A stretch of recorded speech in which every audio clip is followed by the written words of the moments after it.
Should be good to go now.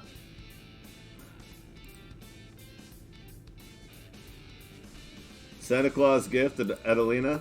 How's it going?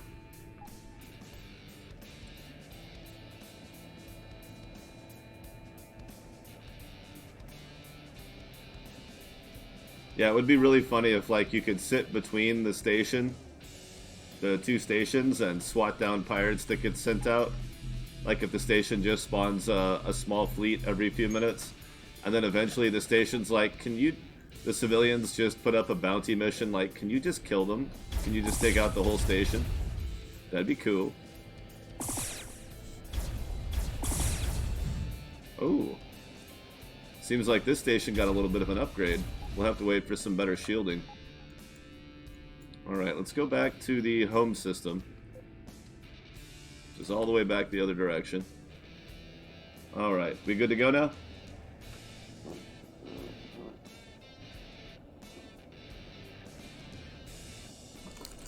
Oh yeah, I got a candy bar.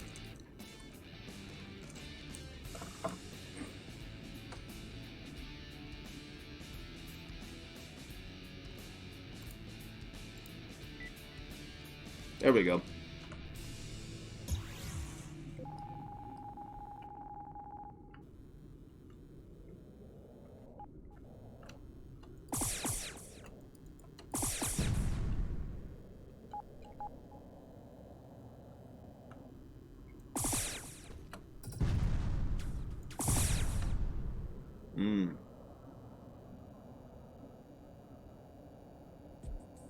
Candy bar make good explosion. Speaking of which, I also have a drink I want to grab really fast. It's right behind me. Frankie Lou, you just came in to eat and you want to leave again? Oh, the sun's going down. This is hunting time. This is like prime hunting time. I get it. Yeah. She does that a lot in the evenings. If it's nice out, she'll go outside to take a nap in the yard.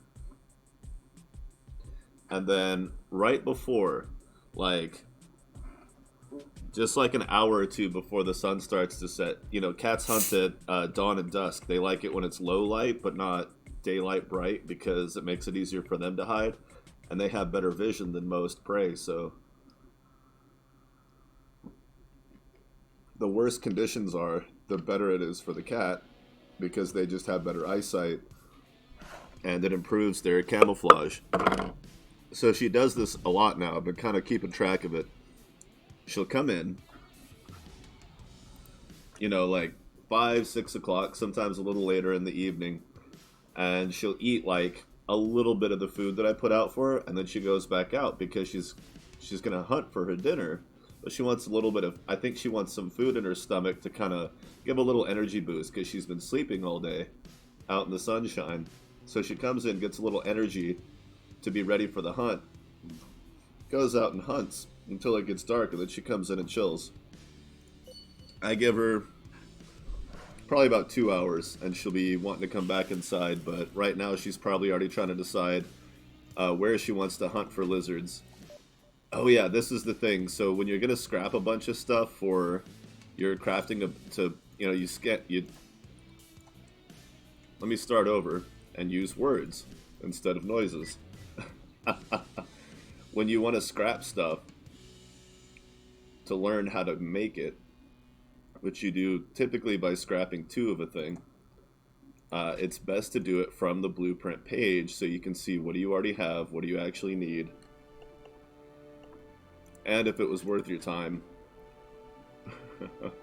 Build 10. I can't wait to find the advanced, or whatever the purple's going to be. I actually don't know. So you come here and you scrap stuff that you don't know how to make.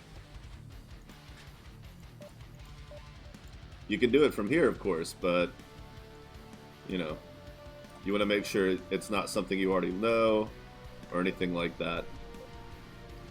So let's do 2010. Thank God it's close. Oh yeah, let's store our mats and gear, save, and we're off. Is everything still working correctly? I feel like the music could be just a little softer, or just a little bit more of the game. That's audio input capture. That should be HDMI. Yeah.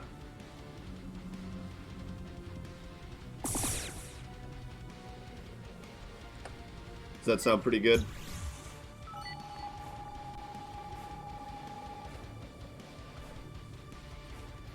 I just want to make sure the music's not louder than the game. But I don't have perfect monitoring systems set up to judge it. Right there.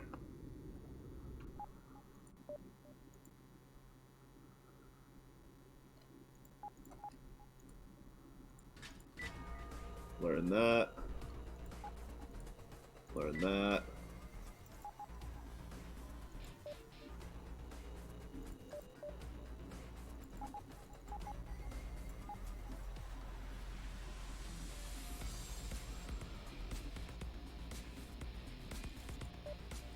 I don't have any computer systems learned.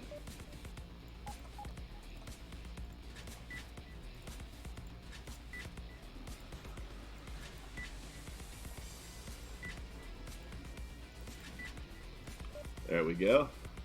Starting to get quite a little repertoire built up. Nice. Now, I'm not gonna build one of those yet. Just gonna stick it there. It's gonna get really hot. I know that. I haven't figured out. I don't know how to make heat sinks yet. That needs to be one of the next things I learn. Okay, cool, cool.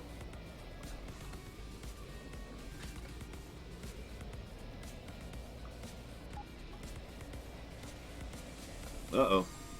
I didn't drop the iron from all that scrapping.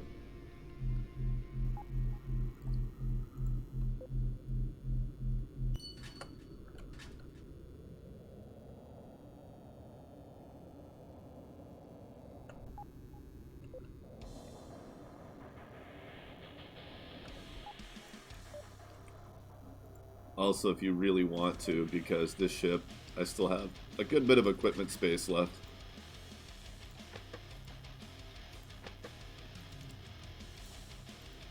Because even if these two burn out from stacking PD, you still have 4 cannons. They won't focus in, they're not gimbaled, but, you know, imagine that that would be most helpful against a large ship anyway. So you probably don't need the gimbal as much, as long as you're mostly aiming in the right direction. Wow, I did it again!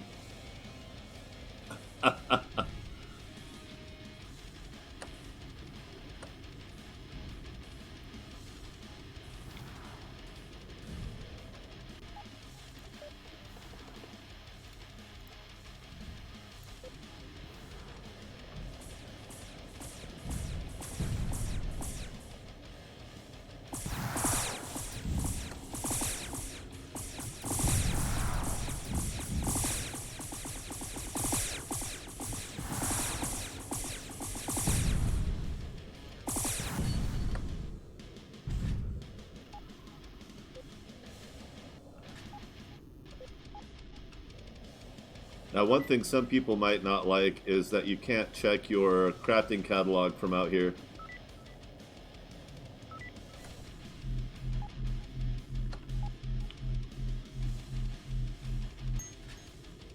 But you can always wait till you get back into known space and check it there.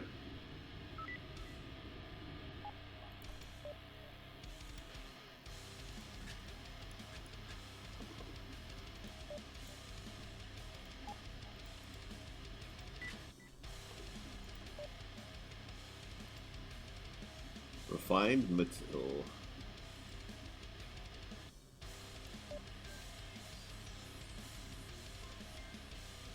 Nice.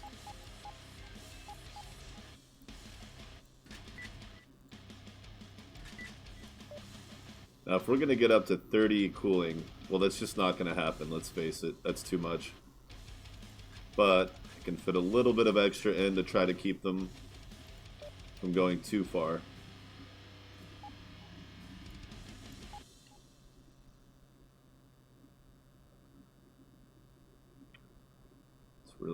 jumped out of here.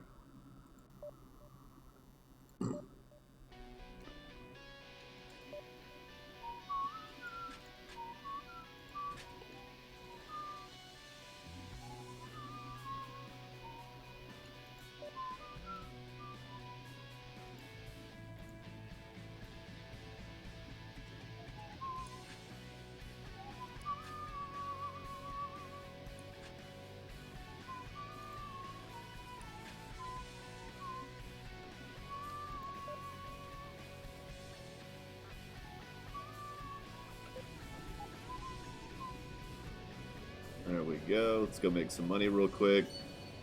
Tear up these mercenaries.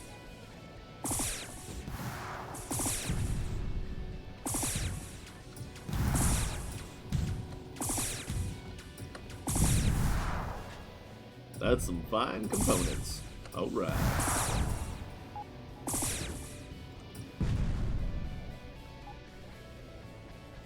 Alright, now I can buy a large gyroscope.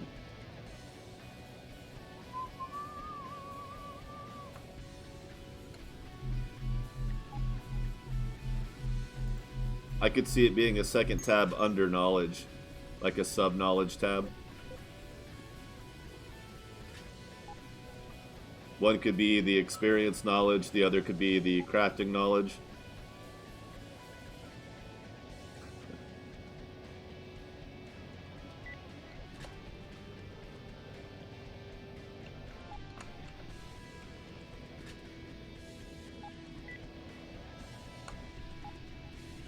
Need to get OCD still. Level up. Power up. Power up. The old arcade games. Can you guess what game that was from? Power up. Now, I'm sure it's not just one game, but there's definitely an iconic old arcade game. 5, 4, 3, 2, 1, and that game was called Altered Beast.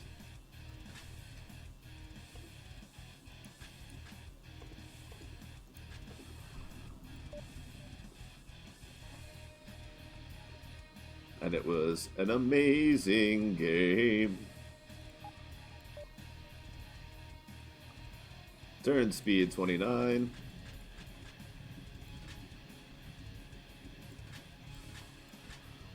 $30. That didn't save us anything. It got us a tiny boost at the cost of a power that's not...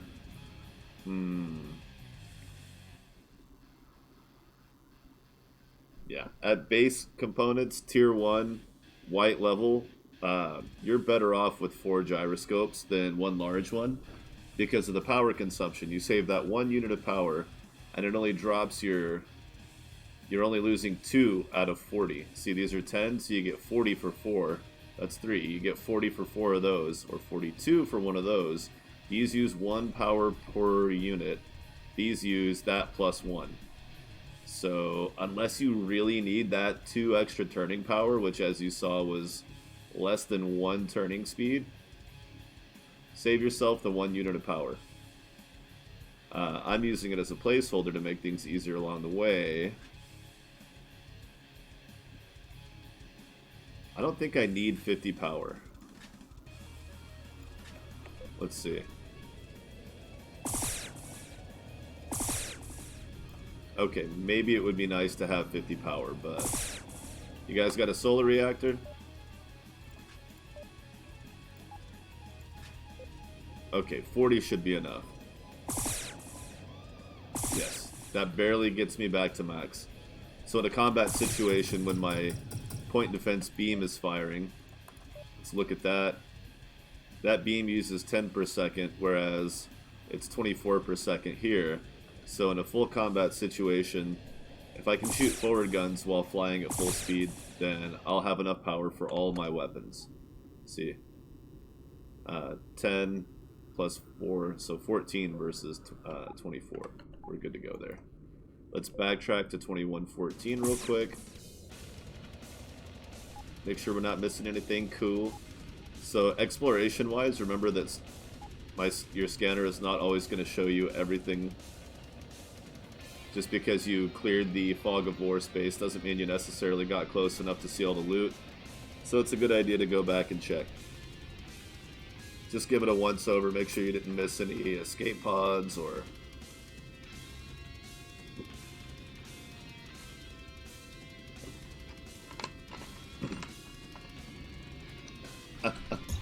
I was thinking about it earlier. Somebody's like, wait, you can just jettison people into space? Isn't that kind of like killing them? And it's like, no, I mean, they get a pod.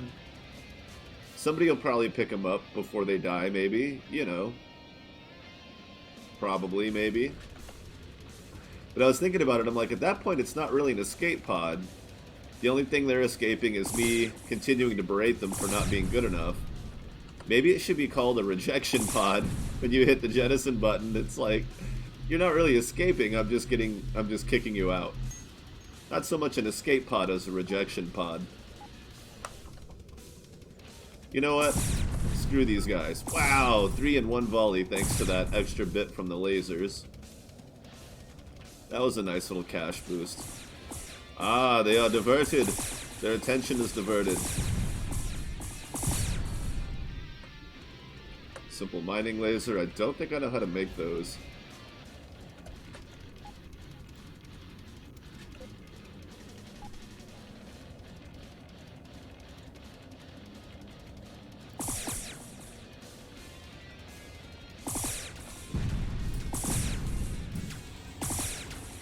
Damn, the second volley should have been at that guy while I finished off the third. No matter.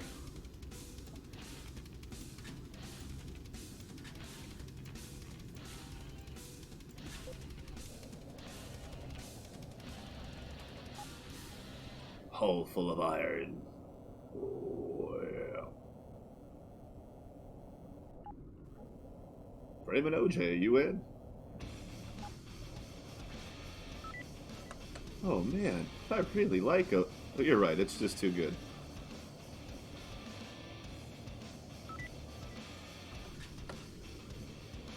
With the power to turn electrical components into rock. No, you can't scrap ore. Don't even ask. Maybe a little bit more of that candy bar, huh? Ooh, where'd he go? He disappeared.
Huh.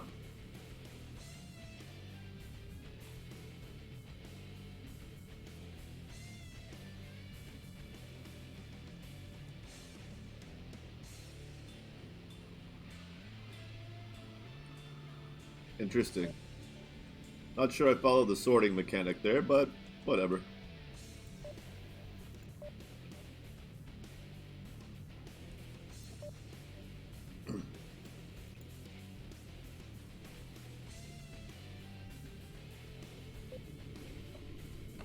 Alright, I need to stop buying stuff just to scrap it.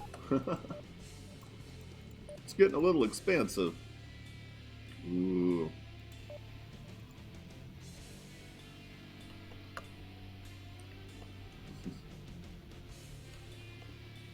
Actually,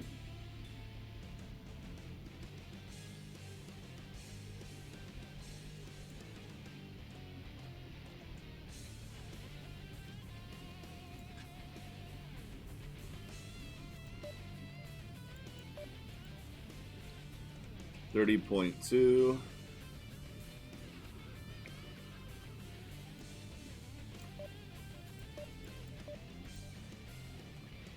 $28.4. Okay, so it can almost it can probably permanently sustain now, or at least close enough to it not to really make a difference. All right, I don't mind drinking a little bit on camera, sipping a cup, drinking out of a bottle, but chewing food, some people are like,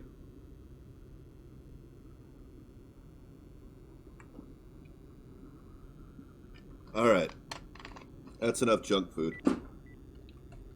Dinner's gonna be a home-cooked meal. Oh, I did it again. Kept all this junk on me. That's alright. It gives me an excuse to condense it a wee bit. The more I do that now, the less I have to run around to collect it later, which is the plan. 21-14, 25-14, 21-6. Destination. Oh yeah. Oh, gotta go, gotta get it out. Flying through space, dodging asteroids. Oh man. Oh, hands up, kicking ass.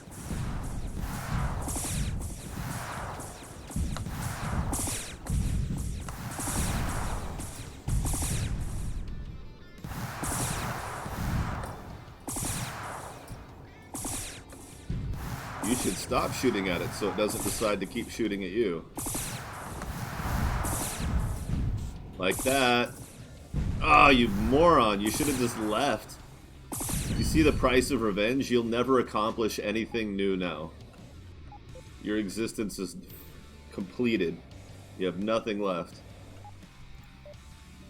Does it really feel like you did enough with your life to say that that was a worthwhile way to end it? Fools. Can't help it. I want blueprints.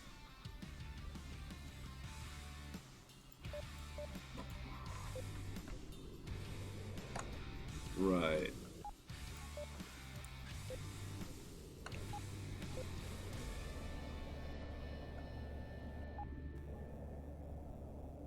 Scrap and broccoli here.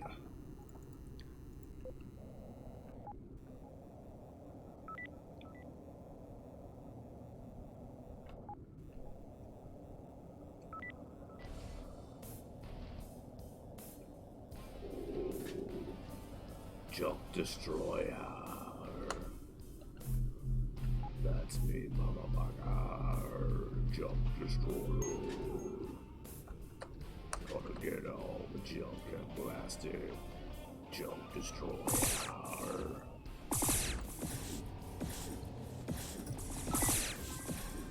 Do not implore him for mercy.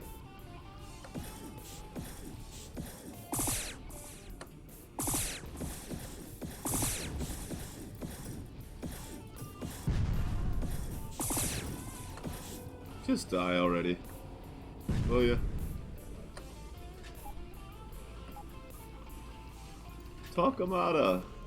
Do not implore him for mercy.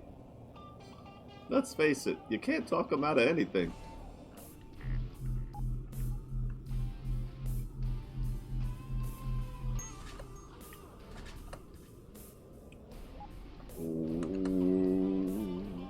I've got another way to get to you. My flagship's burning through the asteroids.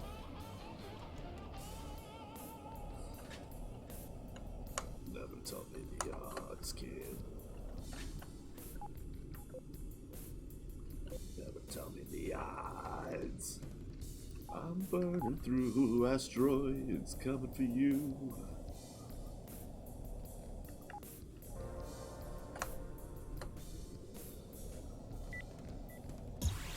Condensed titanium cannot stand in my way. No amount of iron or rock will ever make me say, and I won't find a way to you.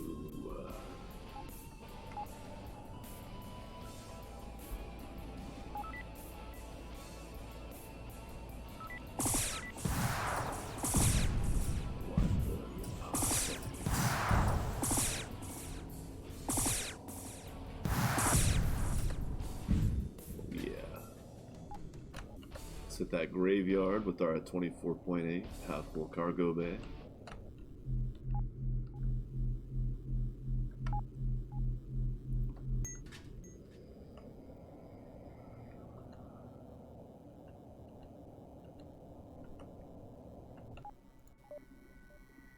I think at this point, we pretty much just assume that if you're not very responsive in chat, then it's probably because you're working. And it's just, you know, what's one more tab at that point to watch them?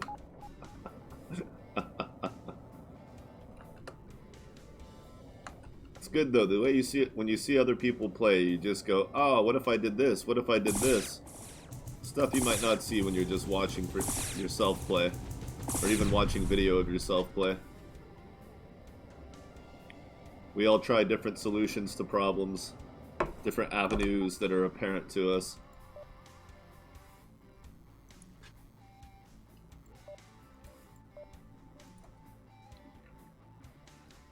But I never presume to have the full attention.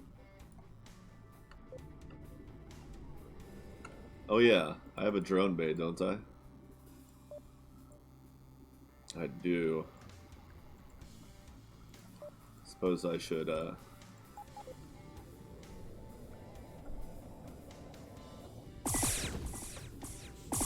Wow. 2 volleys. Golly. That was a 2 volley golly. Say that 3 times fast. 2 volley golly, 2 volley golly, 2 volley golly. Yep, lost all its meaning. Now it's just noise.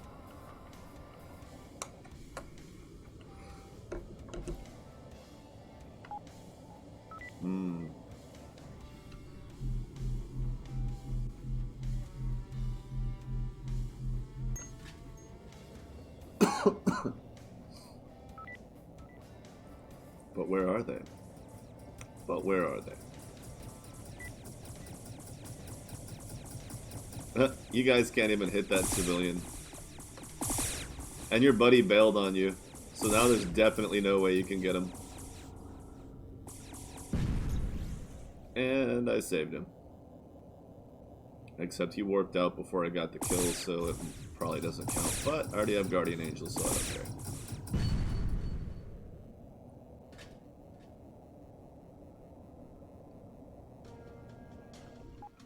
See, now I'm finding stuff that I've already scrapped for Blueprint, which means I shouldn't have scrapped it for the Blueprint, if you didn't catch that. Because I haven't tried to make any yet, so it was pointless. Could have just waited. So now that I've demonstrated that, it wasn't a mistake, I was just demonstrating the point. Man. Sure, that's what it was. Okay.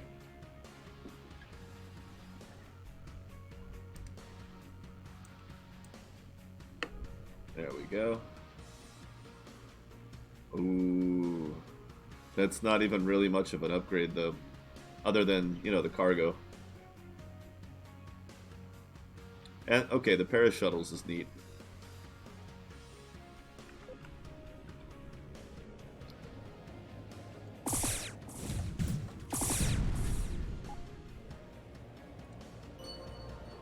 Got it.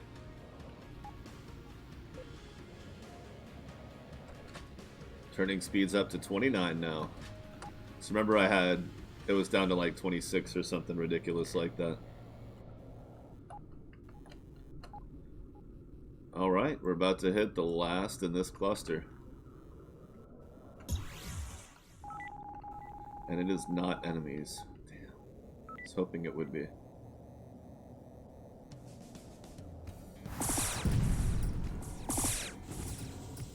We're gonna just stand here and blast each other's at it. Well, I'm gonna win that, bud.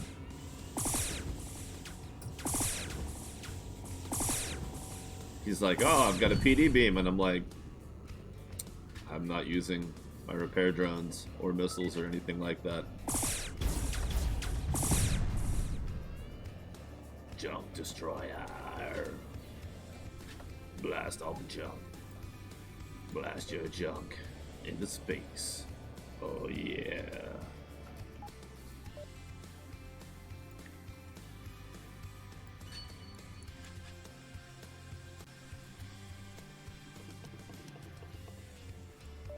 Wow, wow, wow.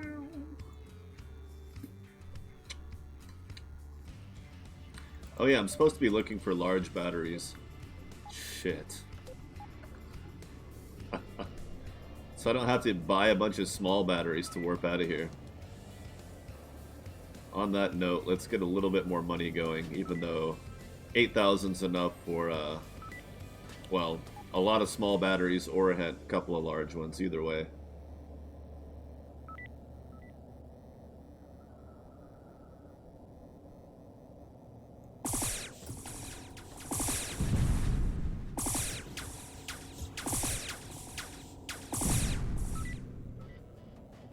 There were women and children on those ships. Come on. What are you, a maniac? You're maniacs. You blew it up.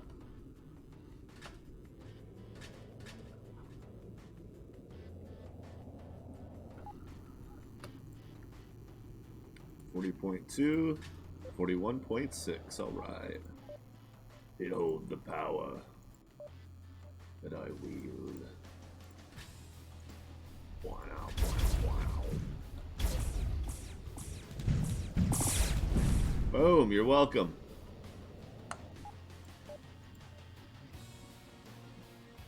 Now, does it make any difference? No. It does not.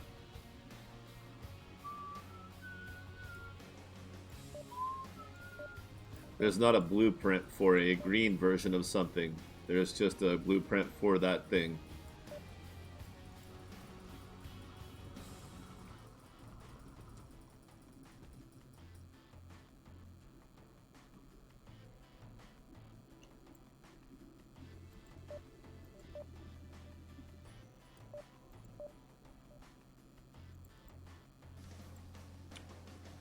Yep, I think we're good here.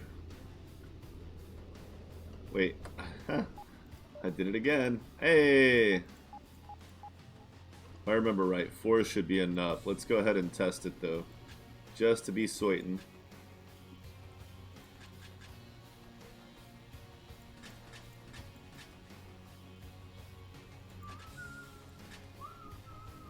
$5.6. We need 450 energy to get that. Oh wow, so not even...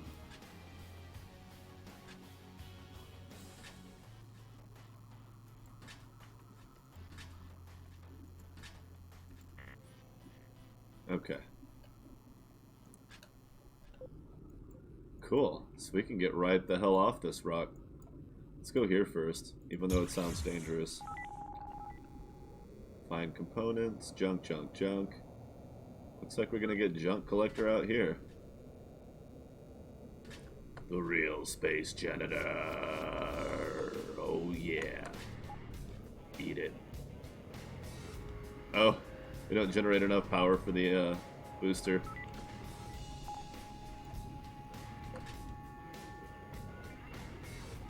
It's technically draining slowly right now, but that's okay.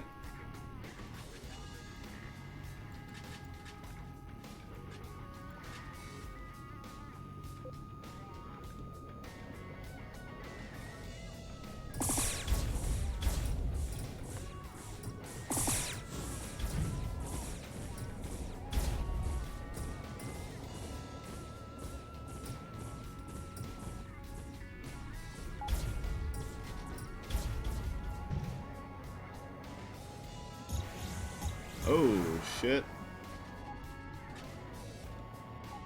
Oh, this is level 20. Yeah, well, that explains a lot. Alright. Let's, just save right quick. Wow, they're pretty strong. Will I die? Will I be damned, or will I rejoice?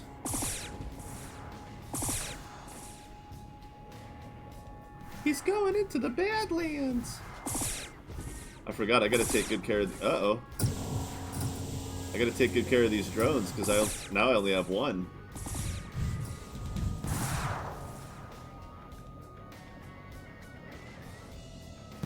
Luckily, I am much faster than these bastards.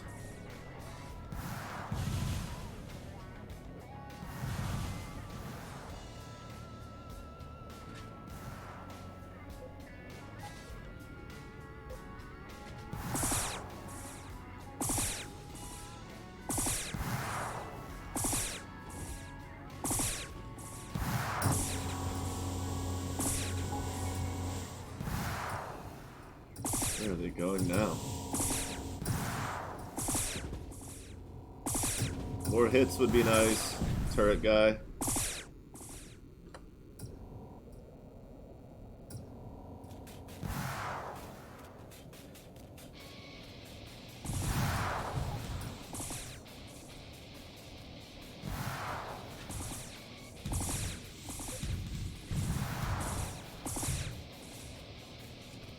Alright, who's the next fastest of you? Looks like it's the Razor. Almost called it the Interceptor. Gosh, how outdated is that now?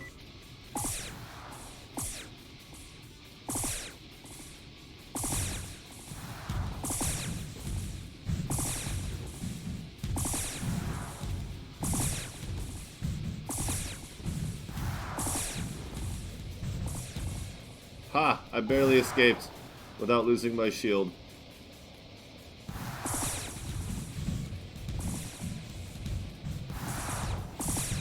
Uh-oh, lost it that time.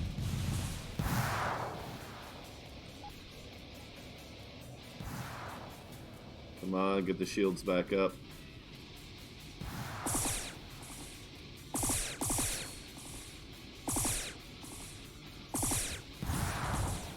I like how leveling resets your... Oh, shit.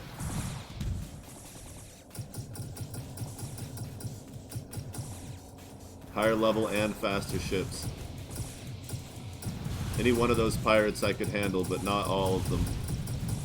And I am not going to make it to this gate. Well, that would do it. It's alright, we still got some decent little bonuses out of this area. Does not appear to be a station. There's no control claimed especially. So let's move forward and hope that a friend... Oh, wow! And it's a nebula.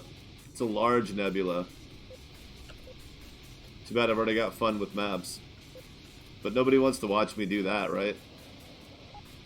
Although the experience will be pretty good. But again, nobody wants to watch me do that. I don't think. I don't want to watch me do that.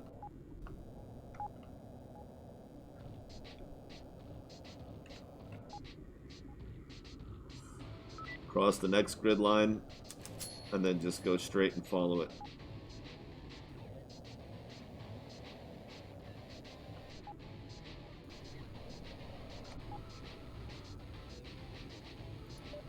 Alright, next level we start raising our power generation, which can either allow higher levels of other things or just reducing generator space to add more equipment.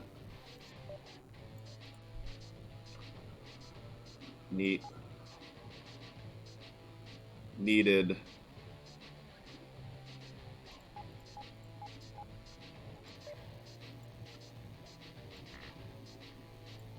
No.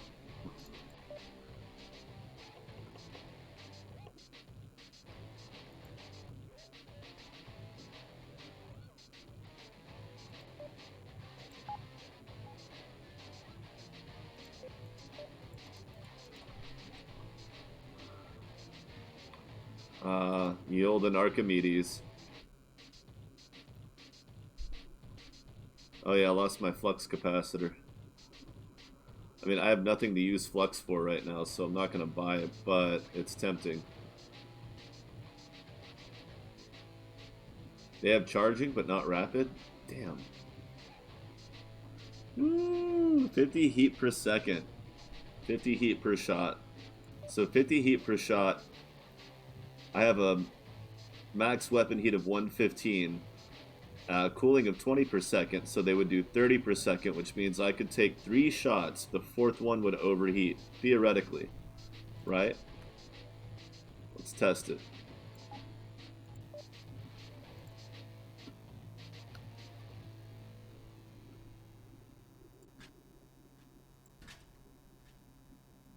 Ha, no.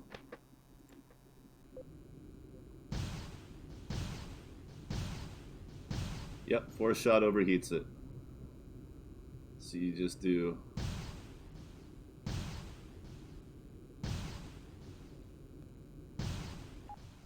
like, a little bit slower. Just let it get cool. The higher this climbs, the faster or the less efficient your cooling is, so it's not going to be 20 anymore. Store that for later. In fact, we'll scrap that for later. You guys really don't have much going on here, do you? No, I'll find the civilian station. I mean, I'll make plenty of money getting there, but that doesn't mean I want to spend the money just to know where it is. Because I'm going to explore. I'm going to go find it. I want to search the nebula by myself. Make my own path. Don't need to pay someone to tell me where to go. 'Cause I'm gonna get there, no matter what. And if you try to stop me, I'll kick your butt. Maybe. I don't know, these guys are level 17. I probably use a little help here. Just not with the part about...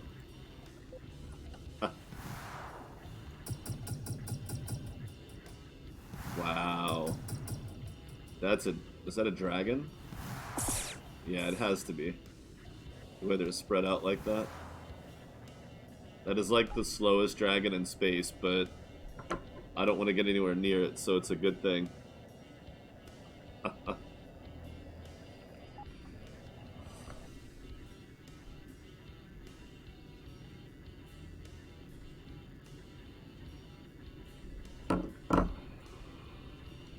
Nice.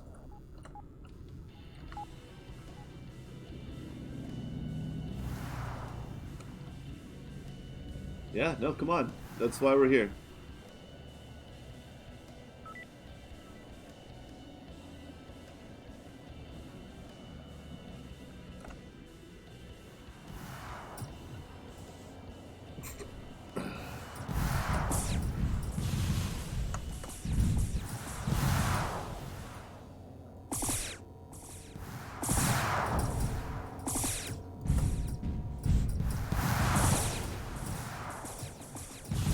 Yay, I got some credit on that one.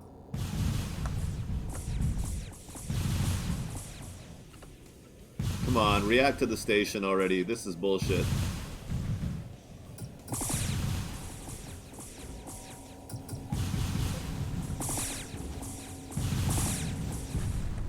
Yeah, look at that. Whew. So if I needed 450 to go 5.5... Fine, 90 bucks, whatever. That'll go 7.5, so I should need like, what, 600? Yeah. Because that's still kind of inside. 600 would guarantee the limit. Level 15, and I bet there is a baddie there.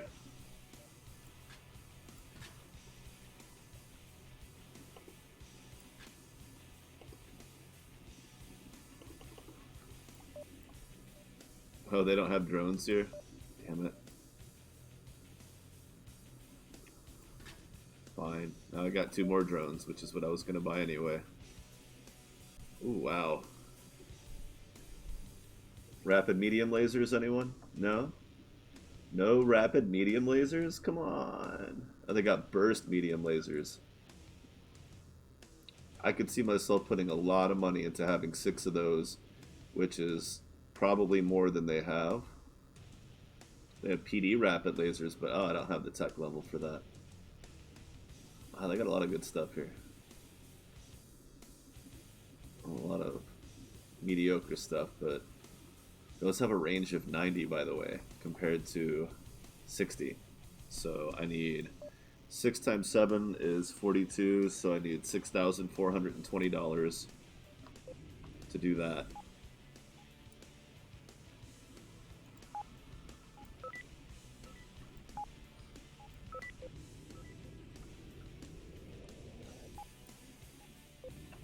They're claiming to be the only civilian station in the system. We'll see if that pans out to be true. Oh yeah, my tea's ready and getting cold. I made some Earl Grey in a French press, and I do not want to waste it. Well, I would still drink it cold, but I don't want to waste the experience. Wow! Look at him go.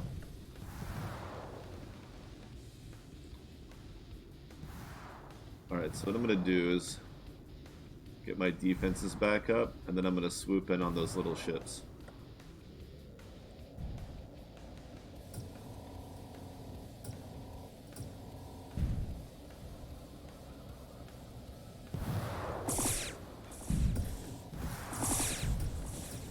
I expected that.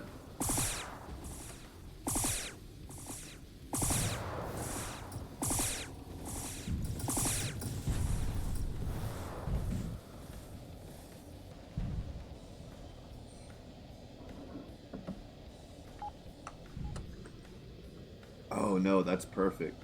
Almost too hot to drink. Almost. But not quite. It's the perfect moment of flavor with a cup of tea, right?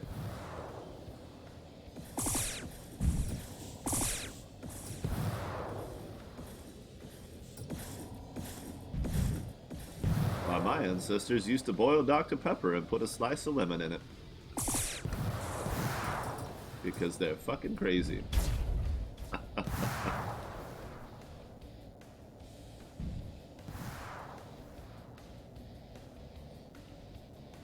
Let's just permamark this station because it's a large nebula and it's the only station, so it'd probably be nice to always know where it is.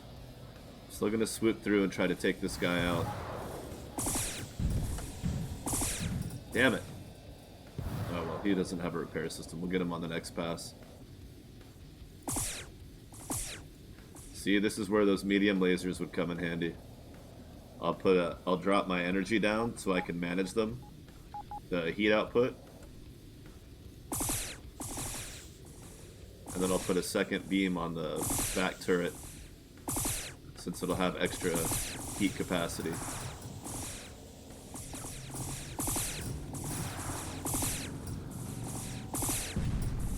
Nice. That is not going to get scrapped. That is going to get put to immediate use.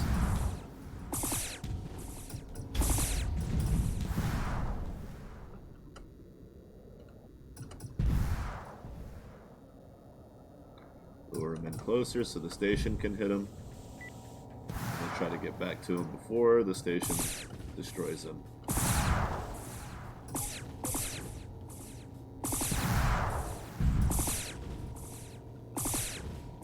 Nice, my gunner can handle the missiles well enough. Alright, shielding is... well, we're going to have to pay for repairs. Alright, let's just drop it off for now. We're not desperate here. We don't want to look desperate. So we'll go back out as is. Now there was definitely more to that Marauder fleet. The question is, where did they go? Ooh. They're hiding like little punk beaches.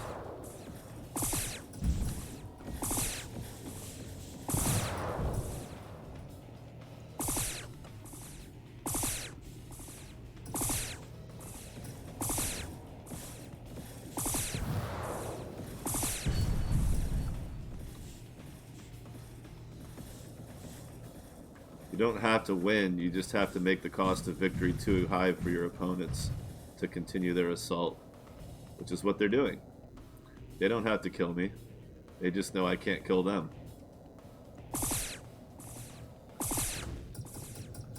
Not the way they're trying to fight anyway. Now I can probably wear them down slowly over time.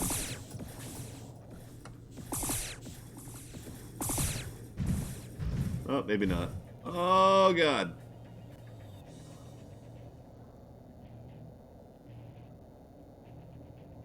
What did I say? 6,420? But I can also sell my old weapons to offset that cost. And once I do that, I'll probably need to increase my generator output, which won't be so bad. Because 4 of these, let's see, okay, 22.8 and 228 is a perfect 10% regen value to shield capacity. In other words, a 10-second shield recharge, right? From 0 to full is 10 seconds. That's optimal. That's what I like. Now, sometimes I will certainly shift that balance. Oh, yeah. Repair bills up. Yikes. But 228.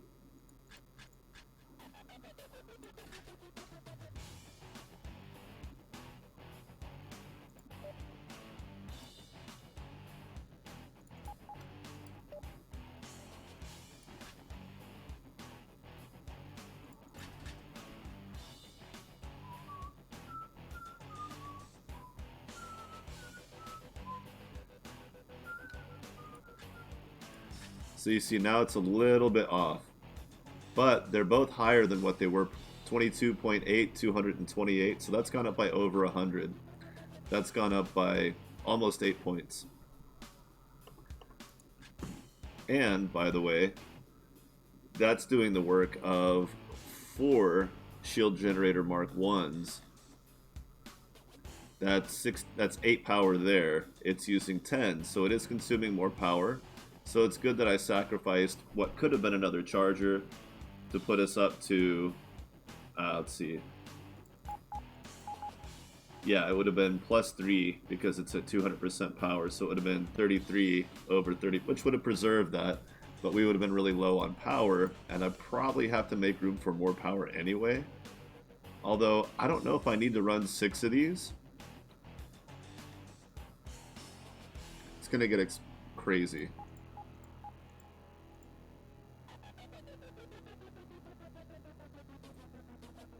But 4 of them was 4,200. I need a lot more money.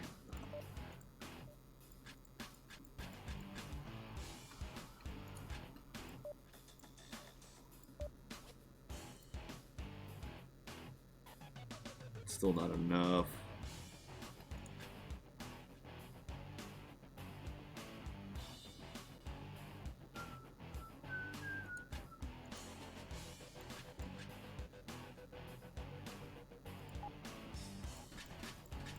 I think we'll get pretty far with 4 of them.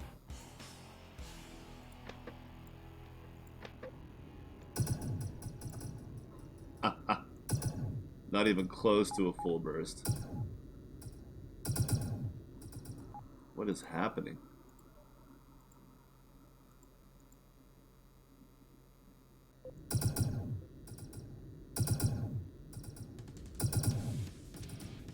There we go.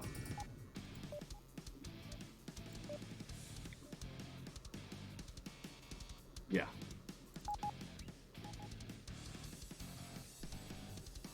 These were doing 21, right? They were maxed out doing 21 DPS. At half power, these are doing double that. So all I need to do is get rid of those.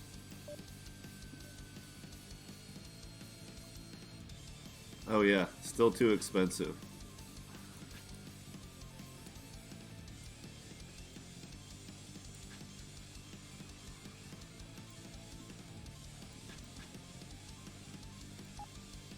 There we go.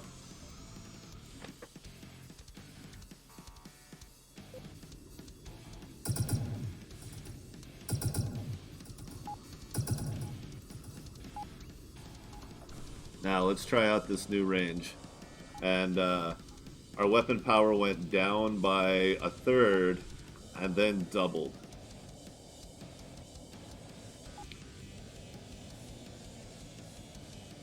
Because I had 6 of the guns. Yeah, I came back with better weapons, so screw you. And, oh, Ardonian component. Charging heavy laser. Well, that's, wow. Very nice. That is not going to get scrapped. That's going to get sold. I need money right now.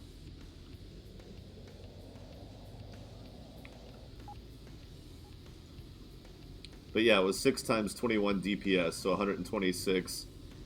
Now it's 4 times 46, which is like, well, almost 200. What is it? 200 minus 2.1 times 4, so 8.4. So 191.6 ish. I might be carrying a digit here or there incorrectly, but that's basically it. Plus the range. Can't ignore the range. Although I dare say firing while boosting could be a problem. Yeah, it is definitely a problem. That's okay.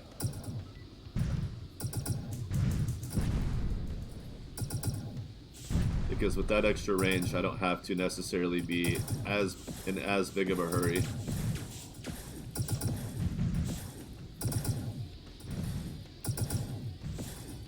Oh. Well, that I do need to be in a big hurry for.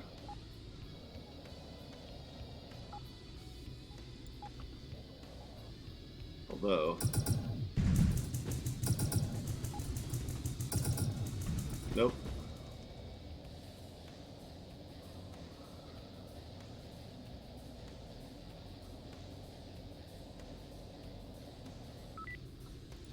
Thanks.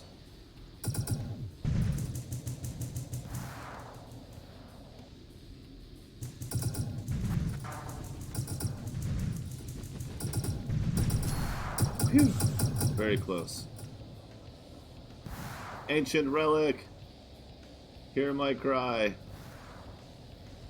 You want to hear something funny? Is that's actually going to be worth using on this silly reactor. Although I might be better off just waiting for fusion and letting that help.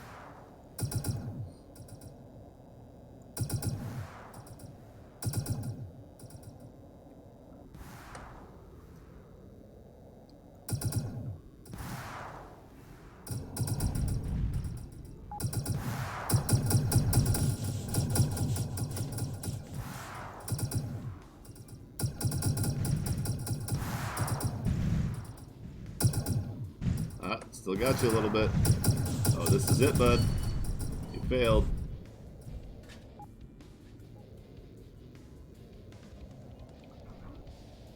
Michael Harris weapon range is up. Oh, what's going on with the green screen behind me? There we go. Just need the camera pointed at me. Now you get a little bit of my chair on over here. No big deal.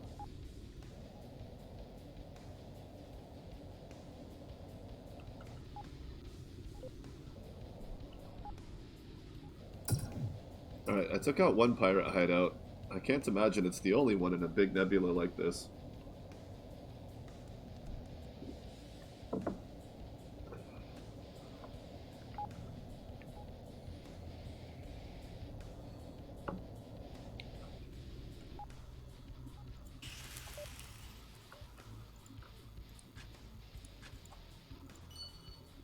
Yeah, sometimes you find cool stuff in the trash. Damn right. Whoa, I didn't want that. I wanted one more of these. Damn.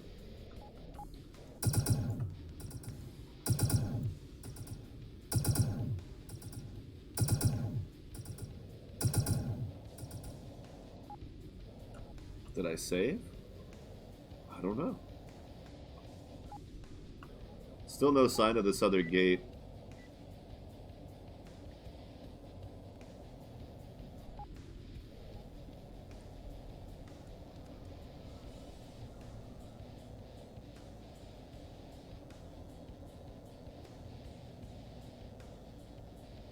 It's very rare that I use burst medium lasers, but I'm definitely not ready for beams. I don't think beams are going to do much good for me right now. And let's face it, they're not as impressive to watch. They're not. They're really not. on large ships, you expect to see beams because it makes more sense. They'll certainly be having the enough power to drive them, but for smaller ships, especially when that small ship is something like a Corvette that's still pretty maneuverable, but or even smaller than that, it's a lot more impressive to watch projectile weapons because they take more skill.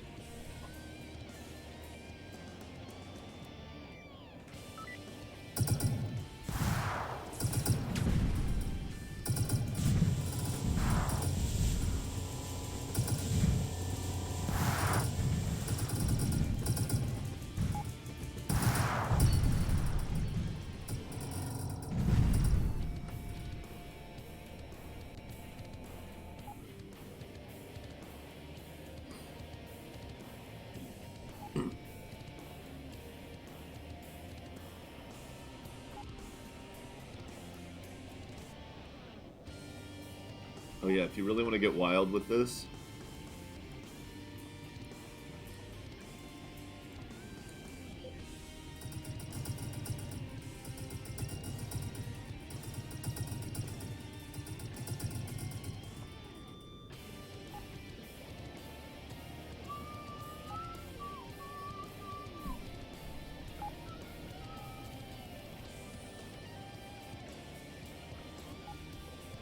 offset them.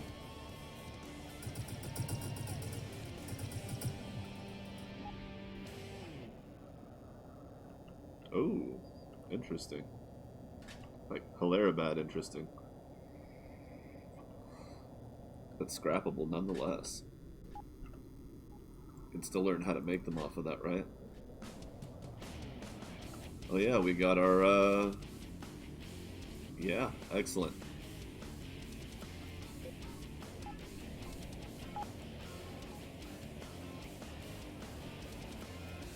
So now we've got 55 cargo space. Just another excellent thing to have in the Nebula. Now, preference of ships is mostly subjective, right? I mean, even if you, even when you can admit, like, no, that ship would be better for the task, I just prefer this one for whatever reason, comfort, familiarity. You know, new ships are going to come out and you're going to be like, I've already invested so much time into a something close, similar enough to it that I don't really want to bother. But, you know, it's just... Somebody was talking about on Steam, they were talking about not liking the Juggernaut, the cruiser Juggernaut. They're like, no, even the Claymore's better than the Juggernaut. And I was like, why don't you just say I prefer the Claymore for XYZ reasons instead of coming in and telling people that they're wrong for something that's preferential? Because they're not wrong. You're not right just because you have reasons. First of all, not everyone's going to care about the same things that you do. Priorities change, obviously.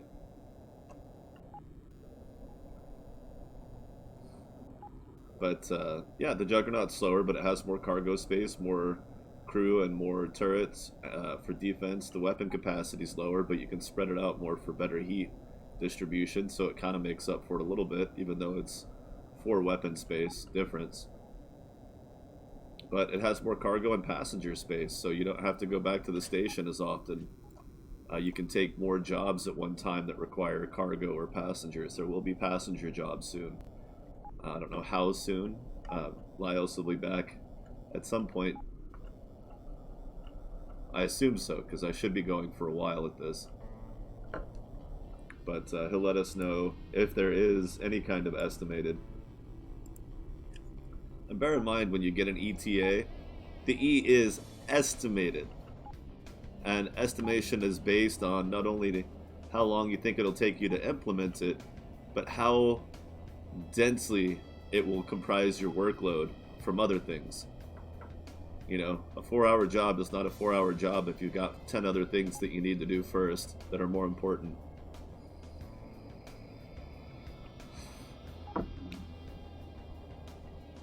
So just remember that, especially when you get it out of a, especially when it's something, you know, less official, then it might be more up-to-date information, but it's still an estimate.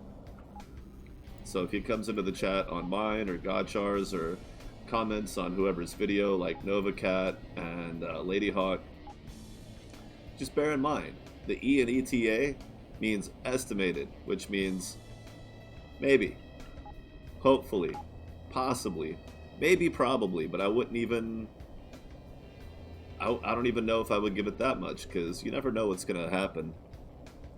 Take a little bite of chicken real quick. You never know what's going to happen. A bug could come up that needs to be prioritized, right?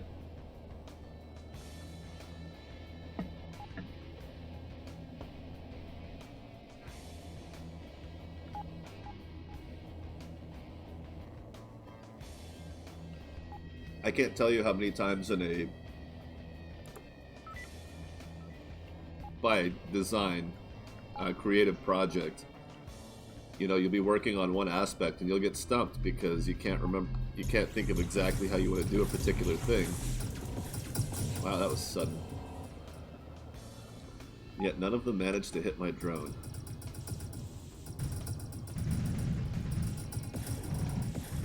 See, when you offset them, you lose a little bit of your first strike impact, but you get this nice long string of weapons fired to maintain a good bead on your enemies, a good tracking of their position. Reference. It gives you good reference.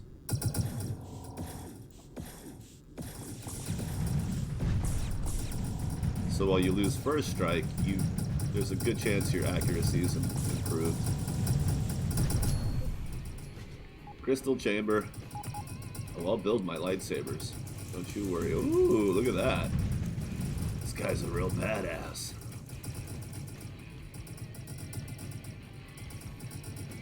Oh, I had the steering mode set. I didn't mean to hit that button. Luckily we're near the station. But also luckily he's slow, so I can go back and get some of this loot real quick.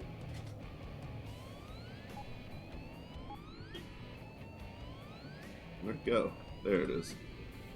I should have marked that on the map, or at least looked at where it was. One of the benefits of the nebula is you don't get as wide of a clearing on the fog of war, so it's easier to look at where you were.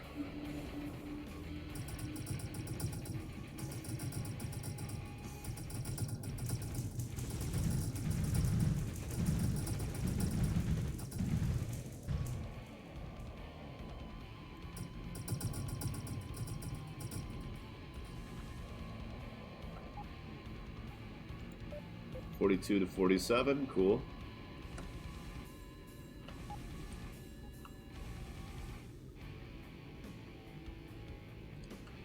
Come on, come on, come on, come on, baby. Gotta go to this jungle, baby.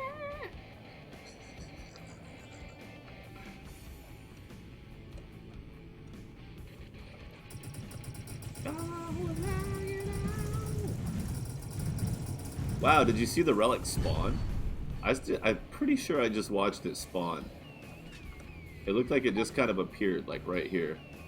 I don't think I've ever actually seen it spawn before. Like, I was already, I don't even know why I was staring there. There was nothing there. There it was.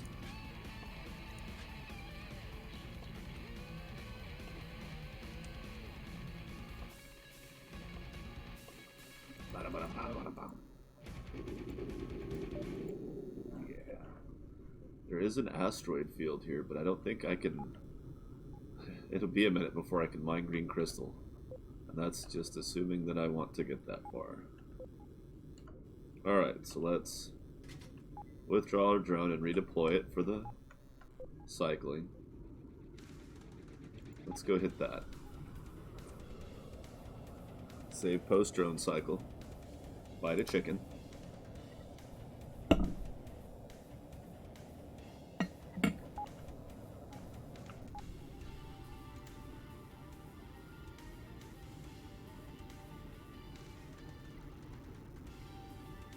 cool.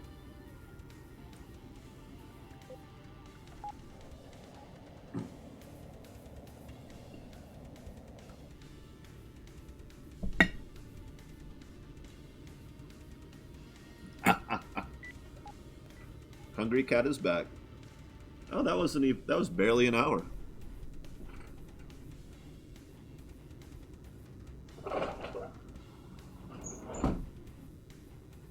That could mean a good hunt, a really, really good hunt, or a really, really bad hunt. Just going straight for the food bowl.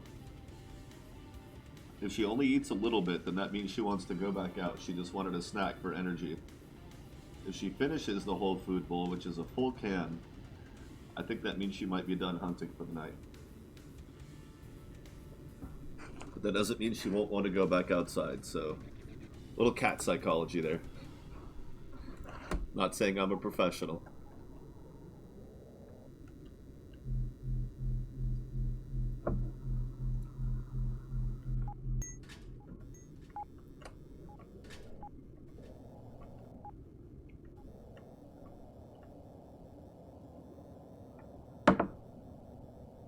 Oh.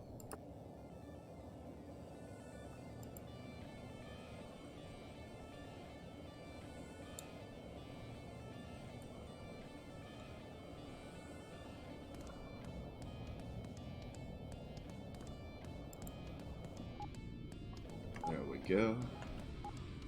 Alright, to the level 15 system with our missing a laser. Let's see.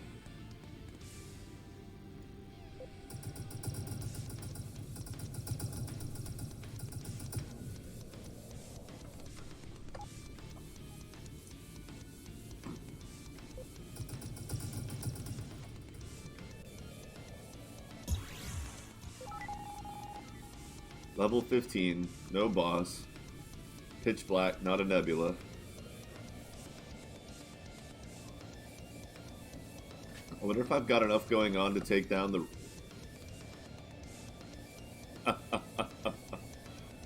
Oh my. Well, I don't know. I might.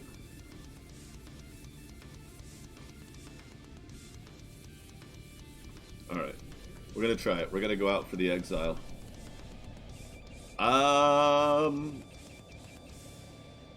I don't think so.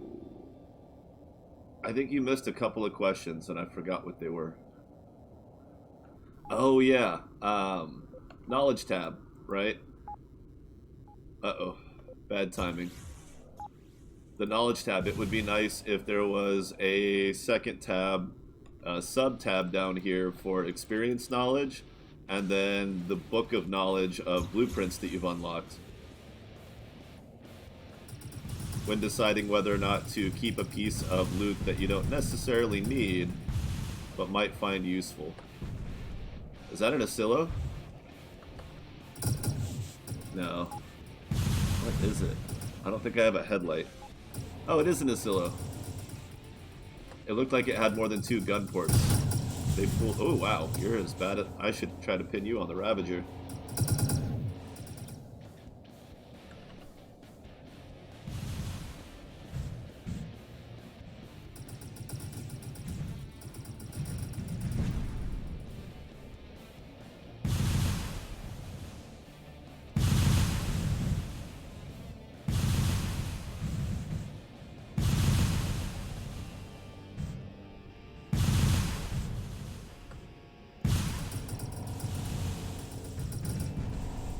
Woo!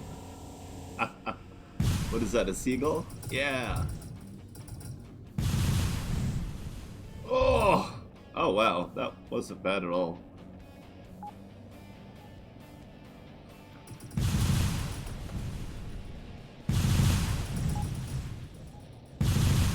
Alright. Let's just do this the right way then.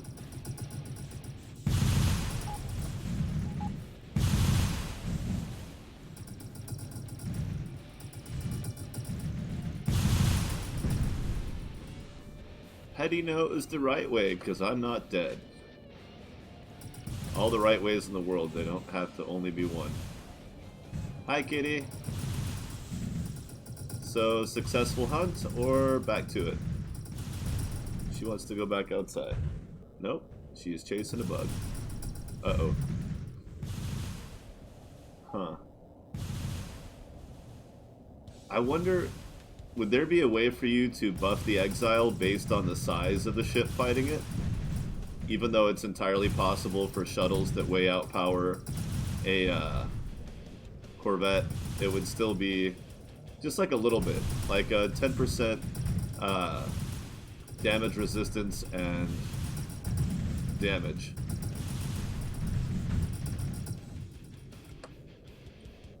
Just for the plugging in the number for the ship size that the player's in.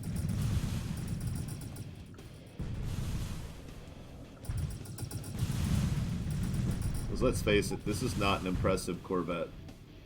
That's nice, but there's no fusion here. There's almost nothing in a Mark II anything anywhere. And I know it's not supposed to like massively kick your ass, but it's I'm sure you've considered a lot of options for trying to scale fights like this, because I imagine this isn't the only fight that you want to be in the game that's like this. So it makes sense that you've put a lot of time and effort into options.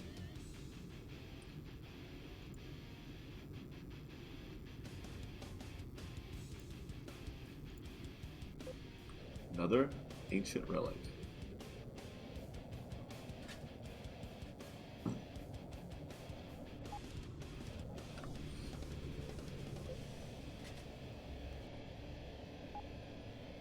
Oh, look at you. Look at you, kitty. How you doing, bud? Welcome back. Was good hunt? Still food in the food bowl. You had a good hunt. Congratulations. It's only your second can of food today, and normally she would have had three by now, or at least asked for the third, just to have it around. And she's at basically 1.5 cans right now, so I'm gonna say, no, it's 2 cans. She ate a piece of chicken earlier. That's right. Credit where credit's due.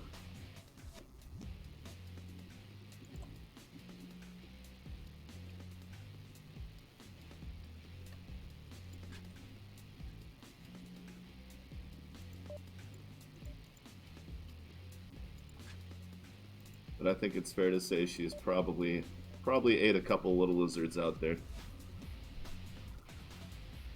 or a handful of bugs. Who knows?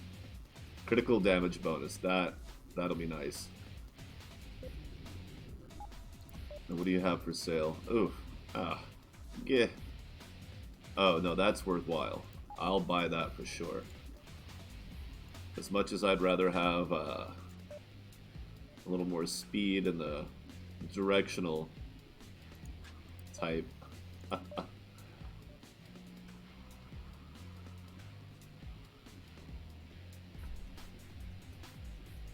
Yeah, we'll go ahead and take that, even though I'm not going to use it right now. I usually won't trade up until I get to like a frigate, I think, is normally where I do it. You got any other... Oh, no. Wow. So the only things I'm going to get for cash out here is going to be Marauders and... Speaking of Marauders... Oh, do you have a burst medium laser? Before I think of... Ah! No, but you have those. 70 range. I'm going to keep my 90 range.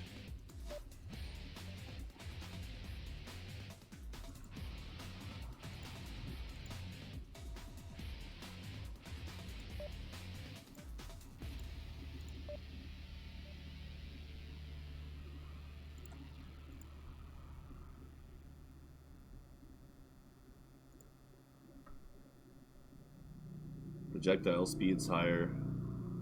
Generates less heat.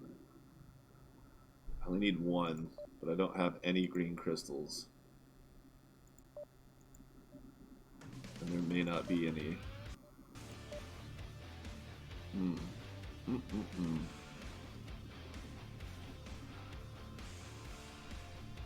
But boy, is that vastly superior with that 25% increased projectile speed, lower power and heat,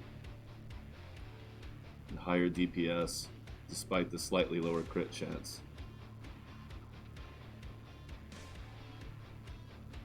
I like that when you add something, that it takes out anything incompatible. And down here it does not, because you don't want it to down here. This is perfect.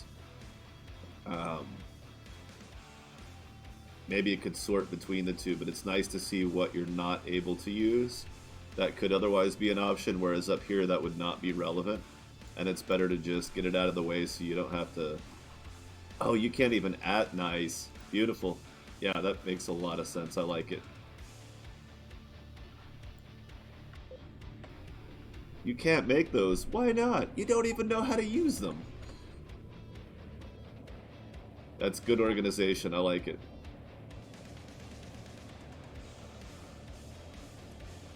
What do they call that? Quality of life? Just making things easier to work with, more logical.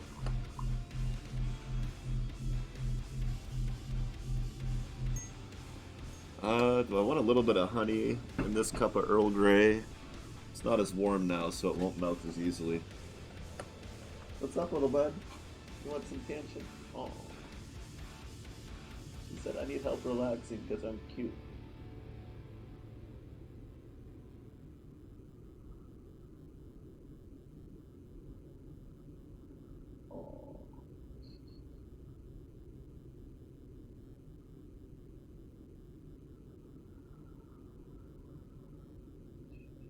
How you doing, bud? Yeah? More of the ears?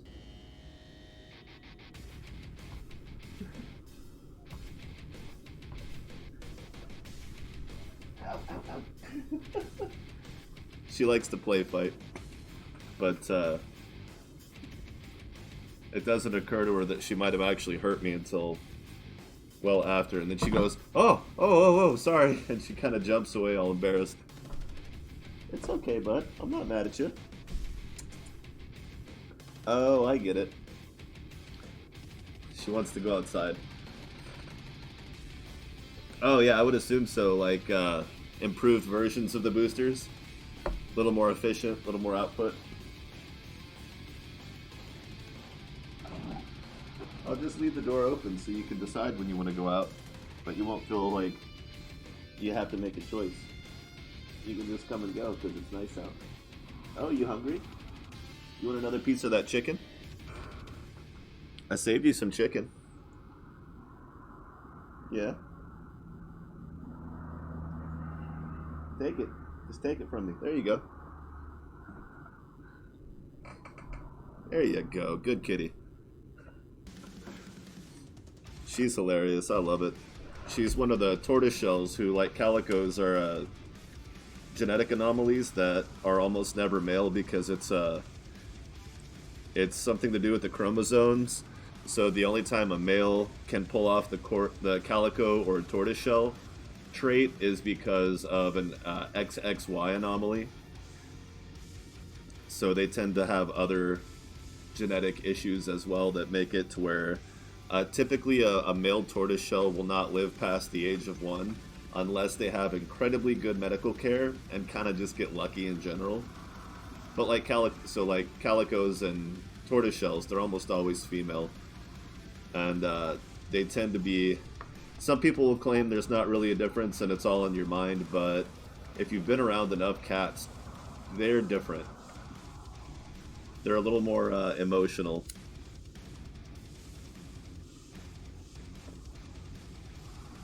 But like, you know, regular cat, tortoiseshell, human, you know, they're not like close to us, but closer. They're easier to bond with or make enemies with. You're much more likely to, whatever, positive or negative, it's going to be a little more extreme. But but they also tend to be a lot more comfortable switching between indoor and outdoor. They make for healthier outdoor cats, in my opinion, because of that. You know, they're able to go out and hunt and indulge their cat instincts and then come in and be, you know, happy little domestic animals too.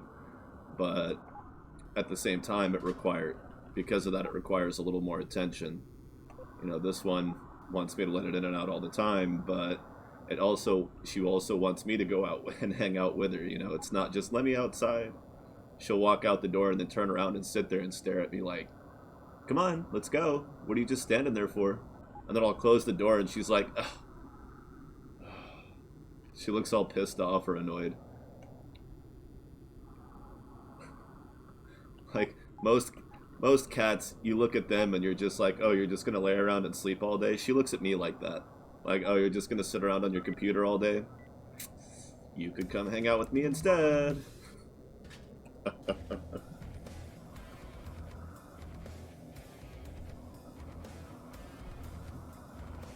Oh yeah, groceries. So I feed her as much real food as possible. Even cat food that's like, I always say when I open her the can of cat food, if it's like tuna, it looks like actual tuna from like, even like regular canned tuna doesn't quite look this nice. You know, if you buy the cheap canned tuna at the grocery store, not as good.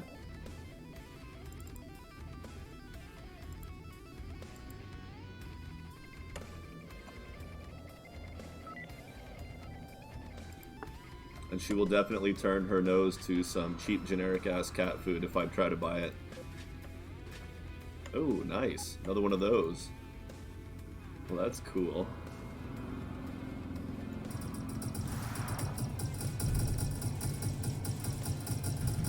Alright.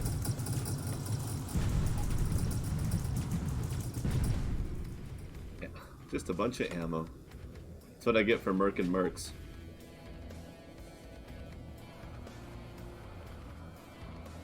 Yeah. No space for it yet, but when I upgrade to a frigate, gosh, what frigate do I want? Because I'm not going for Children of Terra. I want Lone Wolf, I think, on this one. Since we're going to be crafting anyway, I want the Lone Wolf bonuses.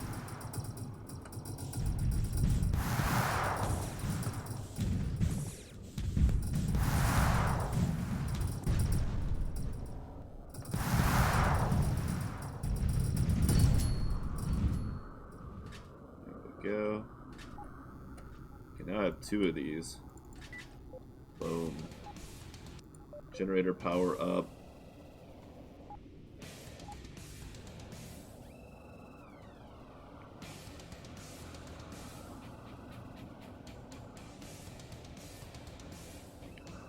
Oh, perfect. I think I've scrapped one of these already. Yeah. Cobalt. Cobalt's worth what? 80, 90 a pop?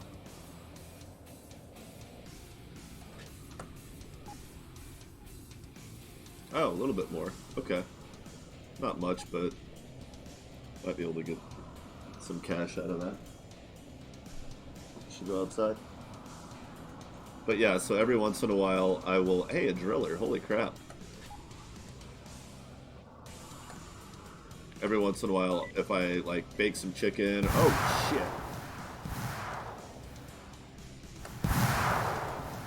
No, don't hit the driller. Go this way. Missiles this way. Oh, they bumped it. Bastards. Damn it. I'll just have to take him out. It's going to end up over here somewhere. So if I fly out to that beacon and then fly a straight line, I don't know if I can take that guy out. No, it looks like I can. Those missiles are slow enough for the beam.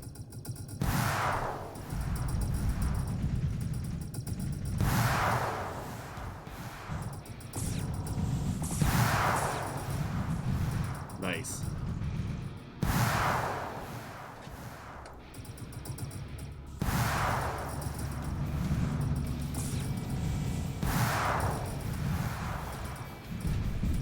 Nice.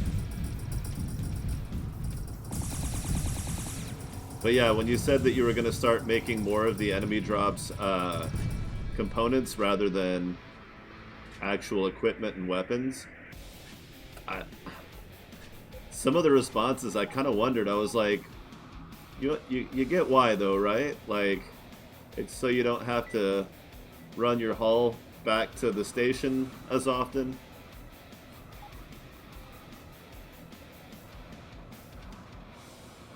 So it takes up less space in your cargo hold.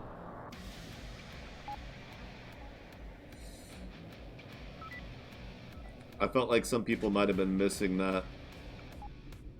But, you know. Better to let them... Wait, did I pass it? It wouldn't have drifted this far, would it? That driller?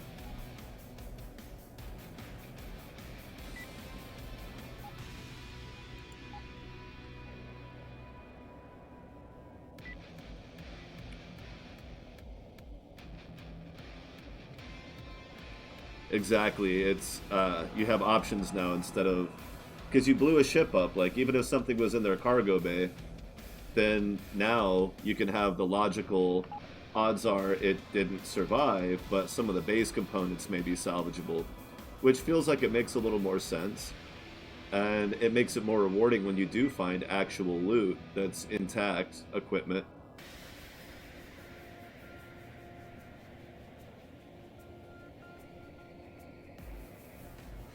Did it get destroyed?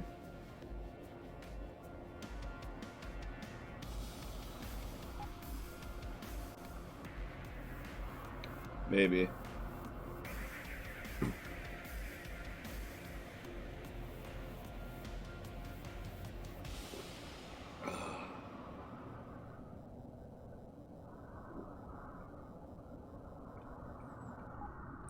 Me either, but I'm pretty sure I would have passed it by now. Or maybe I had the line wrong entirely. I don't know. And it's not like I wanted the driller itself, I just wanted to...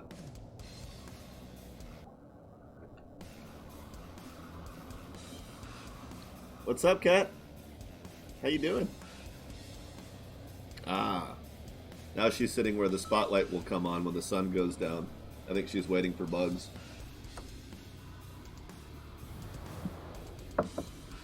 When the sun goes down and up and that light comes on, it attracts all kinds of bugs. I like how it feels like they warp in more now when you attack the marauders. So it's like they're defending their brethren.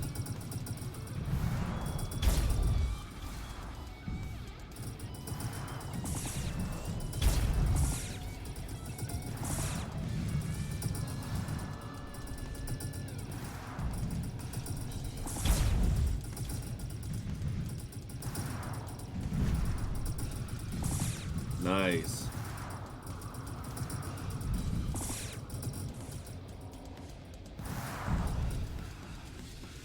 Wow. Hey, what's it look like when you don't get any of it?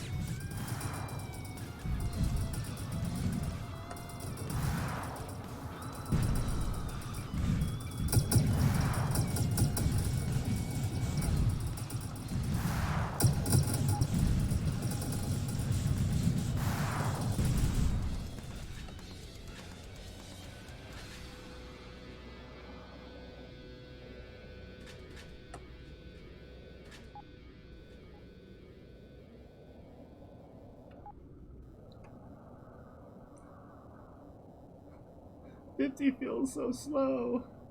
Oh, good. The holocron's there.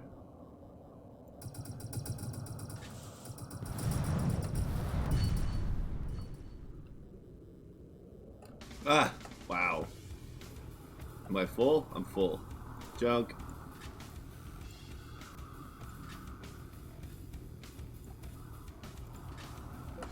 Alright, I got one green crystal.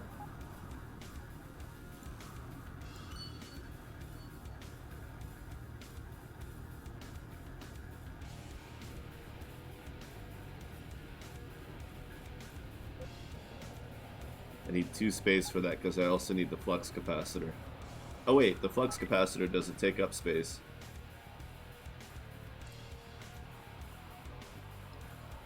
Yeah, I mean, I was going to buy one of those anyway later. Oh, I already have one. Okay, well, I'll probably find more. And in the meantime, ta-da.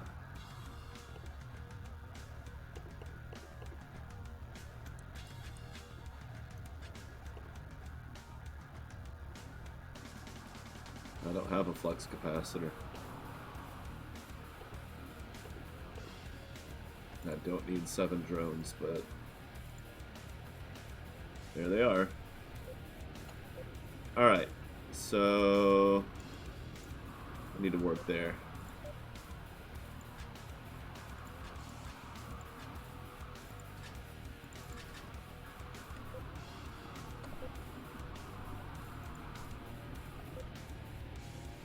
Yeah, that's fine.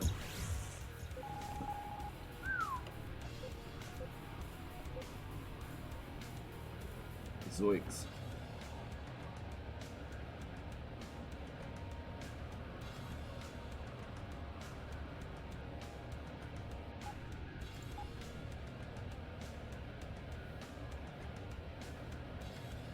It's firing missiles at me. Or drones. Either way. No thanks. Kind of curious though. Yep, missiles. There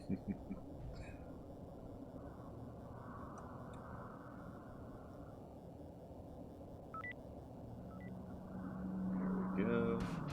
Oh, look at that. Let's see what kind of good tech they got here. Okay. Literally nothing I need. Nuclear. Mark 1s. Medium, but no rapid medium. I could beam it up, but I kind of need the range right now.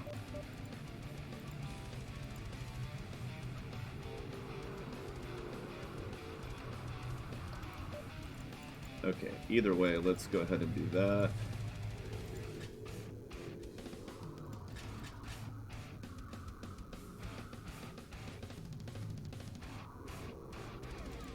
Although, you know... Oh, I don't have a warp. Man, if I still had that... Whew, if I had a flux capacitor, I could at least get a tiny damage boost. Did I save?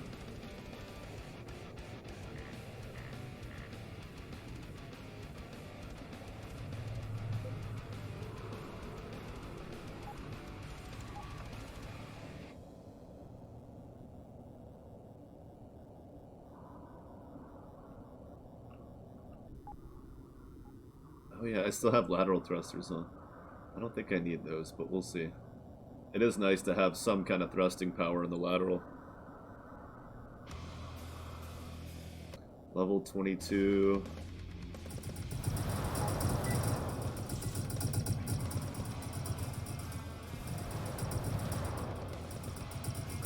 Of course, it's a repair guardian.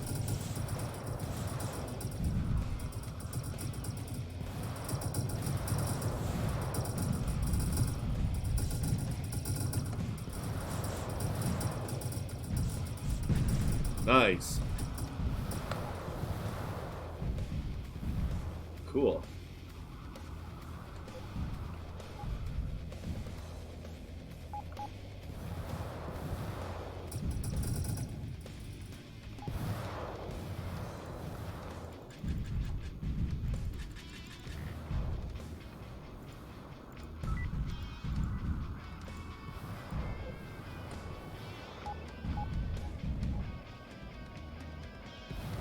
So that my point defense laser can be cranked all the way up.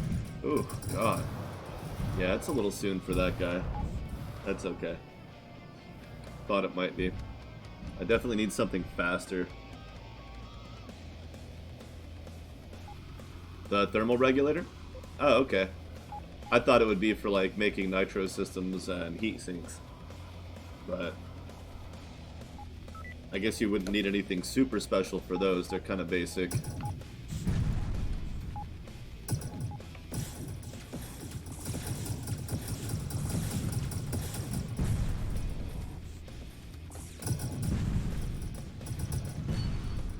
Alright, so we'll keep the weapons the way they are. So, well, maybe not. That should be fine. Microchips. Oh, I didn't leave my warp system at the base. That makes sense. Yeah, special weapons. Oh, that's all honey.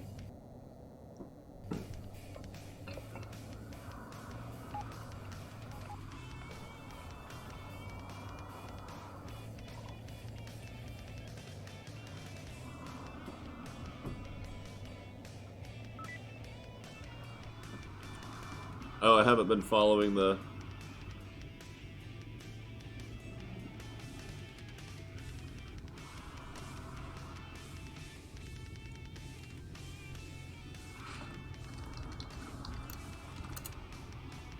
Yeah, I'm excited for the railguns. So that's piercing damage? Is that what I'm seeing on that video? Is that it goes through things?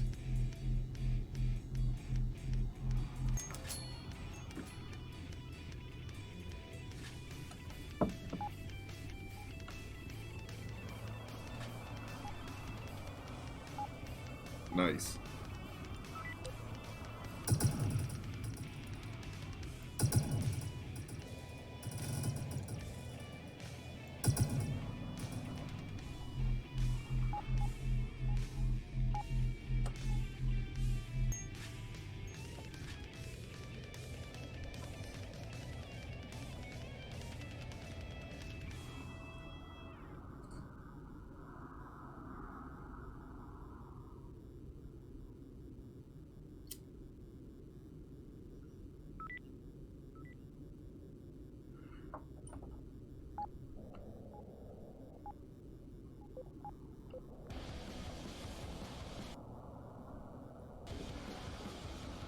So, adding one of those to a spinal mount for fighting those hunter fleets,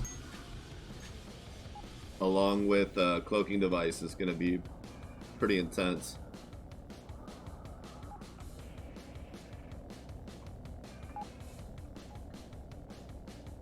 It's a good way to balance out player fleets, though.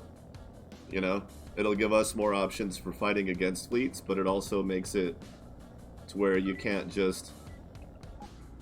Well, I mean, I'm sure they lose a little bit of energy after each hit, right? Or maybe you haven't quite nailed that down yet. But every...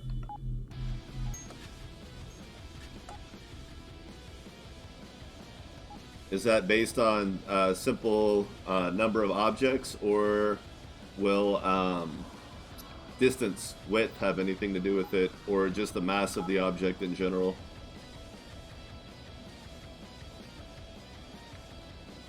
Nice, just a kit.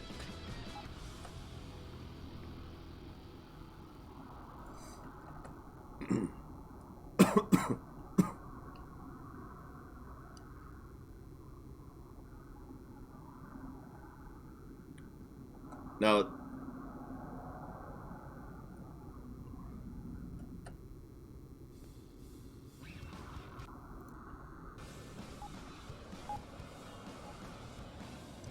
that's what I'm curious about. Will it hit the second ship as hard as it hits the first? Because one thing I like to do in the fleet battles when I have a fleet is, if one of my guys starts taking damage, is I'll jump in front of them to try to take some of the damage for them to kind of mitigate that out, and then go back and try to, or move out of the way so they can start firing again once they've kind of let their shields go back up.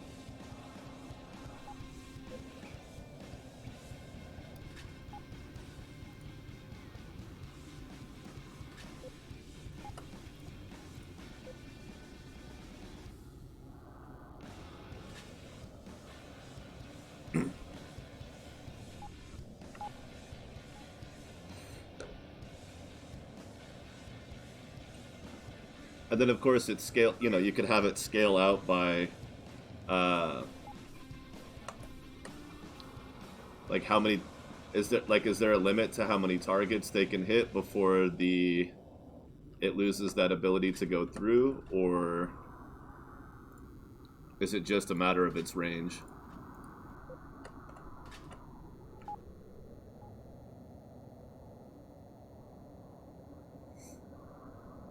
Well, I mean that's what you can do is like because railguns have what would appear to the human eye to be an uh, instant, like you just like a regular bullet. You don't really see a projectile necessarily. Um, they're much faster than standard propellant driven projectiles. Like so you could actually have it to where the velocity changes to determine how many targets it can go through, and also the higher velocity would mean that you would have less of a diminishing return at each target.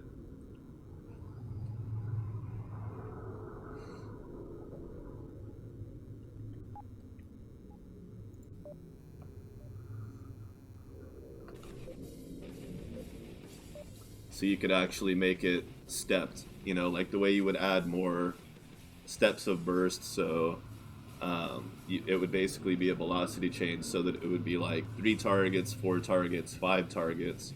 But then once it gets to that last uh, hit, no matter what it is, it's like half damage. So if it's 3 targets, it would be like full damage, goes through that one, goes through the second one at 66, the next one at 30, or I guess it would have to cap down at 50. So it would be more like 70 in the middle. I don't know. There's there's a lot of ways to approach that, for sure. Oh yeah, I wanted to test it. So with these upgrade kits, does it have to be green first, right? Because like I have ancient relics and an approved upgrade kit. How do I know which one it's gonna use?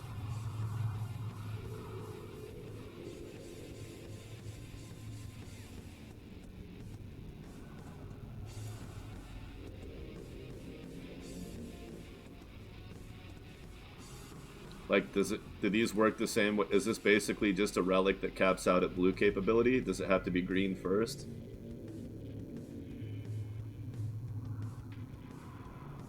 Oh, okay, because these are item level 61, so it'll use that.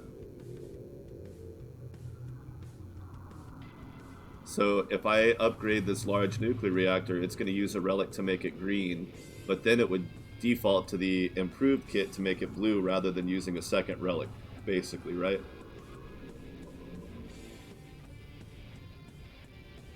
Because it has to be green first and then blue.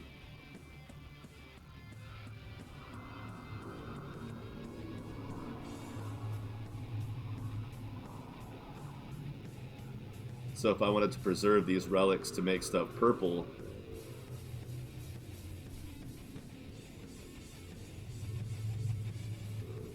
but this kit would make it blue. Oh, so it would use this to make it green, even though it could go to blue? So this is basically just a relic with a cap. If I upgrade this nuclear reactor, it'll use the improved kit. Let's just see. Yeah, okay. So it could have made it blue, but it stepped it to green because that's what it had the ability to do. Okay. So we'll reload that. And we'll do like you said and make a green kit, which I need 2 base components for. Is that? Oh, it's a different icon. Nice.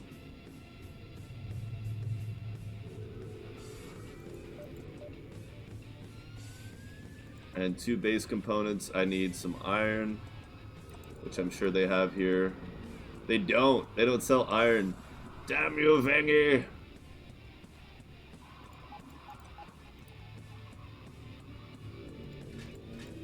There. Oh, still need to make the base components. But I need 2. Oh, that should work. Okay, I got 2 iron for each of those. So then we go back, Make another base component. No, I need 3. No, 2. Okay. So I build that. Okay, so what we'll do is we'll save there. So now if I take this off and upgrade, then it'll use the upgrade kit and then the improved upgrade kit. And I'll still have my 3 relics. Beautiful. Which is still not enough to permafire these things.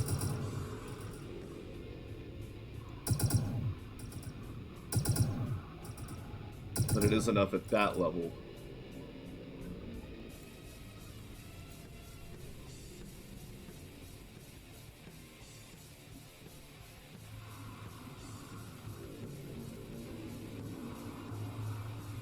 Alright, so let's store that. Or just sell it back. I don't want that. I don't want that. I'm going to take the thermal regulator with me because it doesn't take up much space, so I won't bother storing it. Okay. Cool. Well, that was a much cheaper way to upgrade my reactor, which makes it reasonable to upgrade the quality of something cheap like a nuclear reactor without wasting a relic on it.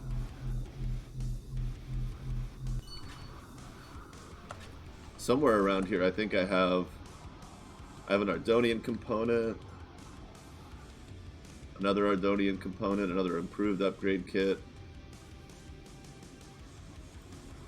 Eventually, I'm going to put my warp drive on and go condense all this stuff down into one system, but for now, I'm just storing it wherever I can.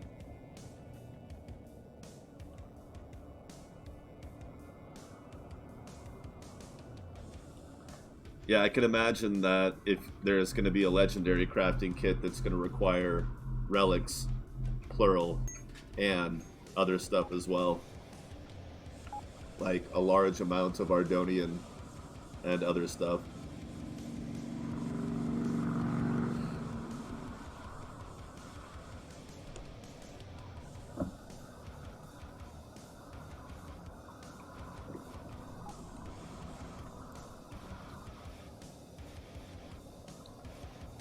I mean, how long have I been waiting for that, right? Like, just on large Vangi reactors alone, the amount of those that I farm up and how many of them I have in purple across all my saves, but never enough in orange. That's... Being able to upgrade to orange to legendary is like one of my most anticipated things that I just... Until stuff like this upgrade kit came along, I didn't even bother talking about, because...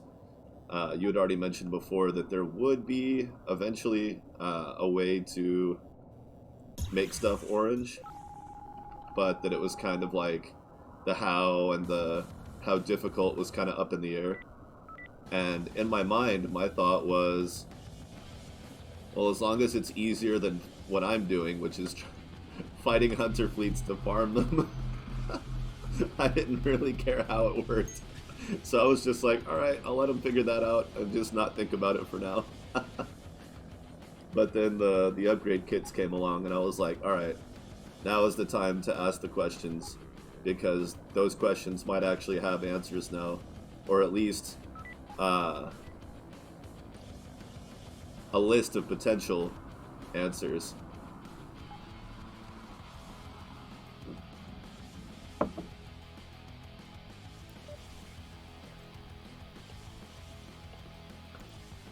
Oh, I should scrap that. Now we've got some tech going. But, no, they just have a long list. It's all the same stuff.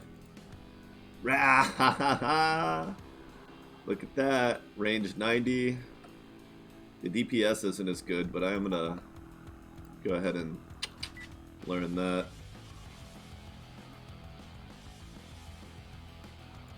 Oh, yeah. Yeah, when you talked about the crafting update, I was like, well, the the crafting update process of many updates. I never imagined that the complete package would drop, because that's not how beta works. Oh yeah, look at that. 427. Woo! I would like to see some Mark II chargers soon. I'm ready for that now with my power output and matching my shield generator. Did I learn how to make the Mark IIs? No. Can go ahead and do that. Oh wow, we got a full set of systems here. Possibly a Ravager or two. And then I'm going to assume that those are not all 3 asteroid rushes, but they could be. I'm surprised I didn't go there already. Ooh, I bet there's a Ravager there. But no, let's find us a... Well, we found another gate. Let's find us these other systems.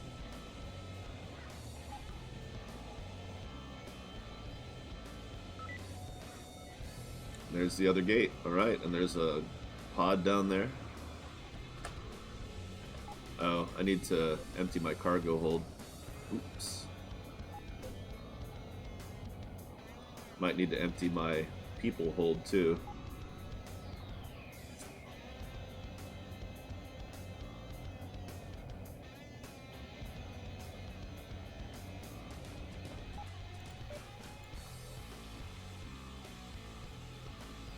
Range and heat control. Yeah. That's a tough one. Definitely not you. No. Max weapon heat, I'm not a huge fan of.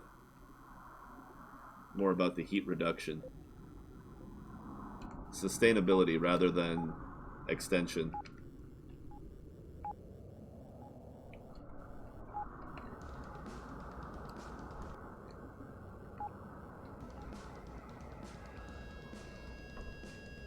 Samarium.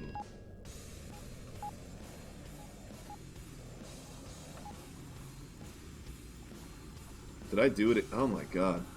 Wake up! I've had a cup and a half of tea and I'm still like making dumb mistakes.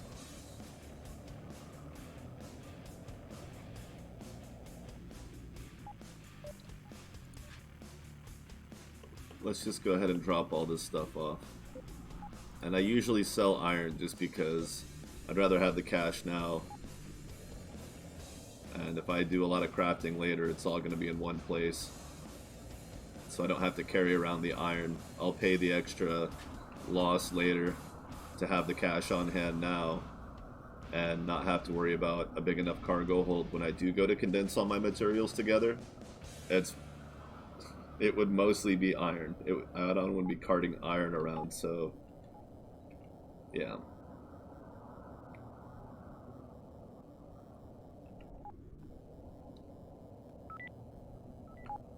Oh, hey buddy. Where are you heading off to in such a hurry? Allow me to introduce myself. No, you're good, Merch. Carry on.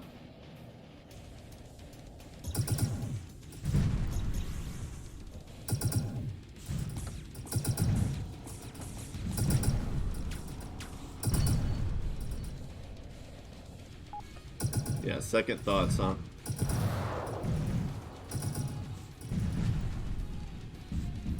There you go. Wake up, Ziggy. I know I kind of ran down the power system there, so you kind of fell asleep at the wheel, but let's stay frosty.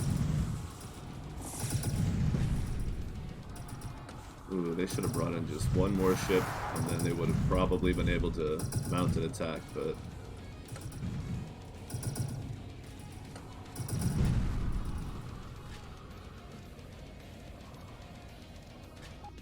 I'll be happy when those fleets will aggro you once you start fighting them.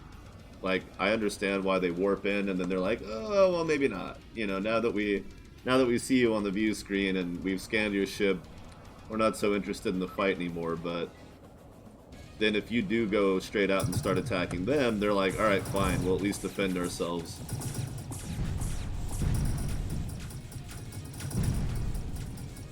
All together.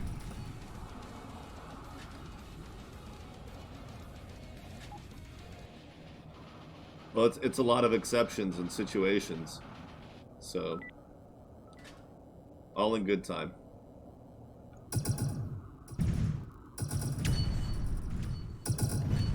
you, I think I've asked you before, and you said that Marauders technically aren't a faction, right?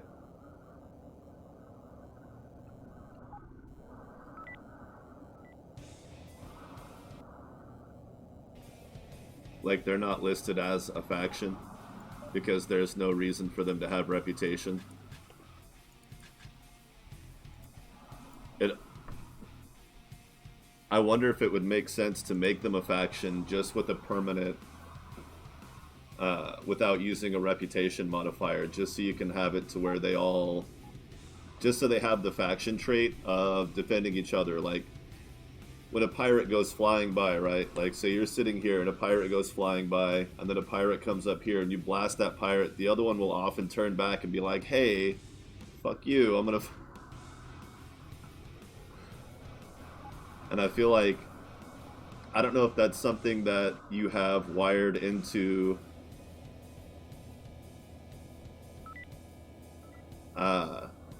the faction as a faction behavior, or if you do that separately, where it just does a check to see if they're in the same faction. Ooh.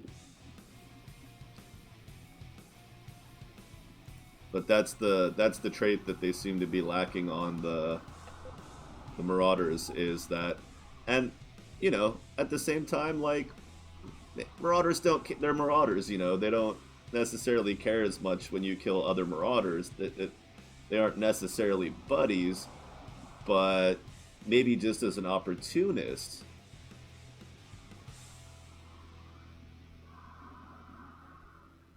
Just as an opportunist, they're like, I don't necessarily care if you kill this other guy, but you're fighting him, so like, I want your loot too, so I'll come up and try to take advantage of the situation to take out the player, just because he is engaged with another Marauder.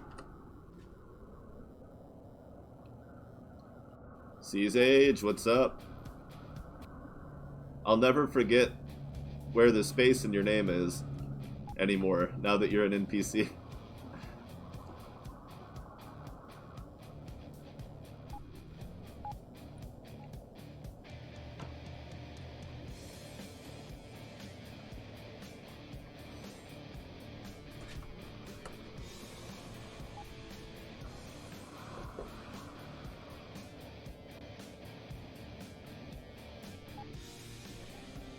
One of us, one of us. Alright, so the gate that I rode in on was this one. Should probably do that one first. Okay.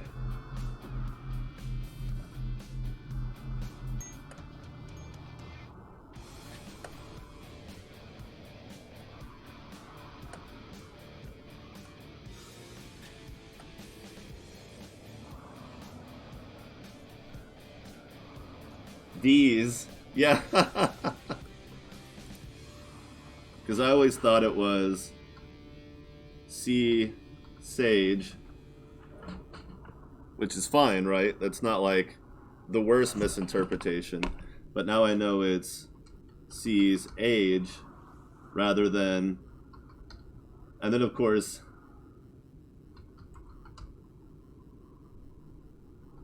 and then there's these as age, and then that's just really confusing because that could, on top of all the other ways to interpret the spelling, that one's just like, what does that even mean? That alone could mean 100 different things.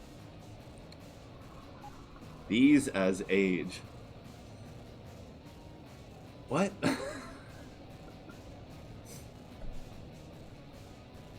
And of course, I always thought it was, when I first saw it, before I like broke it down, I thought it was a sausage joke.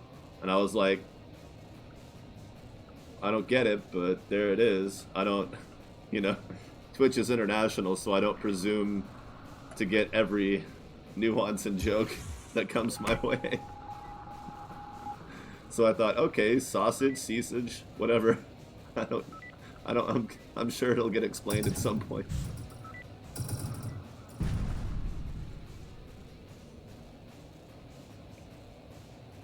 That's what I thought too, because, you know, that's something that you would expect to be a person's title rather than a description. Oh no! Oh, I sure as hell don't want that. What have I done? Looks like I need to kill some traders before I do anything else.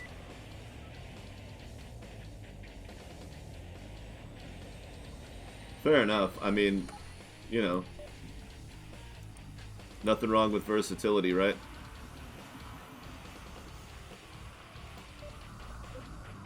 Alright, I need to go find some humans to murder.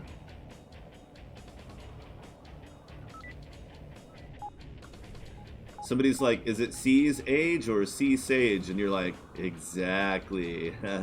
Yeah.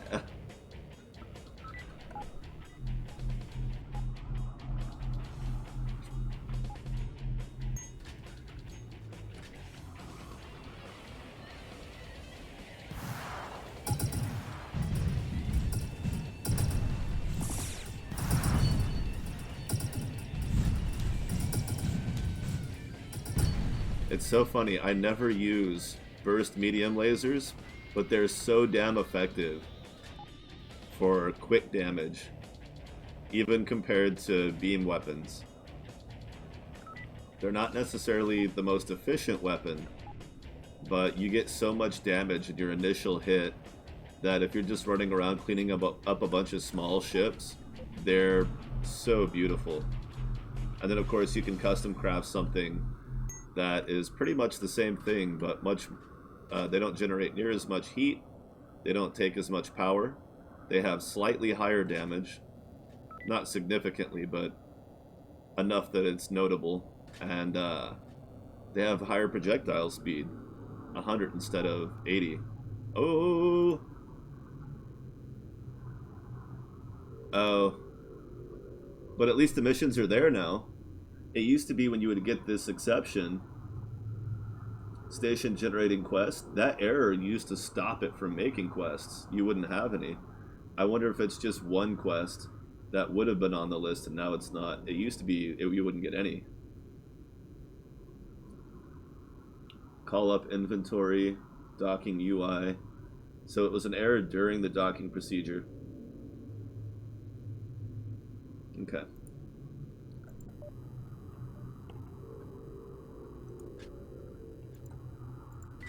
Alright, now we got the blueprint for that.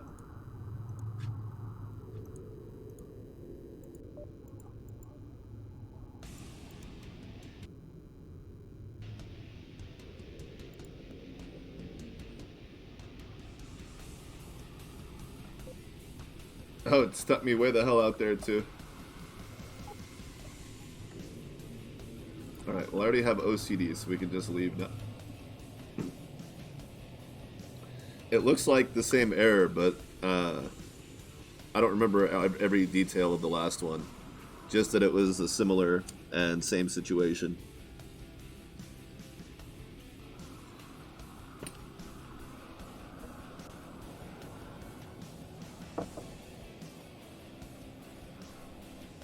But I was pretty sure that the old one you had already taken care of, so yeah, I guess. Nice. And perfect.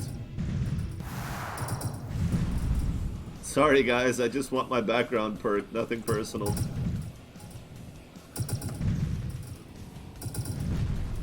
I just didn't want to choose it at the start because of starting ship size. Yep, that's right. I'm murdering humans just so I didn't have to start with a shuttle.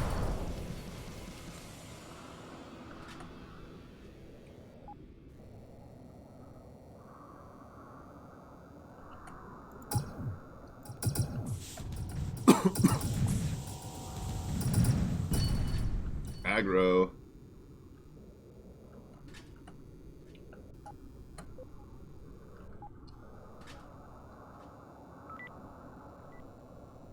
All right.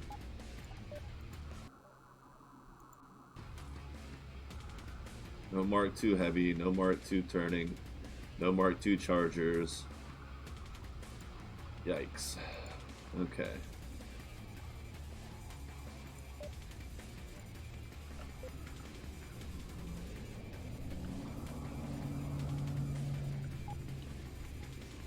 I won't be salvaging my pirate reputation anytime soon, but that's fine.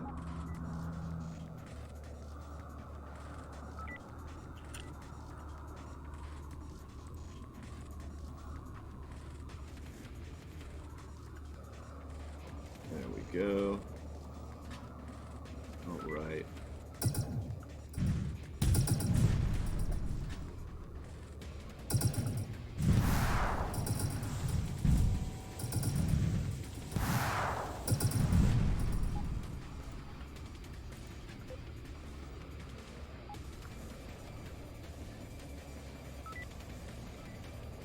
Excellent.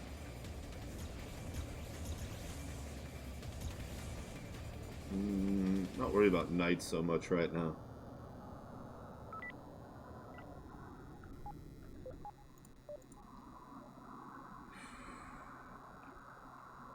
Oh, same thing. No Mark IIs are the things I need. Those are a lot more functional on this ship, but... Well... Damn. They have that range. They have that projectile speed. That's not bad. Let's see. These at 100 do 43 DPS for 6 and 27. Projectile speed 80, range 90. It's just not a burst, which is what I'm trying to get. And I'm not finding any of these. I haven't found a lot of green crystals laying around either. Oh yeah, I like the bright yellow. The yellowish kind of green. The way it offsets with the scarlet and pink.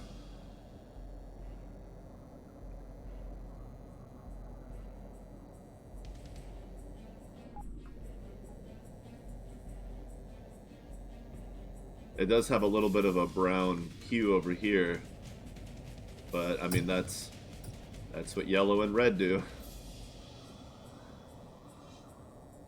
If it doesn't have the full color value, it's not going to come out orange. Not in the light spectrum. But brown gives it that kind of depth, like of almost being black. So it still maintains that kind of infinite depth look. This I love, the Vangie color, green and purple. Ooh, and the red. Yeah, this is nice.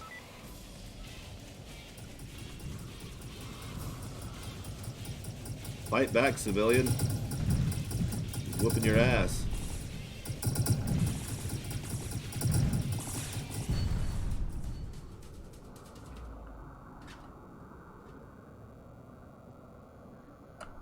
I wish he would like re-engage because actually no, most of the time I want them to stop engaging so that I can get the aggro. Otherwise he would have died if he had started attacking. So that's good, but it really depends on how far away I am, if I'm able to help them or not. Alright, so we're here.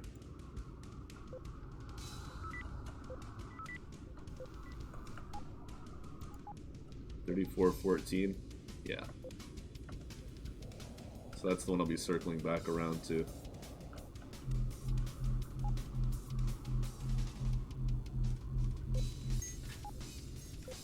Okay, it's kind of worthwhile.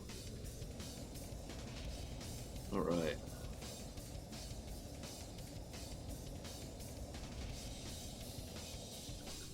Nope.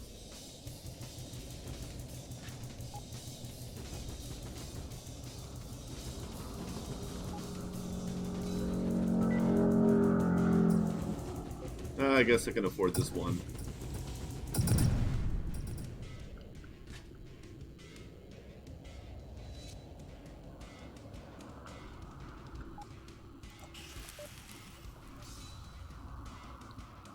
Oof.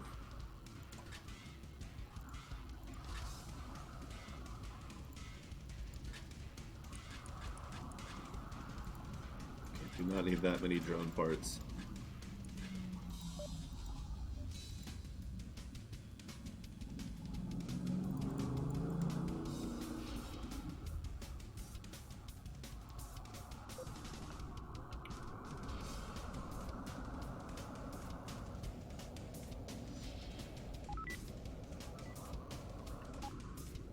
Yeah, you know what? We don't need to be getting too excited in a level 9 system.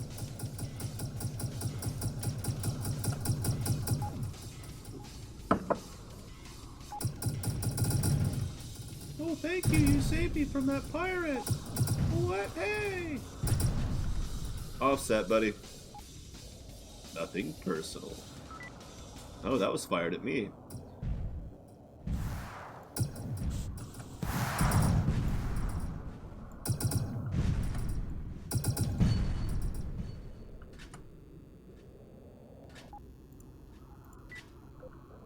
Blueprint for ion cannon.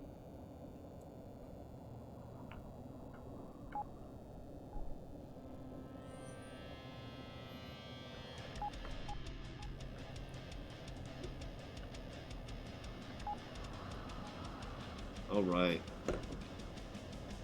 Show me new technology. Or a Ravager. Or whole lots of neither.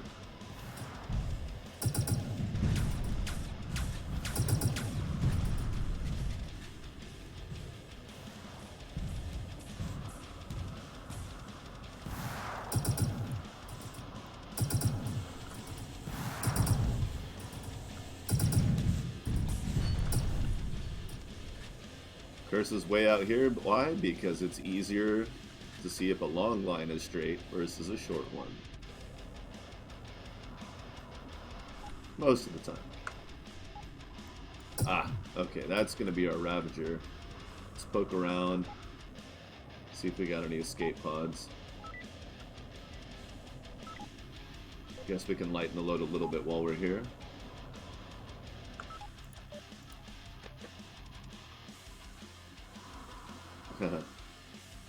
Oh, fleet ships get energy generation, but it's not much.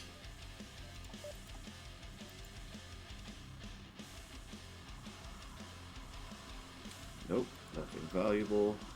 Ooh, a Dorothy.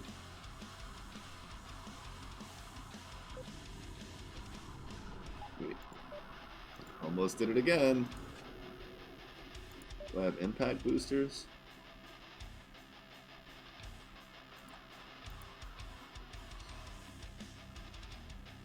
I do not. I think I only need the one. Nope. No, so it was the impact absorbers that I already have one on.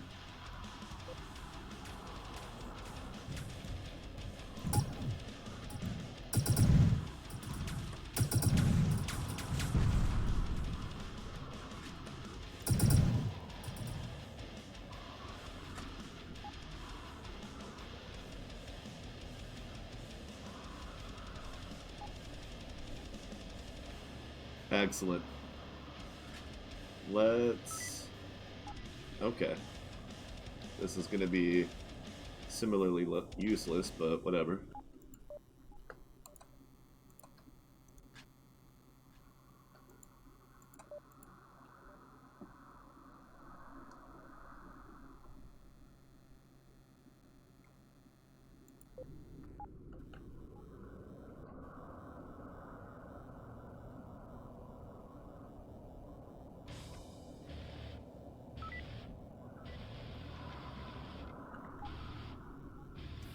Okay. Yeah, we're looking good for our lone wolf background.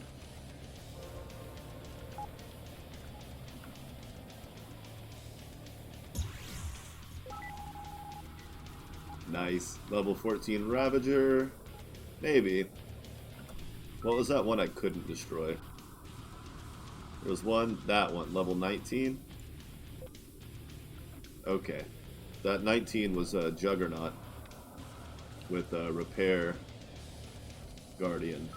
And this one's a Juggernaut as well. Probably also with a Repair Guardian. Yep.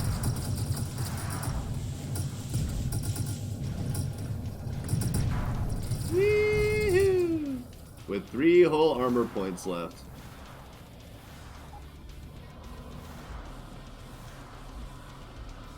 Also a missile boat.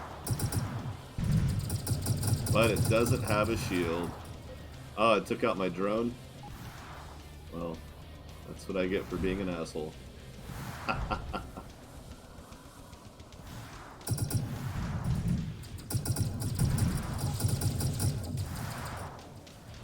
Who's warping in? Marauders? Okay.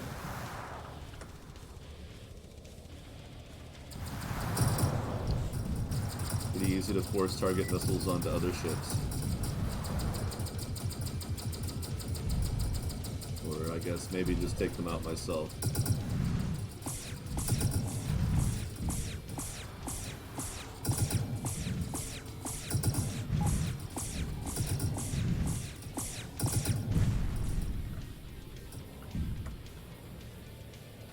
He's still alive? Barely, but damn.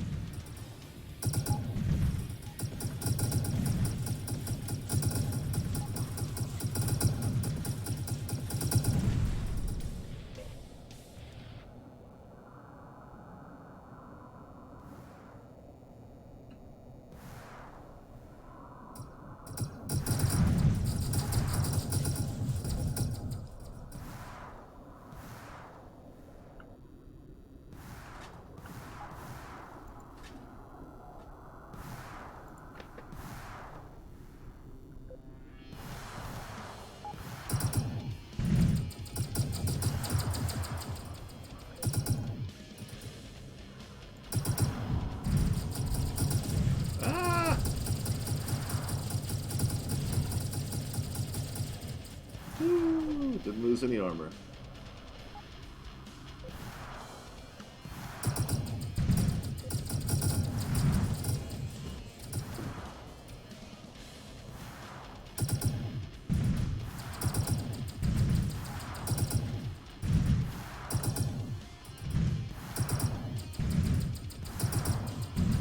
Yeah, that's...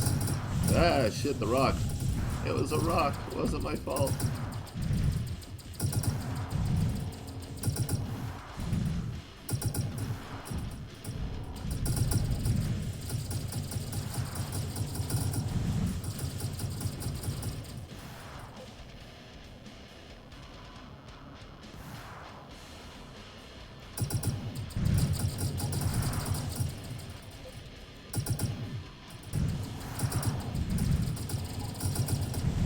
Got my drone part back.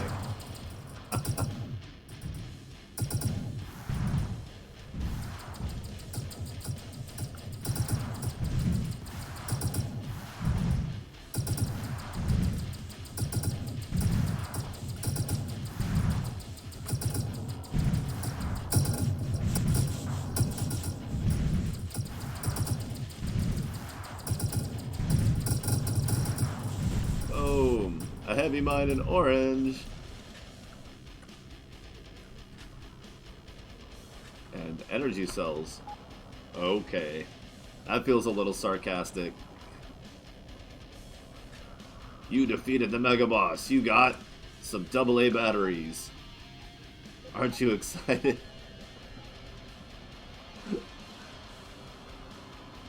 Oh my, yes.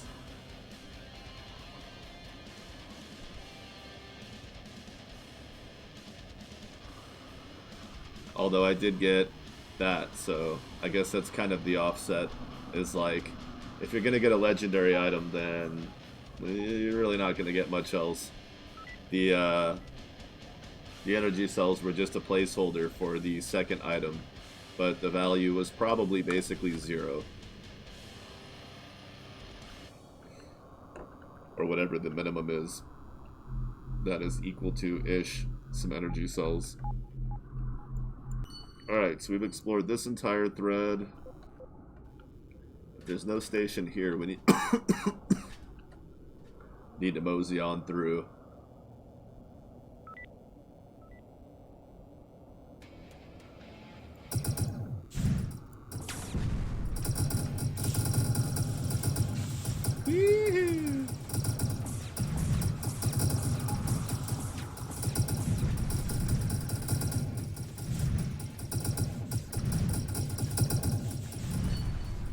Exotrium.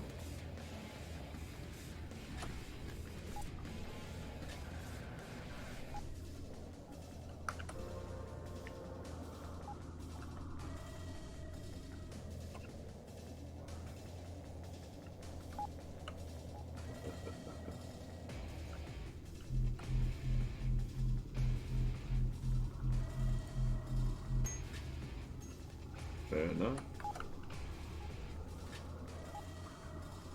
Okay, tech level 16, which I think is good enough for some large fusion reactors. Just have to find them. Oh yeah, I forgot I already got the Hephaestus. Where is that thing? There it is.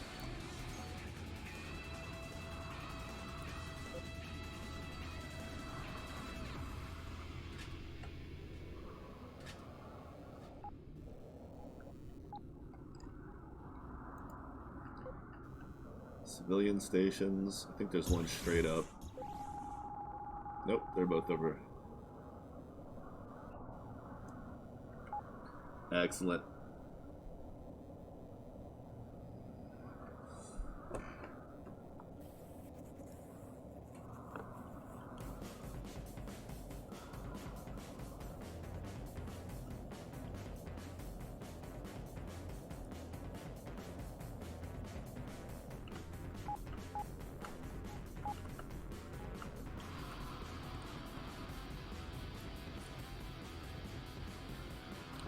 Interesting. Why is there not?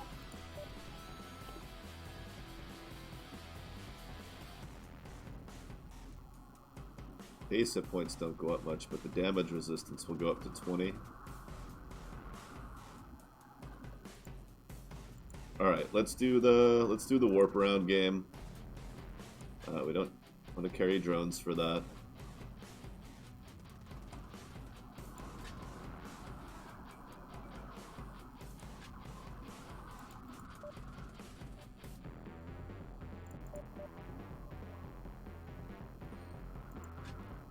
Actually, I probably...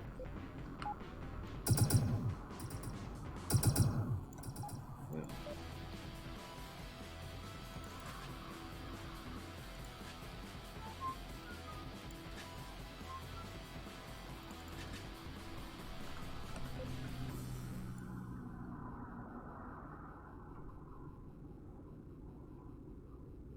Thermal regulator.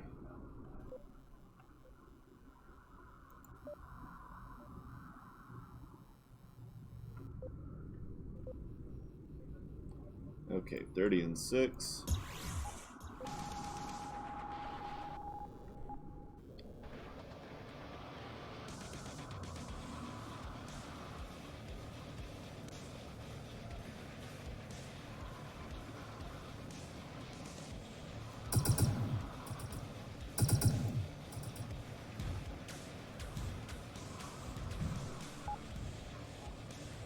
Excellent.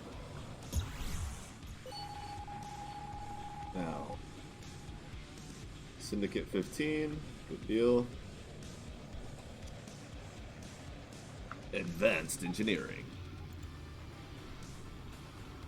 Nice.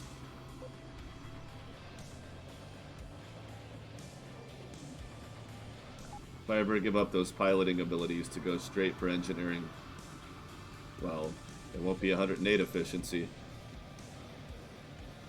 Yeah, he's probably going to be doing that job for a long time.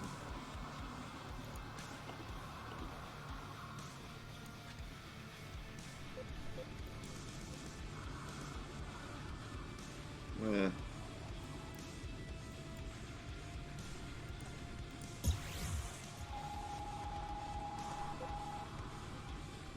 Didn't even look. So are mined metals going to have anything to do with the new crafting of equipment and stuff like that?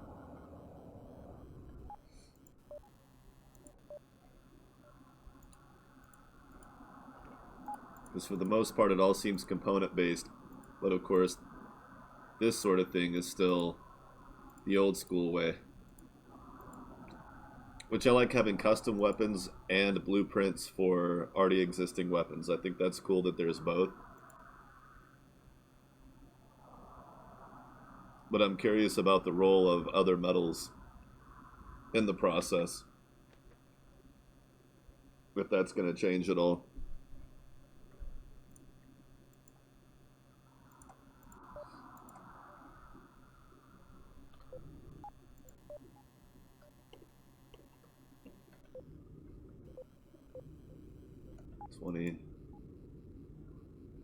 Yeah, Ardonian.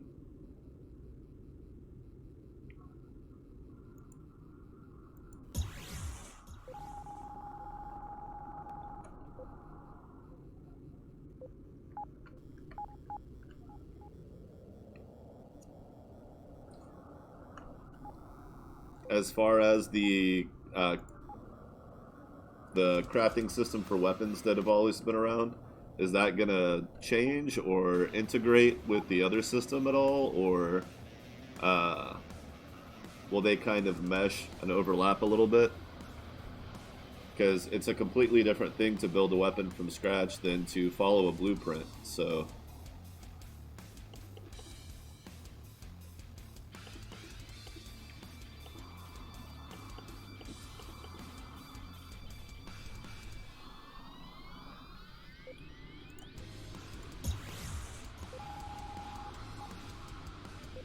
cool, cool.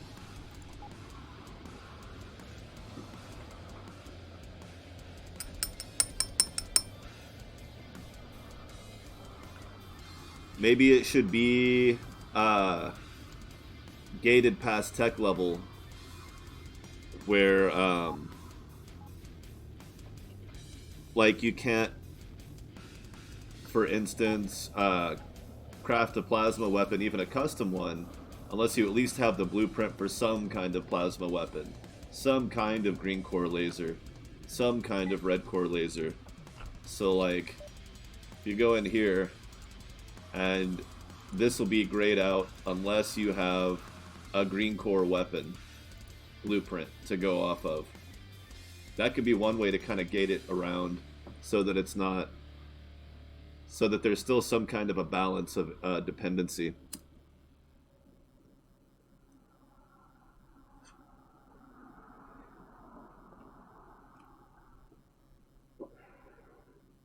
Because at a high technology level, I mean, different types of crystals have different heat tolerances, different energy tolerances, thresholds on how much they can actually handle, how efficient they are, how much photons can actually pass through them,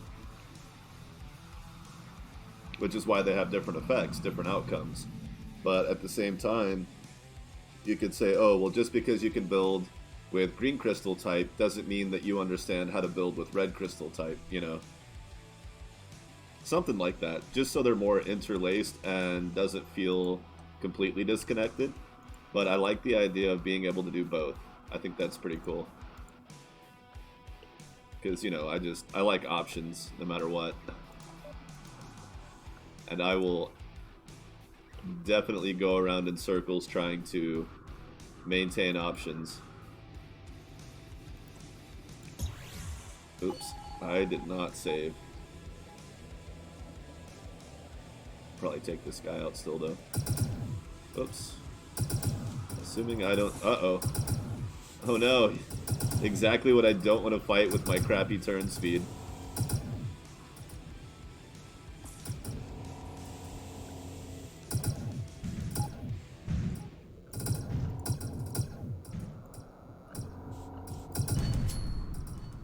Hey! Where do I... Oh!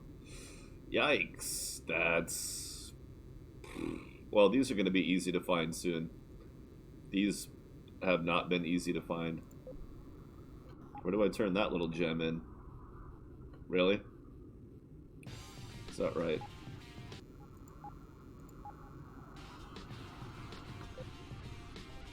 What?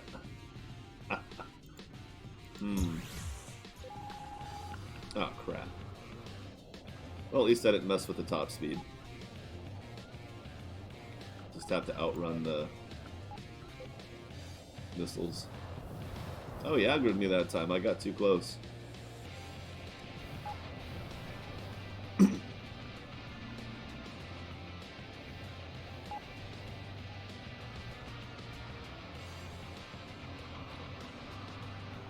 And you could do the same thing with the other modifiers, like burst weapons. If you've never worked with burst fire, then, you know, you have to be careful when you make a weapon go burst fire because it can be a little less stable. So you have to actually understand a burst laser, which is different from burst missiles, which is different from, you know, everything else.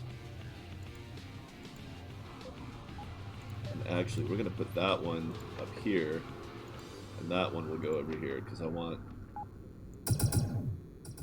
that one in the center. Nice. Okay. Saving. Look at that, I can warp there, which is perfect. Didn't have to go very far out of my way to get that.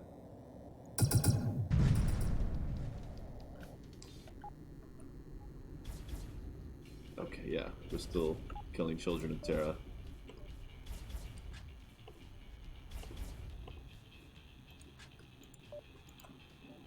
And nobody sells crystals anymore.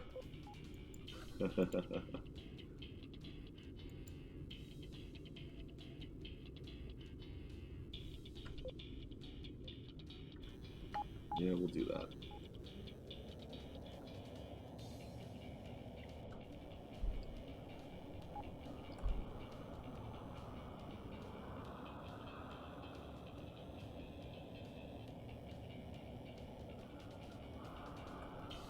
Also, AI ship headlights when? That'd be kind of neat, right? If all the other ships in the sectors, if there was a dark sector that the other ships would use. I think I've seen it. I've seen enemies with headlights before, right?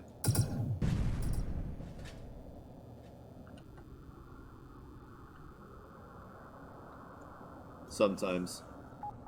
Like, you know, even if it's just to navigate asteroids, because asteroid fields, right, they have a zone around them, an object or a area zone that they have. I'm sure that same zone could be used to trigger the AI to turning on a flashlight, their headlight. Flashlight. Don't don't misinterpret that. It's important. Blue. Do I really want to go all the way for blue crystals?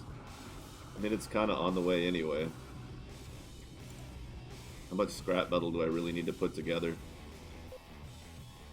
Ah, we got the cargo space. Let's do it.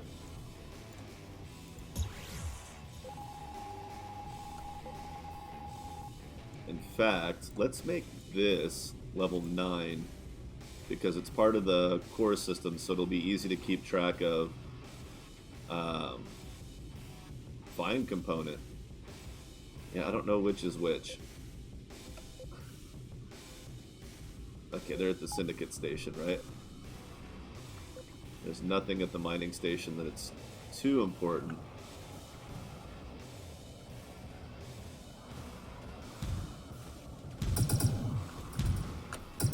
Ah! No! Alright, we almost halfway to frigate. Start thinking about what kind of frigate I'm going to ride.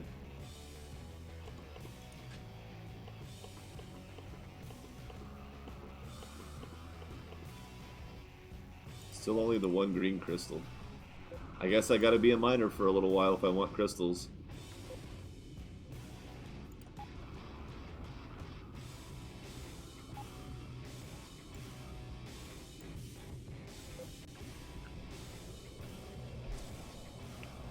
Go.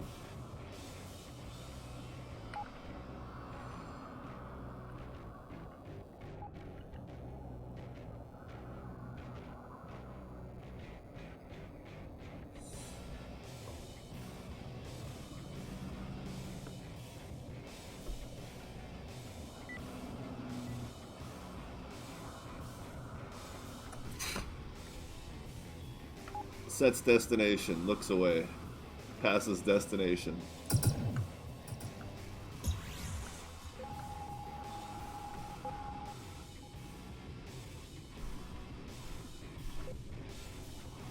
Really? Okay.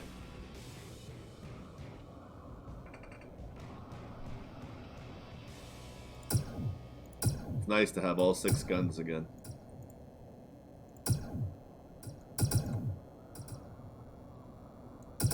Whoops.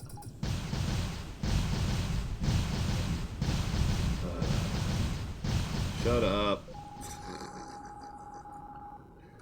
The only time it's okay to do that is when you're just trying to pick some stuff up and you accidentally...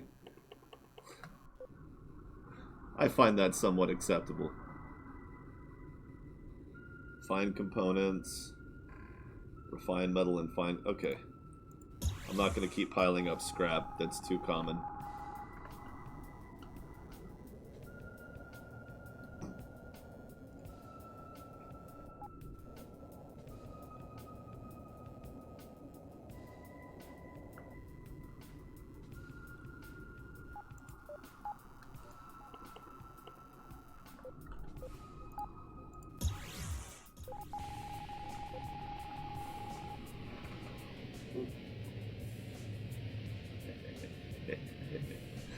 Oops. Forgot to mute the microphone for that one.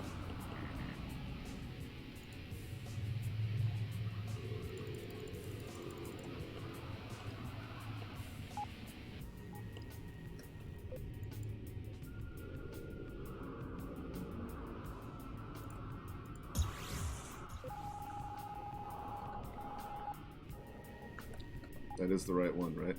Yeah.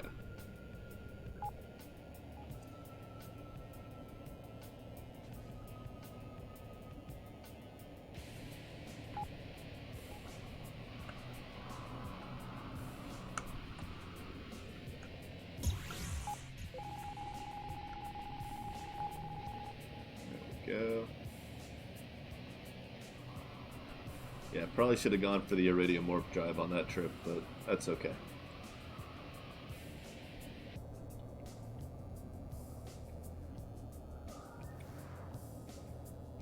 Whoa, really? Hey, jerk. How about now? You got anything you want to say now?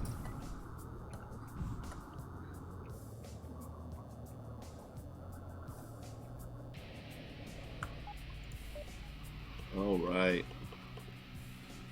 Ha. Good times. Nothing I really need. Although I could.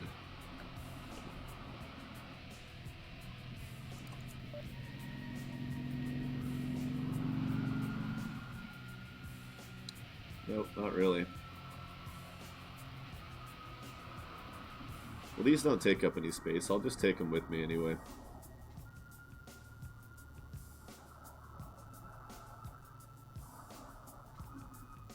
Cool. Alright, I need to go pour myself a drink real quick. I'll be right back.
All right.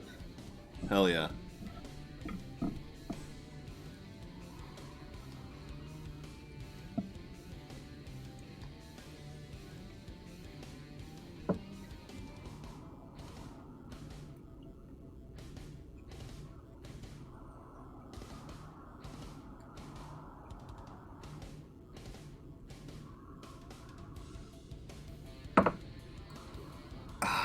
Good times.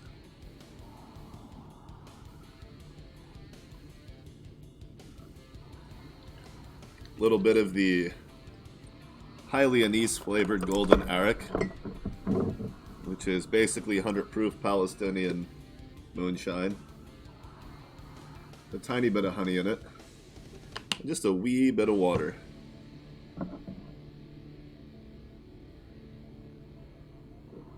Oh, woo!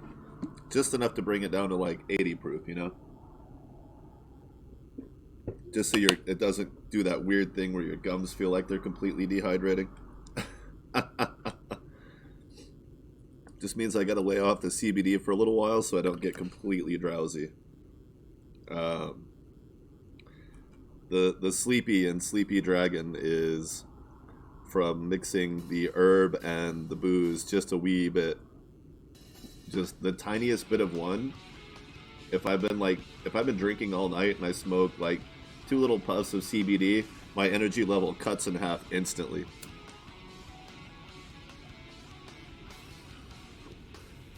And while I've met plenty of people who say basically the same thing happens to them, it's not typical.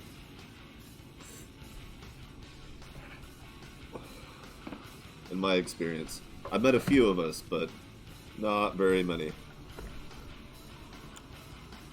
Alright. Cool.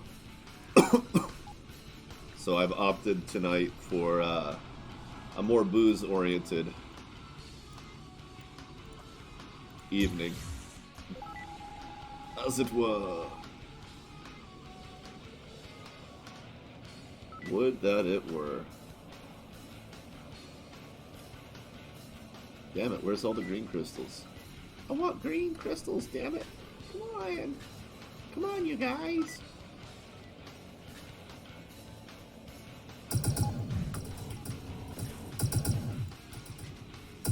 Oof. Yeah, you do that, bud. Have fun. I'm gonna get refitted real quick.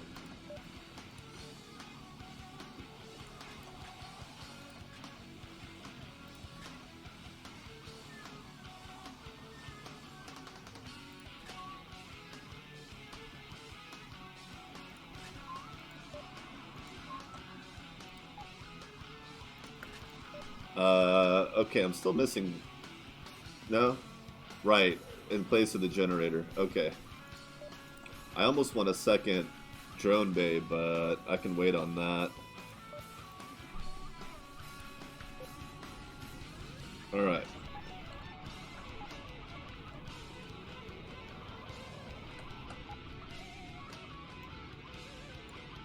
Well, there's a dark sector either way, and I'm in one. So let's just go... We'll fly around for a moment, and then we'll pick one of these gates to go through. Excuse me?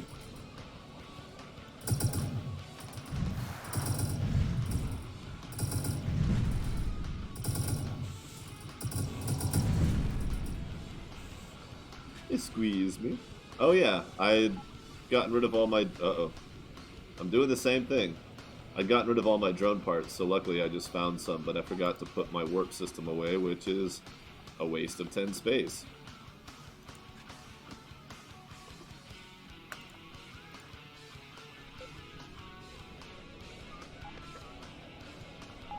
Let's see, how long... Not enough power. Okay.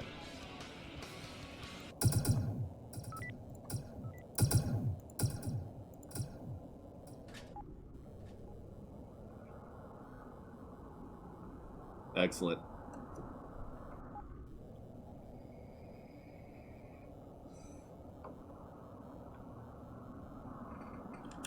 Man, how cool would it be if the next song just automatically started playing immediately and didn't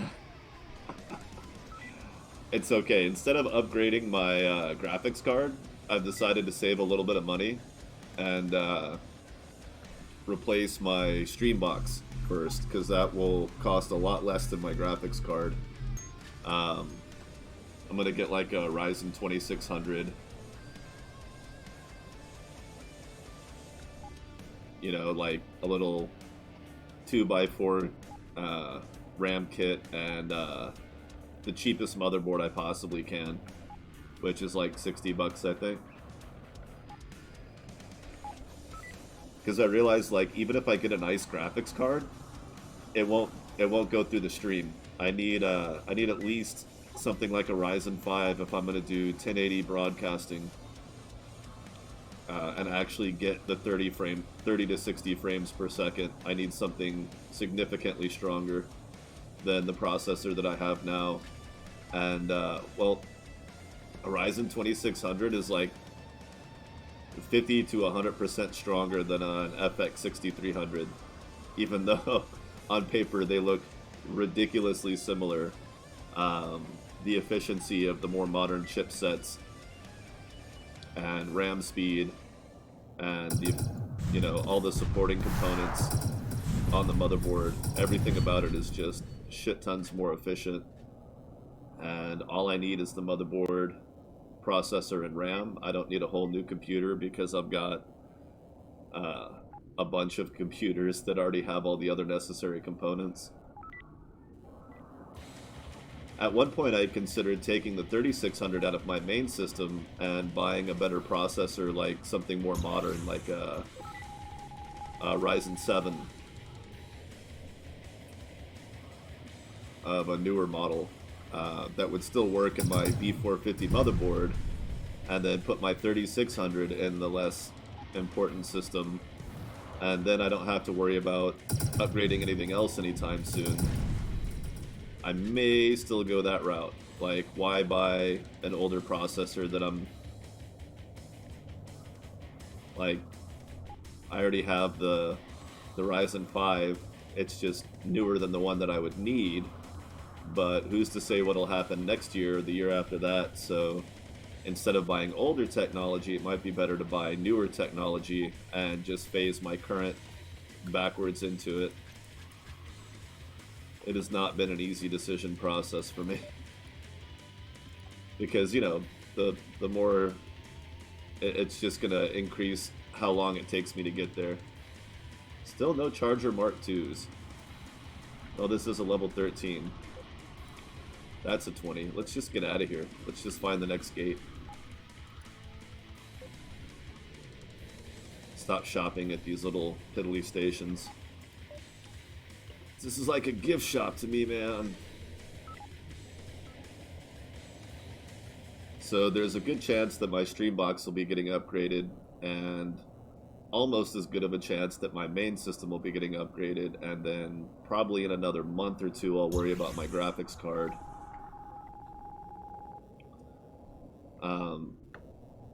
There's also a chance that the motherboard as well, I'll just end up buying like an X550 or 570 so that it's more future proof as well. But that's expensive. That's even more expensive.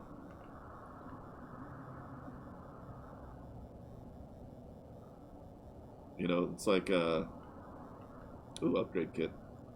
Rather than spending, you know, 300 bucks, 400 bucks on an older Ryzen upgrade, I'll be spending like 6 to 700 on upgrading my primary system, and then spending another 6 or 700 down the road on a graphics card.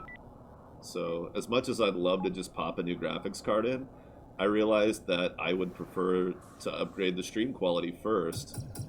I would rather do that than just get better graphics, because then I would just be enjoying them alone, basically. It's kind of counterintuitive to the point of upgrading the graphics card, because it won't look better on Twitch. It won't look better on the stream. There won't be any significant difference other than like a slight stability. and you don't upgrade your graphics card if all it's going to do is increase your 1% lows by a small percentage, it's not worthwhile. So if I look at it from the outside perspective of broadcasting, then basically any graphics card upgrade is going to have a very 30.9, what? Oh, okay, because the Zortrium armor. You know what, let's go ahead and do that. I'm not going to wait for blue.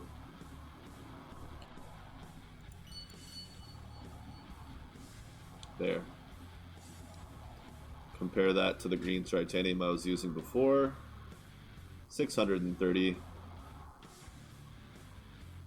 21.4 instead of 20.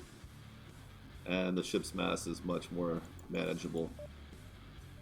Turn speed's up to 32.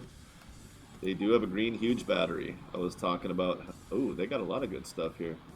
Charger Mark II. Oh! I mean, I can get a lot more out of this Corvette rather than just buying... Because I don't want to put all this on a frigate, right? Oh, that'd be gross. Alright, let's see...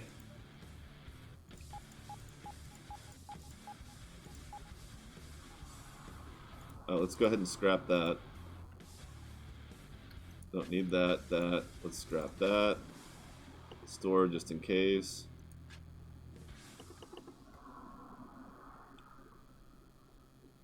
But yeah, I've got my old 600 watt power supply, so I can use that to run pretty much any backups, any Streambox or other system, and then I can use the FX 6300 for my comm system, which will be a lot more effective than the system I'm using now. I'm going to need a lot of extension cables, of USB extension cables. I may even get just hubs. Alright, 72, right? Okay, we're up to 54 rather than 49. Those are 3 each, though. These are 8, so we're using a total of 4 more power, plus whatever the change is here. So to look at the boost cost, 24. 35, so that goes up by 11 to increase that by not quite 5. But it's still better. In fact, I could even do that. Make it less than it was before, and about the same, and open up space for more generators. So we'll leave it at 50 for the moment, just to see... Yeah, we'll do that.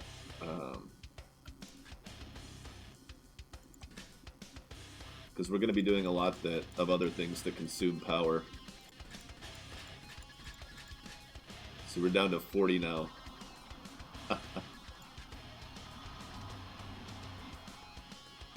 And that's expensive, which means we can lose that to maintain better damage. Really don't need that too bad. That's helpful though. I like being able to find jump gates easily. And honestly, nah, let's keep that on. There was something else. Oh yeah, lose the lateral thrusters, which lets us put a nuclear reactor in, which gets us up to 67. We're getting there. I can still permafire.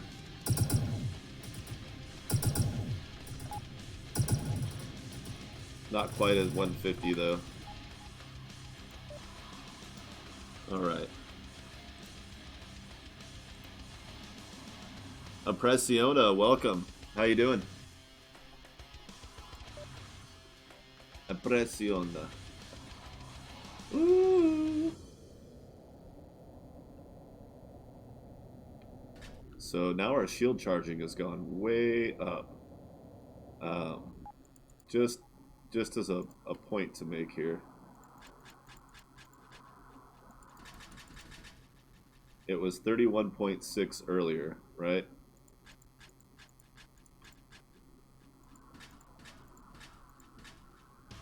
Oh, and 91 power, which is enough, I think, to fire these. Nope, still not enough.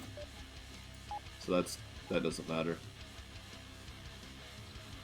So, okay, but 31.6 with 90 power.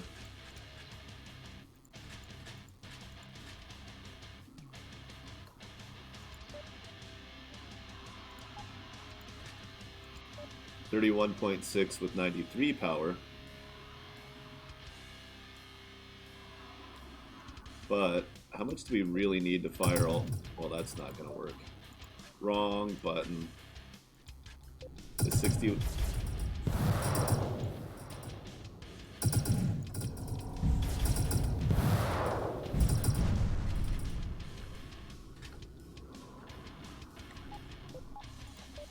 Okay, so let's go ahead and do that. That. And that, which gives us good power level. High boost cost, but we should be okay. And still slightly higher shield recharge. Balance. Balance is key.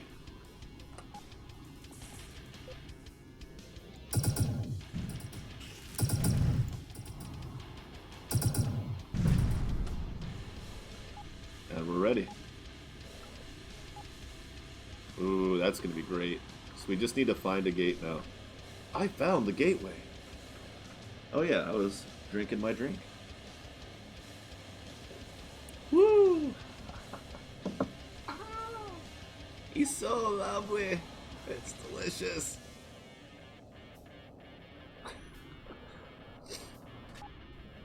What was the company, the beer company that was all about their joke was the bitter beer phase commercials that were really stupid? They're kind of funny, but they were dumb. They were silly. Like they did the computer graphics to make people's faces all scrunched up like, ooh. I cannot remember.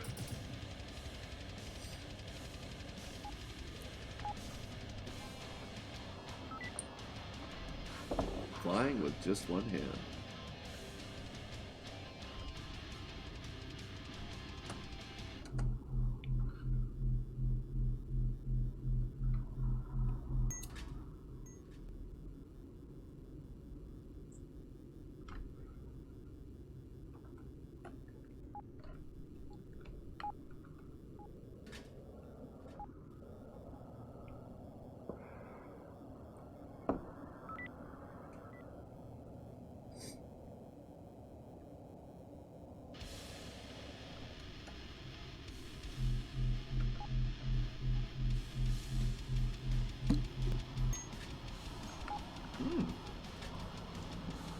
Nice.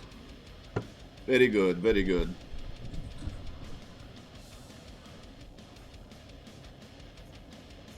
Ooh. Red Skull, huh? Alright, well they're gonna be quick, so I need to get a head start.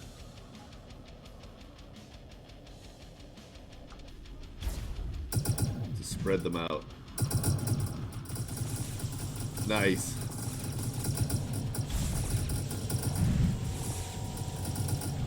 I took this guy first because I know that those two ships won't... Oh, look, they are.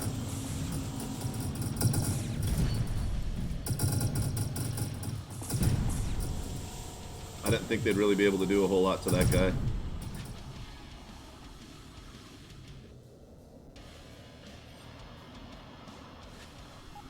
Did I already do those? Oh yeah, it would be cool if something on the tooltip would say blueprint learned. Once you already know how to build something. That could be neat. Along with the knowledge tab.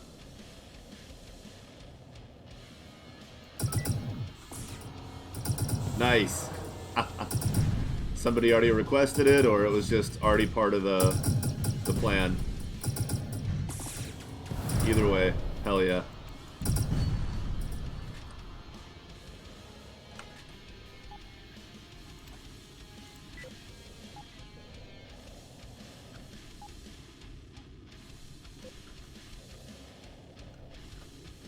Is that an escape pod? Nope. It was not. I figured. It makes sense on both sides. Oh, wow. No Marauder. Damn. Or Ravager, I mean. Although I guess it's not that big a deal that if there are less Ravagers because we get upgrade kits now. You don't have to fight them for relics anymore.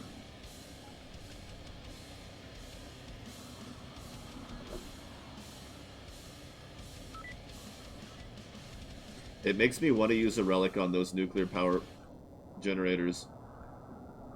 Just because I didn't have to use them to get it up to blue. Just to go from blue to purple. It almost seems reasonable to put one in to get purple.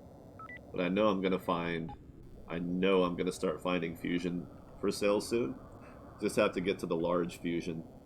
I should have done it back a long time ago. I haven't really been doing enough to get leveled up yet. Yeah. They just become obsolete so fast that it's like, what are you going to do with a purple generator for the rest of the game? Like, okay, sure, you start a fleet, and it's a nice interim step, but you're going to find a green fusion reactor quickly enough, and it's almost as good. You'll wish you had that one relic to make it blue fusion. Or purple. On the other hand, there's... I haven't found any sign of anything fusion at all yet, so maybe I should stop waiting. Huh.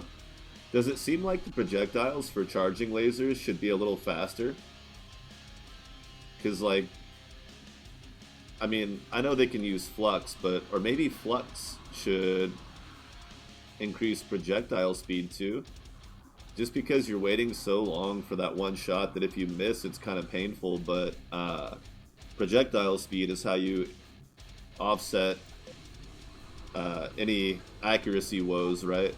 Like, anytime you're concerned about accuracy, projectile speed is what you want to compensate for that. Other than just, you know, get better, get good, kid. But, well, that's just rude.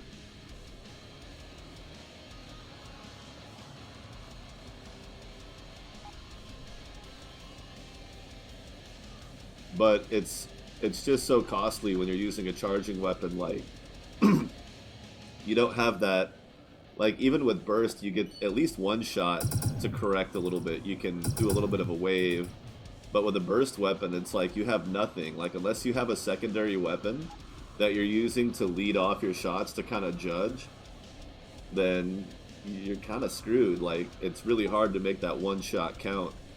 And then you have to wait all over for it again. And if you're dumping flux into it, and that's only going to help your first shot anyway in a battle until it goes all the way around and recharges another flux, which could be 30-40 seconds in the early game. So, I don't know, like, there's already a way to increase the projectile speed in crafting, but it does add to space usage. But maybe charging weapons, even crafted ones, should have a little bit of a projectile speed increase, just like, you know, like +5 per... What's the limit on how many charging you can add? 5? Right? Like, how many points can you put into charging? 4 or 5? So yeah, like 5 +5 projectile speed each can make a big difference. 20-25. Because you're waiting longer, you know, if you add more charging, you're waiting longer for a stronger projectile, so the waste gets pretty out of hand when you have a large one that takes a long time to cycle. I don't know. Maybe it's not necessary. Hey! Upgrade! Ooh, power consumption, though. That's gonna be, what, 5? Yeah, 6.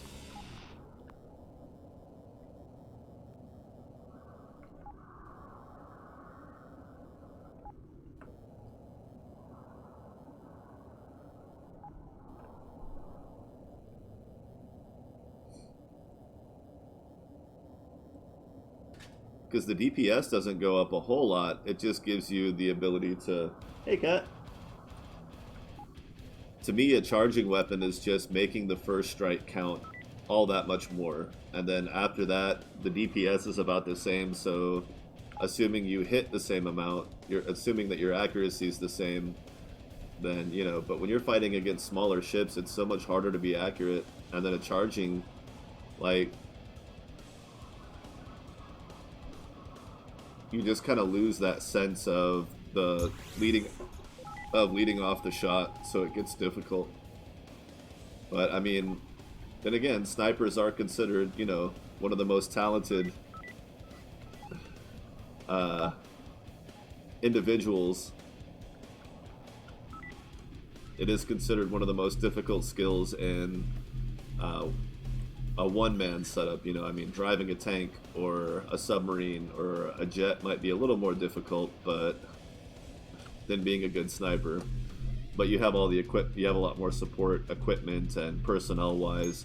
But as far as being an individual out in the field, the snipers are considered the elite, so maybe it should be more difficult.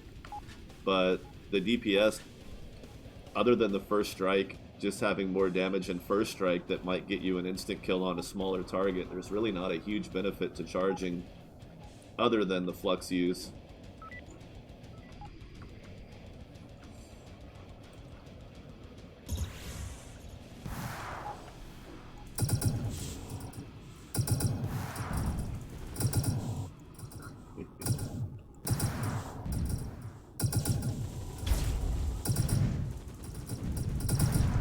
It just seems like it would make it more appealing for the average player who's not necessarily trying to be Captain Badass Sniper.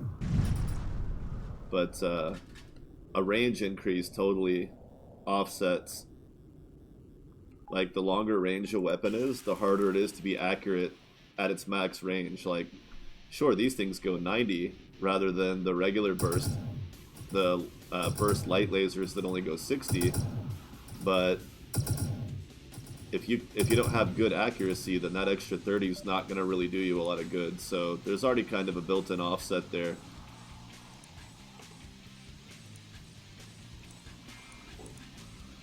Oh yeah, will they... Does anyone buy upgrade kits, or did you lock that so that they can't be sold, just like with relics?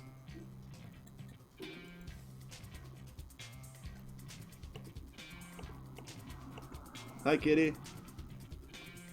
Trying to tickle my feet? You're funny.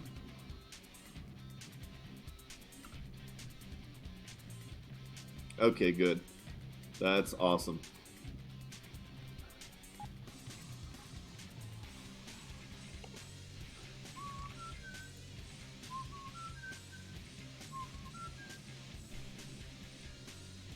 Ooh.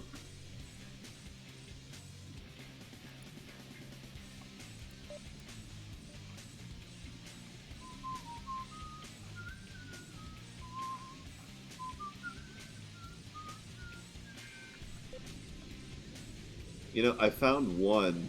Flux capacitor, and then I died, and that was loot. Well, yeah, I'm not surprised you can't buy them. I mean,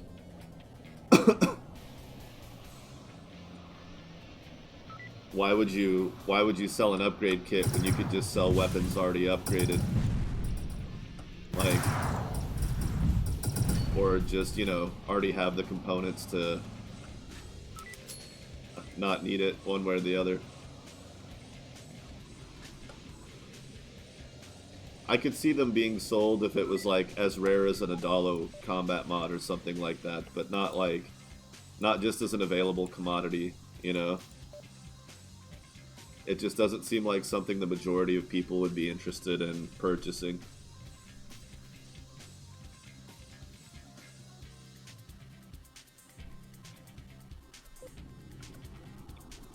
It's a solid state world out there. People just want to be able to buy the thing they need and move, you know?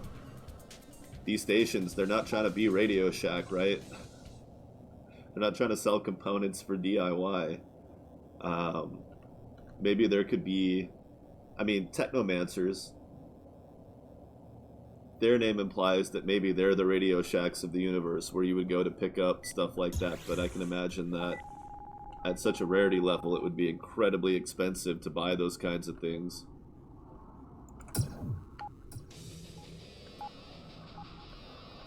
So maybe that's the way to do it. Like, Technomancer stations are going to be few and far between, right? Like, more rare than Children of Terra. And maybe Children of Terra also sell occasionally, like, as rare as a combat mod. They might sell some components just because, but they're military, like, maybe they don't. But I'm really curious to see what kind of a role the Technomancers are going to play as far as, well, technology, of course. Where'd you go, cat? Are you hungry? Are you sitting... Okay, the cat's sitting next to an empty bowl and staring at me. That's a pretty direct communication. I'll be back in just a second.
Hey, welcome. How's it going, core unit?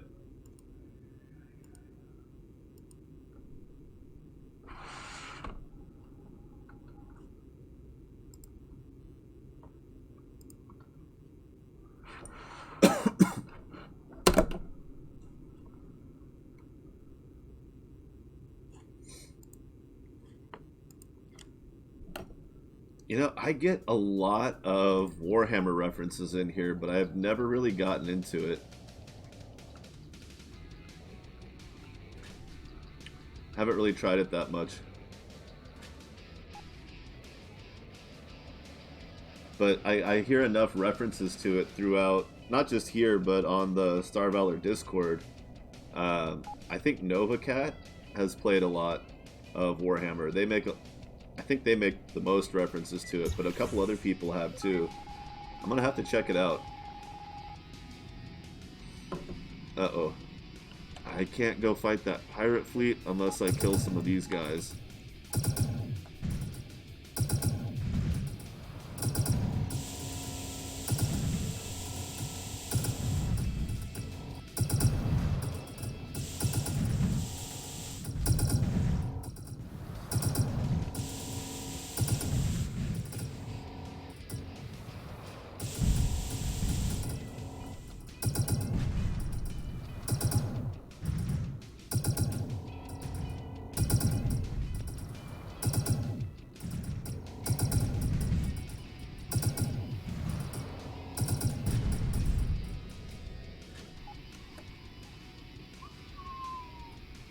Just put that on my turret.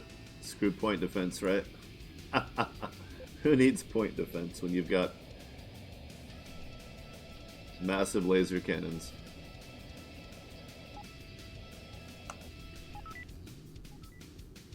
Yeah, I wouldn't be able to take out very many of those pirate ships.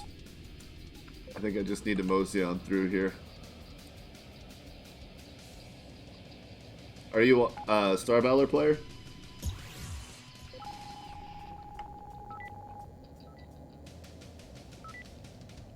My game... Oh, it's Warhammer, I think. Right?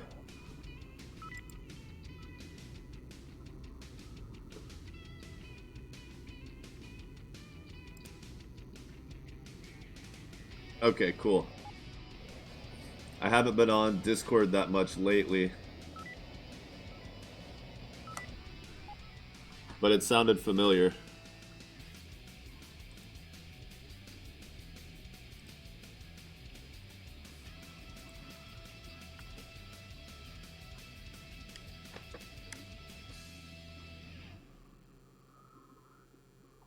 I took a few days off. I've been shopping for, well, I've been planning and shopping. Nice.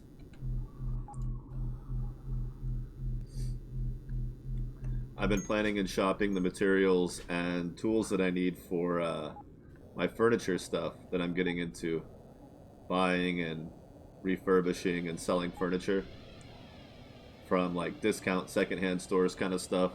Just like, you know, well, I'm gonna start out for now mostly just doing pieces that need a little bit of sanding or staining, and then work my way up if it becomes profitable. Work my way up to things that need a little more advanced care, like full board replacements, um, any kind of actual modification.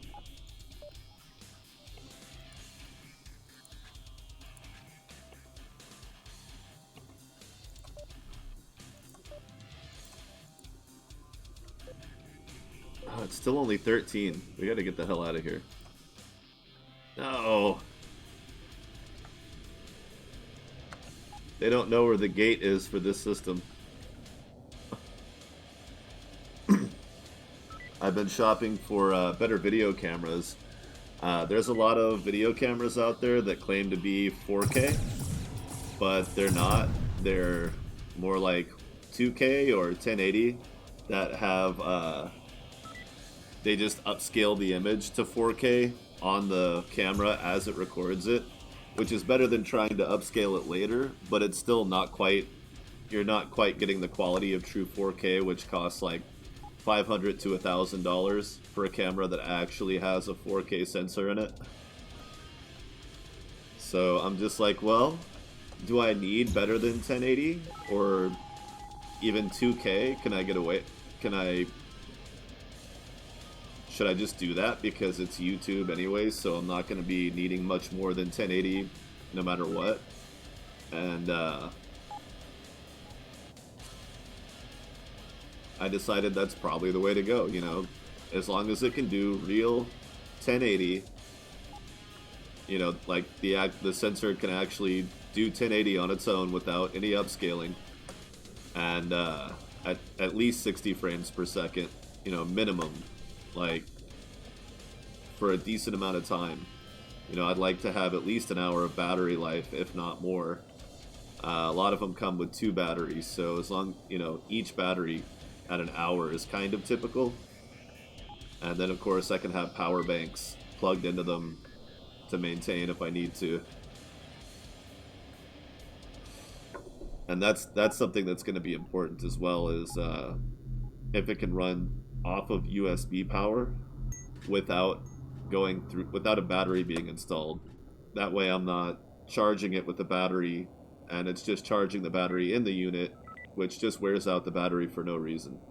And it's hard to shop for a lot of these things because not every company necessarily, hey, just for the hell of it, not every company is going to list all those things out, and not every company is honest. So you have to find independent reviewers that have bought them, tried them, and making sure that the reviewer is competent and honest based on a track record. So like, if you really have very specific needs in a video camera and you're trying not to spend more money than you really need to, it can take, weeks of research potentially to find one that actually works for you. Hey kitty. How do I not have Dogfighter yet? Do I really not have Dogfighter?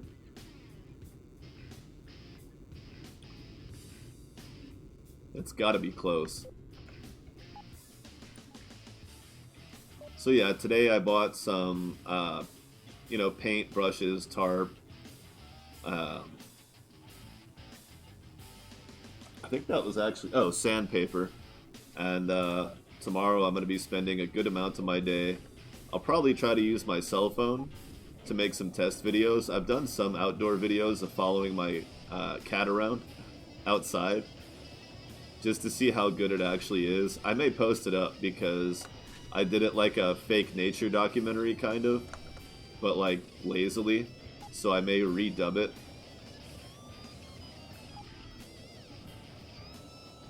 But it was like 10-15 minutes of following my cat around while she, you know, ran around and danced around in the yard and doing her little prancy hunting and laying around relaxing.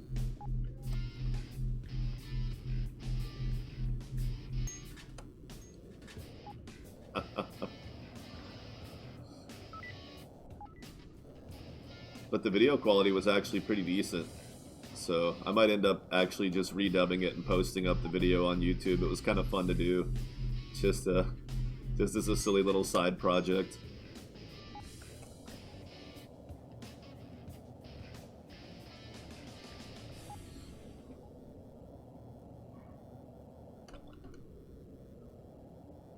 She definitely loves to hunt. Like, you can see it just in the way she, like, will lay in the grass and just kind of scan the grass horizon.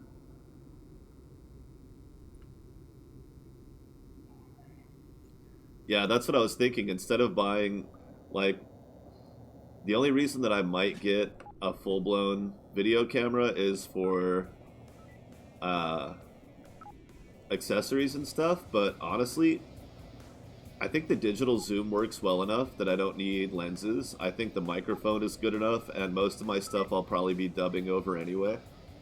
And it depends on how much of the natural audio I want to keep. I think if I get good enough software, I can just remove my voice without removing all of the background noise, all the background stuff that I want to keep. But there's a way to do it. Next time I'll probably just not talk during the video, other than just laughing and talking to her. But it was pretty fun though.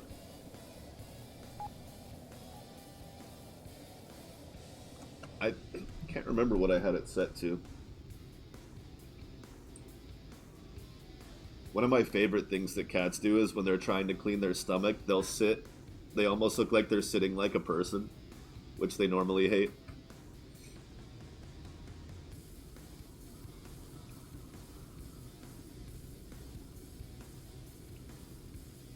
Is that like a Bluetooth mic?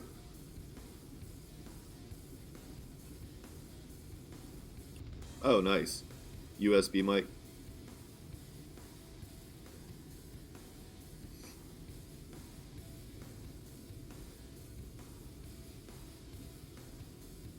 Yeah, yeah. Plug it into the microphone jack. No, wired is better, obviously, for me, because I like that extra quality. I don't quite trust Bluetooth microphones yet.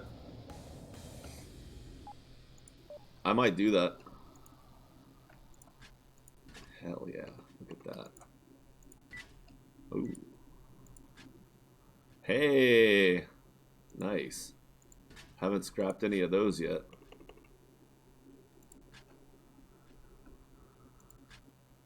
.9.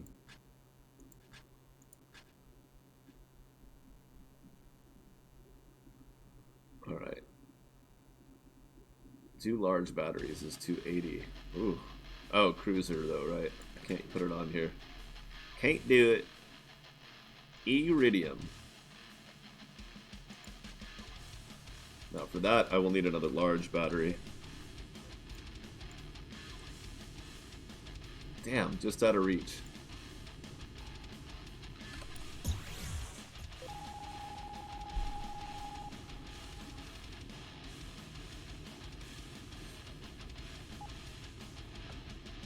Yeah, when I'm out and about, definitely wired headphones. I do have a decent pair of noise-canceling Bluetooth headphones, but they still have a plug-in port on them, and I use that most of the time. Partly because it extends the battery life, but also partly just because, well, mostly just because they'll work with the battery dead. Uh, you just don't get the noise canceling if the battery's dead, of course. Alright, we got 2 stations here. I'll check them out.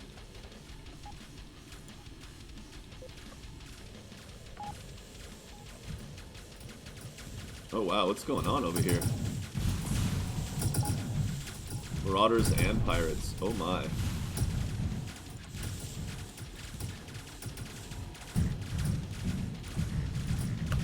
Whatever. Ah, what the hell? No! I didn't shoot you, you bastard. Leave me alone. At least not that much. Oh, I don't have sloppy. It doesn't take much. These I use because I use them for work and I use them for other stuff, and I use them on like 3 different computers. Like right now they're plugged into my stream box for monitoring the stream. If I'm watching TV on my home system though, the one that I'm actually playing the game on, if I'm gaming without my stream box, then it's like, well, I don't want to have to turn the stream box on just to monitor the audio, so I'll just plug them into the main computer, and then I have my work laptop that I use these headphones for, this headset for as well. So it's easier to just reach into the mess of wires and plug in the transmitter receiver unit rather than a wire that goes to the headphones. I don't have to keep untangling it because I move a lot of wires around, and it's just one less thing in the way of it all. And I got these. These are on discount because I bought them refurbished by the manufacturer, who assures me that they replaced the padding and the inner mesh of the headphone, which is like the only part that I care about being replaced as long as it works properly. No, these are the yellow edition. These are the ones that are actually in yellow. I got them for like, I think like 50 or 60 bucks, which they're normally, at the time that I purchased them, they were normally going for about 100 to 120, I think. But I prefer the yellow ones versus the white ones, just so they're not like reflecting a lot of light on camera, but I didn't want to get the dark ones. I figured these would look the best. Oh crap.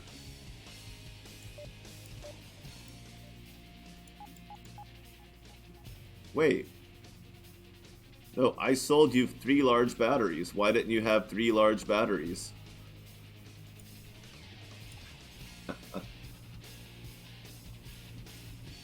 I think they're Elite. I can't remember what... Is Elite just the wireless version?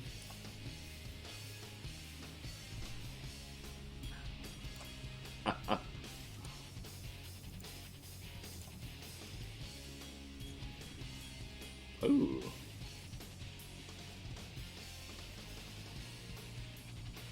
They're nice either way. I've tried the wired versions. They're obviously just as good, if not better. But yeah, it's a nice headset. I mean, I'd rather have the new Apple AirPod 2 or whatever headsets, the big full-size headsets like these, but they're like 500 bucks. And refurbished ones are still like 400 bucks. So I was like, next time I'm shopping headsets. But those are amazing. Like, they make these look like junk, and I was shocked because these are not junk.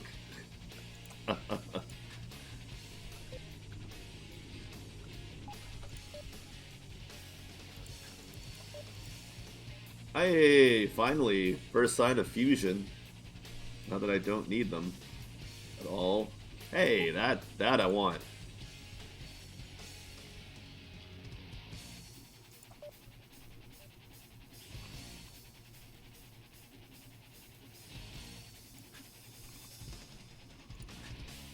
Yeah. Now we're talking.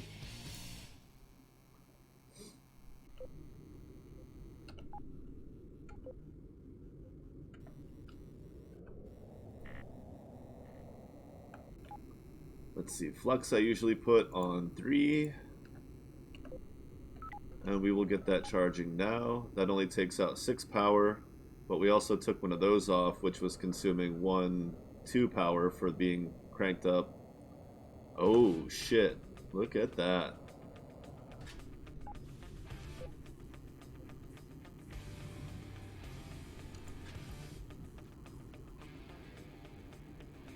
Not worth it yet, but it will be.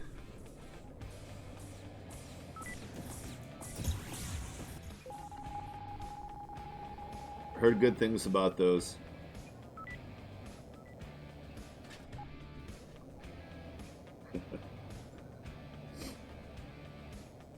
God, I feel like the fact that I don't use the microphone built into these anymore is like such a huge step up, but I have to wonder what the microphone's like on better headsets too.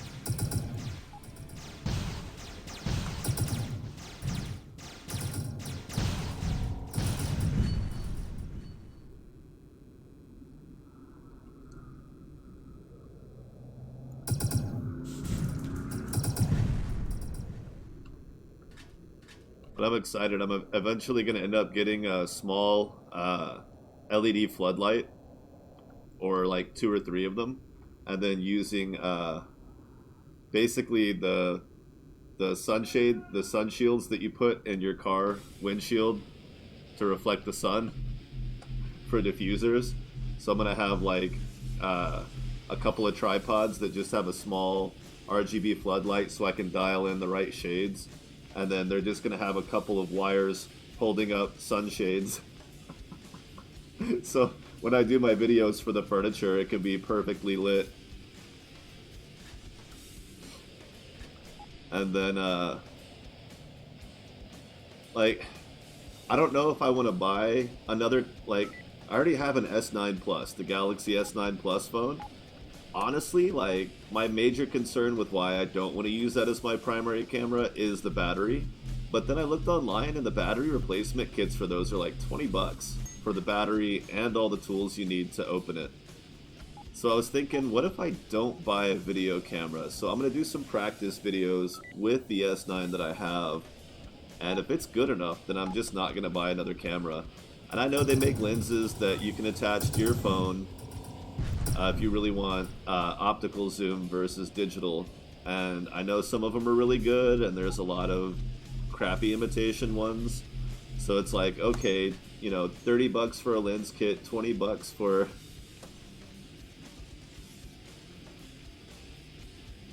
Yeah, but of course I'll have power banks as well. But I know that if I run it on a power bank on the Galaxy S9, that it doesn't switch to the USB. It runs the USB power through the battery. So effectively, just like when you have your laptop plugged in all the time, it makes it worse for the battery. So I'll probably end up buying an extra power bank and one of the battery replacement kits, and probably just use my primary phone, because it's not like the screen and the lens or the camera sensor is going to wear out, right? It's just going to wear out the battery. It's also, I bought the phone, like most of the Galaxy S9s were selling for like $250, and I got mine for like $150 because I bought it refurbished and purple, and any option that I could tick off that made it cheaper but still getting the plus. So I'm like, what if I just use my primary camera and I'm really careful, I don't drop it. That's the other problem. Like, I do have backup phones though, so it's not really a problem, but it's like that's another concern, is dropping it. So I have to be really careful.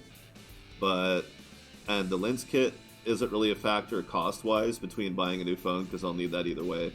But 20 bucks or 150 bucks. Do I want to buy a battery kit or an entirely different device?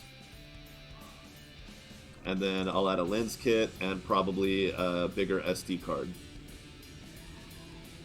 And I think that'll get me where I need to go.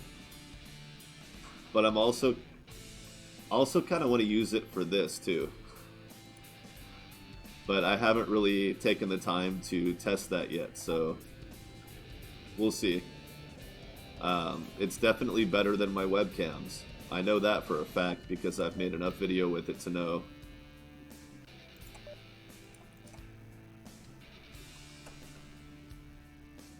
Oh, I didn't crank that back up. I was like, how did that get down to 20? Anything 20.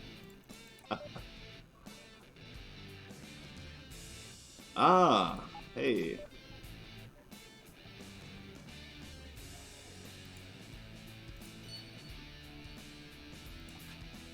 $33 becomes $36. We'll drop that off. What do I need to craft an basic upgrade kit? 2 base components. So I need 3 scrap, which I don't have, and 3 iron times 2 plus 2 microchips. So 6 scrap, 6 iron. I know they don't sell scrap, but do you get scrap from scrapping? I can't ever remember. No.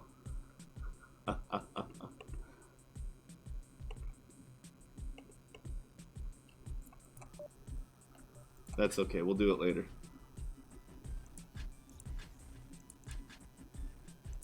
But I definitely need to keep those around. Green crystals are very valuable.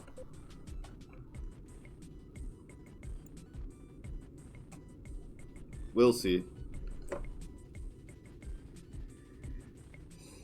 I could also just take the battery out of this thing and replace it with a USB port fed to a power adjuster that changes USB power to whatever the battery output is, from 5.5 volts, that it outputs a steady, because it's a lower current, right? Like the battery probably puts out 3.5 to 4 volts.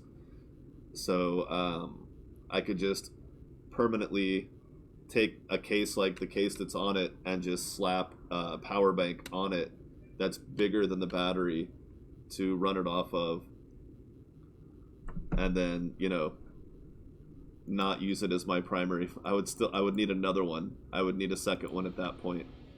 That would require another phone, but that's like the ultimate extreme.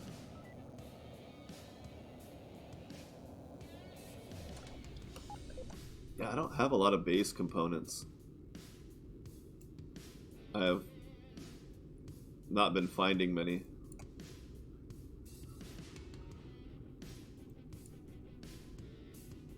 Like my big stash. Lots of scrap metal. Refined metal, fine component. Ardonian component. No base components. I know I used a couple of them, but you can't make scrap, so. But there's 54 scrap metal there. I could just run back there and do it. But at the moment, it's not really time worthy, time efficient. But for now, yeah, I'll probably just use this camera.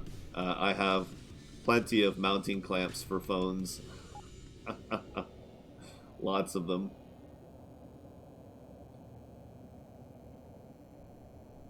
And those aren't expensive either.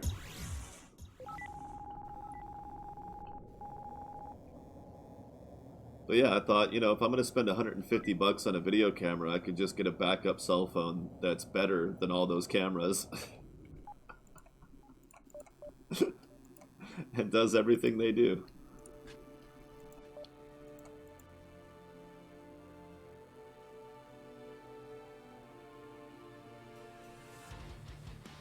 Oh, see, that one's already green, but I don't want to spend the money. Alright. Need to hurry up and get Lone Wolf, man. I haven't killed anything in a while. I'm getting a little antsy.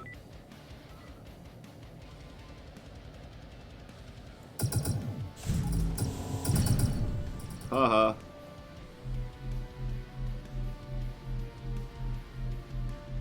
Nice. Hell yeah. Ooh, buddy. Oh, well, yeah. Sure, I guess I need more power.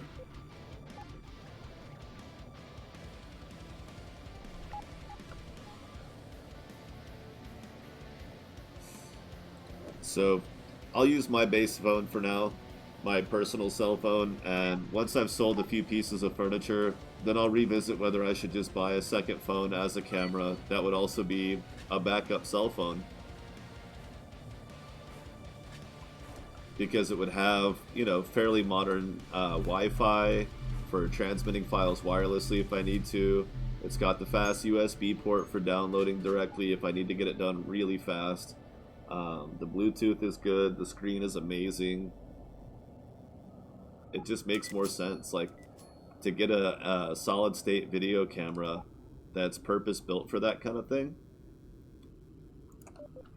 It would cost, I think they're like $300 or $400 for something that's as good as this, but has, you know, all the mounts built into it. It's got a nice big, you know, windproof microphone built into it. But as you mentioned, you can buy microphones and swap them out, so that's not really a big appeal because they kind of overcharge you for including one. Um, I might not have as many options for lens mounting, but it can be done. And I know that there are options for lens mounting that's almost as good as professional lenses. For my purposes, I believe it would be indistinguishable. So, no reason not to. Expert pilot.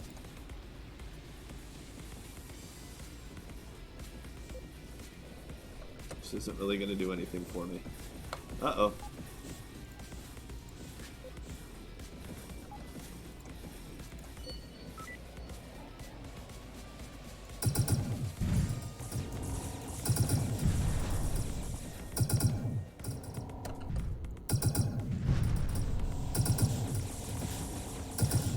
Give me my dog fighter.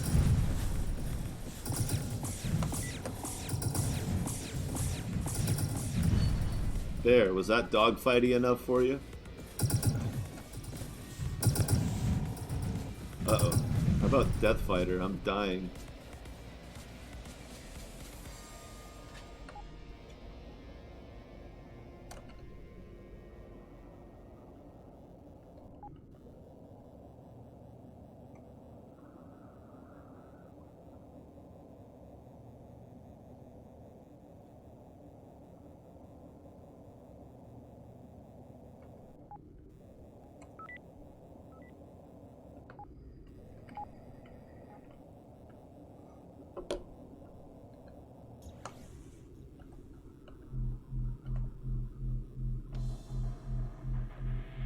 But yeah, tomorrow I'm going to be sanding and painting and replacing hardware and hopefully getting some of this furniture sold. I've got one piece listed, but well, it hasn't sold yet in about a week, so I'm probably going to relist it, fix it up and relist it for a little bit higher price.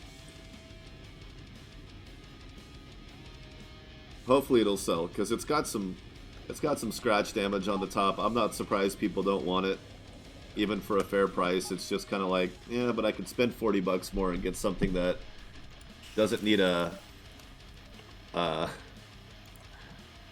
piece of cloth thrown over the top of it to hide the damage.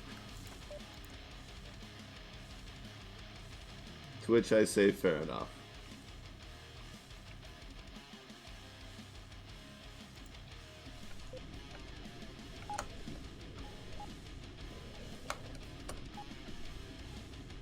You know what? Let's outfit for warp. We're getting close to some good technology here. It's almost time.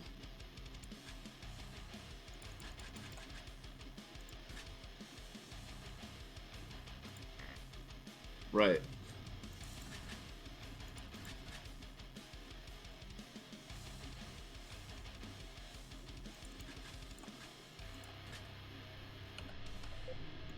Oh, wow. That's pretty far away then.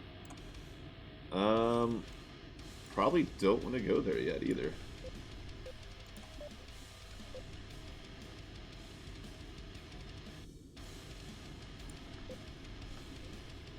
Alright, let's go get our stuff over here.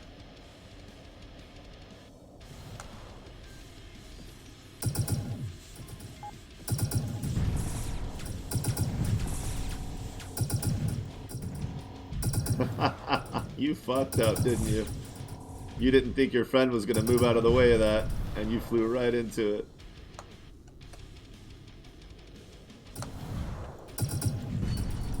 But it's funny because my room is a converted garage, converted two-car garage into a bedroom. Oh, relic. Gotta get out in front of it since I can't turn. Better hurry up on that. So I have a door that goes outside to the driveway. That's a big sliding glass door. Like, two giant sheets of glass. And if I really wanted to, I could move all of my furniture back away from the front away from that door and just, whoops, damn it, I passed it. Supposed to be careful and not pass things when you don't have any turning speed. But I could push all the furniture that I'm selling up in front of it, like as a display case, and just put a big sheet behind it. And then put a sign that just says for sale. Oh, there's only the one station.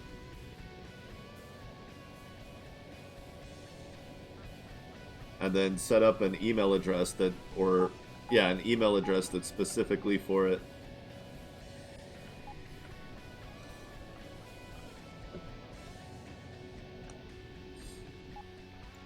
And then, some subtle indication that, hey, like, there's a bunch of furniture here that's for sale, but I also own a gun, so, like, you should probably pay for it.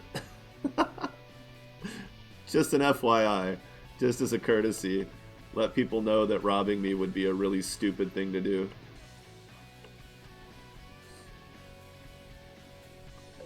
But there would definitely have to be precautions taken if I were to take it to that level. I don't have 529. Okay, let's fix it.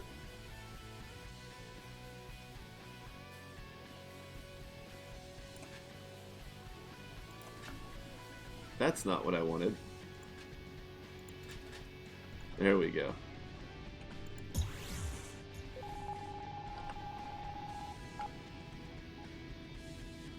But I think that would be really cool. I think that'd be a lot of fun, and let people know that, they could watch the video as well. So I may end up setting up a second YouTube channel, which is kind of the thing to do now when you have multiple topics. A lot of people will set up separate channels for them, and then you just have them linked to each other. Ooh, that Vangy, you fucked up, bud. And then just let people know, hey, go check out my channel. Why do I keep doing that? What did I just store?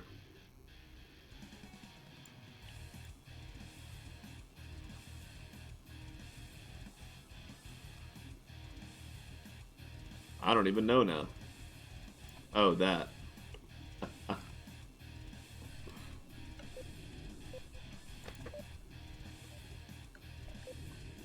Oh, it's in the civilian station. Well, of course it is. But the cat's already appeared on this channel, so the documentaries will probably be on this channel, on my Sleepy Dragon YouTube channel. I don't know. I don't know what I would do for branding on the furniture channel though. If it would just be Sleepy Dragon furnishings, Sleepy Dragon stuff. I don't know. There's a lot to consider in that.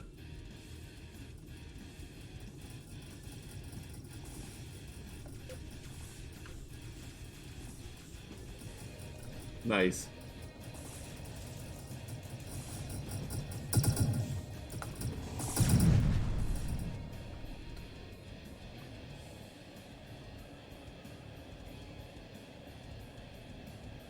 Up, down, or straight?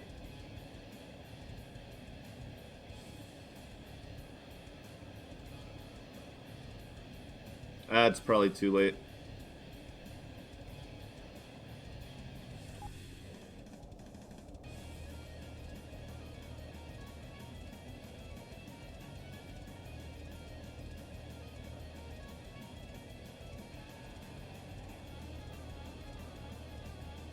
Yeah, downside of the base scanner.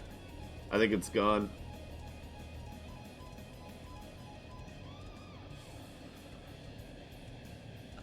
I guess it's time to upgrade scanners. When you miss a relic, that's... Ooh, Marauders. That could have been fun.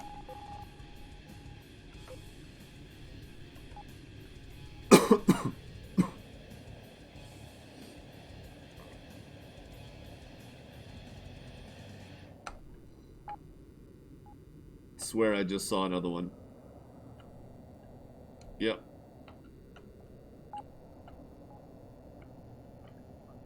The game system felt bad, so they're like, here, have an easy one. Sorry for making you chase that other one for no reason.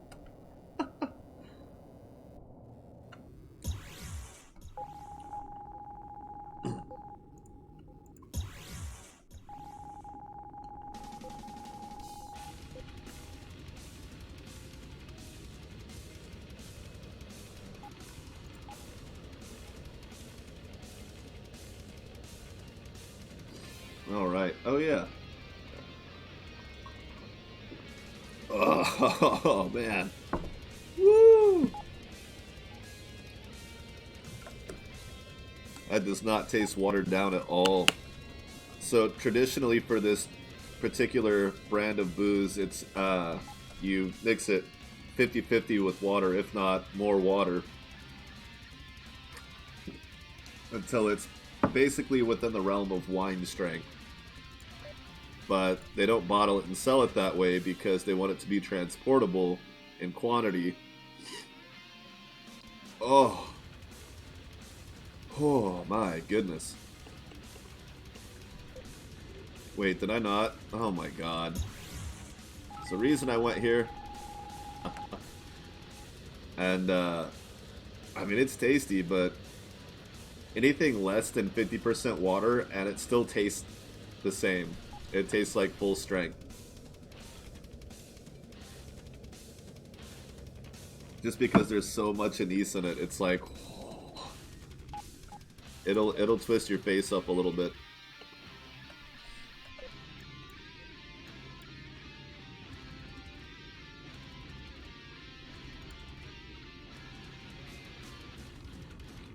That's not far enough.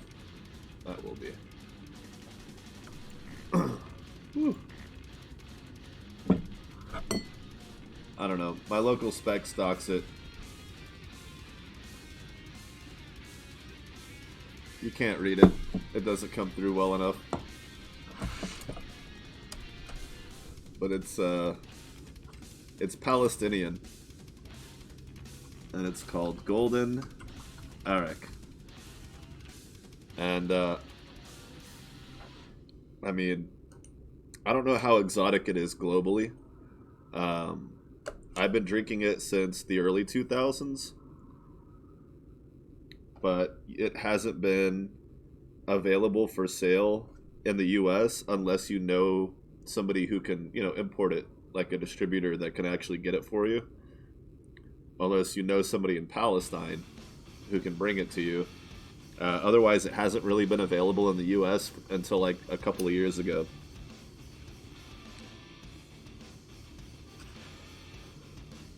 Just as retail, So, it had been probably a decade since I'd even had any of it. At least a decade. And then I was walking through Specs and I was like, well, they have to have something like it. And Specs is like when you see liquor stores on TV, it's the size of like a gas station convenience store. Maybe a little bit bigger, right? But Specs is like about 10 times bigger than that, if not more. The smallest Specs are usually about 10 times bigger than your average gas station convenience store. And it's just nothing but alcohol, wine, beer, liquor, cordials, all the brandies, and then they sell some some party supplies like food and uh, beer pong cups and balls for beer pong. They sell plastic cups and plasticware. Basically, is a minor party supply store on top of just massive selection of alcohol.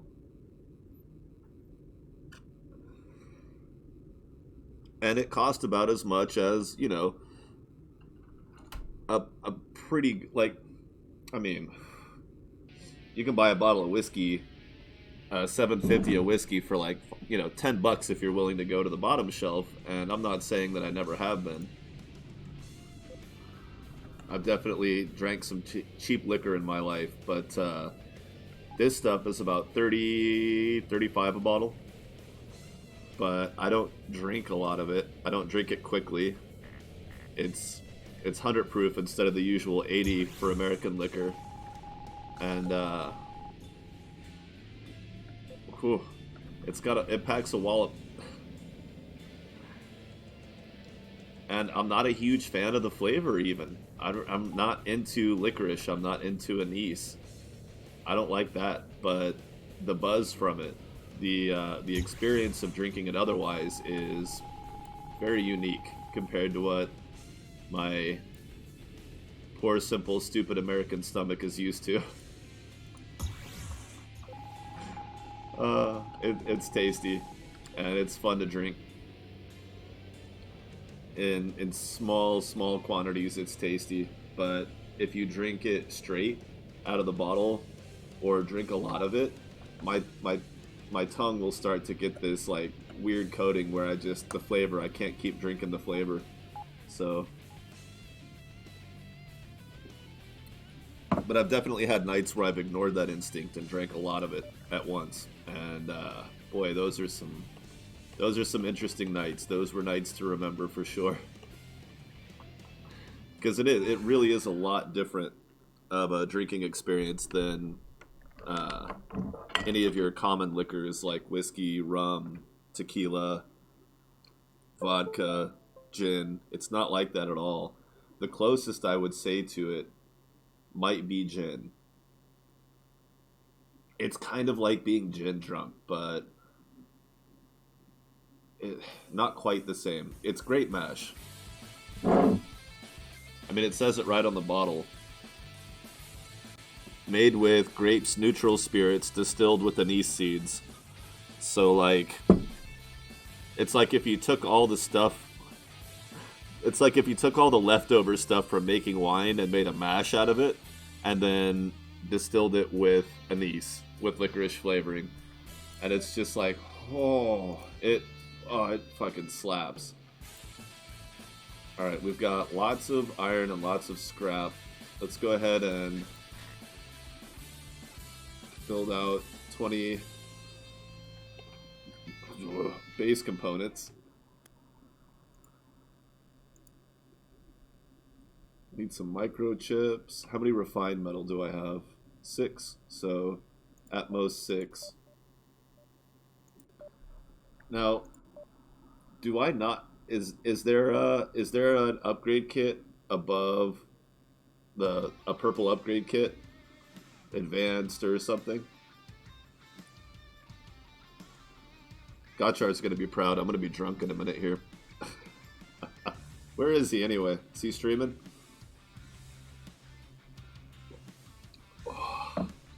Woo!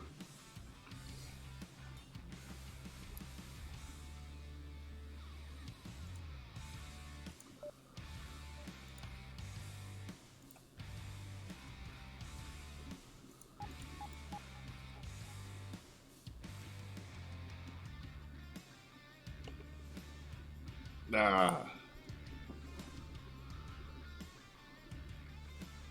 I kind of want to send him a bottle since he enjoys, like, he really enjoys drinking. He doesn't I don't normally like to get really drunk, especially around people, but I like to get a good buzz and, get buzzed all over time. But I've been known to enjoy a very intense level of drunkenness on occasion. I think he would get a big kick out of. I've definitely gotten really wasted on nothing but this Golden Eric, and it's different. It is so different. But I know it would be really expensive to ship something from the U.S. to where does he live? Is he Scotland or North England? I don't want to make too many assumptions, but I can't tell the difference between just North London Geordie accent and straight up Scotland.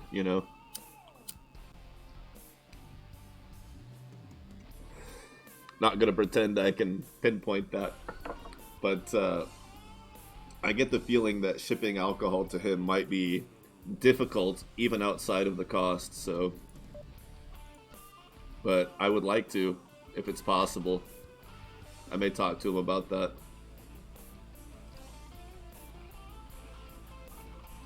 Okay, so refined. So these metals, these refined and base components, they can't be obtained any other way but finding them, right? They don't come from buy. You can't buy them. You can't get them from scrapping. You can't get them any other way except for drops, right? Like scavenging and stuff. Currently.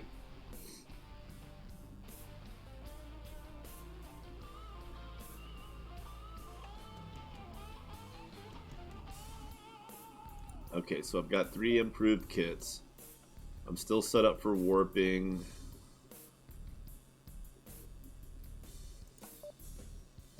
Now these take base components, and these take base components. So I do need to have a few of those. I need to have some of these on hand as well. Okay.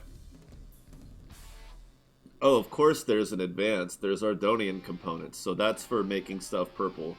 That makes sense, because for an improved one you need refined metal, which is blue. Or I don't, maybe that's not it. Wait, refining? So, will a refinery spit them out? A refinery might spit out those materials? Ooh. That's right. I think I remember reading that before. Okay, okay. So let's see. That was what's my warp range? 7.5. Um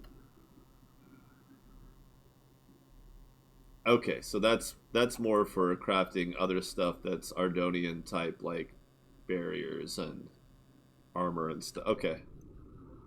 So I can't get across there, which means I can't get across there, which means I can't get across there probably, but I can go down through here. Okay, we'll do that. Oh, I need to do a Ravager check. This is such an important thing to remember to do, is Ravager checks. I know there's one here that I haven't, or no, there was one. Did I go back and get it already? There was a Ravager somewhere I thought that I hadn't killed yet.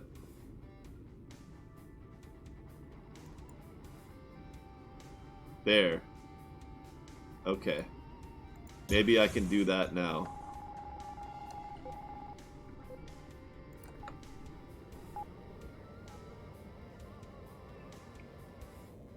Ah. Okay. Okay. Well, I spent a bunch of money on materials, but it just so happens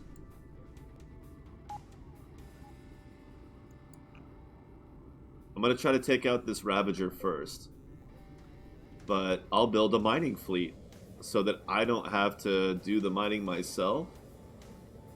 I'll just have my ship set up, so I need to find a high level mining station.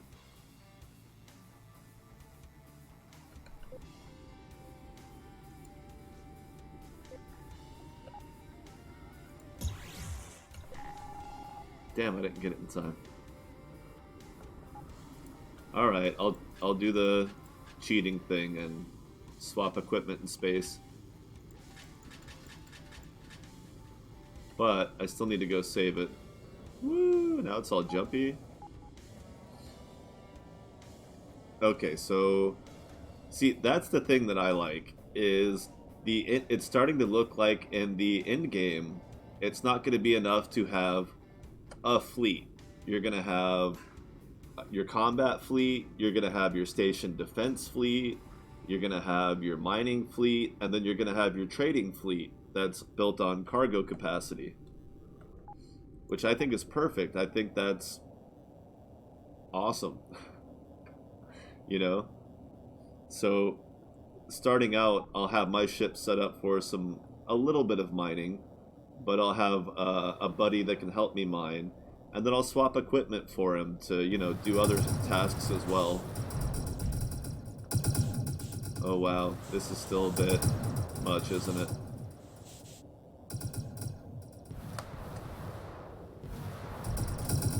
Although his dependency on missiles...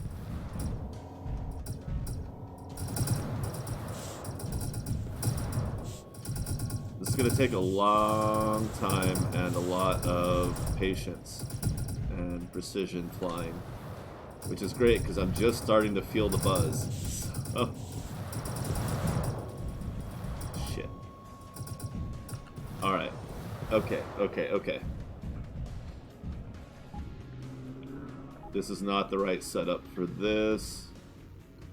If I drop one of the boosters and one of the nuclear reactors and add more shield charging and maybe another... Well, no, because I want to be able to do that too. So... Oh, well... No, that's not going to help. Let's drop... I don't need that. Oh, fine. The barrier could help, but it takes too long to charge. So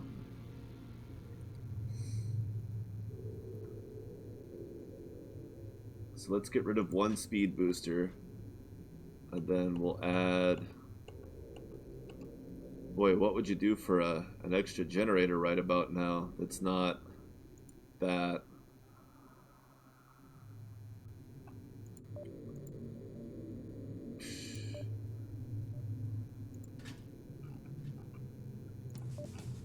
But they have heat sinks. Alright, station, you're off the hook. I'm happy now.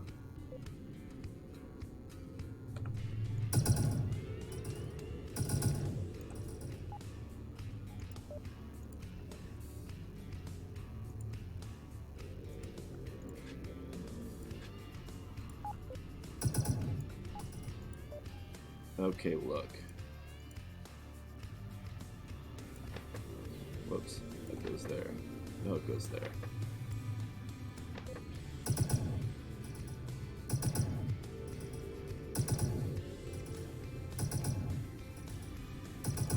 That's all of it, but we're still...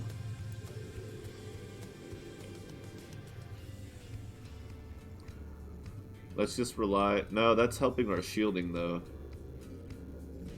So do we downgrade? Is that really going to help? Acceleration 26. 28, that's not worth it, no. Okay.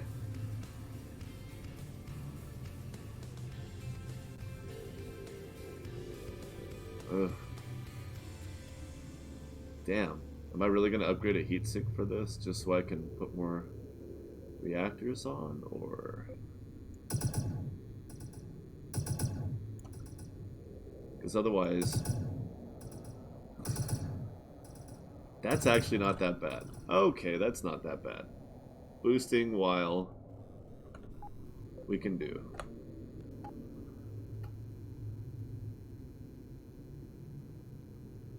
Nah, you know what? Let's just do it. I should have done it a long time ago. It just makes sense. I haven't seen a hint of a large... I've barely seen One place that sells small fusion reactors.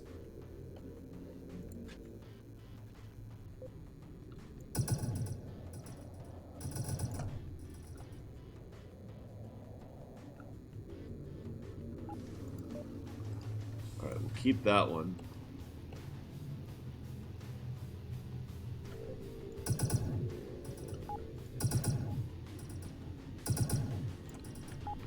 We're going to be doing hit and run, so I don't need to worry about heat too much.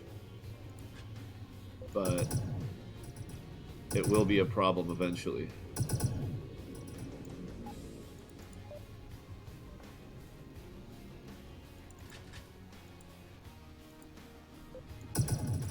Okay.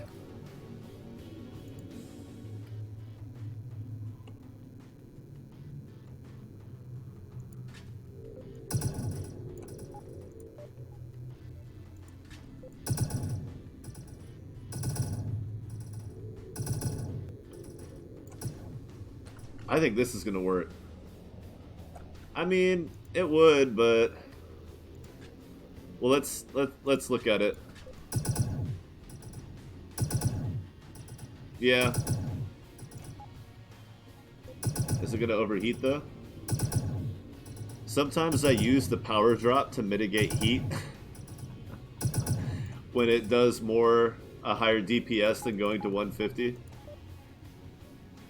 But no, you're right. That little bit right there.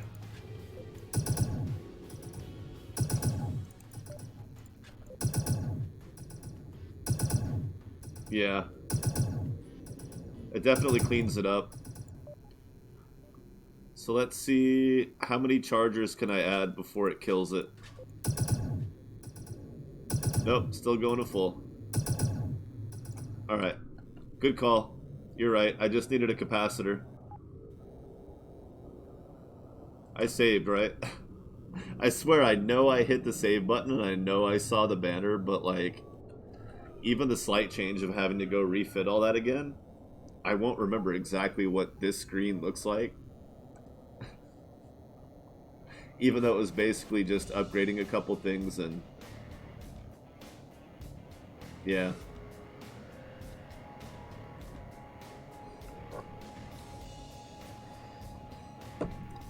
And I'm on the double...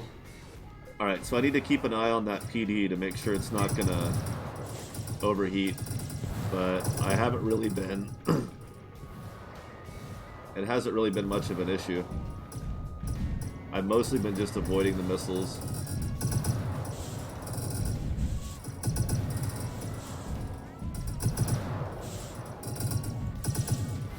I know on paper this will work just fine, but as you can see, I'm already almost dead.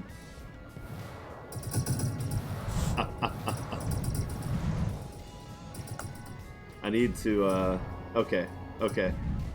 Just need to be a little more cautious, that's all.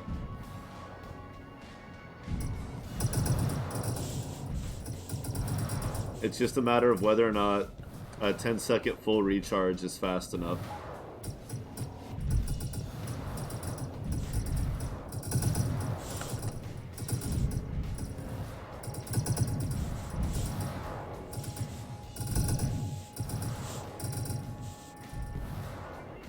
Just riding that line of almost no shield, just so I don't have to wait for it to recharge, the recharge delay.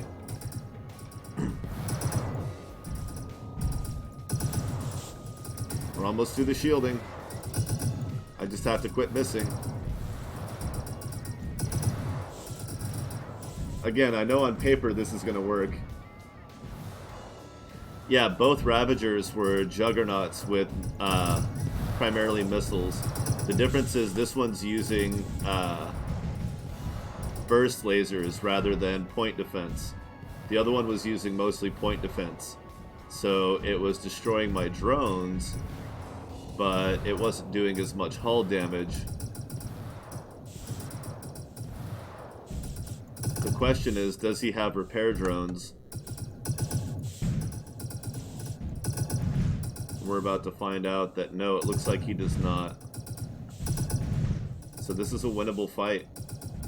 If he had repair drones, like a decent stack of repair drones, there's a chance that my inebriation would just make it impossible to fight him. I would just give him too many opportunities to repair. So now I know that at this point, it's just a waiting game. And I also get to abuse the fact that he'll de-aggro.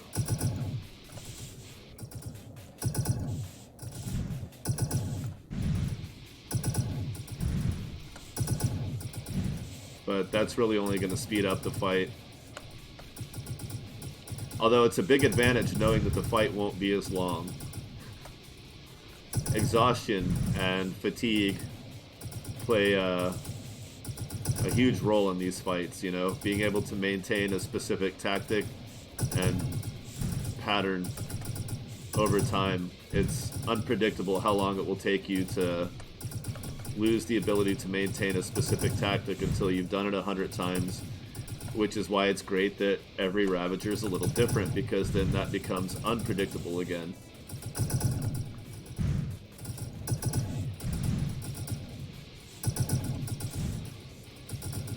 Using a little in-place turning to throw off his ability to lead shots.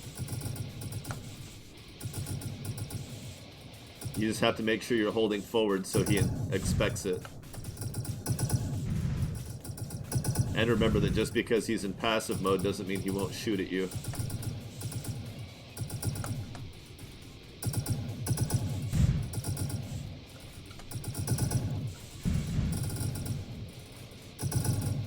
We're almost there. Yikes. I don't want either of those. FPLs don't... Those aren't good on this ship. Like, that's a long ways away from being useful. That I'll never use. I'm gonna sell that because it's not even worth scrapping for...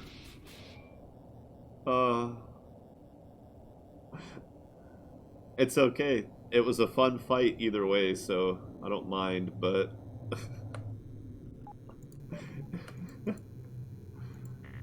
Oh, right. I didn't even see how much I got paid for that, but I know it's going to be similar to my experience. Mine is the acquired wisdom. What was it, like 3,000?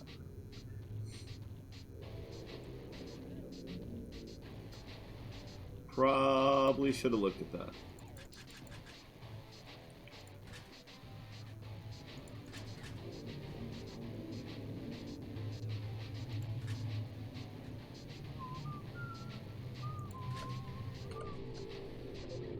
All right.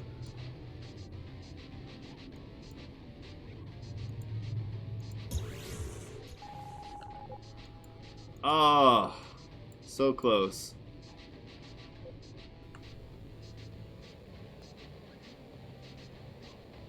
Did not take off my... It's kind of a tough call between when you're outfitting for warp, whether you want to take off your gyroscopes or your your boosters, because they're both pretty important. But taking off your gyroscopes typically won't get you killed, but it will make it impossible to do otherwise menial tasks.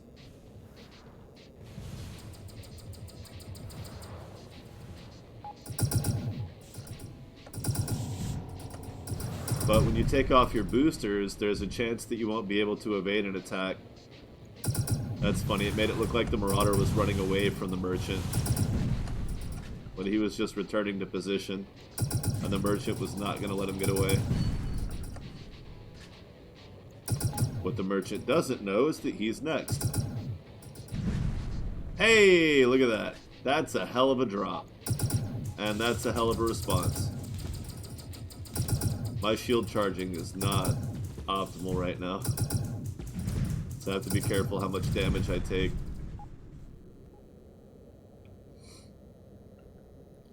Like right now I go 40 when the two boosters help me to get up to 55, and that difference in speed is critical for evading anything that might come at me. Wow, I really should have checked that planet. It is independent control. I do need to hurry up and find a station. The good news is whether I took off my boosters or my gyroscope, if I get into trouble, I can still warp. So it's not like I'm out of options.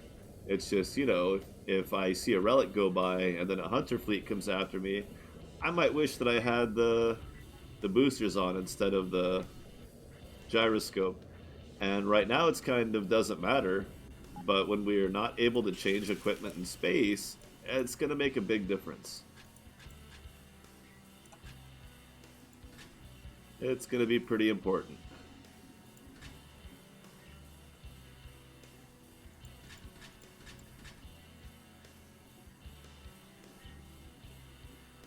Okay.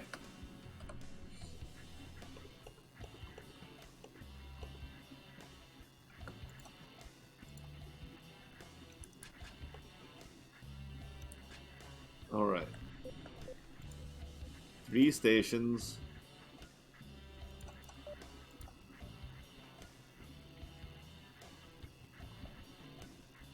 Wow, they're really high level. Nah, they'll get more. I was gonna say they're really high level for not having good accuracy, but we'll see. Hey,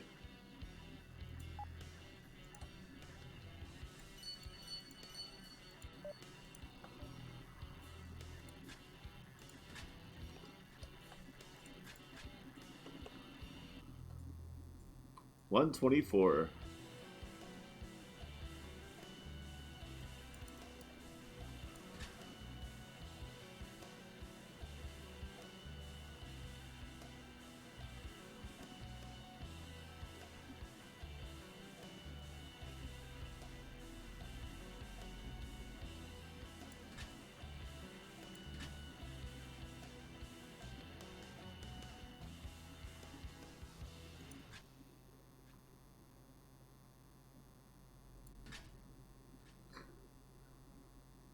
Nah.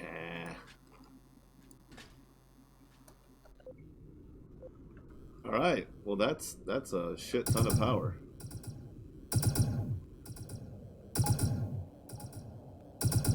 Which means full firing while thrusting, which is huge. Oh, the Ravager drop? Um, one of them was blue large lateral thrusters, and the other one was something equally undesirable in my current situation. I don't remember what it was, but it was a fun fight. I got experience in cash and a relic, so not mad. Sometimes I get irritated when a Ravager drop is kind of crummy, but you still got a good chunk of cash experience and a relic, so you know.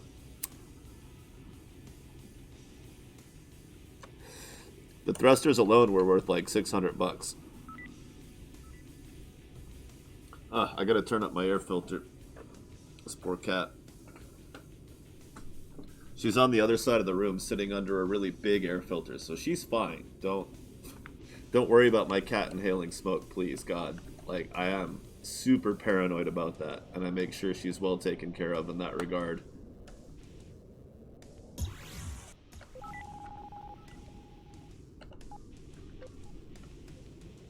Plus the window's open.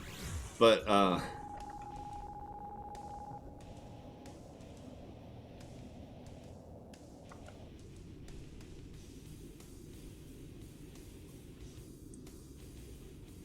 like, for real, this cat should have her own Instagram account. If there's any pet worth having an Instagram account for, it should be this tiny tiger. She does everything extra. She's funny. It's rare that a domesticated animal actually impresses me, and she does, because she's incredibly social, but also incredibly wild still. She loves to hunt. She prefers to sleep in the grass.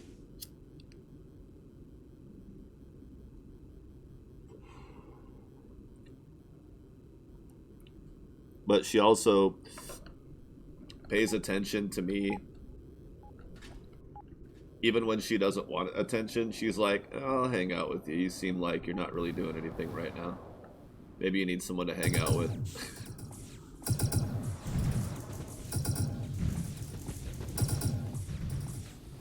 That's an odd mix of Vulcan and other stuff.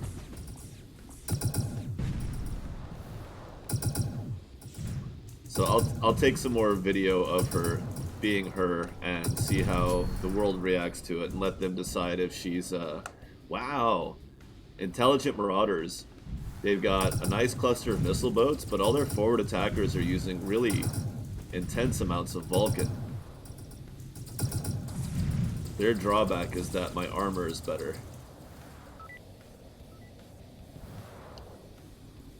That's the only thing in their way right now.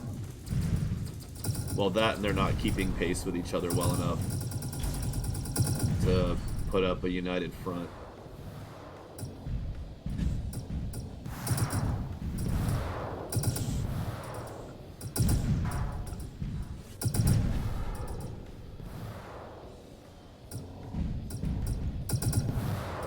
But yeah, she's got the room is 20 feet long.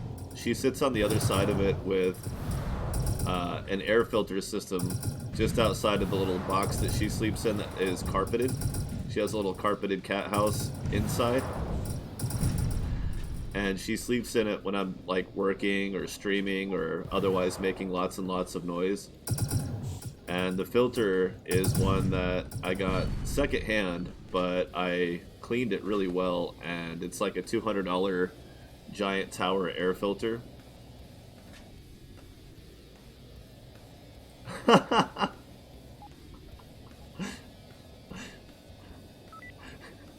Hi, Nova.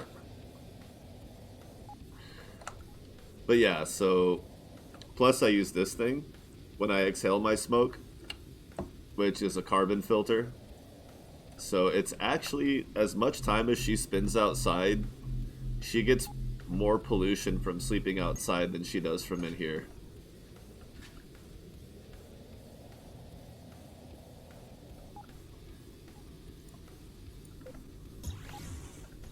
Although, to be fair, it's like the third time I've mentioned the cat in one stream, so...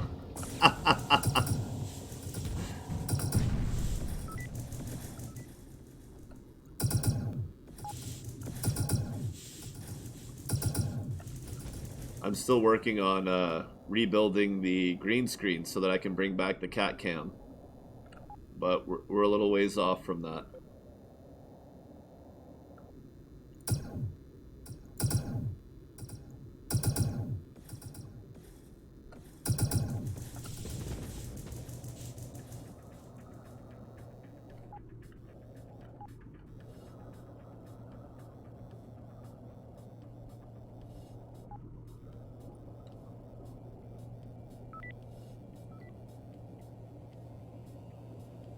I do too. I grew up around dogs, so I always kind of had a sense for dogs, but we never had cats because my dad's allergic to cats, and I kind of am too, but not as bad as when I was a kid. So I can acclimate and get used to them, but growing up we just couldn't have them in the house. So we always had dogs, and I'm just not a dog person. Like, I get along with dogs, I understand dogs, they understand me, I communicate with them just fine. Just would rather have a cat around. Personal preference.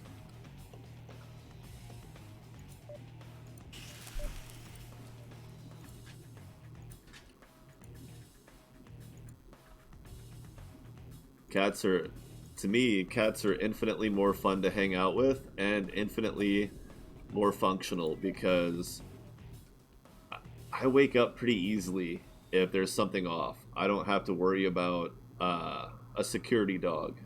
Uh, yeah. And I wouldn't mind if one of my roommates had a dog. That wouldn't bother me. I just don't want one for myself. It's not even about the effort. See, dogs keep people away. Cats keep pretty much everything else away: bugs, rodents, stuff like that. Um, I prefer something that will take care of the bugs and the rodents. I'm a light sleeper, and as I mentioned before, I have no problem defending myself against intruders if they're dumb enough to try. Not that I'm in a hurry. I mean,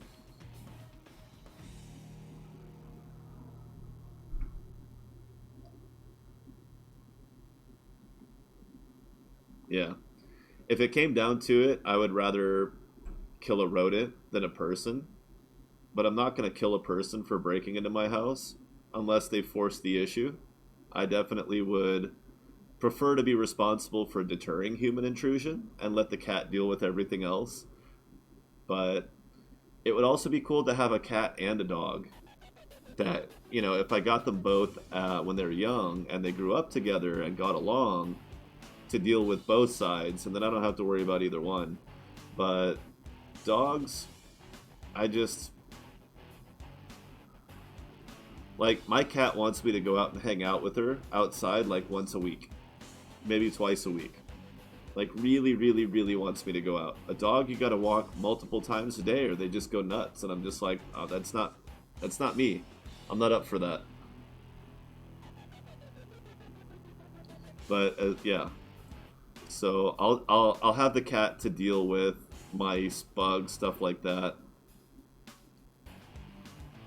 and she's great at it. Like, whether it's the big mosquito hawks, spiders, a mouse, she'll chase them down, and she doesn't have the killer instinct, but she'll smack them around enough that they're gonna be harmless eventually, or at least disoriented enough that I can trap it and get it outside. I've set many of her lizard captures free outside, but like most bugs, she'll just knock them right out of the air and they're dead. Yeah, I don't have a big enough yard. I don't like cleaning up after a dog. I don't like having to walk a dog all the time. I just, but I also don't want to have to worry about bugs and rodents all the time. So a cat just works out better for me. Dogs don't do much about bugs and mice. They scare them, but they're not going to catch them. You know? It doesn't have the same level of deterrence and elimination.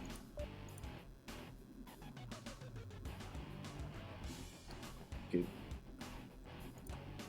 We're getting to that point where I really am going to need a mining fleet. Let's see, do we have... I don't think I've found any definitive territory, really. I mean, this seems syndicate-oriented over here, but then there's level 27. That's where I would go to build a mining fleet, but I need better warp range. Let's look into that. Neutron. Okay.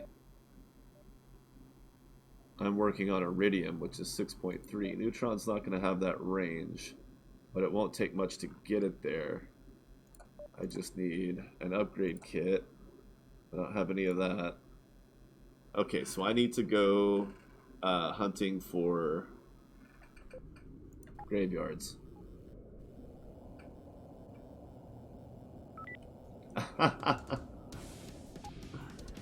But it's better than, having them running around your house alive,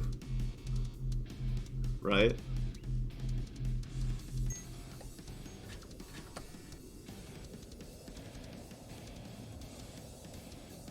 See, and my cat has brought lizards into the house, but never birds. And the lizards are still almost always still alive. And intact even, which is kind of shocking. Like, she plays with them, but she won't, like... She's very gentle for some reason. Like she's got little mouse toys, little toy mice to play with, and they last for months. Where I've had cats that'll destroy little mouse the same brand and style will destroy them within a week. And they last for months with her, which is shocking to me.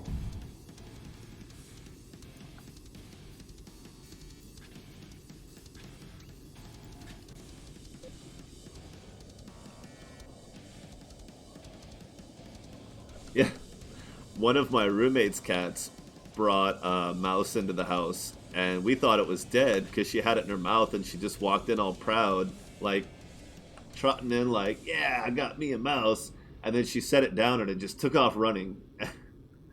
And it was the cat that I call my cat is actually my roommate's, one of my other roommate's cats, but I'm fostering it right now, and because she moved in with her boyfriend who has a dog, and they're just not gonna try to do that whole socialization routine. I don't think the dog or the cat would be going for it. But this cat is the one that ultimately ended up chasing it outside, if I remember correctly. It might have been one of the other cats. There's 4 cats in this house total, so we definitely don't see very many mice around. Tark, Tark Evans, buddy, four aim on level 31. Like, what are you? What? How do you do that? How did you get blue qualified? Like, you'll never hit something, but if you do, boy, it's gonna hurt. Like, who trained you?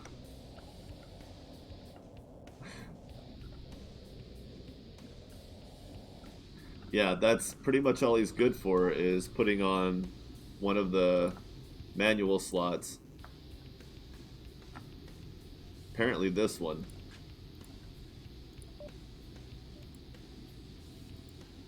Yeah, right side.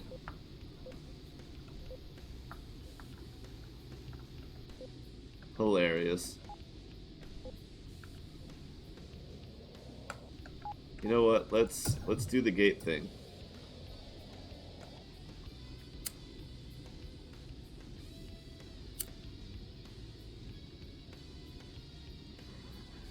He's more of a weapons engineer than a gunner, right? Which I can totally get down with.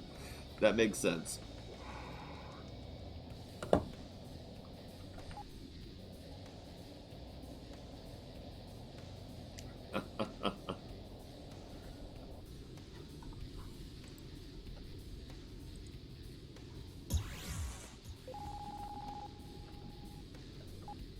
No control. Oh boy.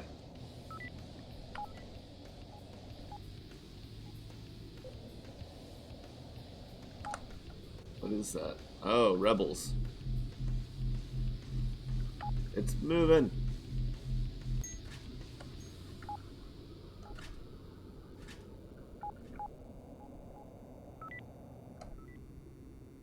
Now it's going back the other way. The scissors are closing. Is that like an antenna array?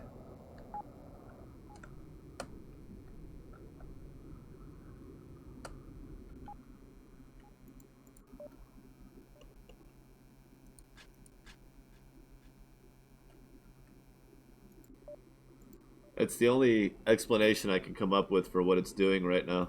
Oh, beautiful. Yes.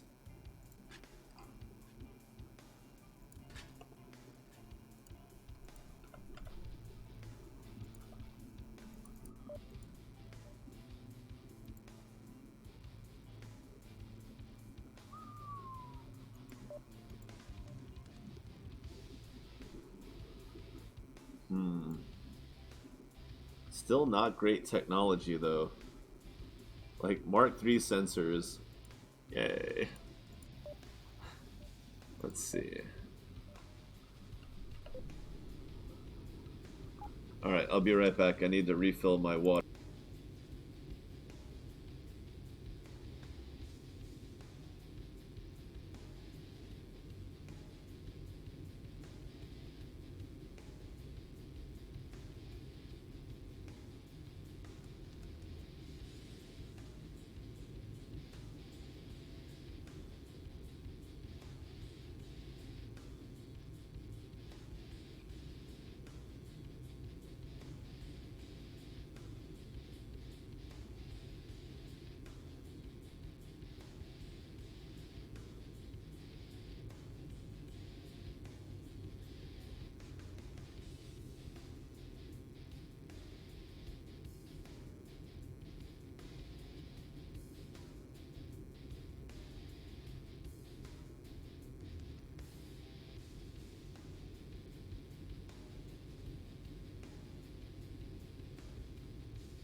Oh yeah, they would. They would have to, huh?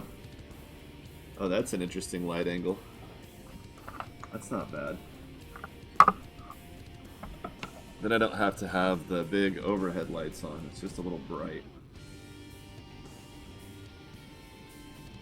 That's way too bright.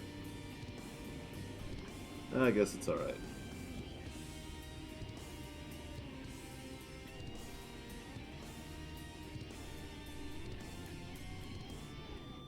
There we go.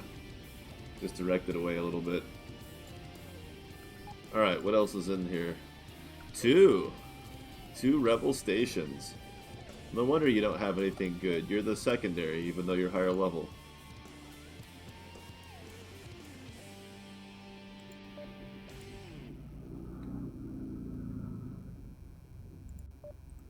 If you really want first strike to be a huge impact, those are 2-point. I don't want 2-point primaries.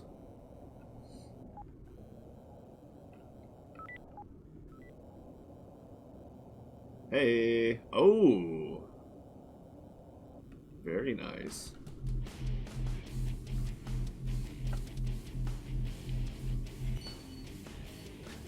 I'd almost say trade this in as my primary and make the... Ooh, look at that too. Let the bad boy be my mining ship, but that's silly for a few reasons, obviously.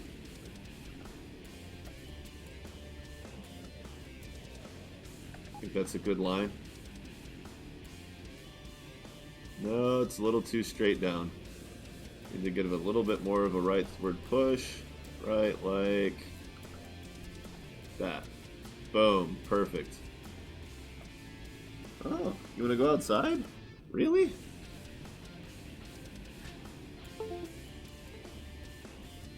Okay. This is why my desk is right next to the door.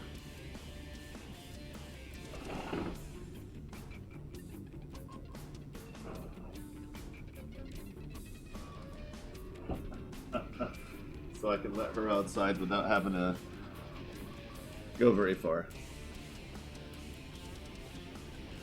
Ha! You know, I've never watched those movies. I'm just... It's not... I like horror movies. I like suspense and thriller movies. I even like a little bit of gory movies sometimes. But the Saw movies, it was just like, oh wow, that's just straight up smut. How difficult that must have been to write.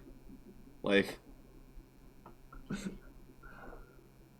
if I was at a party and everybody was like, "Oh, we're gonna watch Saw," then I wouldn't put up a fuss. You know, especially unless there were a few other people. If I thought that it would actually make a difference on what movie we watched, okay, yeah. But I mean, I've seen the first Twilight movie because of that. Because I was the only person there who was like, eh. And I even said that. They're like, we're going to watch Twilight. And I was like, eh.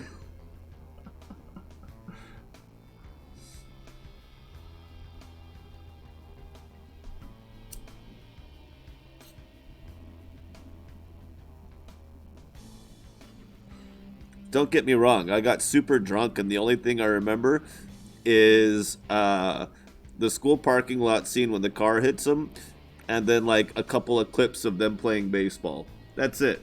Like, I remember all of about 3 minutes of the movie. I admit, I smoked a variety of leaves back then. We'll leave it at that. I smoked a small variety of different leaves, not just tobacco, and also drank very heavily that night. But everybody was drinking a lot. We didn't care that the movie was on. Half the people were kind of watching the movie. Half the people were kind of hanging out waiting for the movie to end, because it was early in the evening. You watch a movie, you all kind of hang out, and then then the real party begins. Devil's lettuce. Oh, I like that one. I've always liked that one. Because nobody likes lettuce. It's just like, it's an accent piece. It's a garnish. Devil's lettuce. Like, I,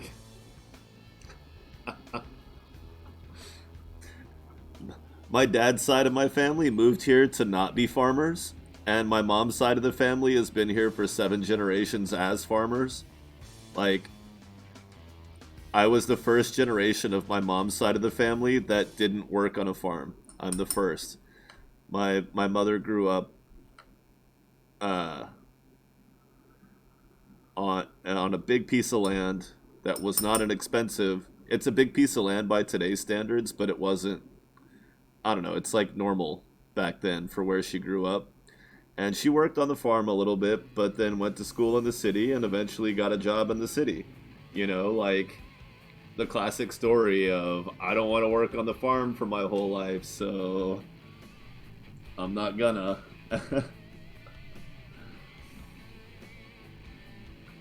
Oh, that's too dark. I'm gonna find the right angle of light. There we go. Nope, not enough. There we go. And my dad's family moved from Ireland to New York City. My great grandmother. So my grandmother was born in New York City in like Jesus, 1920s, 1930s. So I'm like third generation Irish on my dad's side, but like seventh or eighth generation German Irish, well, Dutch Irish, I should say. Not so much German as Dutch Welsh Irish on my mother's side. I like lettuce too. It's on half the things I eat because otherwise I would just be eating 90% meat. Which apparently is bad for you when you're over the age of 30, I guess. So, dude, I own a DVD that is the original Reefer Madness video, movie, and then a bunch of documentary style commentary and research and history that you can play after the fact that revolves around those times when that was produced, and it's amazing. Even my non-smoking friends find it to be just wildly entertaining. Just to know what it was like for people back then, you know, compared to what we know today, it's just like, wow, what a change. Hi, Grabthar's hammer, what a difference. Night and day what people were willing to believe just because, I mean, whatever that the problem with it is the ambiguity around why it became illegal in the first place. That's it. And in all likelihood, I don't want to go on a soapbox or a conspiracy tirade because I've been drinking, but understanding the background of why it became illegal in the first place is just, I mean, it's worth going into a rabbit hole over because there's so many potential reasons, whether it was xenophobia or purely industrial, because people were making stuff out of hemp and people were making stuff out of other stuff. And when it comes to commercial competition, there's usually clear winners and losers. But, 100, I mean, look at what xenophobia does today and imagine what that was like 100 years ago when it was considered socially acceptable to be xenophobic rather than being recognized as stupid and detrimental.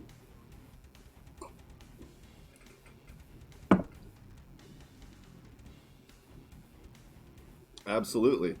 When Reefer Madness came out, there was not a lot of stuff to watch on a screen. So when something came on a screen, you're probably going to stare right at it and not critically process what you were reading or seeing or hearing.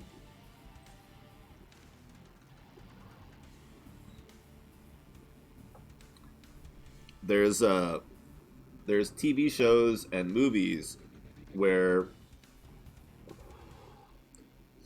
the whole world just has amnesia at one time, And I've always found those to be some of the most fascinating uh,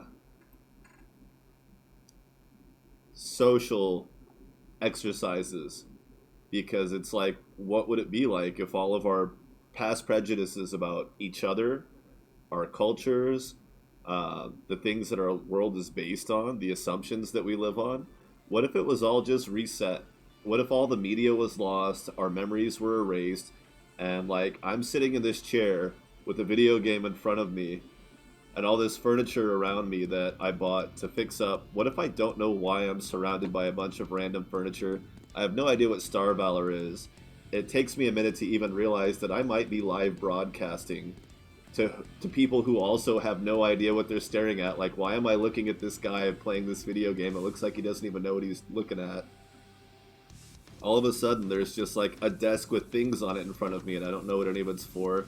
What assumptions do you make? What prejudices do, what would carry over based on assumptions from your surroundings?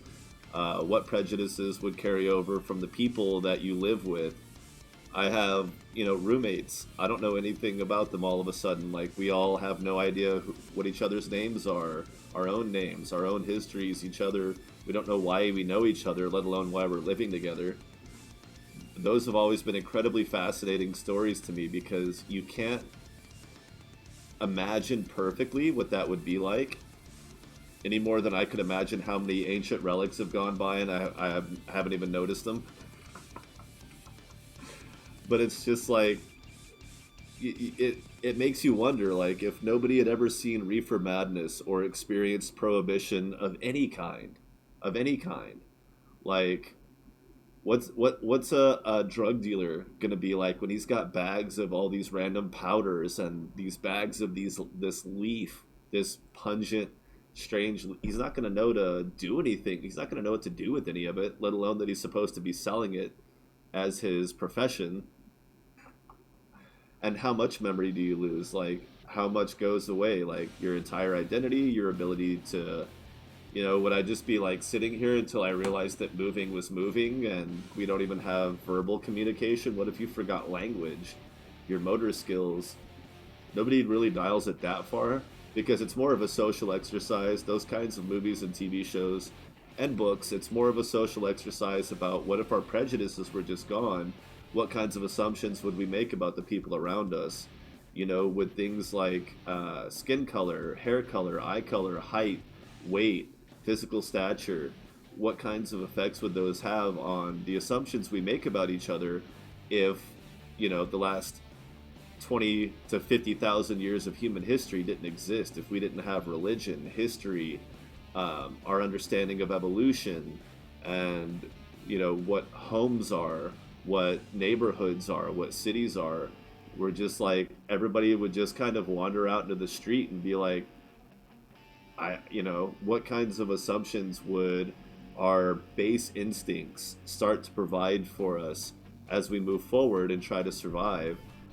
Those have always been insanely fascinating to me.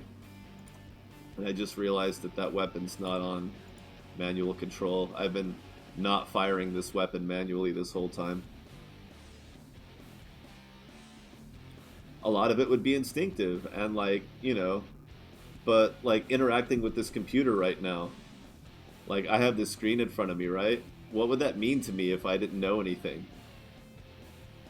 And this keyboard, if I didn't have a concept of language, what would this keyboard be?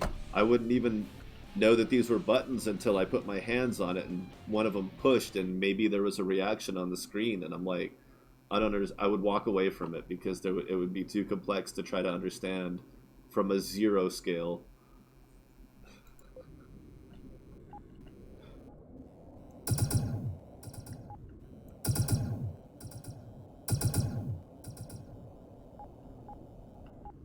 I've always found those kinds of stories to be fascinating because, and every time you read that book or watch that movie or TV show, they're usually driving at a specific point. Like, they're either talking about racism or our dependence on technology or both, or general xenophobia or general phobias that we suppress. It's the instincts that we suppress and the assumptions that we suppress, um, to maybe have new experiences, to try to speculate what life would be like if we didn't have those.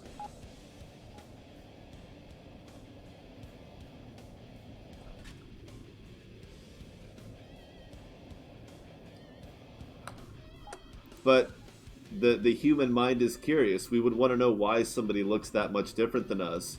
And if we don't know anything, there's a chance that we might assume that it means something. And then as we more and more people collect, we might racism could be born from nothing, reborn from nothing in a situation like that. We don't know. It could be, it could just happen. Like, and maybe not everybody would. Some people would be like, you know what, that's probably nothing. Let's worry about bigger issues. But there would be dumber people that would be like, oh, that probably means something. You guys stay over there. We're gonna stay over here because we don't know why we're different. What if there's actually some reason for that? You never know. You never know. And it would really depend on how many people listen to the right people about specific things. You know, because like you could have a majority of people that know that racism is stupid and pointless, but if the most charismatic person in the group of people who have no memory of existence or reality, if the most charismatic person decided maybe it does mean something, otherwise intelligent people might go along with it because there's no baseline, there's no foundation to know otherwise. Fear and ignorance do crazy things to people, absolutely insane things to people, and so you can't assume that it just wouldn't happen all over again the same way that it's happening currently. There's a good chance that we could end up worse off than we are today, rather than better, and that's what a lot of those kinds of stories, those allegories are all about, is like, there's a chance that we could make the same mistakes and possibly even worse, because there's so much that we've accomplished as far as peace and understanding and intellectual pursuit and compromise, that we would lose all that too. That would all be lost as well. All the progress that we've made, because the world has been at war with each other over dumber things than all kinds of stupid things. People have been finding stupid reasons to kill each other, and it's often the sociopaths who are the most charismatic and the most willing to sacrifice a life, which is why wars happen in the first place, because people who seek power are usually generally pretty shitty anyway.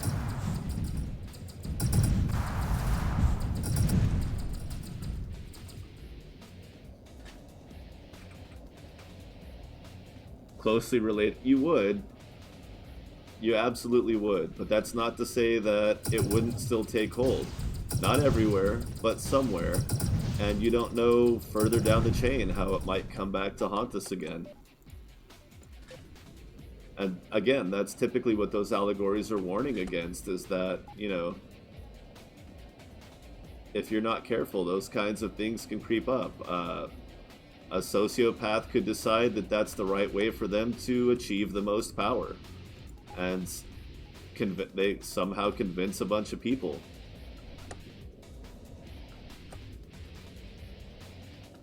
It's just like the political situation in any country. The majority of people are smart enough to know right from wrong. It's just when you have to make a decision that you consider that either you believe or somebody has led you to believe is critical for your survival, people go along with all kinds of stupid things. It's compromise.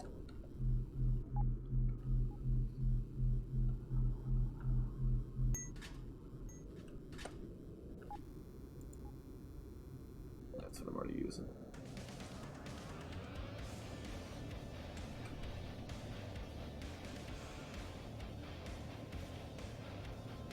And if the whole world was suddenly in a position where we didn't remember anything, fear would be prevalent. Fear would be a lot worse than what we have right now, which could lead to potentially much worse situations. much worse conclusions, much more detrimental outcomes than anything we're dealing with today. It's always possible.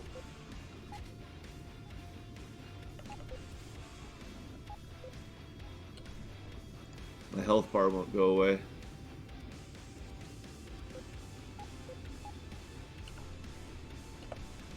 There we go.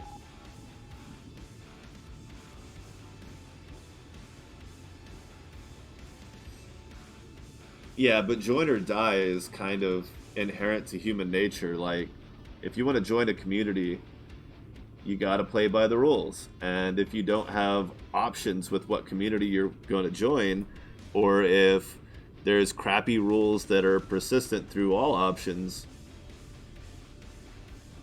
then you're inevitably going to pretend to believe something for survival. And maybe out of fear, you don't teach your kids that it's wrong, but you just have to go with it because you want them to survive, so they end up believing it. And then a couple generations later, there's nobody questioning it anymore.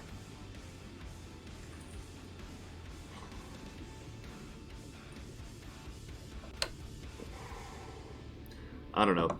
It's those shows always break down because they inevitably lean towards or away from uh, progressive versus conservative too heavily. So they're always trying to make a point that one side or the other is dangerous in those allegories.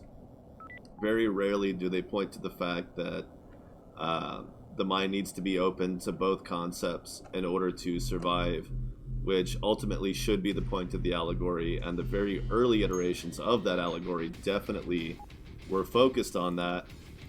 But then in recent times, it became much more politically leaning one way or the other, you know? And it's just like, no, that was originally a centrist allegory. That was originally a centrist allegory that examination, that self-examination was necessary whether you intended to change or not. And then both sides, both extremes will take it and warp it to try to support their own, because it's an easy thing to warp. What if everything was reset and we didn't know nothing? How weird would that be? I bet people would do this, that, or the other. And it's like, well, you can't guess. The whole point is that anything could happen, and that the only way to survive in a situation like that is exactly what we need to survive as a species right now, which is being willing to question what's in front of us, but also being willing to make concessions in order to negotiate, to coexist. The idea that no ideology can exist solely as a monolith within a society, right? Like, any society that's built around a firm, unchanging ideology will break down, but any society that's built around a lack of ideology, like anarchism, you know, anarcho-communism, also breaks down because they're willing to change everything at a moment's notice rather than not changing anything, and neither idea is functional enough to be considered correct. And in my opinion, that was originally the warning of the allegory, was that it's a balance of both. It's being willing to entertain the thought that maybe change is necessary, no matter what we're talking about changing, but also that just because something's not working doesn't necessarily mean that a direct change to that specific thing is what's required in order to correct. So it's just the idea that you can't say for sure what should be done. You have to be willing to try and then step back. You know, maybe you have to be willing to step forward and backwards. You can't just only do one.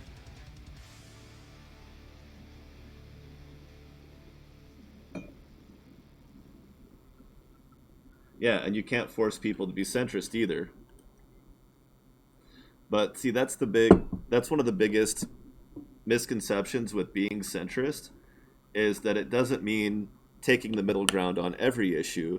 It means being willing to accept that uh, conservatism is required for some aspects, while progressivism is required for others, and it fluctuates. It's not locked in. It's situational. Um, true centrism it True centrism is intellectualism. It's non-ideology. It's uh, what do you call it? Uh, oh shit! Hold on, it's gonna come to me. Uncertainty. It's just general uncertainty, but with a willingness. Uh, Uncertainty often looks like apathy, but it's not stagnation. Stagnation is death. Uncertainty is not stagnation. Uncertainty is saying, I'm willing to try. Stagnation is saying, I'm not going to do anything. It's apathy. It's nihilism, right? Uncertainty and centrism are not nihilism. That's an important thing to remember, in my opinion, that a lot of people forget. Sitting in the middle of the aisle does not mean that you're ignoring both sides. It just means that the more extreme the idea, the more you want to think about it first before you're willing to say that we should try it. But you're willing to try either changing or you're willing to try not changing. But yes, uncertainty often leads to stagnation in the individual. Uncertainty rarely becomes the status quo because that's anarchy, right? You're just leaving it up to the individual at that point to make their own decisions because you're not willing to make decisions and tell other people that maybe they should try it too.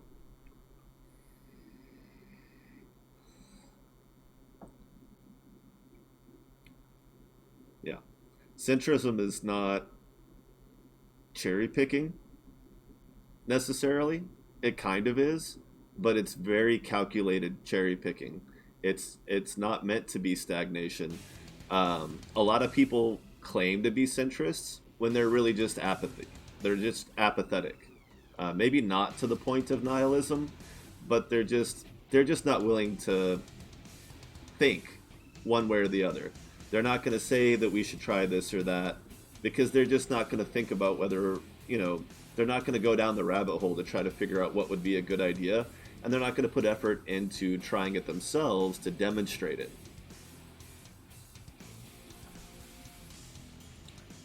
And if somebody falls into that trap, you should absolutely just kind of say, "Well, I'm going to be over here doing this. If you're going to sit still right there, like, what's the problem with stagnation, right? If you're going to stand still, you're ignoring the concept of time, and you're not going to sit still. You're going to fall behind. Centrism is trying to kind of sit still, but going with it's like surfing. You can't sit still when you're surfing or the wave's just going to crash on you. Centrism is trying to ride the wave without paddling out further, but not necessarily trying to take the shortest path to the shore. You're trying to ride the wave itself, whether that takes you sideways or straight to... It's not going to take you straight to the shoreline.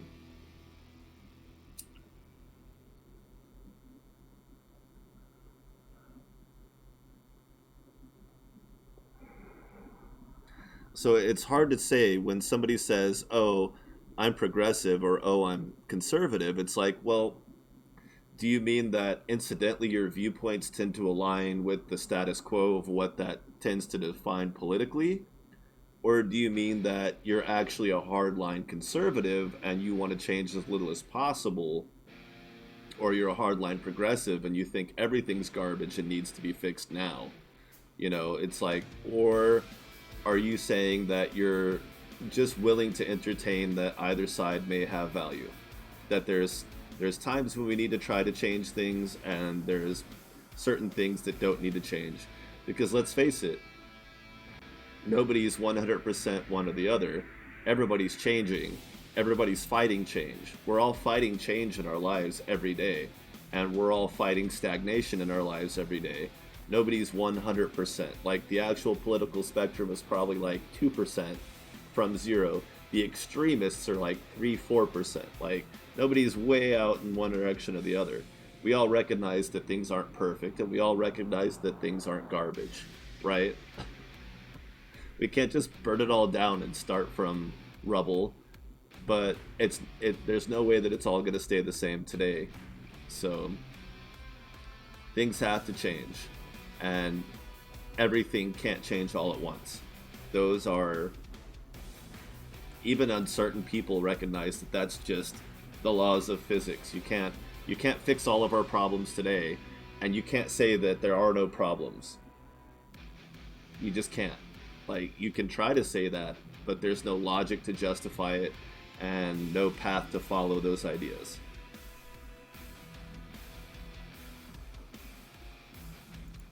There are definitely a lot of dualities in the wake of human constructs. Absolutely. Those things require catalyzation in order to change. Something from the outside has to impact them, because otherwise it's just a two-sided power struggle. You're talking about basically ideological warfare on some scale. And yeah, either somebody has to win or something from the outside. Good timing, because I don't... That was probably perfect timing, because I think we pretty much completely explored how far I was willing to go with that. You can all watch me update now. Alright, I have to exit Steam. I try really hard to make sure that there's nothing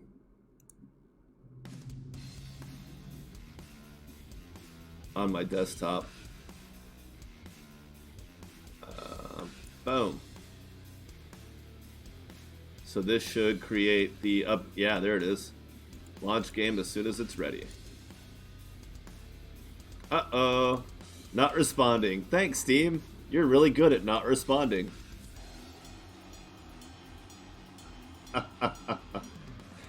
You know, one day I might decide that I'm willing to delve deeper into politics. I've definitely done that online and gone into the deeper conversations. I'm not the most intellectual person in the world, so it's not like it would be the most entertaining or informative thing for me to do it here. It's just, the deeper we go, the less interested other people become. I do want to maintain a focus on the games, but I do like having conversations. My last stream, I got pretty in-depth into more of a personal stuff. It was a very different conversation. I suppose I should look at the patch notes. See what I've actually just done.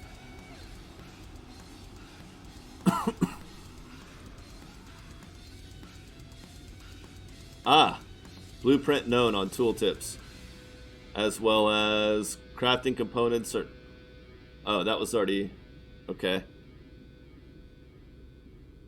Gold star enemies are now guaranteed to drop at least one equipment or weapon.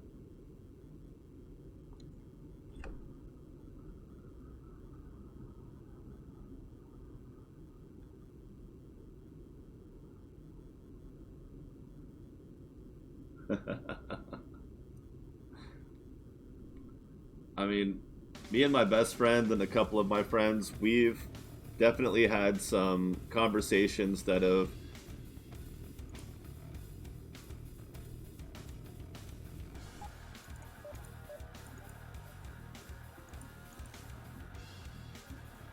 What? What? What? The what? I don't see railgun on here. I don't see railgun ammo.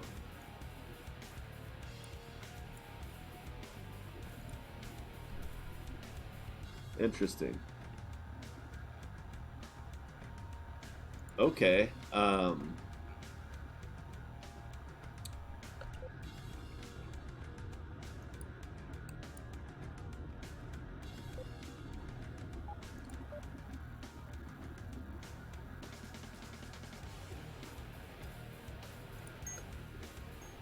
Let's see. Drop that on it.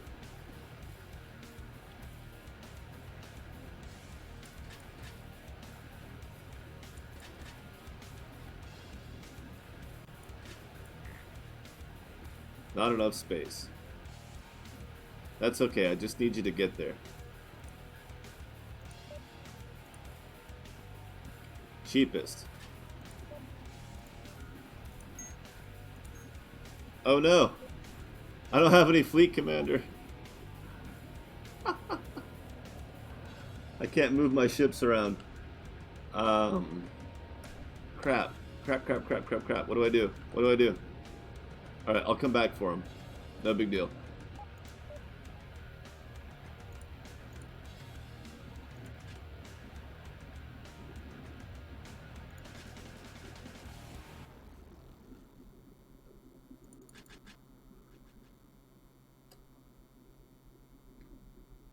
Yeah, it's beta branch.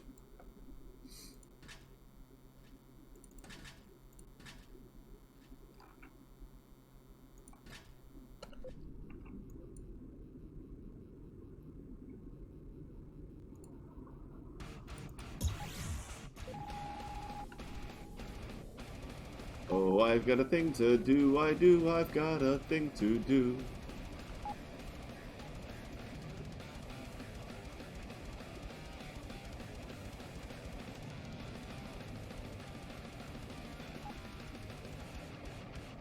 Yeah, probably not a weapon platform designed for a bad boy, but we'll see.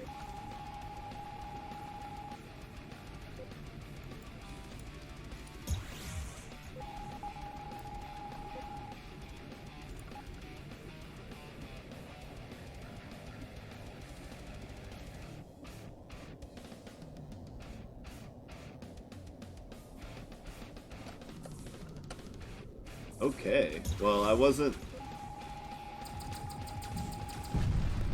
sure how much more I was going to keep playing tonight because I'm getting kind of drunk, but that gave me a lot of energy boost.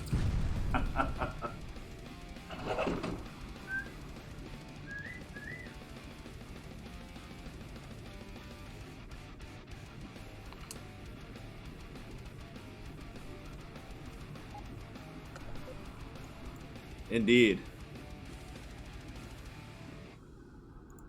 Ah, too far away. Bullshit. 2010. Nice, that's much closer. Oh yeah. Okay, more booze. This light, I feel like I'm on a campfire. Sitting around a campfire telling ghost stories. Let's, There we go. That's a little better. Now you can watch me pick my nose with full lighting. Ah, crap. This will be faster, watch.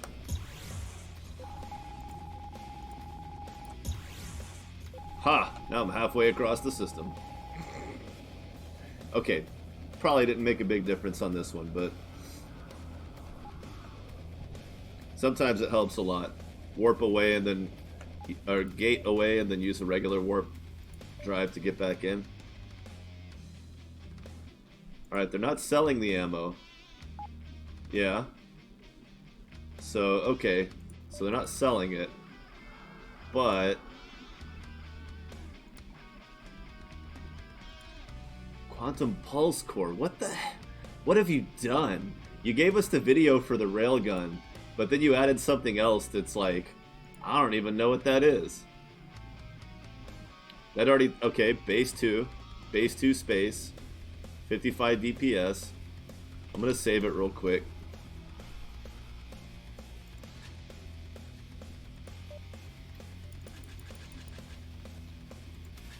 What the hell have you done? Oh, oh, I like that. I like that a lot. That's okay.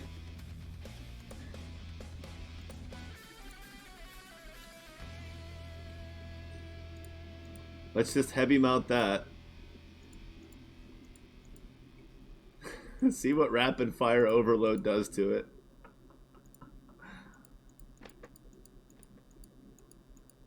Explosion radius 62.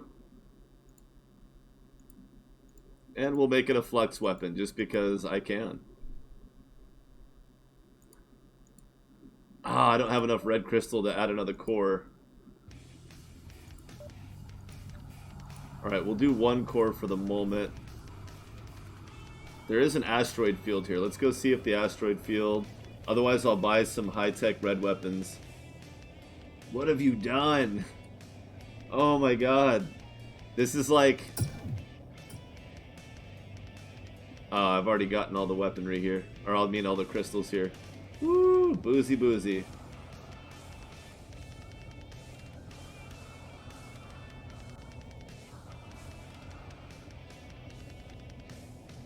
I'm trying to think. Oh, that's not going to give me a crystal, though.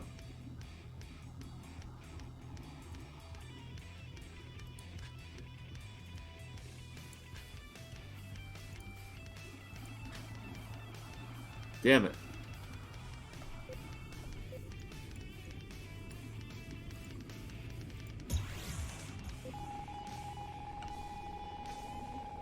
It's a mining sector. Somebody's got to have a damn red crystal somewhere.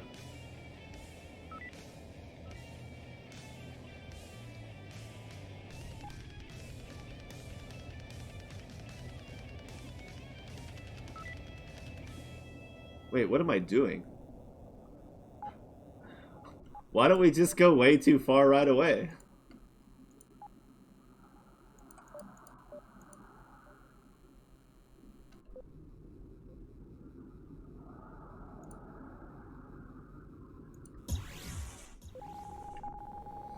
Alright, I'm gonna bring this back real quick.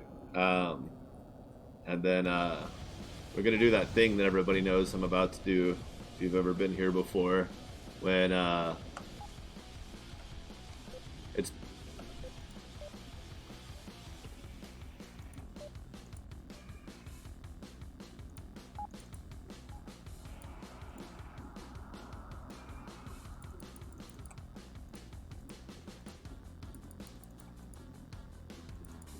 Yeah, 8. That's still not enough. Oh, I probably should have looked at the number. That's okay. We'll make it a single core. Everything else stands. Oh, yeah. Let's... Can you imagine giving that to a gunner? Oh, speaking of which, who's my best gunner right now? Weapon damage 5.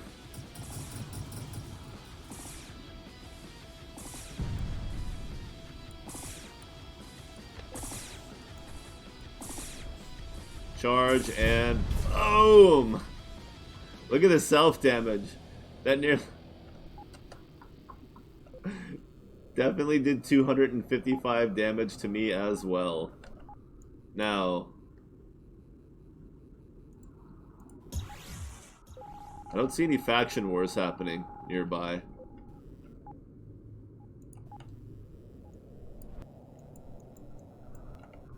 What's the power draw? 46 per shot. What is I didn't even look to see what rapid fire actually did to it. It just cascades. Nice.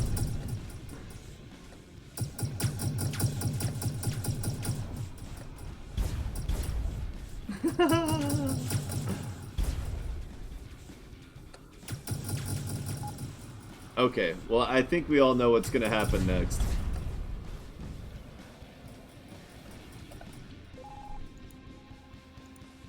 Oh, that was too far. I went way too far. God, can you? That picture was taken in September. Got a little bit more hair going on now. All right.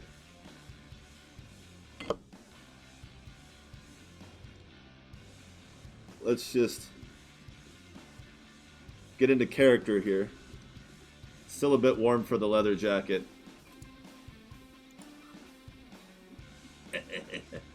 it's time. I mean, I'm already a fan of weapons that risk doing self-damage. It's a completely different story when you know it's definitely going to happen. You can plan for it. It's going to pair really well. You might have been hoping that people weren't going to figure this out right away, but it's going to pair really well with the new shields, the new the bubbles, whatever the hell. You know what? You know what I'm talking about.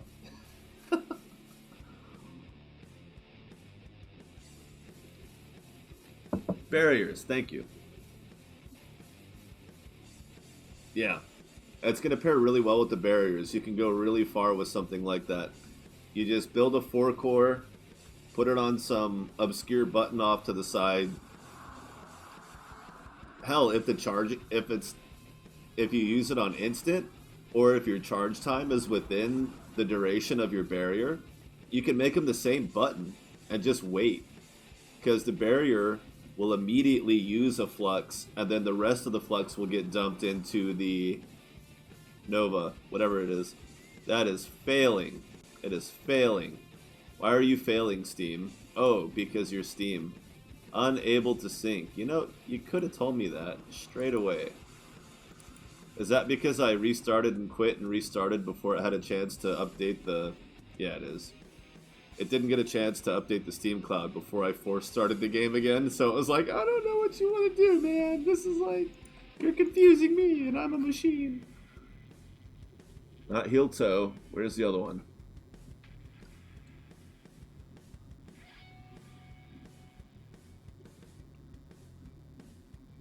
I changed the flagship, so I can't recognize it anymore.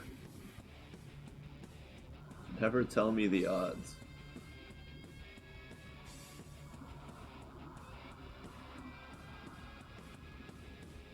It's Seeker, right? Yeah, it's Seeker of the Zigman.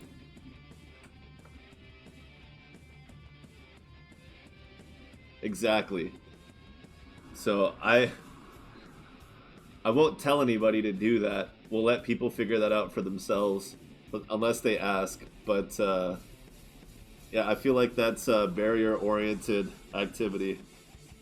All right, where's the jacket? Damn it! I'm gonna do this.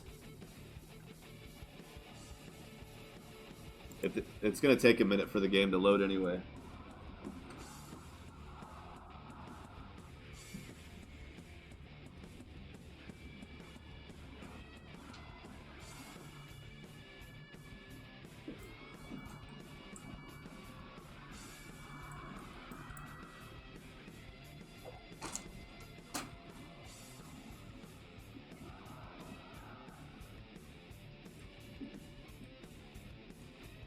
I always thought it was funny in that Eminem song where he's like, it feels so empty without me. Because he's like, a little bit of weed mixed with some hard liquor to jumpstart your heart quicker.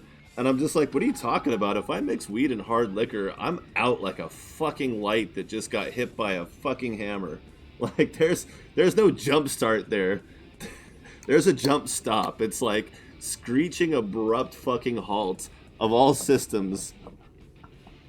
I never understood that line, other than to say that I guess my physiology is just different from everybody else's, because that does not do the same thing to me as it does to most people.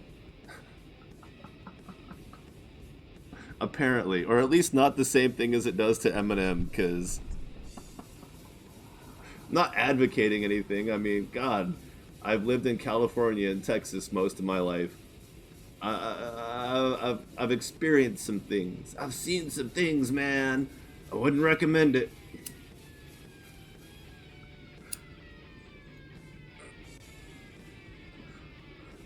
That's why I smoke the CBD buds that don't have THC in them anymore. Because THC, the primary active ingredient... I'm kind of curious about this Marauder fleet. They're kind of half-assing it here. But I know that they can just absolutely demolish me. I gotta figure out where my primary ships are. Let's see, where's the screen brightness?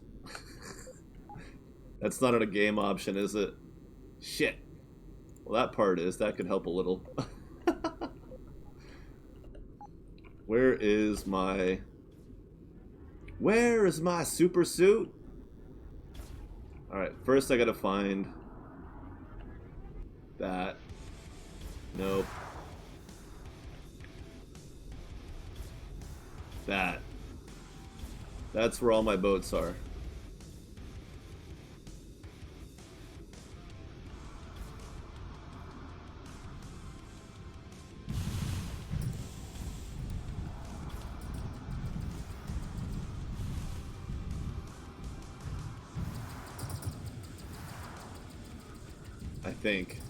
I think that's where I left it.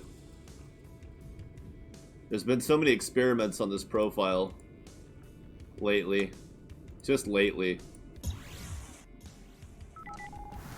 That it's hard to keep track of everything. I really need to go back and clean this file up. Like, what if that's my really good Titan? I don't know.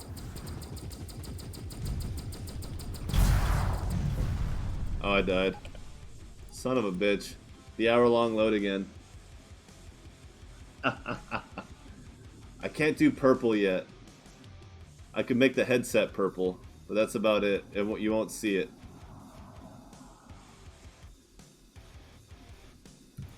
Is this really the best profile for this? I don't think it is. I think I need to pull up my other one.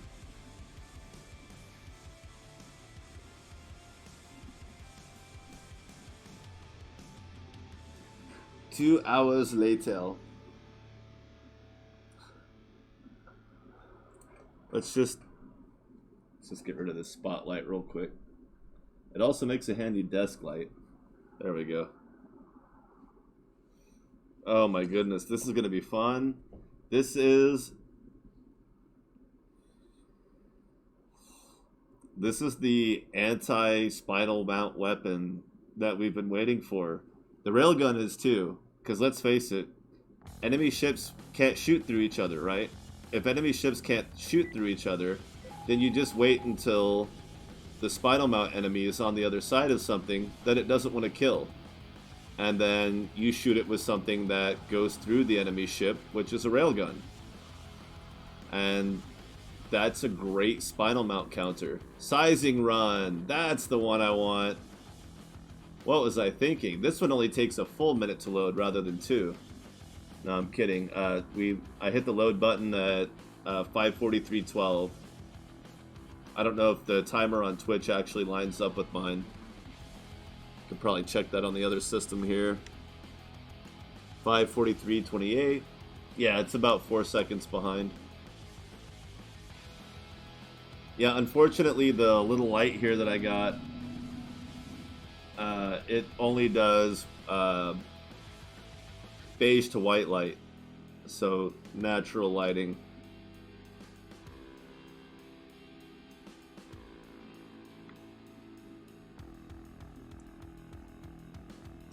Well, we're close to a minute now.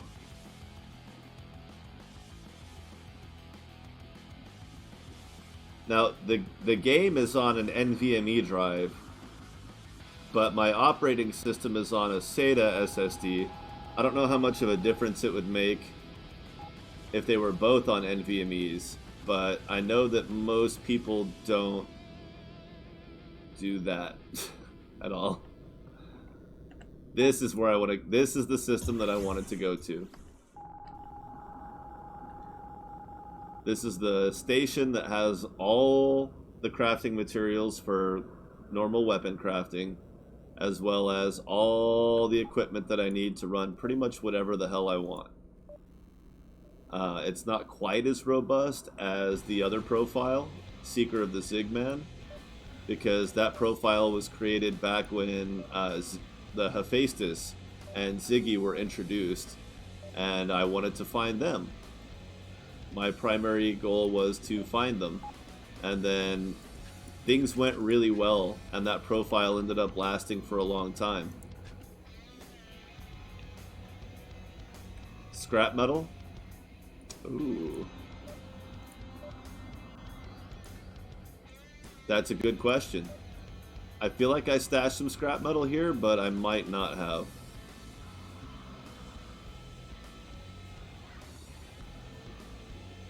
It looks like I did not.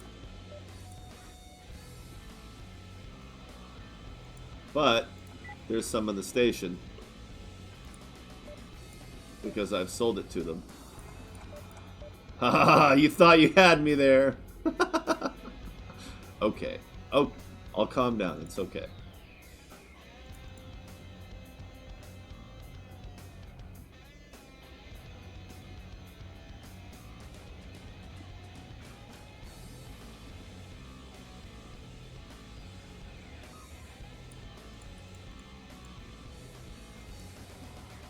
$16 space. 32 space.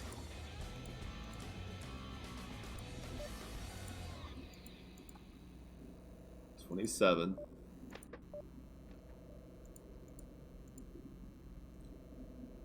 Ah, 28. Damn it. Well, let's see. That's 11.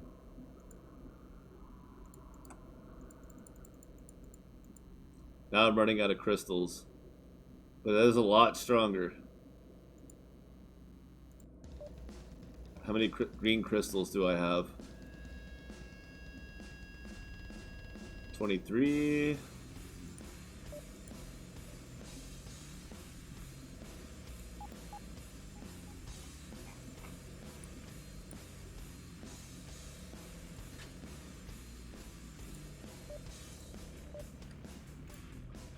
You get a crystal from a burst medium?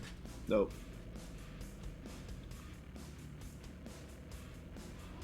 So still only 24. Okay, okay. You know what?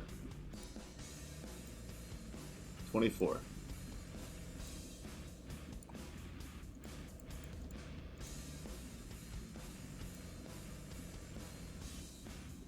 Power consumption, 241. 600 heat. Well, that's going to cramp the...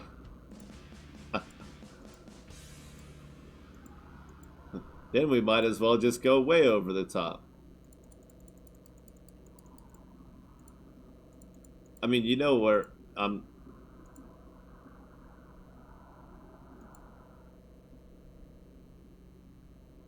Slow fire or rapid? I'm a little inebriated. I'm not going to pretend to know the right direction to go on that. I kind of like the idea of a burst fire, but we're not going to get that. So do we want one heavy? No, I want it to... But it's got knockback, right? Explosion radius. I mean, even without the explode factors, we're going to have explosion radius of 30. That's going to have knockback no matter what. So I think slow fire is going to be the right way to go on that. But that takes the damage per shot. That takes the DPS down, but raises the damage per shot. We've got overload.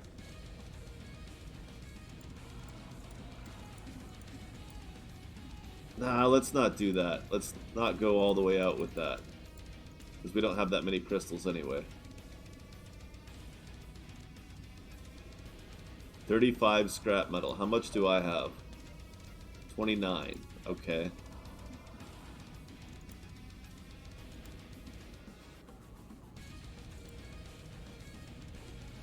One layer of charging. Just enough to get flux involved.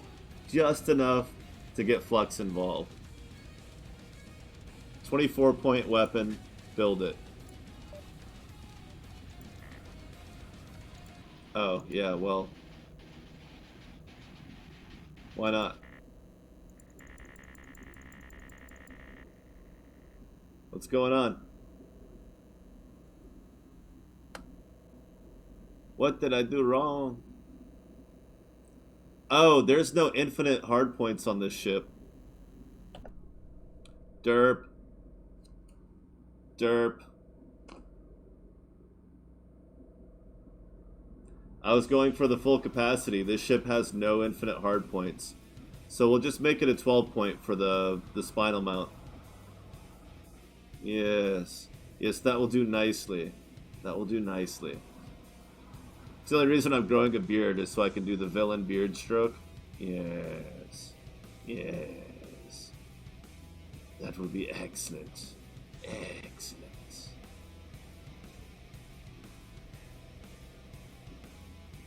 Well, I am now, so I don't have to buy another ship. Alright, now we'll build a 12 point for the spinal mount, because let's face it, that's going to be cool. And I don't have to add the charging component to get it to eat flux.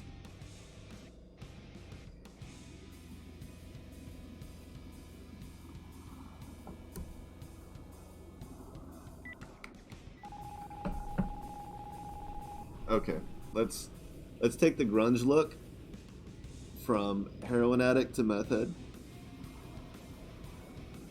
which all that requires is a hair tie.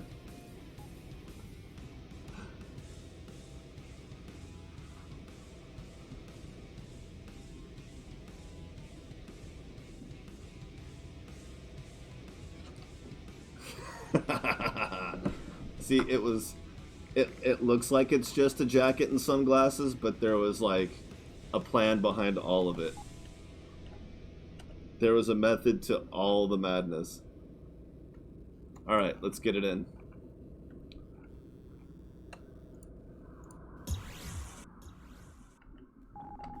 Because everyone thinks a psychopath looks different, and I just wanted the character to look crazy no matter who you were.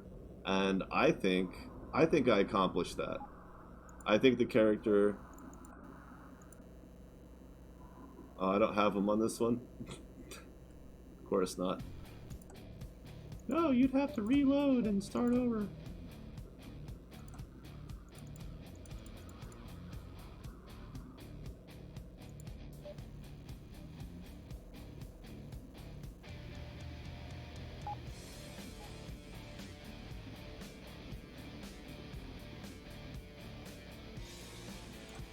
Right. I was like, wait, I had scrap metal, where'd it go? That's where it went. 12 point. Overload.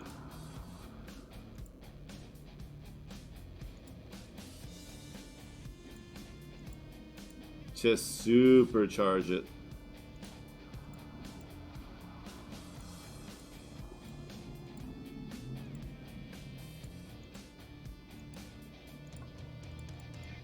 No, I want one hit super hard.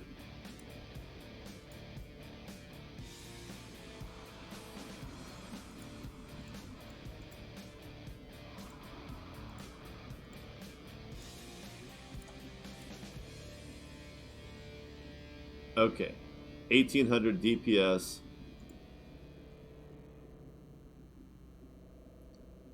Build it.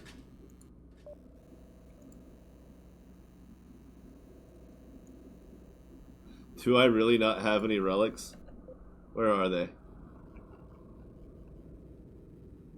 There's 3. Perfect.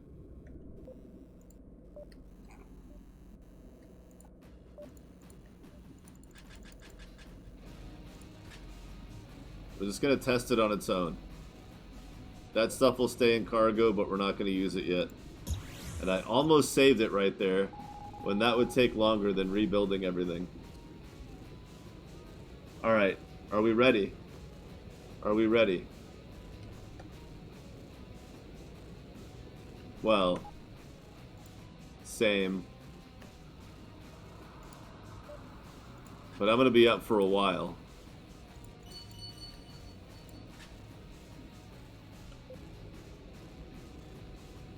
The real question is this. Do I test it now? Or do I just wait for the Hunter fleet? Because we gotta wait for the Hunter fleet. It's gonna take that long.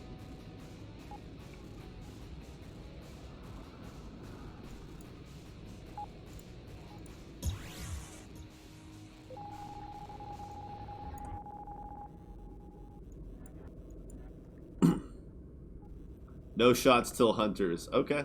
Yeah.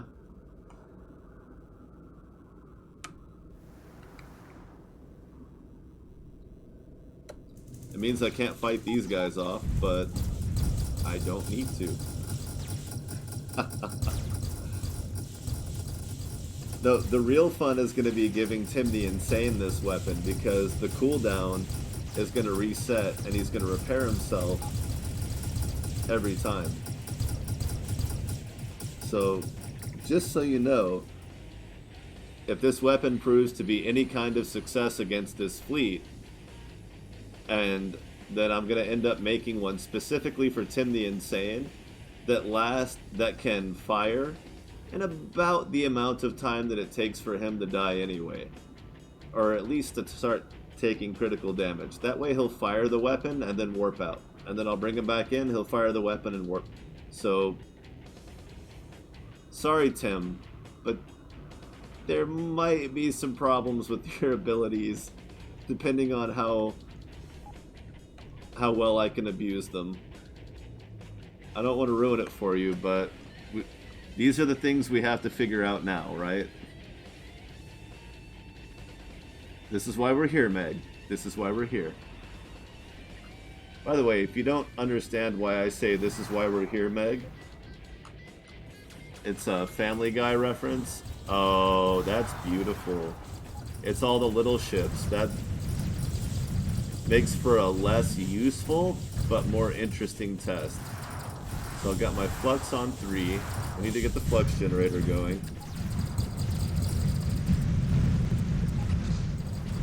I have a cloaking device installed. What's the charge time here? How long are we going to wait for this? 2 seconds? That's it? 2 seconds? Here it goes. I just killed myself. So it's more damage than I can withstand. Surprise!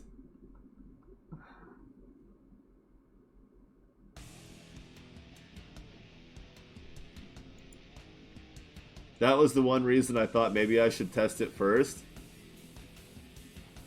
Was to see if it just killed me instantly.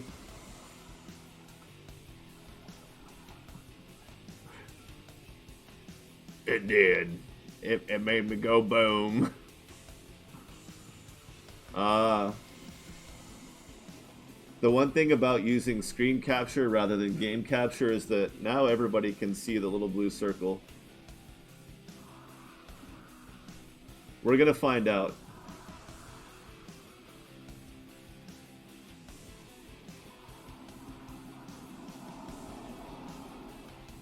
We're gonna find out just how much damage I just did to myself. Let's get a little ways off from this system real quick, this station.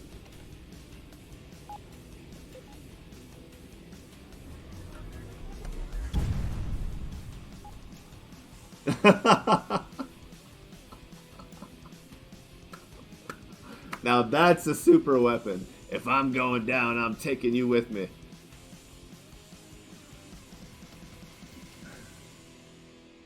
Yeah, 38,000 exactly. So let's do the barrier. I've got an Ardonian barrier equipped. We're gonna try that because otherwise, what are we doing?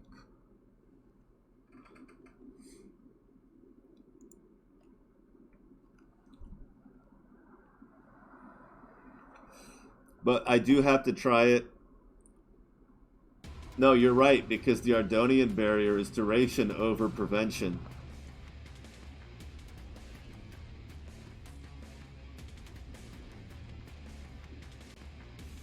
Wait, so you're saying that firing it while in motion is giving you a speed boost? That's useful all by itself, as an escape tactic.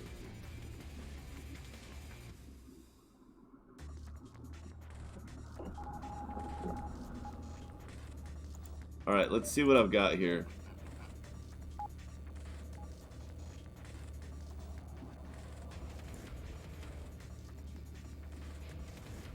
Yeah, that's gonna be the thing.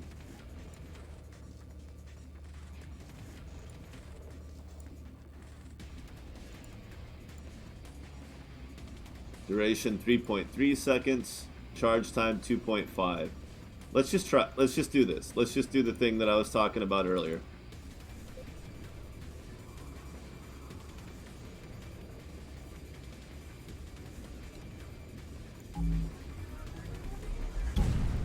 Nope. Still too much.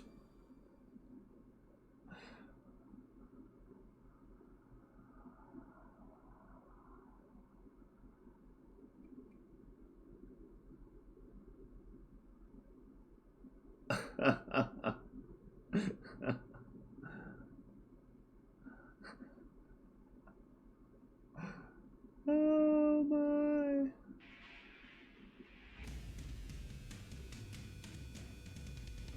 Yeah.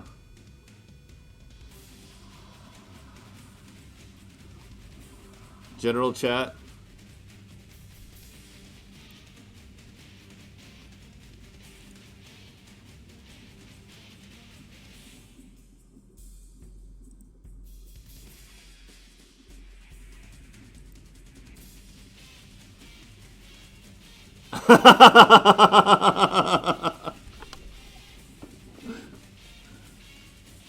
Well done, then.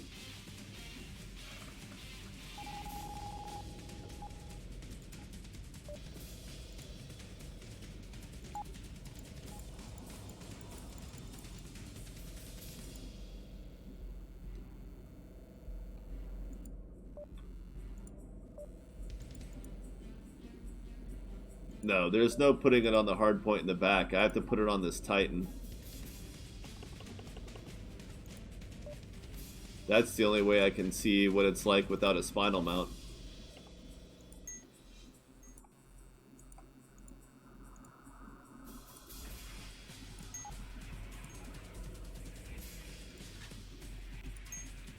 I don't have to go very far to to outfit this Titan.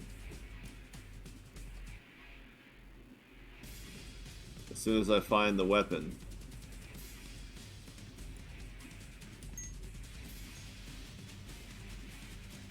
Where is it?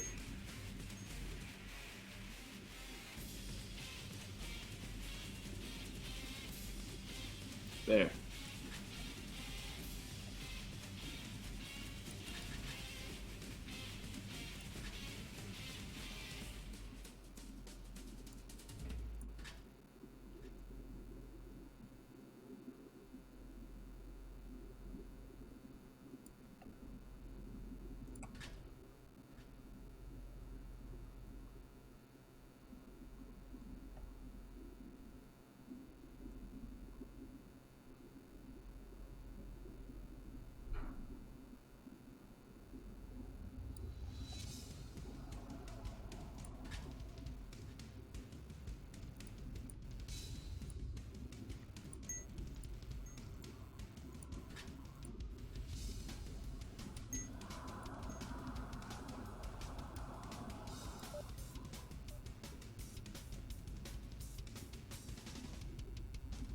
Ha ha ha. Weapon range. Holy crap.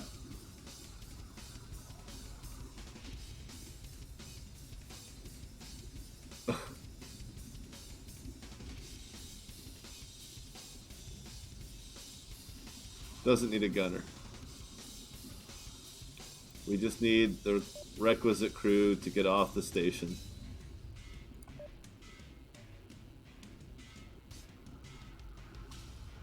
Where the fuck is my pilot?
Oh, fine, if I have to. Twist my arm. Twist my arm. How many times is it gonna fire? I made it slow, right? Yeah, it's slow fire, so it's only gonna fire the one time. But just in case we get a Ziggy. Just in case. Wait, didn't I put a supervisor on? Yep, I did. Just in the wrong place. I don't know where Ziggy is. I have no idea where Ziggy is. But I got 8,000 shield and 15,000 hit points.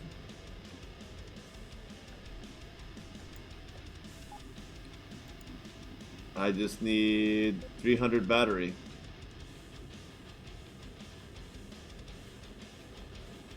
Which I can probably get from a couple of orange Ardonians.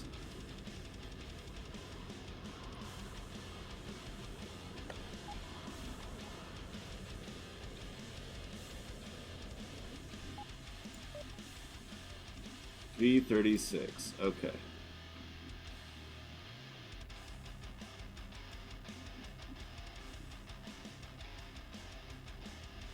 It's so hard to focus because it's all new stuff.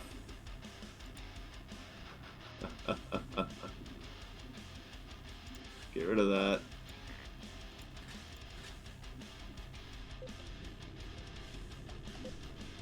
Definitely just needed one of those. Oh, looks like I need to take this profile out relic farming soon. Yay, I survived.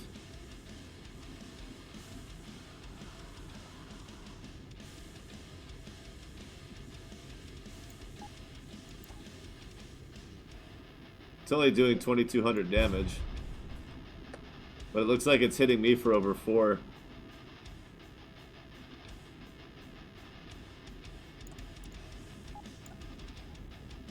Thirteen and a half second cooldown. Okay. My shield recharge is 100 and it looks slow as shit.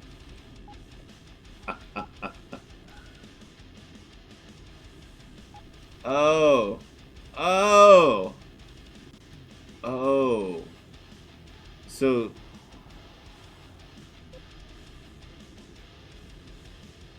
Yeah, I see. Disintegrator.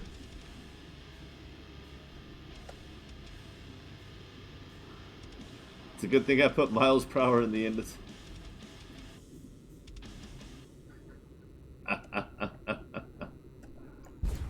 Wow. So that's just gonna nosedive everything. Oh my god. I bet you're wondering why I didn't do the railgun first. Do you want to know why I didn't do the railgun first? 'Cause I knew I was gonna love the railgun. I already knew.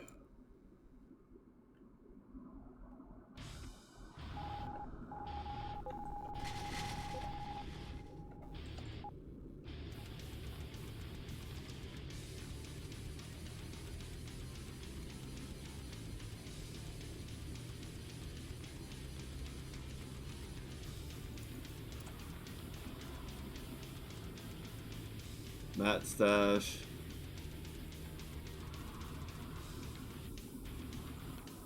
See, the thing is, if this is my primary mat stash, then there's probably a lot of scrap metal to sell there, so I should be able to get there. Now, my gear is not as impressive, but it's close enough. I think we'll be able to find some fun to have with the railgun. And a spinal mount. So I'll find a way to make that work with the spinal mount that's not completely self-detrimental.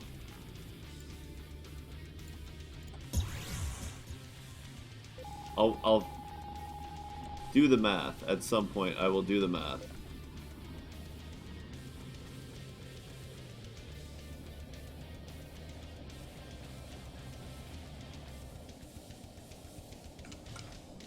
Yeah, I got plenty to drink left.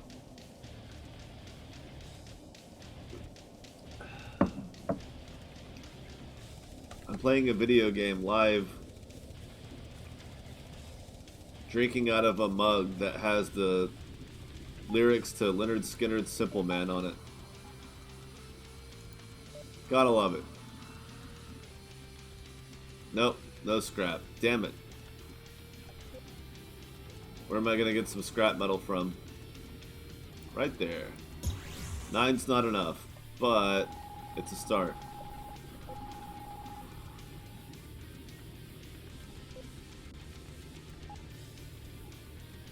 Oh yeah, this is the profile with dual Tims, which would be the most ridiculous profile for demonstrating what giving that weapon to our fleet ships would be like.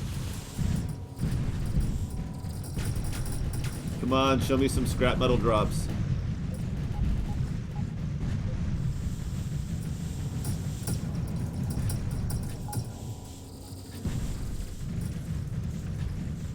Superior components. Yeah, so all throughout this week, this coming week, I will spend time gathering up some of the new materials, farming them up. So when we come back, well, let's face it, I mean, Wednesday is the day I know I'm going to stream some Star Valor. I kind of deferred to Gotchar last time because he doesn't do it as often, so I was just like, fuck it, let's watch him play. But typically, if there's a Wednesday open for it, that's when I'm going to stream guaranteed, and usually Saturdays or Sundays I'm going to play this or usually this. Definitely by Wednesday I'll have farmed up a lot of the new materials. That won't be hard. I don't like to play video games while I do my job because it's hard to fight when I'm constantly having to talk to people. But I can do some casual map farming. That won't be hard to do. And that way when I come back to stream, whenever that is, sooner, later, whenever, we'll have lots and lots of toys. I'll probably work on optimizing some of these weapons so that I can use them.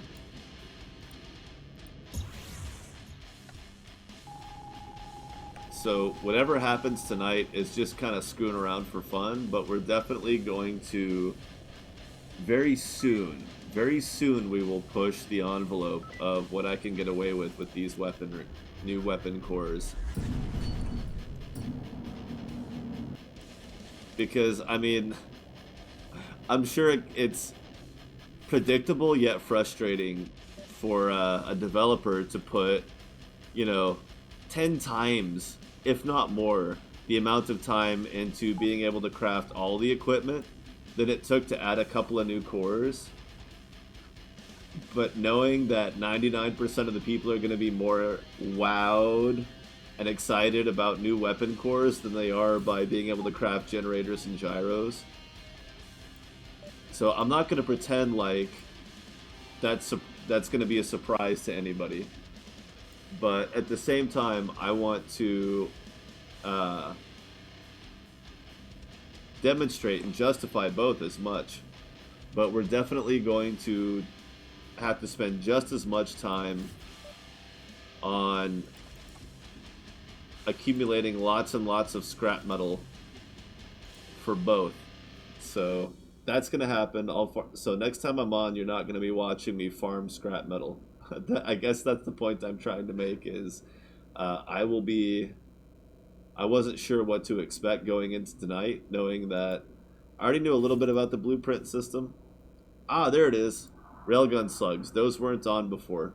Okay, I didn't see those before. Excellent. And I'm not saying that I'm signing off anytime soon. I'm just saying, like, I intend to play for a while.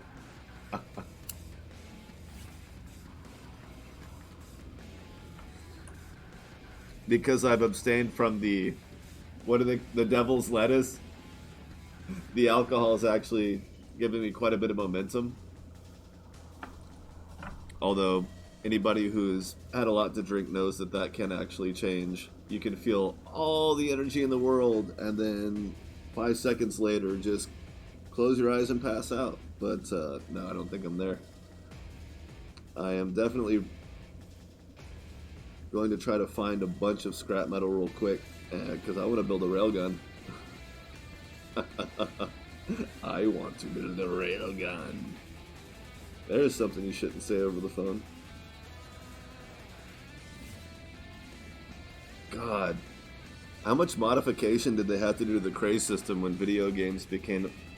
I mean, just in the 2000s, before 2010, just the 2000s alone, when all the technology that you didn't talk about over the phone because of all the red flags that you could fucking pile up. I mean, I know they don't call it the Cray anymore. The Cray system is the old supercomputer that monitored the phones for words that hinted towards terrorism, rebellion, global destabilization, etc. But my generation, we still call it the Cray system because that's where it came from. I mean, I could pick up the phone right now and be like, talk to my friend or any random person and be like, oh yeah, I just got all the materials together. I just finished building my railgun. I just have to build a few of the slugs, and we'll be ready for testing in about an hour. And like, is a SWAT team gonna show up? I don't know. Probably not. Probably not, because that system probably already knows that I play a lot of video games.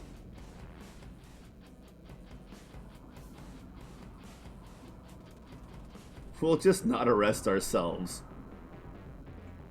Exactly. I won't tell if I won't tell.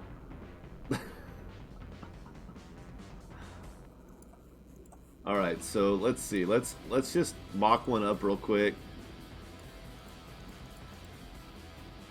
18. Might as well add overload. Some armor piercing.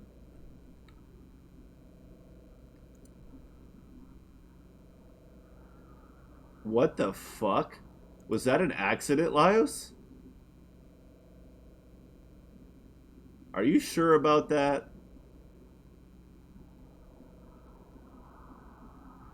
Well, it's just me, so if I'm not looking at me, I guess nobody's watching the watch. I think this watchdog needs a watch cat, just to keep an eye on it, just to make sure. Dogs fuck up. Why do we call it watchdog? Dogs fuck up constantly.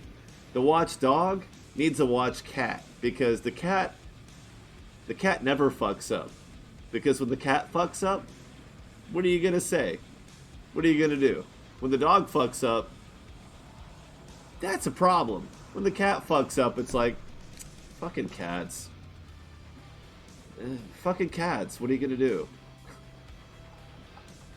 I don't want to be a watchdog. I want to be a watch cat.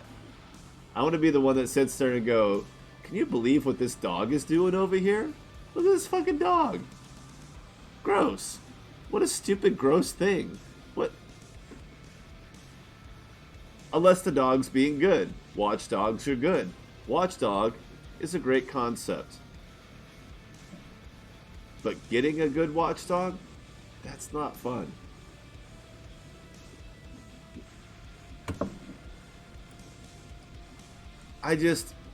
I know, I watched the railgun video. It just seems like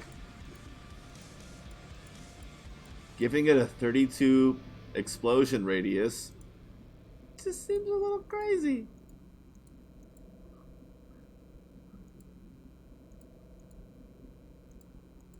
Giving it any explode. I do like that it's base 0 explosion radius.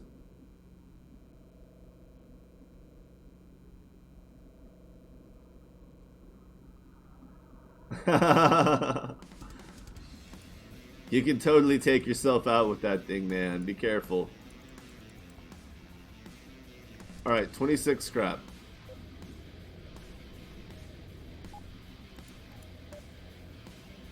I've got 9.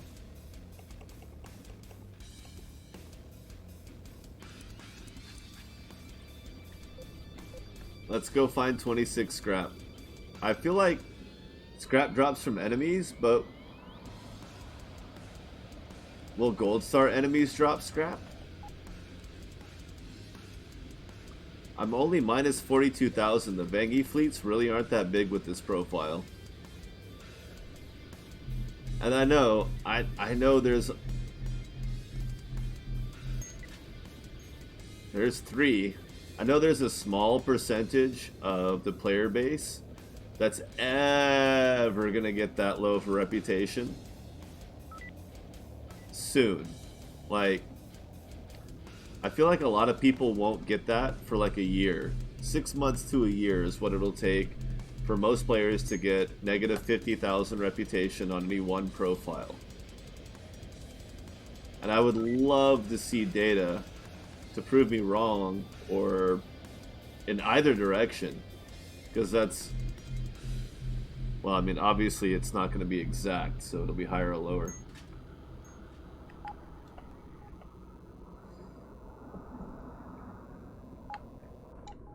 See, that's what I'm worried about. That's what I'm... It's not just a matter of how much damage it does. It's the DPS is going to be super critical. People forget with these, if you add explosion radius to this stuff, even when it's a railgun that you expect to be somewhat range dependent, yeah, the single hit, and I kind of showed that a little bit earlier. The single hit is important because the explosion radius knocks it back, so the next explosion is not going to hit that same enemy as hard. So if you're not doing it while moving, you're kind of wasting it because you're pushing an enemy back, pushing them back.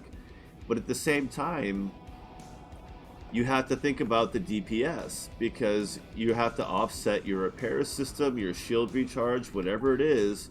You have to be able to sustain it, especially with the quantum, but even with the railgun. If you give the railgun an insane AoE, sure, it'll drop the DPS, but will it drop it enough that if you have to, you're going to be in a situation where you got to point blank somebody with this thing. It's going to happen. You can't pretend like it won't happen. Even if it only happens once. Is that not enough to say that it should be a considered factor?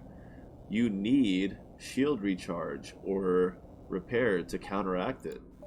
You have to be able to resist it, either by capacity or direct resistance. Shield recharge or shield capacity. One way or the other, you have to be able to sustain your own asshole. You can't eat so much food that you can't kill... You have to be able to sustain it. So, 6 railgun cores. Now we need aluminum. Do we have aluminum for sale? We do. I almost said something terrible. And I'm going to hope that nobody follows up on it. Let's build that 12-point railgun. Charging burst AP overload railgun.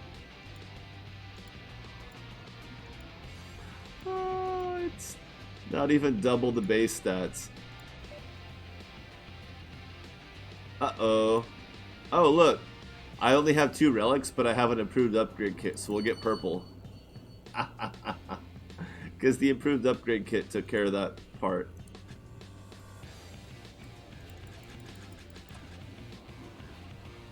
Did I fail? Did I do something wrong? No.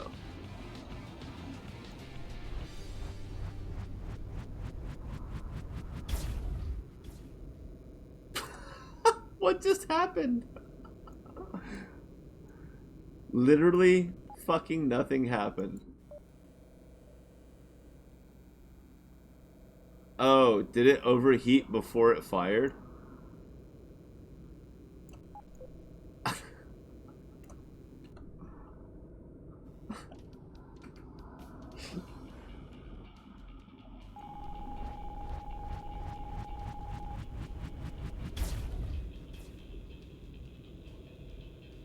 Oh, I don't have any. I didn't build any ammo. I'm a dumbass.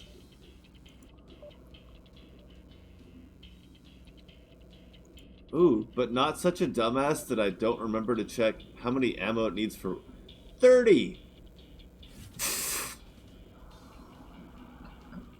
Okay, I made sure to check how much I needed first. That's a lot of titanium. But we have that available too. Luckily, I've got $100,000. I can buy some titanium.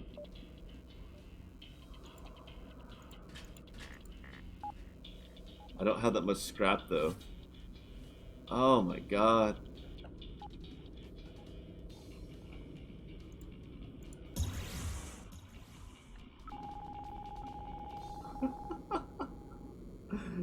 I forgot it was ammo based. I love ammo based. I love the fact that there's energy and ammo weapons because the concept of ammo allows you to supersede all logic on limiting the DPS of a weapon because you can balance it by how often you get to use it without making a cooldown. You have cooldowns and ammo. Wow.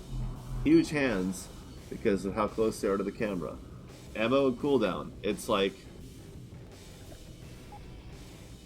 he's done. Oh, that made 900 slugs. Alright, let's fire it.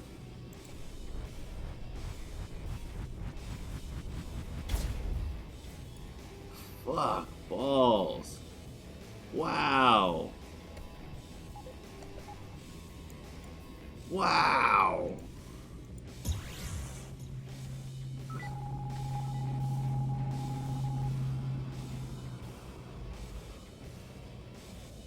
I didn't realize how many railgun slugs it was making at one time. Oh yeah, get this guy over here. I need both of you. It's kind of the whole point.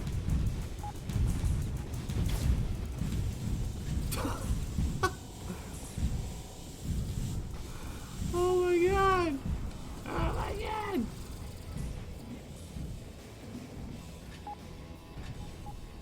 This is the anti-fleet. This is the thing we've been waiting for. This is what offsets enemies with spinal mounts that can one-shot you.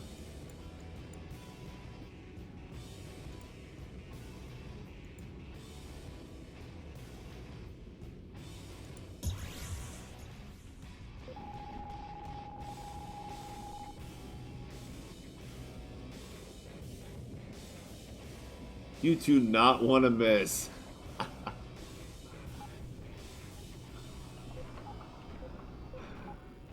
I mean, but I made 900 slugs in my sleep. It only takes 30. If it's your spinal mount, you're gonna... And even in a fleet battle, how often in a fleet battle do I actually use my spinal mount? 1, 2, 3 times if I'm lucky. If I get away with firing and cloaking without having to warp out, 2 or 3 is great. Not good.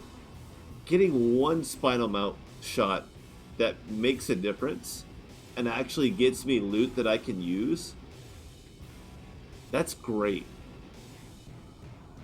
30 ammo. Okay, that's a lot of titanium. But watch how much titanium I can build up in a single pocket. When we come back Monday, Tuesday, Wednesday, 48 plus 6,000 shield. Is that what I just saw?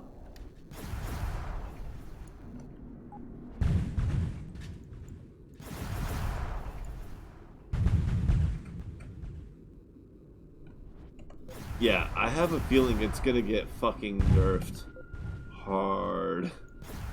It has to. But we have to see, you have to go to that extreme to justify why it needs to be nerfed. I mean, I could spend an hour tying that back into the conversation we had about politics. About how sometimes you have to go a little too far before you understand why it needs to be the way it is to justify dialing it back. There's absolutely a political conversation to be had there. Well, I'm just too inebriated. I don't want to have it, but it. People always tell me, they're like, "Man, you find an analogy for everything," but like, it's just an analogy. I'm just like, yeah, it is just an analogy, but the more analogs you can tie, the more you understand the actual concept, and it's, yeah, we're gonna test it on this fleet.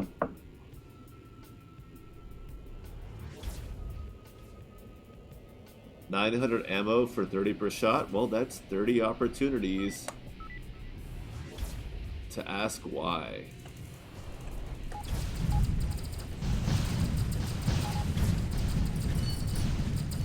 Oh, we almost hit that guy in the back.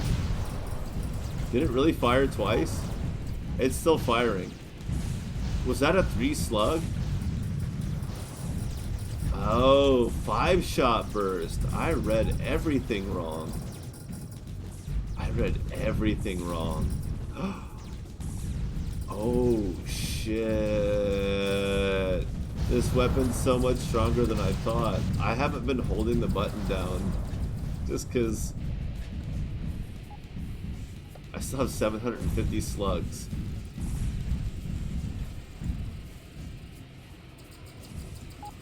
I haven't even begun to tap the potential of this weapon.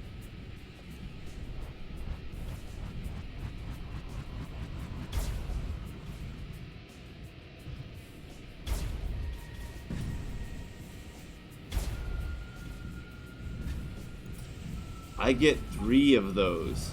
750 just became 660. I get 3 shots with this thing. It says 5-shot burst, but I'll never, ever fucking see it. There's no way I can mitigate that heat. There's just no way. What is happening? No control. Alright. Watch the heat. Watch the thermal. Overheat. 1, 2, 3. I'm being capped 168,000 damage. But I'm losing 2 shots out of 5. So I'm losing 32,700.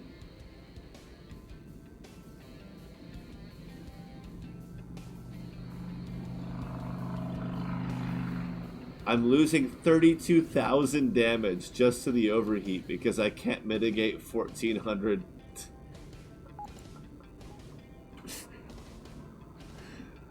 Oh, P.S.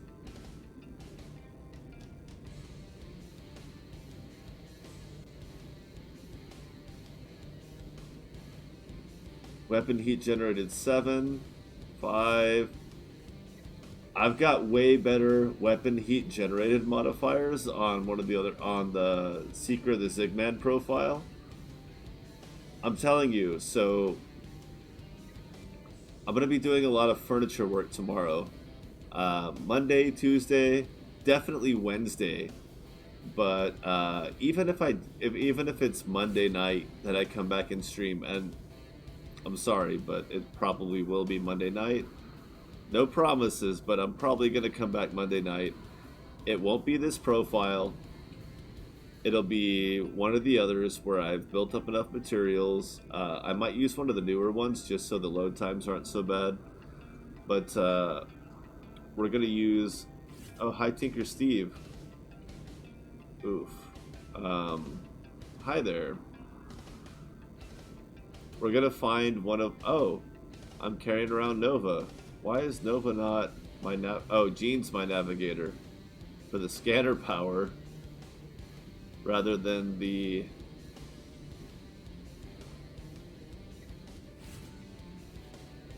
Wow, that is such a fucking co-pilot.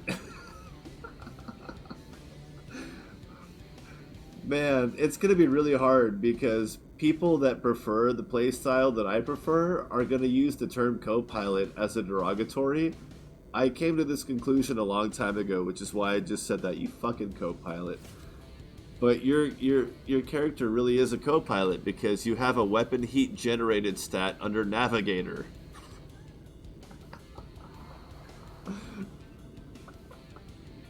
I don't want that to be a derogatory term, but co-pilot is going to be a derogatory term within... It's going to happen.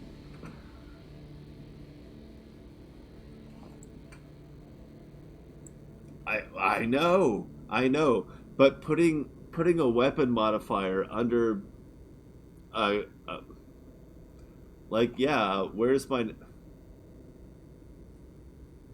I'm not gonna take that off of my first officer, right? Like, hit point regeneration, armor percentage, weapon damage. That's gonna be my first officer. But that's the thing, is like, people who prefer smaller ships, it's just as likely that they will say first officer as a derogatory. You fucking co-pilot. Oh, you fucking first officer. Like,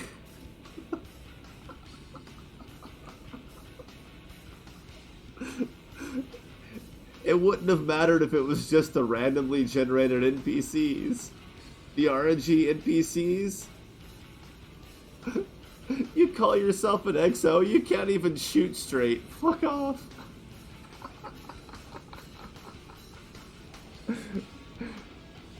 Oh, but because because specifically our NPCs counter that.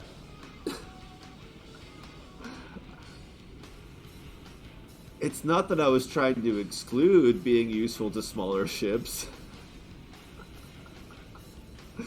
Well, I wasn't trying to be useless on a big ship.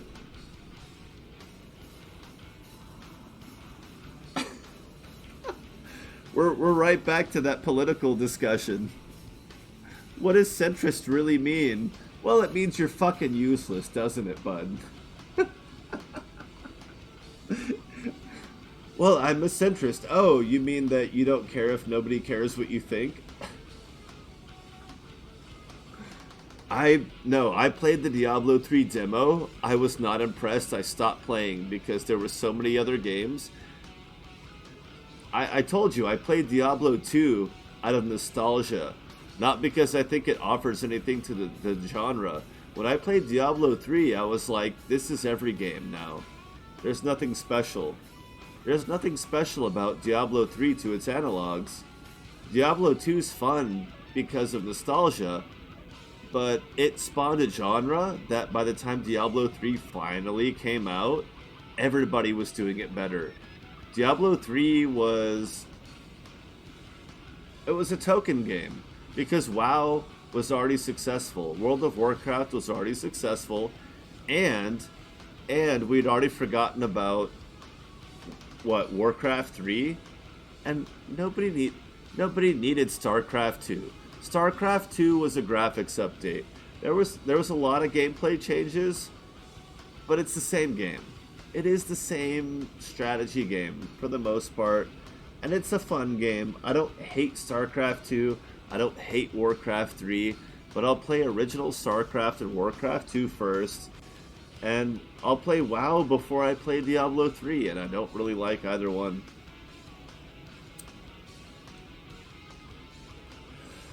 I told you, like, I've logged, there's no game on Steam I've played for 2,000 hours yet. Not Star Valor. I'll pull it up. I did this, not last time, I think it was the last time before. 1,600 for Star Valor, 960 for Terraria, 100 for Far Cry. I played 1,400 hours of Endless Sky, and it's a free game with one story. They haven't even added the other campaigns. Technically there's 2 campaigns, but it's like one after the other. You can start the second campaign, but you can't finish it until you finish the first one. It doesn't resolve. There's still like you have to do the thing before you can finish the thing. That game's free. 1,400 hours. Okay. Astroneer, I played 1,800 hours. That game launched. That game left early access to 1.0, like in 2018. I've maybe played 100 hours since then. I played like 1,500 hours minimum. I played during its early access phase, and that's because that's not gonna happen with Star Valor. Because I'm pretty sure Laios will not fuck his game up as bad as Astroneer did when they launched. It's almost not possible. Astroneer was very much a sandbox, a full-blown sandbox crafting game. We'll see what happens. Okay, StarCraft 1 and Warcraft 2, I've probably played 10,000 hours of each. No bullshit. Just because, like, I was a kid in the 90s, and I'm a huge nostalgia nerd. Of course I did.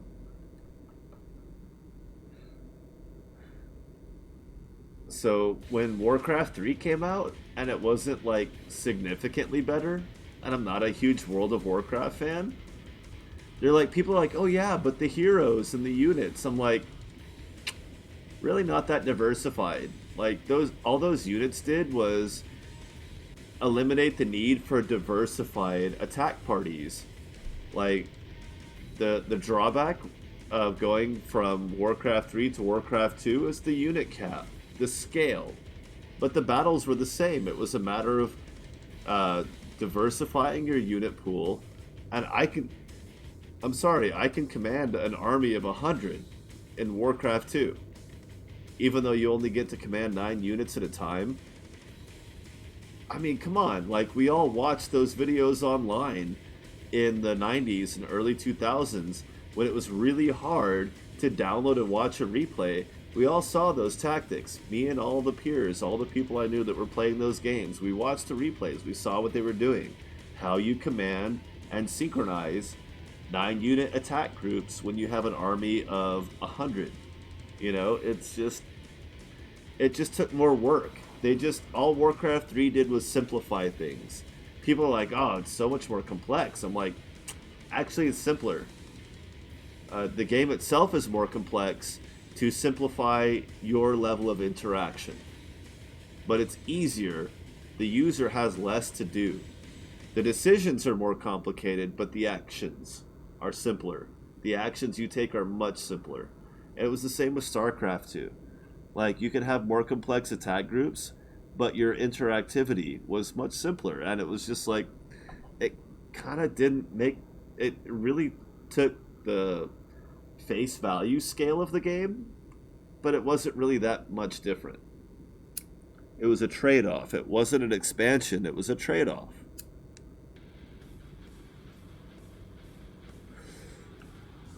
And that's what Diablo 3 was a trade-off. It's still, to me, it blows my mind to this day that Warcraft and StarCraft and World of Warcraft and then Diablo all came to World of Warcraft. It blows my mind to this day that one company spearheaded the two different genres, real-time strategy and action RPG. They spearheaded those genres with one game on each side for so long that even the copycats couldn't keep up. People starting from scratch couldn't keep up. They couldn't oversimplify it to the fact that it was a done deal. They couldn't just shove them out. Most developers get shoved out after half a decade. Here we go. This is why we're here, Meg. One more time. Oh, right through him. Right through him. Tim the Insane exploded, so I have to reload. That was the problem. They weren't trying to innovate. There were so many people that were. You're absolutely right. They weren't trying to innovate. They were trying to cash in. They were trying to scrape. They were cleaning up. They were following. They weren't leading. So, and even when there were companies that were trying to innovate and trying to lead, they got drowned out by the followers, the scrappers. The WoW killer. The Warcraft killer. I mean, nobody plays Command and Conquer anymore. Just like nobody plays Conquer's Bad Fur Day anymore. Action RPG and RTS.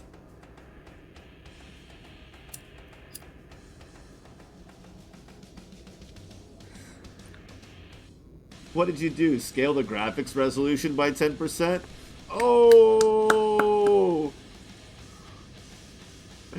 You found a way to make production cheaper so that you didn't have to charge as much for loot boxes. Oh, congratulations on your innovation. Loot boxes are 10% cheaper.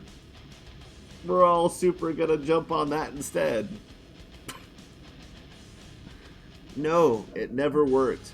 We always went back to Diablo 2. We always went back to original StarCraft. When they made Diablo 3 and StarCraft 2, that wasn't for us. Those games still play. Those games still have servers. I still launch StarCraft from my Blizzard console.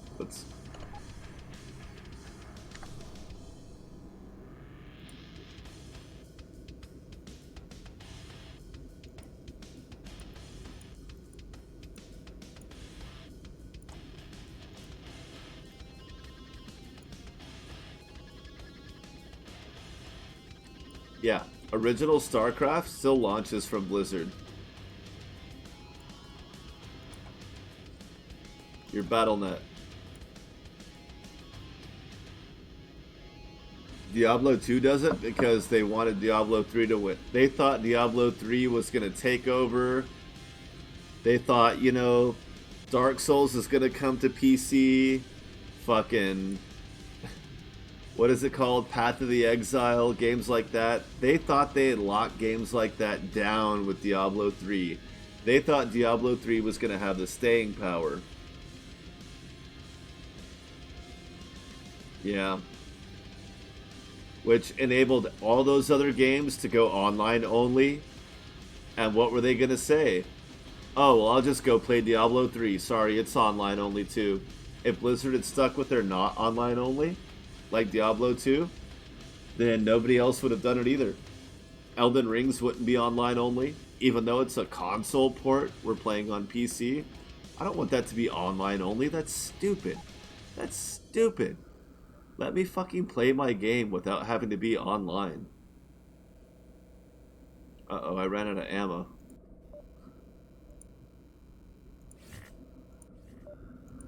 Quick, buy some titanium. 900 railgun slugs. We'll just bring the titanium with us.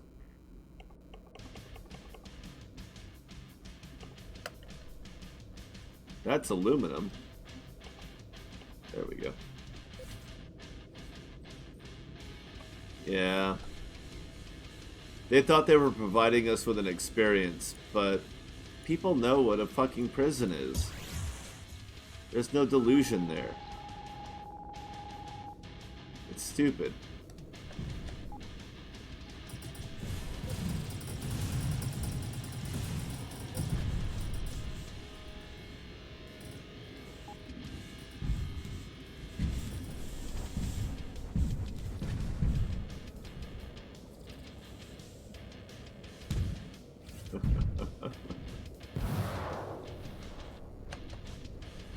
Oh man. But what are we gonna do? Make a game that's... We can't just make a prison simulator game and expect people to get the fucking point. Some people would get the point. Other people would write an article about what they think the point is, and 99% of the people would still get it wrong because they would read somebody else's wrong assumption. Because stupid people are the first ones to say something out loud. They're the first ones to respond. You know how they say in a good negotiation, two people will sit there in silence. Whoever's the first one to talk loses. Those are extreme assumptions that you don't necessarily operate your whole life on, but it illustrates the point that stupid people are the first ones to have a verbal reaction, a visible reaction, an actionable reaction, but also a verbal one. They're the first ones to draw a conclusion because they think the least and assume first.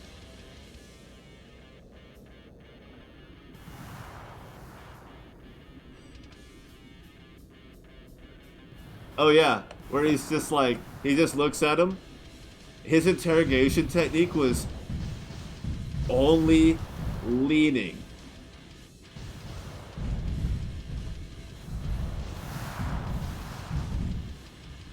His face didn't change. You might think his face was changing, but that's only your perception based on the fact that it keeps getting closer. Your fear, his face gets closer.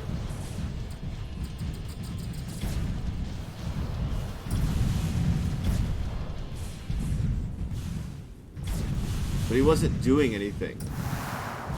He didn't do anything except lean forward a little bit each time. And when did he lean forward? After the other guy said something critical.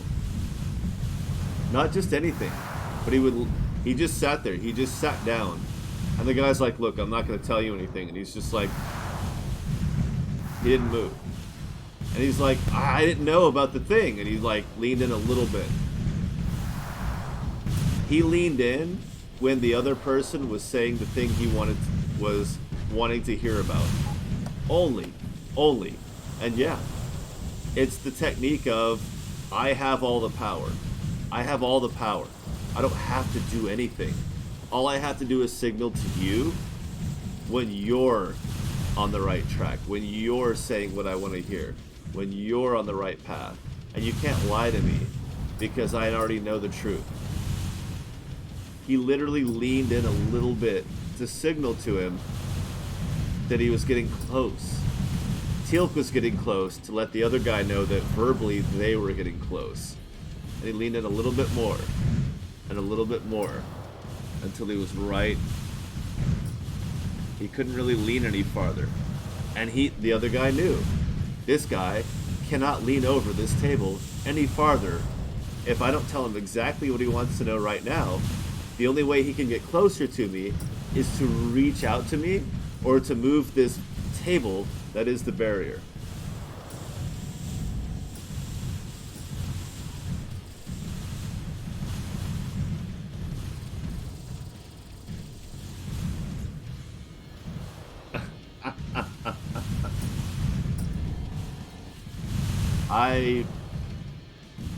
I never want to see what that guy not blinking looks like.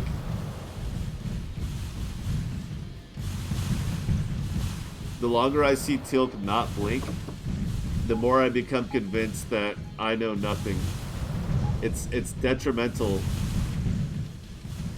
to my existence.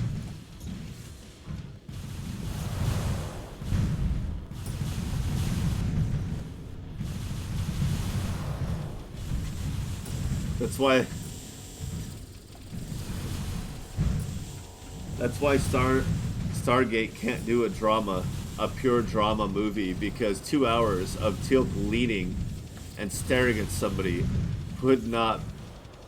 No audience member could tolerate that. It wouldn't work. I mean, that's basically why Teal'c having an apartment on Earth was an episode or two. It was a plot device. It was not a fixture, because it couldn't be a fixture. He couldn't be among the human population. He was too authentic and potent as an individual, because he overthrew his god. So automatically, no human being can relate to him. He not only rebelled against, but defeated and overthrew and killed his god. Him getting an apartment on Earth was only a plot device to illustrate the point that you will never know what it's like to be Tilk. They can make books, movies, shows. They can talk about it to no end, but you can't even write. Tilk is not a character that anybody could write. You just can't imagine what that's like. Nobody on Earth has been through that. There's no allegory in human history that talks about that outside of ancient Norse and Chinese mythology that predates human history. That it's legends. It's thousands of years of legends before it ever got written down. Like that's the closest analog we have to what that might be like. Is stories that can in no way ever be confirmed. Which is what's so magical about that character, because it's impossible to write it accurately, but it's impossible to dispute the accuracy of. You can't say there's a right or wrong way for Tilt to be. He can be anything. He can make any mistake, have any doubt, but he can also have infinite courage and strength. You can't argue with him. You can't.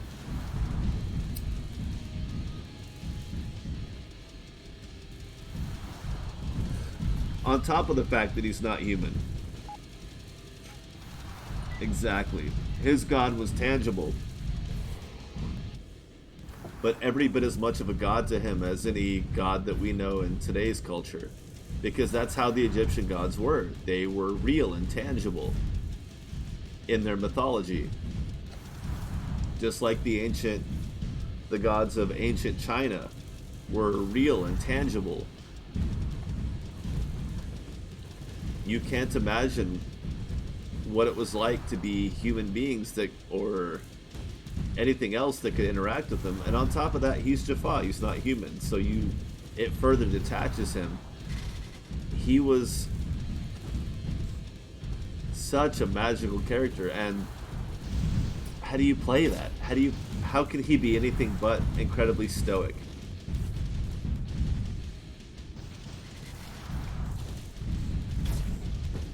Yeah. We had to just accept that the universe, I mean, it's kind of beautiful in the Judeo-Christian God that it's just like, you know what? We're just not even going to pretend anymore. Omnipotent, omniscient, infinite. We're not going to pretend to quantify it anymore. We're done. We're done trying to justify something bigger than ourselves, because we know that anything even slightly bigger than us, we can't comprehend it. We can't imagine it.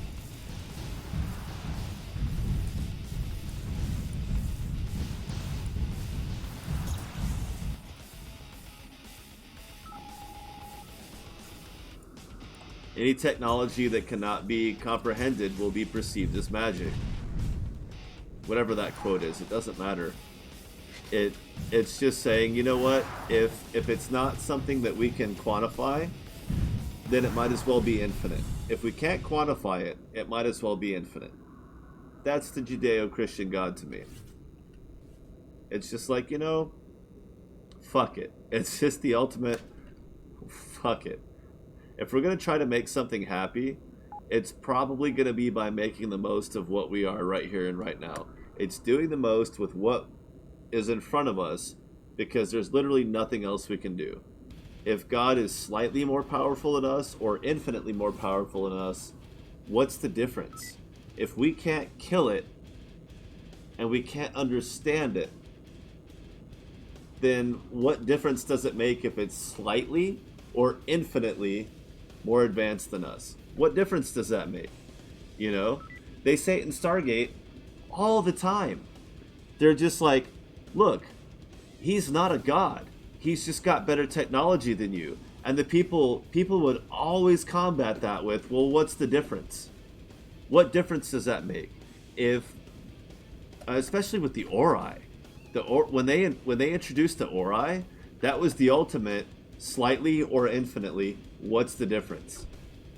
If they can wipe us out without us having any idea, not even a chance to comprehend how we might resist their attack, before it completely destroys our entire civilization. What's the difference between that and a god? What why does making a distinction matter at that point? Unless you're willing to die to say that they're not gods, to say that they're not worth it. If you're not willing to die for it, then what's the difference? Functionally, individually, as a society, there's no difference. That was the whole point of the Ori saga. They were incredibly on point about that. They're just like, you know what? And you have to dial that, you have to dial the concept of the Ori down from any kind of being into the concept of what is the majority accepted ideology. That was the point they were trying to make. Is that even if you're an individual of free thought and you know that what you're looking at is completely wrong, as far as your interactions with other people, what difference does it make? What difference does it make? And it's not nihilism. Again, like I said earlier, it's not nihilism to say that if you're the one person out of 1,000 people that disagrees with the status quo, what difference does it make if you're 1 versus 5 or 1 versus 1,000,000 or 1,000 or 1,000,000,000? What's the difference? What's the difference if you can't make a logical case that anyone can understand for what you believe? If you can't make a full, logical, competent line of logic, if you can't justify it infinitely, if you can't make it basically an infinite justification for what you believe, then you can't know that you're right. You'll never convince enough people. And even if you do, they'll fuck it up. They'll fuck it up along the way because you're one, and defining what the one believes versus the 1,000 out of 1,000,000 that you might convince, what's the difference? If you can't get the one right idea across, if you can't make that idea perfect, godlike, justify it perfectly to where anyone can understand it to the point that they can't argue with it, what's the difference between that and being wrong? To me, that was the lesson of the Ori, is you can't just tell people that you're right. You can't just say, I'm right because little bits of this and that. If you're going to tell people that you think you're right about something, you better understand it top to fucking bottom. Top to fucking bottom. You better understand it. Not regurgitation, not deference, not, what do they call it? Appeal to authority. You can't just say, well, this guy's smarter than me and he says it's right. You have to be able to understand it top to bottom and convey it top to bottom. And let's face it, that's fucking impossible. That is not something you can ever count on being able to do. You just can't.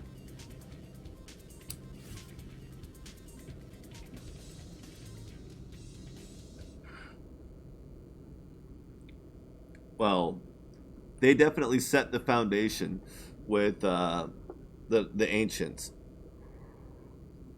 I mean, man, I thought I was not legally an adult until the 2000s. I graduated high school in the United States in 2002. I was 18 shortly thereafter. So when I was first exposed to Star Trek The Next Generation,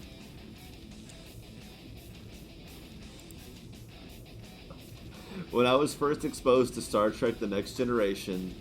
was a child. I was a teenager, if not younger, when the concept of Q was introduced, which was episode 1 of Next Generation was Q, humanity being judged. And what did Picard say all the time? You're not a god. You're not a god. You are not a god. He would say it to Q out of turn even. He was never willing to bow down. He was never willing to stifle himself in the face of Q. He was he would hesitate because he knew he was not on the same level, but he would never restrain himself. It was instinctual hesitation of fear of the human condition, which was totally realistic. I can't say that I would be nearly as articulate talking to Q as I would be talking to another human being. But he would always try, and that was the point where he would not capitulate. He would not his intent was never to defer. His desire was not to defer or bow down or to kowtow. He never sugarcoated it. When he addressed Q, it was his convictions that drove him.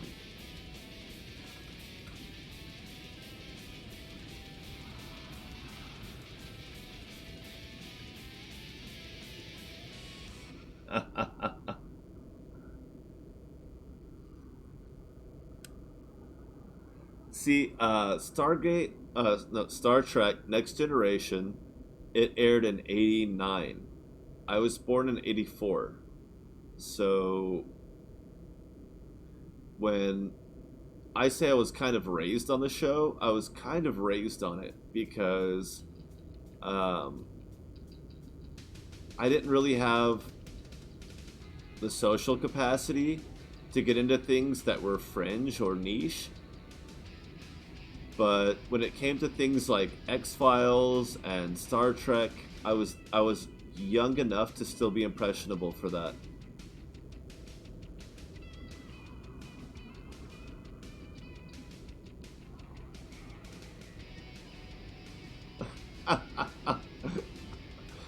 But I was fortunate because my father, a he was not a sci-fi fan. My dad liked action, but the original Star Trek show, he liked that. It was enough action for him to appreciate and enjoy, and because of that, we got to kind of enjoy sci-fi, but he's not a Picard fan. He doesn't like The Next Generation. He likes the original series. And I totally get that.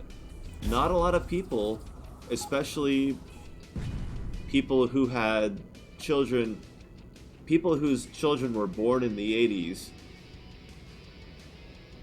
not a lot of sci-fi fans back then. Not a lot of sci-fi fans in his generation. Oh, I haven't railgunned a Ravager yet. We're gonna do that. I've been neglecting the game. And I'm okay with that because I like this conversation. I think it's a very important conversation because among many things, Star Trek has been a victim of the latest ideology. Patrick Stewart himself has said a lot of things that I find far too ideological, which is fine. He's a human being. He's allowed to do that. But it goes against the nature of Star Trek. See, and that's the thing is my dad was always in purchasing. He was a negotiator at heart. And so one of the things that he liked about Star Trek, the original series, was that aspect of it. Was that there was constant negotiation. Constant, you know, standing behind your principles while being willing to bullshit a little bit to stand behind them. To believe in what you believe in so much that if you got to color outside the lines a little bit to illustrate your ideology, so be it. You know, you can't just be polite all the time. And I missed that concept a lot as a kid, but it was prevalent enough in the way he raised me that when I was old enough to appreciate it, I got it. Like, if you want to make a point, you can't just make an outline and hand it to somebody for them to get it. Like, you have to be able to understand people enough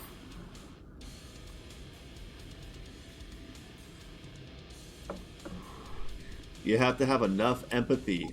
No negotiation succeeds just by saying what you think. You know? And we see that in Stargate a lot with the interactions with the Russians. They may have the same goals as the person sitting next to them, but because of their affiliation and where they're coming from, they can never just make that assumption. They're never allowed the assumption. It's SG-1 with the Jaffa, SG-1 with the Tok'ra, SG-1 with the Russians. They did it over and over again. The Sodan, even with the Sodan, post O'Neill, with the interactions with the Sodan, the Jaffa that never took hosts. They lived in the jungle and they used the cloaking devices, and they never had to worry about those little parasites that the humans had to worry about.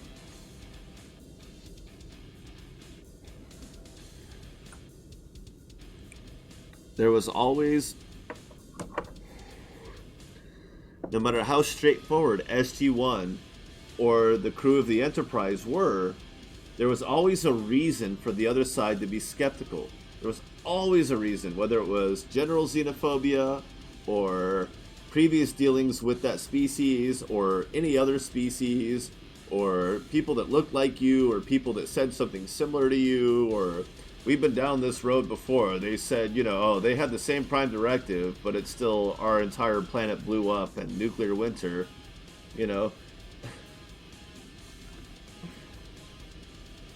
It's just the way Star Trek and Stargate in recent years became ideological kind of pissed me off for that reason, because they were always illustrating the dangers of ideology, the dangers of not being open-minded. And then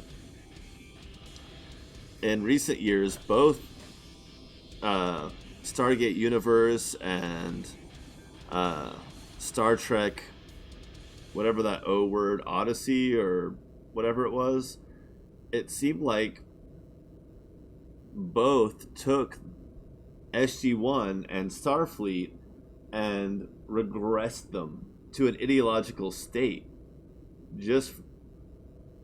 Stargate Universe, but Star Trek was like Odyssey or something like that.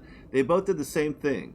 They tried to get ideological in the message they were pushing, rather than pushing open-mindedness, which was the original point of both of them, is that, like,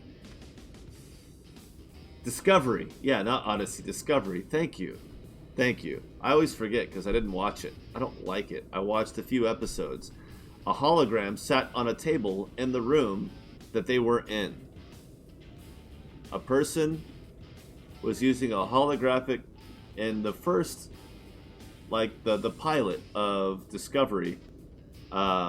Michael was talking to somebody via holographic interface, which is cool. But then the person they were talking to sat on a desk in the room that they were being projected into. And I was just like, they're not even trying.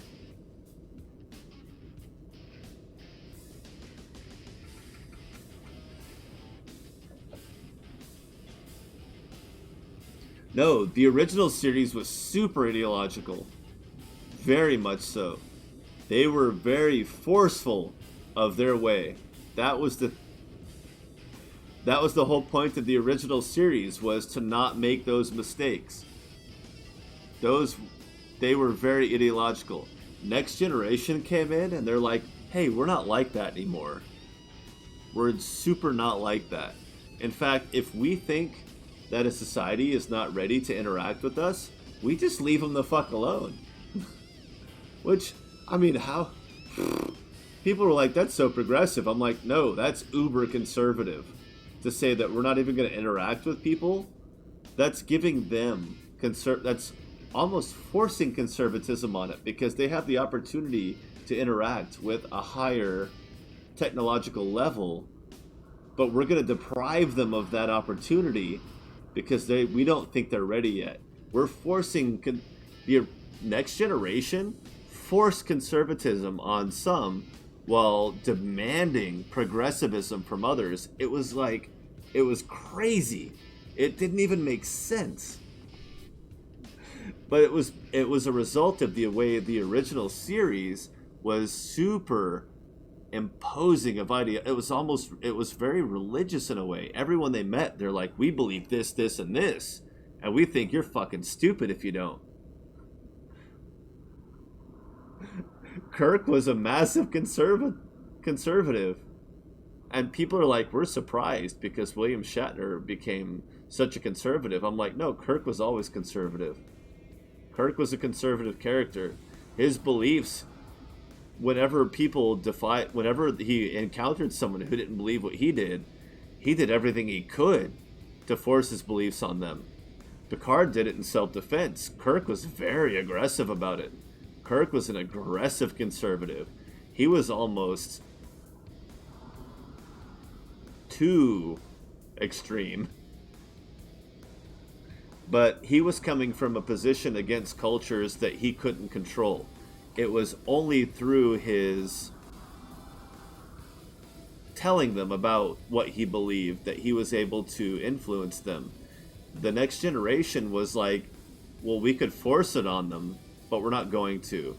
In fact, the easier it is for us to force our beliefs on someone, the less we're going to interact with them in general, because we understand that our mere presence, and even the Orville touched on that when they had their Prime Directive interaction, where the religion of Kelly.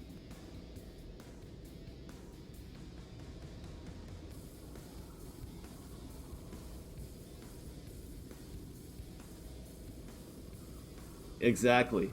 Like, it's better for them to die intact as a species, because that will have more of an impact on the rest of the universe than if you just take them and influence them to be more like the rest of the universe. It's better for them to just die the way they are,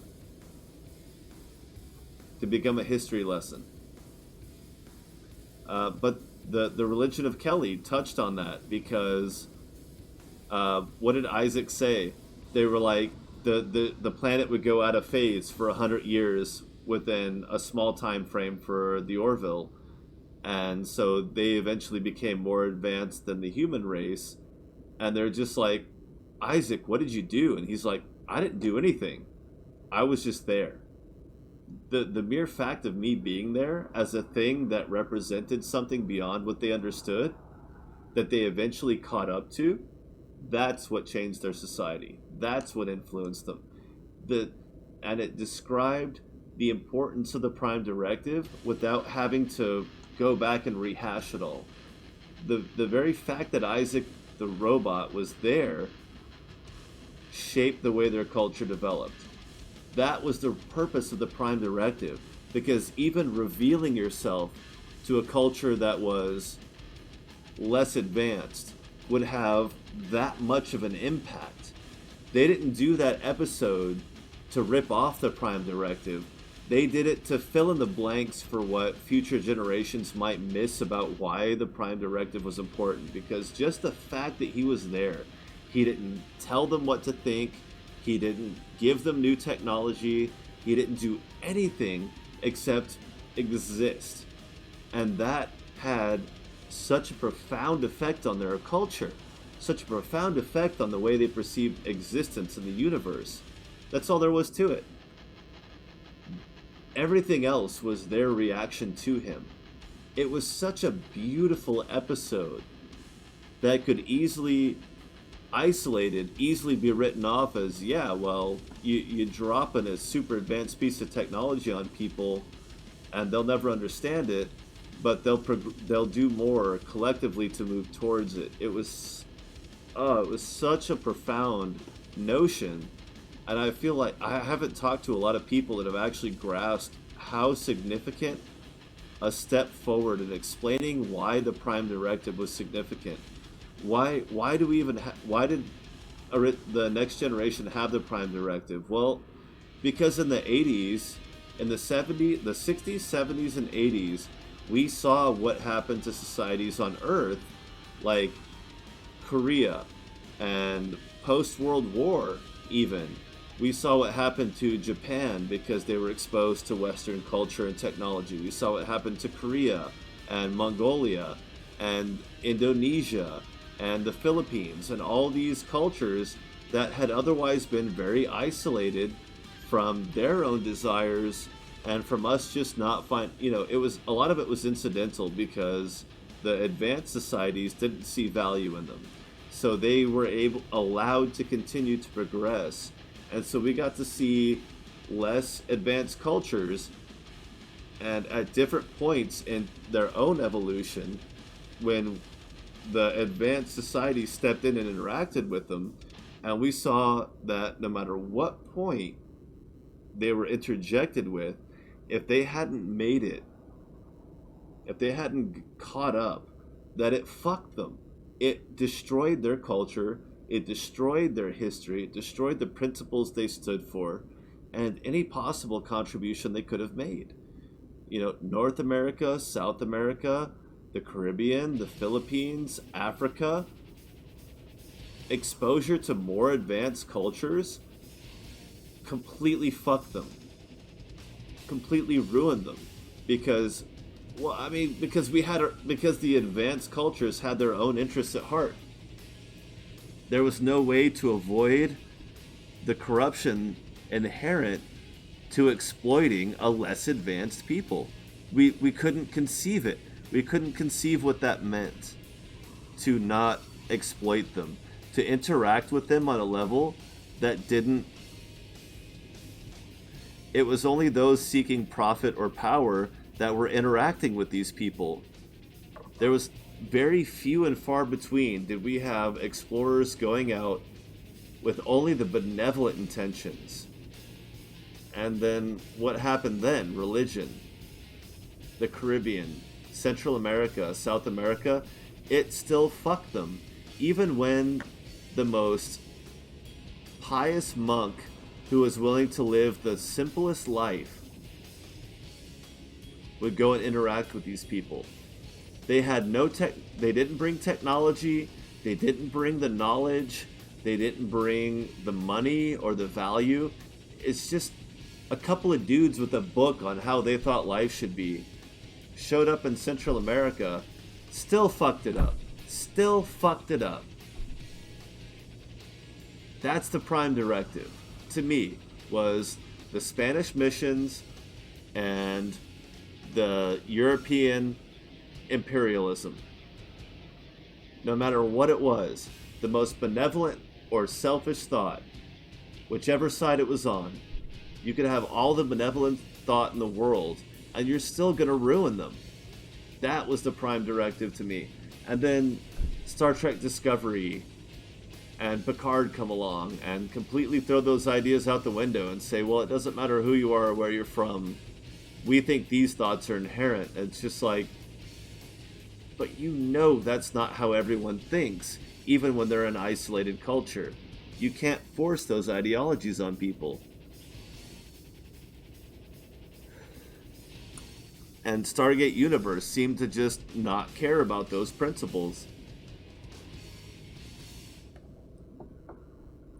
Just by interacting. It's not what you give them, it's the outside influence in general. It's the fact that there's something outside of what they already know. That's what destroys the culture. That's what destroys their belief system, is the outside influence at all. At all. Watch the episode. What is it? The Picard.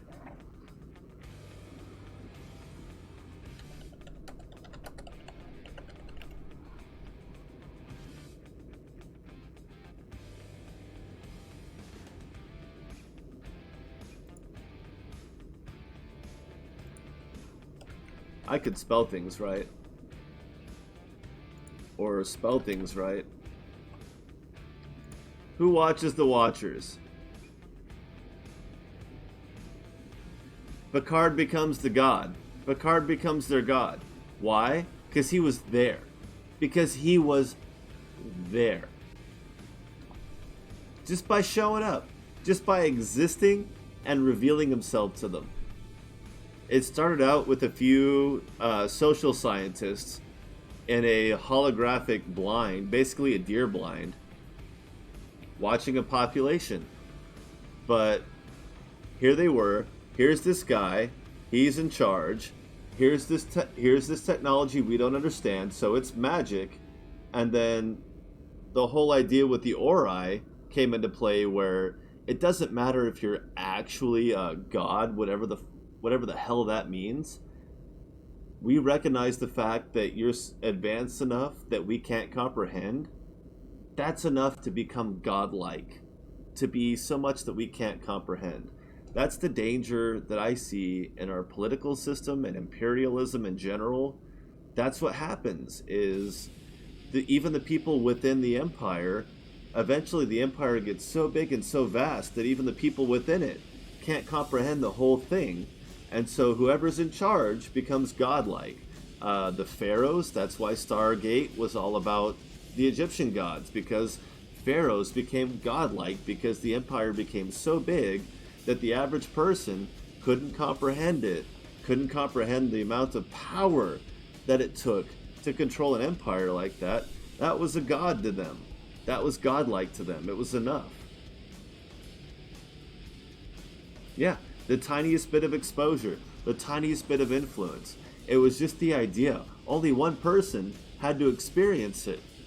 That was the whole point of the Picard, is that episode of Next Generation was that it was one guy. One guy saw it.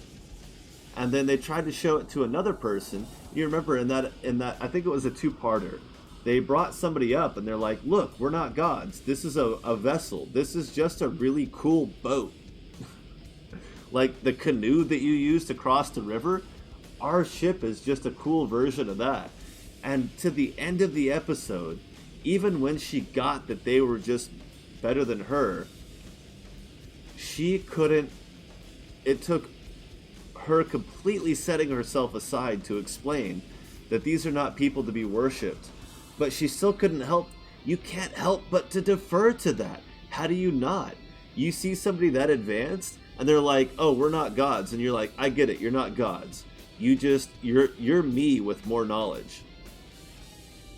How do you not still defer to that? How do you still not want to try to make decisions based on what you think that they would do? They don't have to be ascended beings of Stargate. They just have to be able to prove that they have more knowledge than you. They have a grasp of knowledge that in your lifetime you cannot attain. And that is enough for you to want to defer your decision making to them. That's enough. That's it. That's all it takes. That's all it takes. And that's the point that the Picard was making. That was the point that the Ori was all about. It's just like, it's the danger of ideology. If you're not willing to try to attain that knowledge, then your decision-making abilities will always be limited. And therefore, it's one of the best arguments in favor of and against general democracy, pure democracy, which the Orville touched on the dangers of pure democracy with that episode where you vote, where crimes are voted on. What's that episode where everybody has a little badge on them and you up or down vote them? And that was, people are like, oh, that's a commentary on social media. And I was like, no, it's not. No, it's not. It's using social media as a way to demonstrate the dangers of pure democracy. That is not a commentary on social media, for fuck's sake. It's a commentary on what social media could lead to in its current form. Literally vote, yeah, exactly. Literally voting on everything.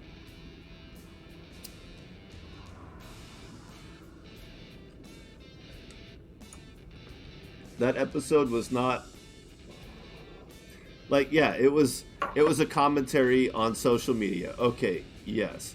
But it was so much bigger than that. It was a commentary on ideology. It was a commentary on the majority. It was a commentary on why you can't just have a pure democracy. They even call it a pure democracy in the show. And I think that's another two-parter.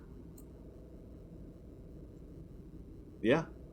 All you have to do is not think past what's put in front of your face. The presentation, it's all about the presentation. People present things to you, and if you don't stop and ask questions and think about what you might not be seeing, what information you might not have, if you don't think about it critically, then a pure democracy will fail, and you can't, because you cannot institute critical thinking, you can only encourage it and foster it and hope for it, then you cannot have a pure democracy that is just. But that doesn't mean that any other system is more just or less just. You can't justify it. You just can't. There's no way to say that it's what's right or wrong. You just know that a pure democracy will always be inherently flawed. And until we have the Matrix where I know Kung Fu, wow. Until you can guarantee that you can download that kind of knowledge into someone's brain without ideology, without bias, which we can't even imagine, we can't comprehend what that means, so it may as well be impossible. The same way as technology we can't comprehend may as well be God, magic, then knowledge that we can't comprehend may as well be impossible or illogical.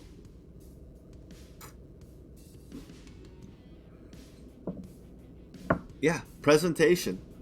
You know, if you're going to have a pure democracy, then you pretty much... Pure democracy is a dictatorship, or communism, because you're basically saying that you have to listen to everyone's opinion equally. Otherwise, it's not pure democracy. It's not pure. If anybody has a bigger voice than anyone else, then you don't have pure democracy. You have to be able to interact equally with everyone that might have an effect of power over you. And I mean, what is that? Tribalism? Anarchism? Familyism? Like, how many people can you have rational, comprehensive discussions with about what you believe? How many people can you do that with on a regular basis? How many people can our 100-year lifespan allow us? And it has to be cyclical, because it has to be all throughout our developmental process and our aging and everything. How many people can you interact with throughout your life fully and comprehensively to know that you understand what they believe? Not more than 5. And that's if you give up interacting with everybody else for just those 5. It's impossible, because then you don't have a society anymore. You have the tiniest of tribes. It's impossible. So pure democracy, it's not real. It can't be real. It doesn't make sense. It won't ever make sense, because you can't comprehensively understand the perspective of that many people. It's not real. Alabama man! Exactly. You know, you have to interact with anyone equally and comprehensively who disagrees with you. Without immortality, pure democracy cannot exist. And you can't guarantee your immortality, because our planet could be wiped out by any amount of cosmic events. It's not real.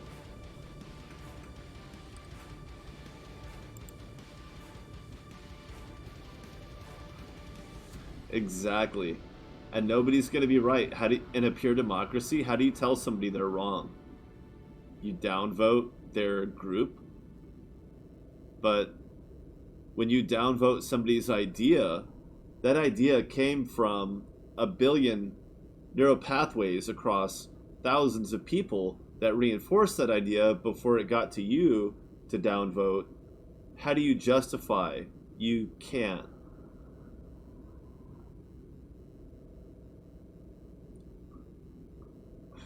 You can't unravel an entire individual.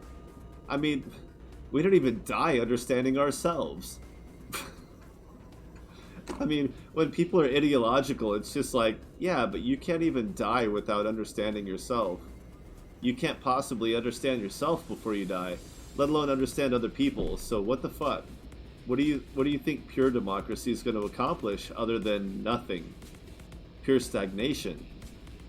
Democracy is inherently conservative because only by being led by somebody else, only by deferring your intentions to somebody else, can progress really happen. That's the crazy thing. That's the crazy thing about our existence is we are not infinite. We are destined to die, and we are destined to die ignorant. And not just of little things, but we're destined to die. Even if you narrow it down to the most important things, like that's the whole point. That's what I got from Buddhism was that the only way to know yourself is to completely isolate yourself from society, but then like you're missing so many interactions for things that you can't come up with on your own that you're still like how do you test your principles? Even a Buddhist who isolates themselves and meditates in the forest their entire life and lives off of berries and moss and meat that died in front of them, maybe. How do you justify yourself if you haven't tested yourself against other people? There's no end game. There's no end to it, which means there is no real right or wrong. You can't say right or wrong. You can't say I'm right ever. Right is only a majority issue. Being correct is only a matter of consensus.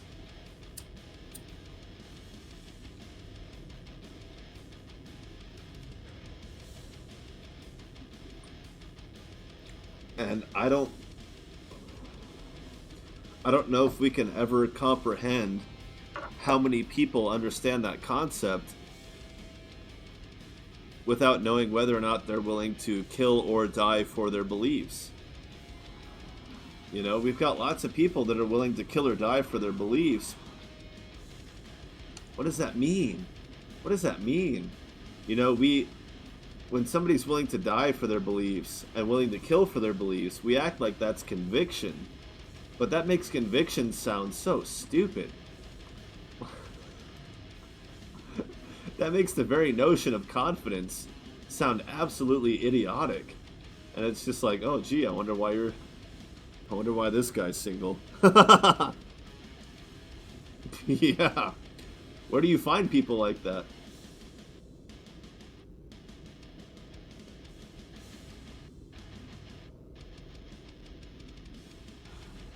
Holy shit.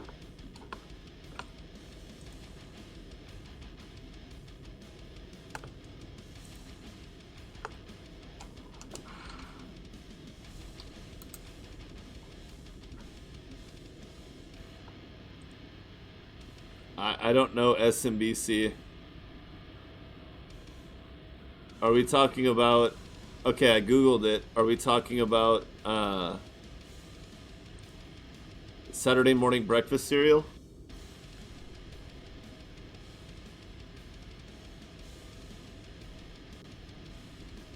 Father, if God's omnipotent and omniscient, explain Matthew 25:13. Oh, watch, therefore, ye know neither the day nor the hour of wherein the Son of Man may cometh. Yeah, that's clear game theory move. I mean, isn't that the problem with the Bible? Is that it's just,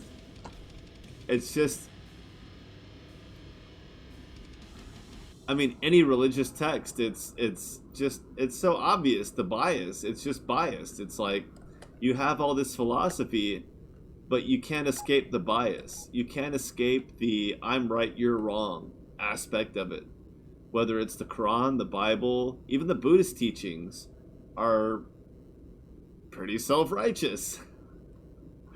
And I get that Buddhism is trying to be less self-righteous. It's trying to appeal to the idea of, here's what I believe, try it and see if you disagree.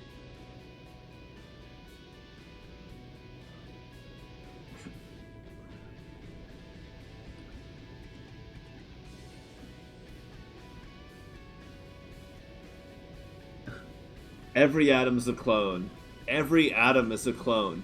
Every molecule, every atom is a clone. All of them. There was one, now there are many.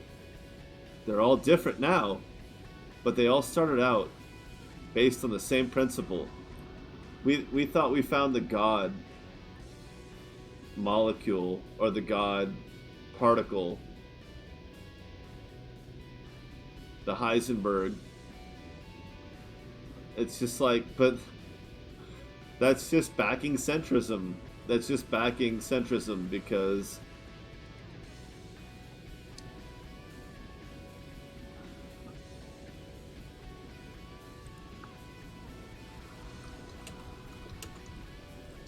it's just accepting uncertainty that we don't know. Yeah, the Higgs boson. The Higgs boson particle. No, it's not about unifying. The Higgs boson was all about proving that God is either tangible or intangible. It's either something we can understand or something we should stop trying to understand. That was the whole point. And I mean, that's the point of religion in general, is we should only try to understand what's tangible. Once something becomes intangible, if we hit a point where we know it's not something we can understand, then we should just stop trying. We're barking up the wrong tree at that point. It's anti-science. Buddhism is supremely conservative, and people hate that because conservatives don't like Buddhism. And Buddhism in Western society is ultimately not something you hear from conservatives. But it is super conservative once you play it out to the end, which is that either we can understand it or we can't. And if it's something we can understand, then we should try to understand it. But if we can't understand it, well, then we should just stop and move on to something else.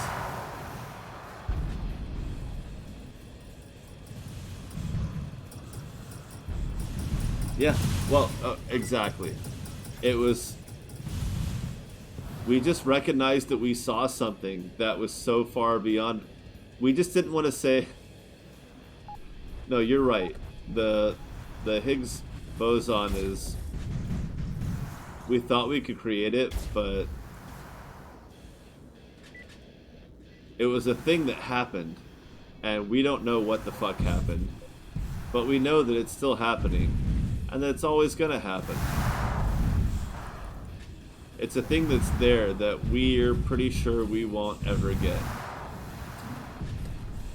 Not in our current state of existence. Like, you want to talk about ascending or transcending or higher planes of existence and intellectuality, fine. But that's what we see the Higgs boson as, is a thing that's so...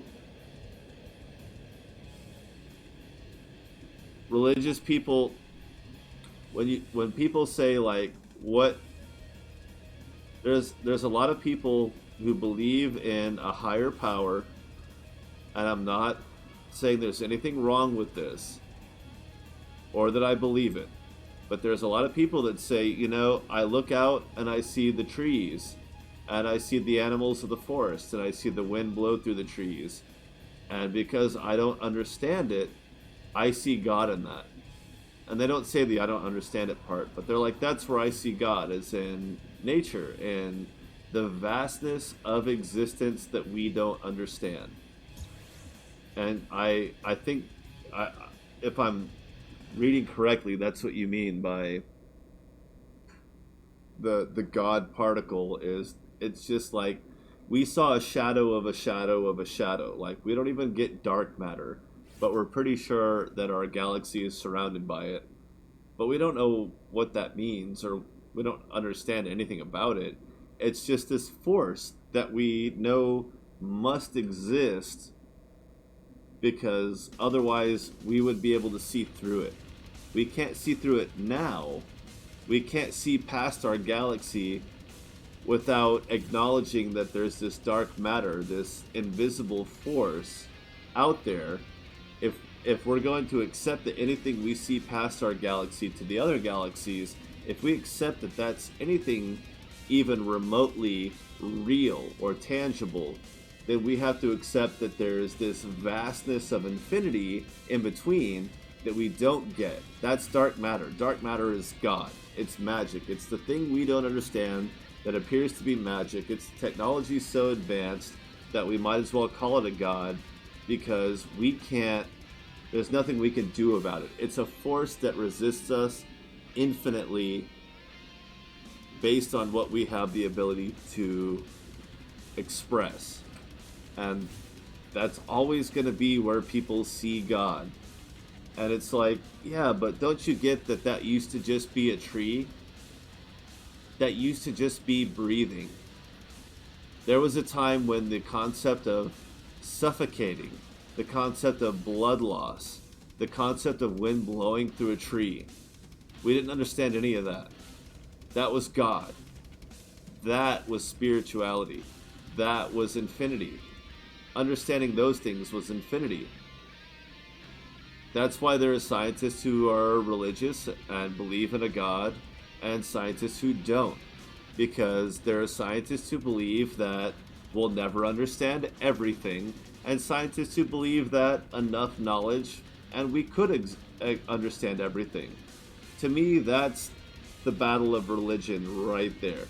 That's every religious battle, is how, whether or not we can ever, in our current form or whatever evolves from it, comprehend everything. Because there are certainly things that I believe that I could not scientifically justify, because enough people before me justified it scientifically that I can just accept it and move forward. Because my life, my society, my existence is built on accepting that those exist. Technology, whatever you call it, whatever it is, we accept a certain amount of things to move forward to. And it will always be an appeal to authority. It will always be an appeal to authority if we cannot transcend this existence. But then, you know what? What happens when it becomes common knowledge? What happens when the Higgs boson? What happens when the God particle becomes common knowledge? When we understand the physics of this existence, who's to say there's not an existence beyond this that we can't transcend to, that adds other dimensions, that adds other dynamics that we don't even have a shadow of perception, let alone an ability to perceive a lack thereof. What do we do with that? What will we ever do? There's gotta be, I believe in infinity, and believing in infinity is kind of nihilistic. Pure science. Believing that our existence, not even will, just could, believing that our species, our human genetic makeup could evolve to a point of understanding all of existence. But then, will there not be something more? Will there be a point where there's nothing more? Will there be a point of oblivion, no matter what? Is oblivion inevitable, where there won't be anything more to think about? Can that happen? Is our universe, and then, well, I mean, let's not go into simulation theory, but let's just keep it contained within our own existence as we think it's real. What if it's not? Right? Then infinity happens again. Then God happens again. then ideology happens again, then self mutually assured destruction happens again and again and again. How does it not happen again? We can't conceive a level, and again we go back to Stargate with the Ori, not the Wraith, not the Ancients, but the Ancients and the Ori. Is there a level where above the Ancients and the Ori, is existence infinite enough that there's no stopping point? There's not. What if there's not a stopping point? What infinity can we possibly imagine? So of course, the majority will always there will always be something for the majority to be afraid of. Ideology is inevitable. Conservatism is inevitable. Progressivism is inevitable. Everything, all of existence, every thought, every tangible and intangible idea is inevitable. You don't need theories. You don't need theories that speculate other dimensions. Right? You don't need those theories to imagine that everything is inevitable. It's all going to happen. It may not happen on this plane of existence,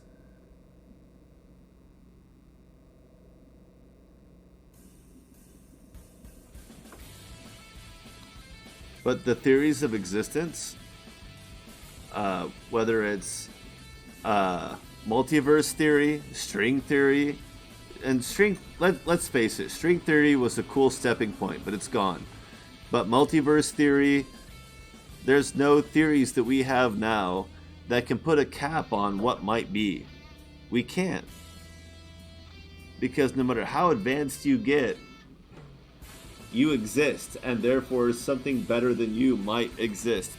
Simply by the fact that you exist, if you can't accept that your existence demands the idea that something better might exist, well, then you're ideological, and maybe you're a fascist too. It really depends on what your intention is with trying to defy that theory or go along with it.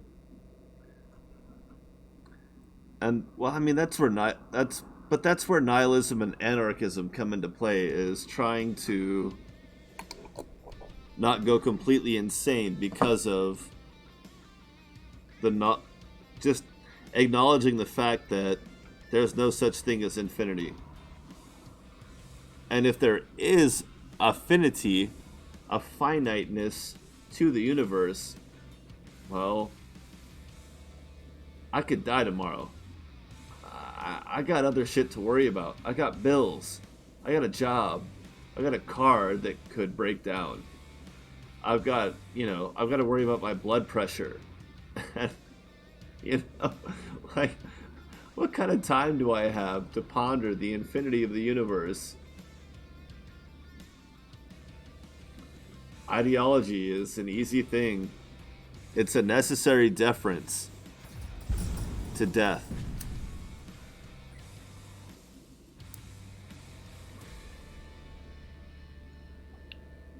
But that will always beg the question of an afterlife.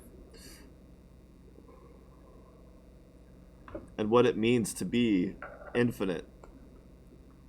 You know, it is me going, I'm pushing the limits. Like, I love talking to people, obviously. I love ranting, obviously. I love thinking about things that I'll never understand, obviously.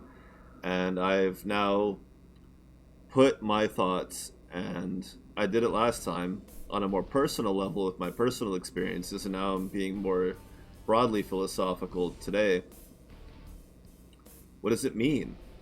What does it mean on the broad scale? Like, what impact have I had that might be measurable in 10 years, 1,000 years, 1,000,000 years, 1,000,000,000 years? How old is the universe? I mean, let's just ask Google. How old is the universe? Google might as well be our god. 13 billion years old. We've only been around for 10,000 to 100,000, whatever you call human. It depends on what you call human. You know, proto-human, pre-human. Can the universe be older than 14 billion years? Of course it could be. I mean, what's the Big Bang Theory, right? Like, we think it could. Some people think that it could just happen over and over again. We might never have an understanding of where that goes. The only right answer is a question. If I believe one thing, it's that the only right answer is a question. When people are just like, you just answered a question with a question, and I'm just like, well, that's probably the right answer then. Or one of them. One right answer. The best answer you can get to a question is another question because nothing's simple. We just have the instinct of survival of our own individual, which is kind of a magical thing. When you think about the infinity, 13.8 billion years? We only get 100 years out of 13.8 billion? Yeah, well then what's right for me? I mean, what makes me survive till the next day? Whether it's eating an animal or a plant, killing somebody who might have killed me first. It makes you question pathology and a lot of things. Like, what's the wrong answer? Well, I'm not dead yet. I always laugh at people who live their life, you know, you only live once, YOLO. I'm not dead yet. I can't be doing everything wrong. I must be doing okay because I'm not dead yet. Well, who's to say they're wrong? What if that's the right approach? What if that's a better direction than the one I'm taking by being centrist? What if moving forward is better because that's inherently the universe is expanding. You can't fight change because the universe is expanding. It's gonna change. If you don't change, things change around you, and therefore your existence changes. These aren't just what is it? What is it he says in that? Oh God. The movie Swordfish is a terrible movie.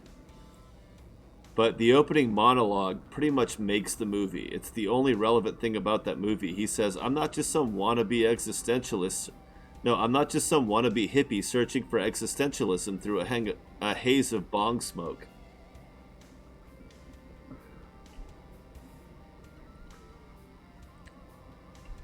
But who cares if you are? Who cares if you... What's to say that that won't be where the next step comes from? All the infinite steps that mankind could take, we could be annihilated tomorrow. We're still just... It's like that thing Elon Musk is scared of. It's the reason Musk wants to go to Mars, right? Elon Musk it doesn't matter what he says or what he does. Elon Musk wants to go to Mars because he's afraid of something destroying the entire Earth, whether it's a meteor or nuclear winter, that would stop our species from existing. That's where he's at.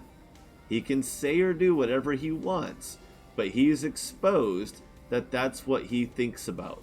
That's his concern. That's his primary motivation. It's why he worries about hologram theory. Why does he think that hologram theory might be a possibility? Prove that it's not. Prove that it goes back to that any technology that cannot be properly understood will be perceived as magic. If you can't comprehend it, then it's gonna seem pretty fucking godlike.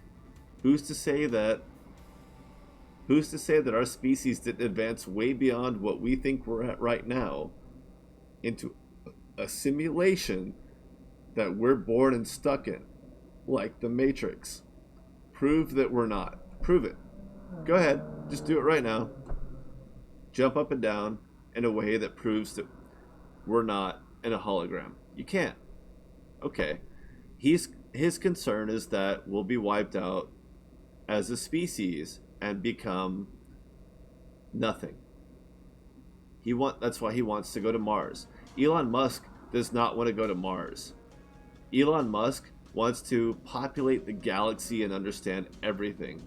He's at the fucking top of that. Whatever it is, it's not something that we all need to be on top of. Don't get me wrong. Yeah, eminent domain expansion. I don't think what he's feeling is eminent domain. I don't think what he's feeling is imperialism. I think it's fear.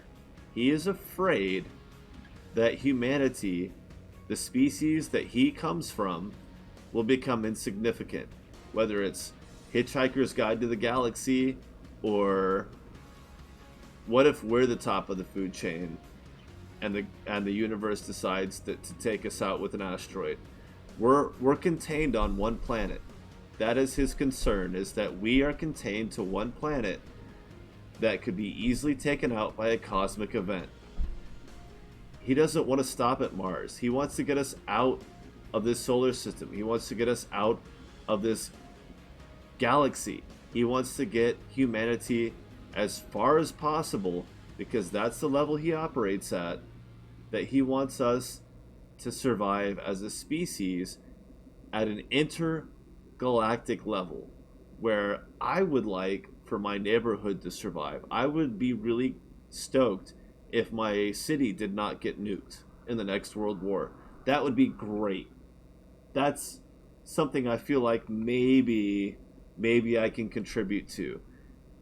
He thinks that he can contribute to getting us at least a few incremental steps to getting us out of this galaxy.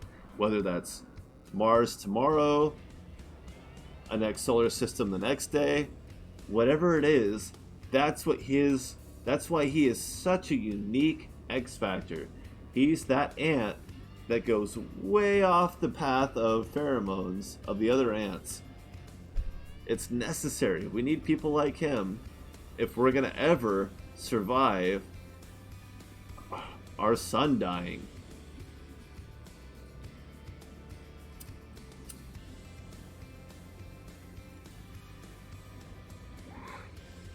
Well, and scale's everything. Scale is everything, absolutely.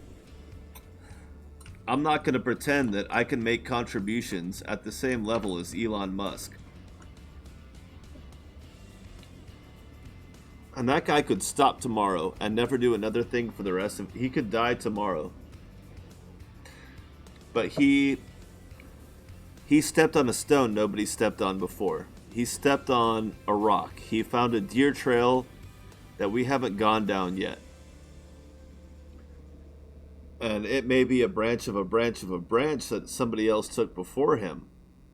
He wasn't born starting his journey from zero, right? Like, he was inspired by others. Necessary steps. It's been like an hour since I actually played this game. That's fine. Should I just make my face bigger? No. I'm fine sitting in this corner of the screen of this game. He took a step based on uncountable steps of others before him.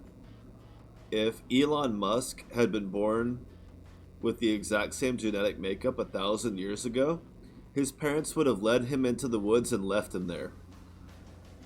They would have waited for him to fall asleep and then walked away back to the village and left him there to die.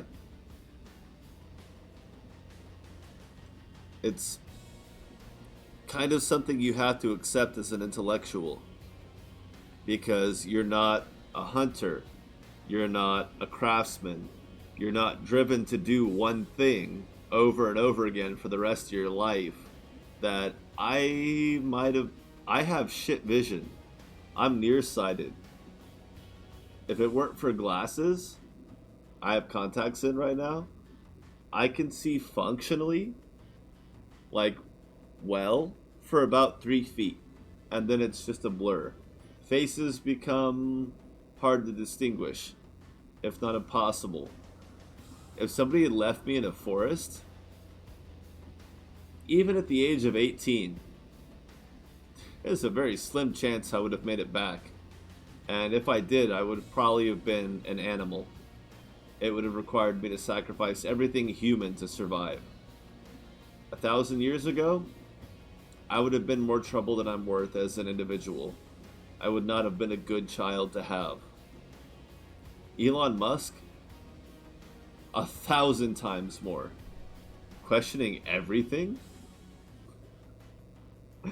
Only thinking about what's beyond the borders of what you can comprehend?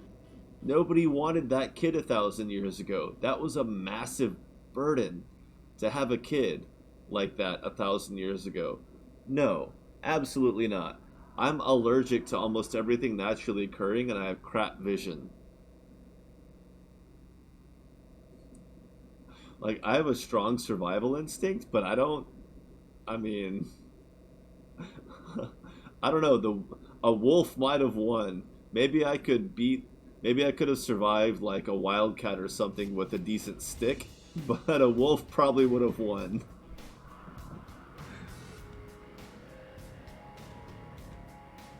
Yeah, no, I'm talking about like I'm like 3/4 Irish. I don't. There's not a lot of wildlife on the old Emerald Isle that would have beat me up, but I'm pretty sure I would have. I don't know. I functioned pretty well as a hermit. I might have just figured a way to survive, but I was not going to find my way back to civilization and function. I would have been the crazy hermit. I completely believe that because I mean honestly I have access to modern technology. I have a car and friends and I use the internet, but I mean I'm as close to America comes to a hikikomora without just being a homeless person. I don't I don't cope well in this society. It's not my style. It doesn't work for me. It's not fun. I'm not I'm not optimally configured for the status quo. And, I mean, maybe that's why I'm okay with the idea that uh, of uncertainty because I shouldn't be alive. By human standards, I should not still be alive. I should not have survived. And I'm okay with that.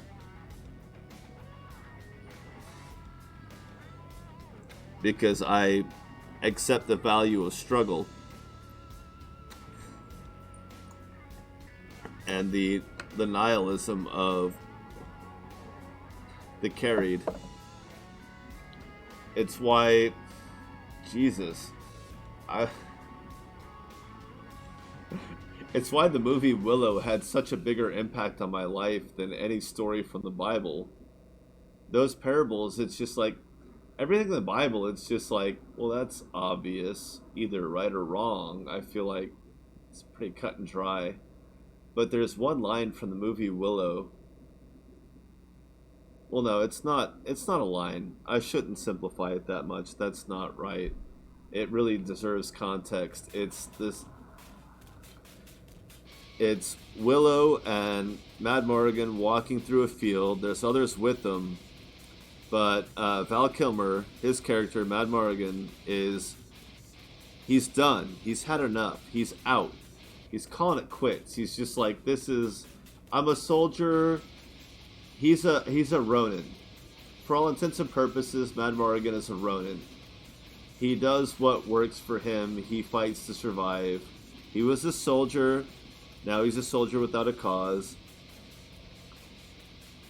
And Willow is trying to convince him. He's like, that's the best reason to follow me, because I need help, so fucking help me. And whatever the conversation, I don't remember exactly. No, allergies are a more modern thing, but 1,000 years ago, I acclimate. And I acclimate, but it doesn't mean that I respond well. My mentality to acclimation is very resentful. That could be society born. 1,000 years ago, maybe I would have been like, maybe I could have taken charge. I could have been really awesome 1,000 years. I don't know. But with shit vision and an aversion to all things naturally occurring, I feel like 1,000 years ago I would have been walked out in a forest and left to die. That could just be pessimism. That could just be me beating myself up for no reason. Maybe I could have been a king 1,000 years ago. I could have been the pauper who became the prince. Doesn't matter. I don't give it a lot of credence one way or the other. I'm just saying, like, I mention that as a point of the progress that society has made as far as supporting people who have less to work with. I don't know. Like, I don't know what it took to survive 1,000 years ago because I haven't experienced that. And it kind of ties into what I mean about Willow. You know, Mad Morgan's walking away. He's done. He's had enough. Val Kilmer's character, Val Kilmer, I can say it. I'm a little drunk, but I can say the words. His character's done. He's had enough. He's walking away. And Willow's walking after him. He's like, I need your help. And he's like, my help? Val Kilmer's like, my help? Why do you need my help? He's down on himself. He's shitting on himself. He's a rebel without a cause. He doesn't stand for anything. He only fights to survive. He's like, what value could you have for somebody who doesn't give a fuck about anything? What does Willow say? 'Cause you're 10 times bigger than I am, stupid! I was not born taller than the people around me. I was not born feeling smarter than the people around me. The fact that when I was young and asked a lot of questions where most people did not ask questions, I thought that made me dumb. I thought I was dumb because I asked questions. I obviously grew up in a small community. I was like, I ask a lot of questions. I want to know why. Nobody else is asking these questions. That must mean that they know things I don't, and I'm stupid. Good Christ, is that a hard mentality to shake. And I don't think that people who don't ask questions are dumb. There's a beauty in survival. It's survival. Well, let's call it North Oklahoma and just leave it at that. Not necessarily the South, but yes, very much a conservative Southern mentality of this is what our community is built on. Just if you don't, it's like South Park. If you don't like it, you can get out.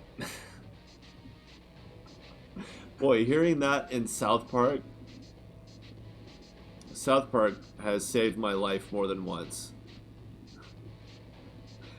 And it's not a matter of self-harm, it's a matter of decision-making. I could easily have become nihilistic if South Park hadn't told me not to. Time and time and time again have I been prone to nihilism. And maybe I wouldn't have been without South Park. I don't know. But they were there at those moments, at the crux, where I was asking a question, and they had the non-answer that I was looking for.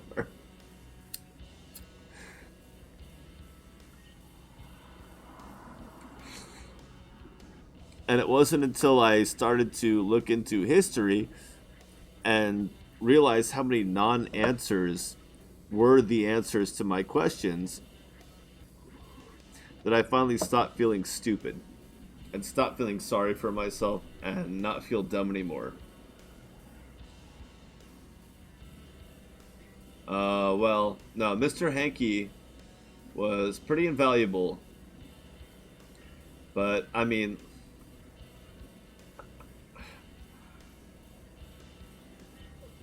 he was so preachy, though. Mr. Hanky was super preachy. Where South Park would have preachy character A, B, C, D, everybody, Mr. Hanky would tie it all up, unironically with a bow. He packaged it ever so neatly. If you ever wanted to know, what do Matt and Trey agree on? It's Mr. Hanky. And Kenny. But Mr. Hanky, he was the one who put a bow on it, and I'm assuming they did that on purpose. Where the most Kyle was very preachy, Cartman was very preachy.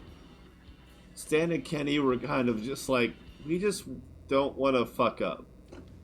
Kenny just wanted to make it to tomorrow, and he never did, because all he wanted to do was make it to tomorrow, which was the fallacy of Kenny. He never made it to tomorrow because he was just trying to survive. Stan was willing to question what was after tomorrow, so he made it to the day. He was perpetual. But Kyle and Cartman represented the duality of religion and the self, right? That was ideology, individuality to the extremes, right?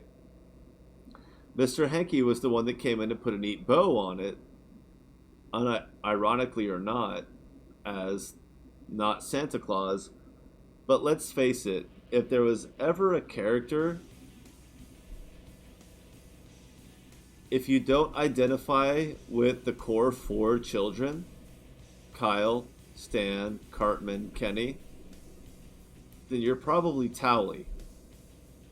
Towley was the Buddhist, trying to exist in the modern. He wasn't the Buddhist in the forest. He wasn't Buddha. He was not Siddhartha. He was the Buddhist in the modern world, trying to exist. Kenny is the average person, which is why he didn't say anything. Because the voice of the everyman is not heard. If your voice is heard, it's because you probably have a little bit of self-righteousness in you. Kenny did not have self-righteousness, therefore he was 99% of the population devoid of self-righteousness. Stan was self-righteous, because he was taught to be by his idiot dad, Randy Marsh. Stan was the product of the non-Judeo-Christian ideology. Kyle was the voice of Judeo-Christian ideology. Stan was the voice of being opposed to that directly, passively directly. Cartman was the voice of the selfish, the individual, the fascist. Therefore, I'm right. I'm so right. If you just do what I tell you, your life will be so much better. That's Cartman. Kenny was, your life would be so much better if you would stop telling people what to do. That was Kenny, but then also Craig, which Craig, Tweak, Butters. Butters is probably the most potent character that South Park ever came up with. And boy, did they acknowledge that.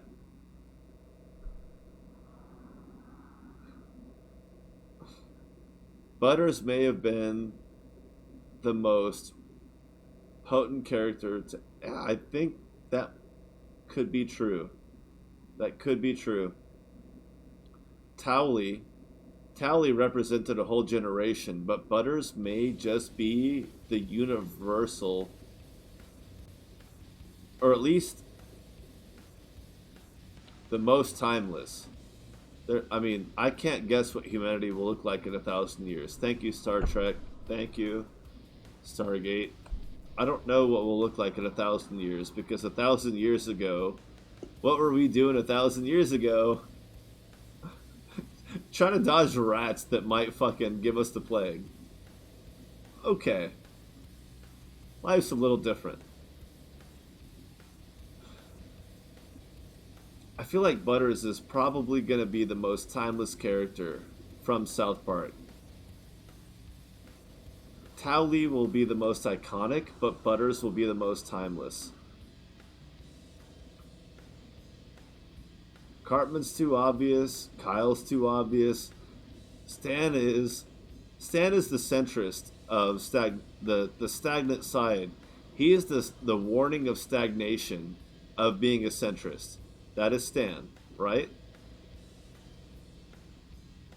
because his dad is uber conservative, and Stan is the rebellion against that. Kyle, his dad is super conservative, but Kyle still holds on to a lot of that. He still identifies with it. Cartman identifies with his opposition to it.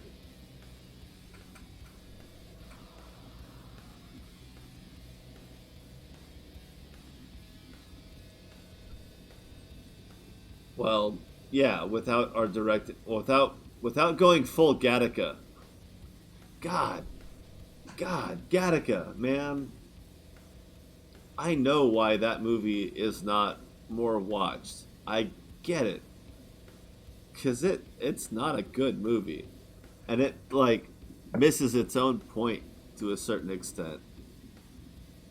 But if you put it in the context of time, it was crucial. It was such a critical movie. People who made movies that were better than Gattaca did so because they watched Gattaca. That's what I'm saying though. Like it's the idea that us influencing our own genetic makeup will inherently be catastrophic. That's Gattaca. If we try to just the idea of trying to breed the perfect human, even if it's the perfect human for this, even if we account for the variety that different tasks require a different person, even if we account for that, we're gonna fuck it all up just by trying to influence it. No. But they were. To an extent, they were, though. It was still. It was like. Gattaca was saying that our awareness of natural selection could be dangerous. To me, the point of Gattaca was that just being aware of genetic predisposition could inherently be dangerous in and of itself. It could be dangerous. But they weren't the first to propose that. They were just the first to make something only about that. It was Khan. It was Khan, the Wrath of Khan.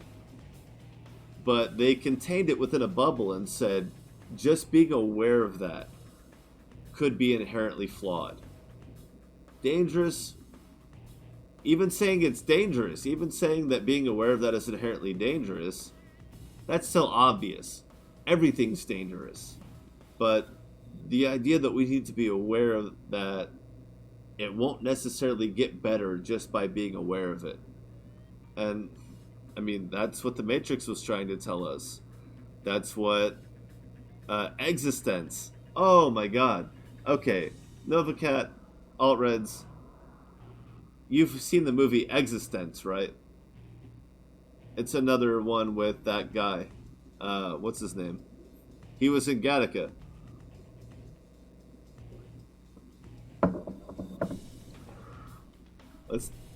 Let's go all the way down the rabbit hole.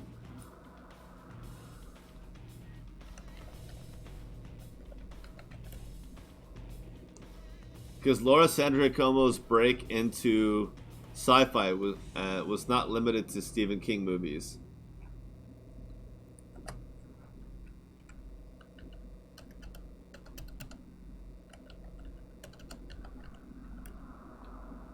What's his Jude Law? Jude Law. It's a Jude Law. He's in that 1999 Existence. There it is. Jude Law. Jennifer Jason Leigh. Oh man. It's not a good movie. But it asks questions.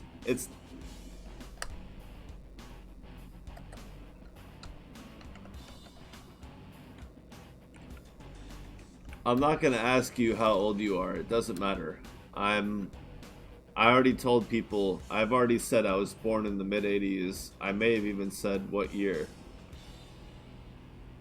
I don't think you can watch it. Yeah, you gotta pay for it. Or watch commercials.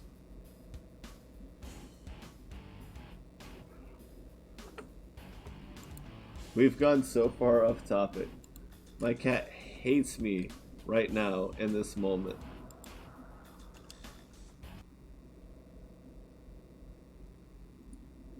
Because she wanted to go to bed.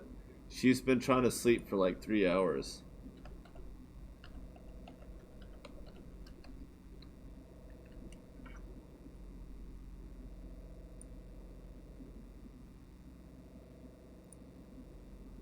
Yeah, that's the movie. That's it. Okay, so you can watch it on. I'm not gonna do it because Google will demonetize the fuck out of me, and then less people will see the thing that I'm doing. Watch that movie or read a synopsis of what it's based on.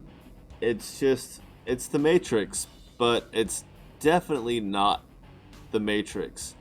It was definitely a movie made before The Matrix. It's so crazy. It's Jude Law. It's whatever that means for you. It doesn't mean shit to me anymore, but back then, he was not in shitty movies. He liked to do the provocative things. He liked to do movies that made you ask questions. And they were questions that I was willing to ask back then. It feels kind of.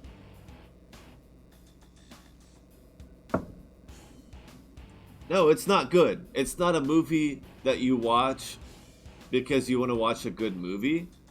It's a movie that you watch because you want to watch a good idea. You know what I mean? Like, man, there's so many movies that have. I will not insult Michael Bay. I will not insult Michael Bay. I will not call. There's so many good movies that are just fun to watch. This is not a movie that you're gonna. Like, okay. Watch a Mad Max. Watch one of the old Mad Max films first, and then watch Existence. Make a day out of it tomorrow if you can. Watch one of the first three, one of the Mel Gibson movies, Mad Max, or the first one, Road Warrior. It's not an amazing feat of cinematography, but Road Warrior is still a pretty good movie. Mad Max is fun, but even Beyond Thunderdome, I saw the Road Warrior. I was way too young. I was single digit age when I saw the first two Mad Max movies, Road Warrior and Mad Max.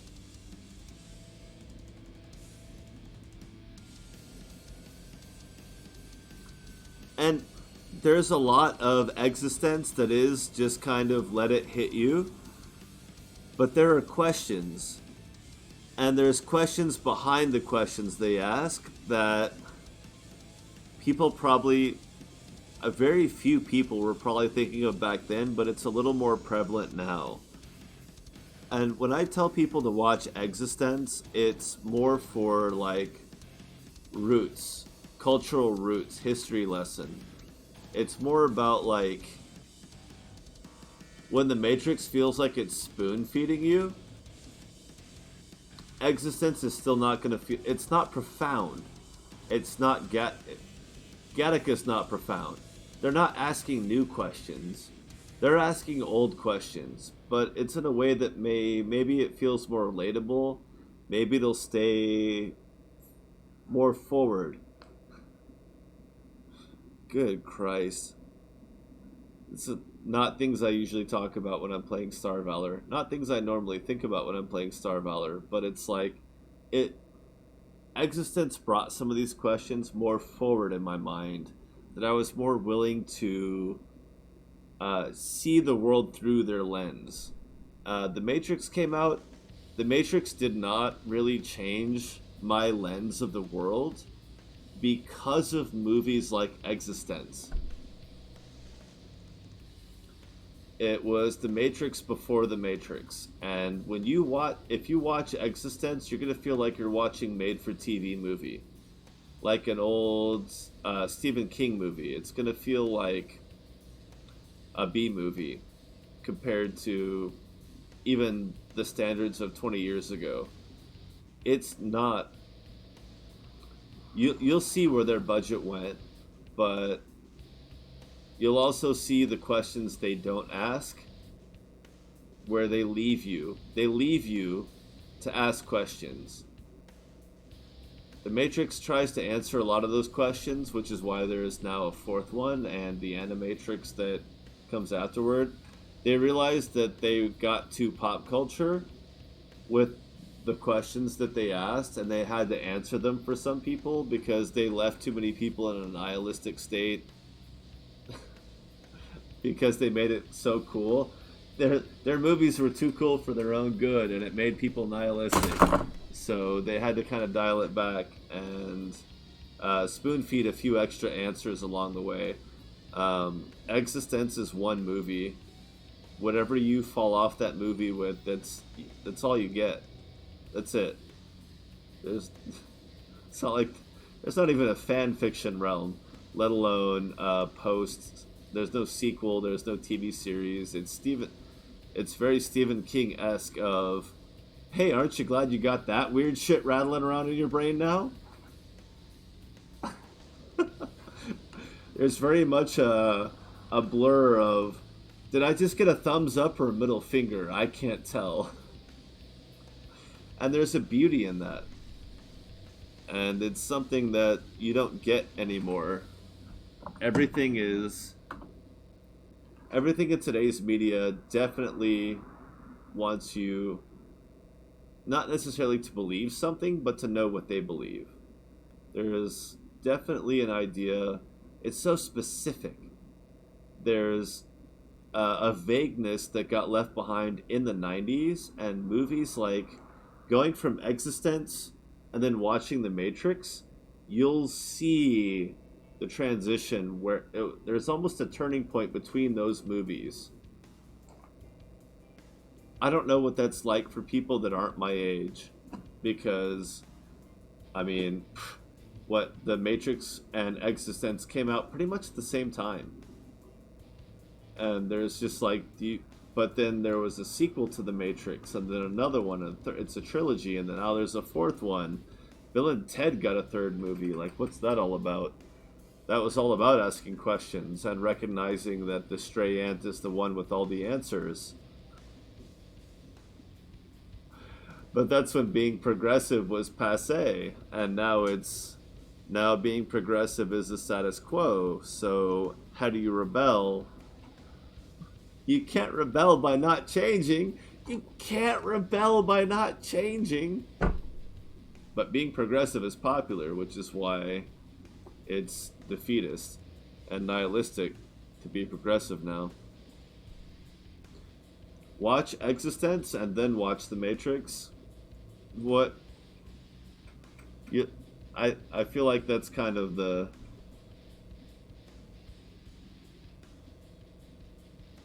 Yeah. Well, I mean,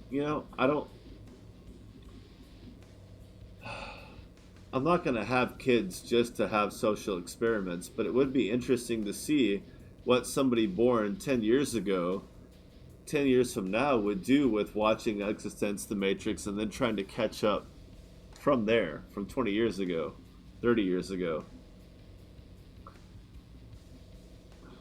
Oh, shit.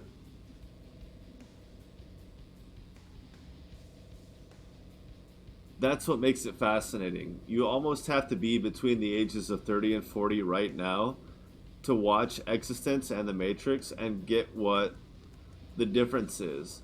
The difference in expectation of the future.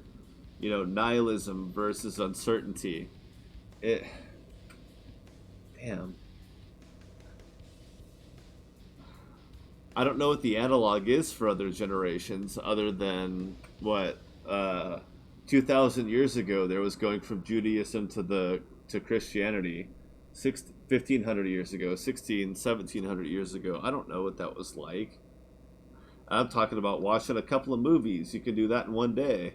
It was generations upon generations for these people to find an ideological difference.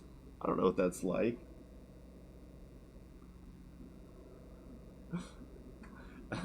And I'm sitting here trying to understand why Elon Musk wants to get off this planet. I don't have to wonder. All right, give me 2 minutes. I'll be right back.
I'm sure I'll play this game again eventually.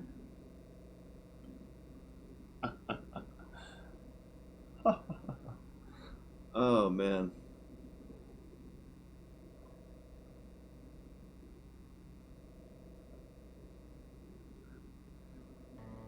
Well, Existence. When Existence came out, it was considered a mindfuck movie. It was really fringe, really B movie. It wasn't supposed to be, but it was.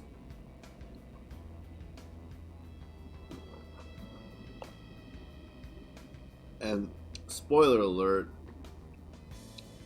it inspired, along with The Matrix, it inspired every movie that was considered provocative along the lines of The Matrix, Inception, all that shit. It's all. Everything you did has already been done.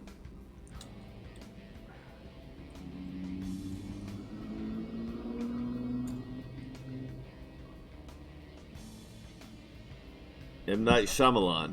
What a twist.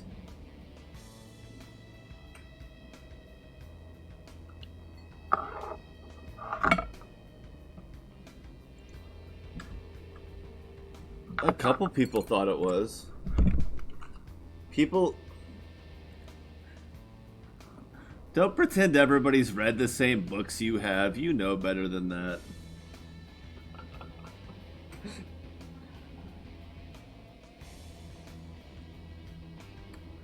I spent my childhood mostly reading stuff like the Dragon Riders of Pern. Sci-fi that pretended to be fantasy first.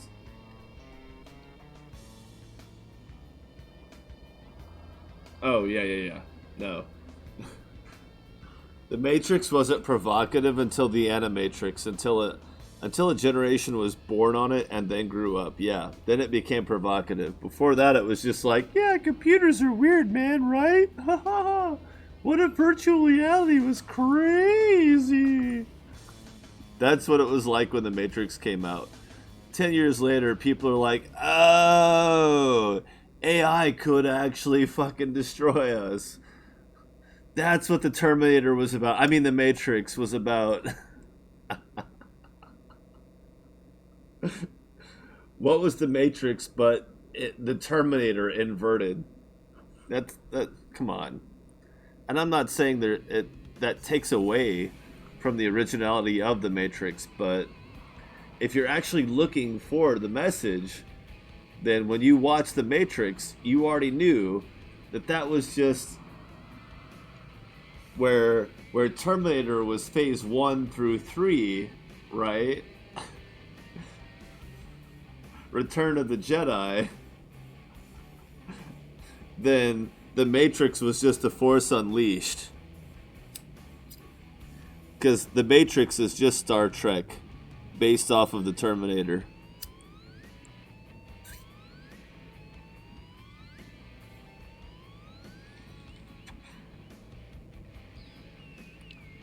If you think that the Matrix would have existed without the Terminator, you're deluding yourself. Okay, yeah, we could talk about 2001: A Space Odyssey. The Terminator was not the first time that humanity was concerned with artificial intelligence taking over. We were worried about artificial intelligence before we knew what that even meant.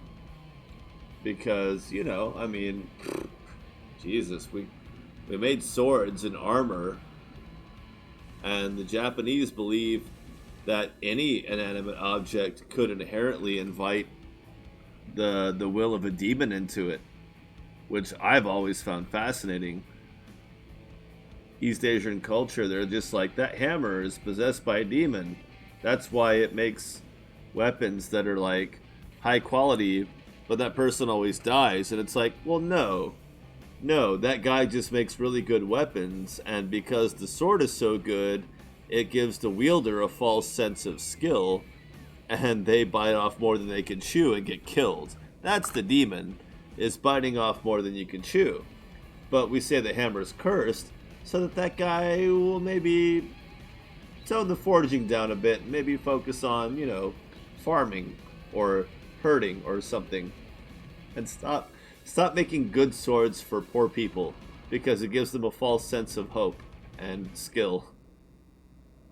Stop making good weapons for poor people. Pretty much where I see those demons coming from. It wasn't just weapons. It was anything. Oh, I've got the best fucking outfit, because that guy made it. I've got the best plows. I've got the best horses, or herd animals, or whatever the fuck. A false sense of pride based on the source. Again, appeal to authority. His...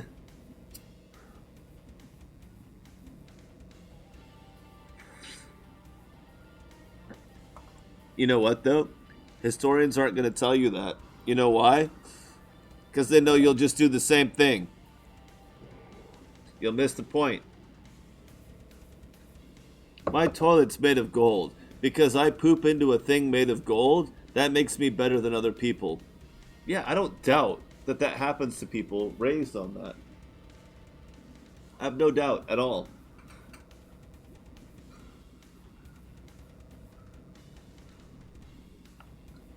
But that's what they say is, any technology, any advantage, anything that you think might be an advantage, any tool. I mean, you could smash your thumb with a hammer so hard that your left hand never works well again. And what, you're going to keep hammering things that you can't hold anymore? Fuck off. Not only does your left hand not work, but people know that you're terrible with a hammer. You're no craftsman. 1,000 years ago, you're done. You might as well enlist in the military and hope that you die for something cool so that your family can salvage your reputation and not be embarrassed by your existence. That's the best you can hope for. It's over. You're done.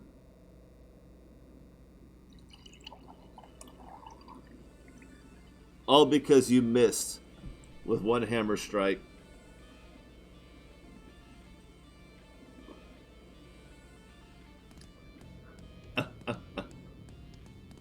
And that's Europe, like physically speaking. It didn't even have to be attributed to an act of God. You just fucked yourself. Therefore, you're always going to fuck yourself.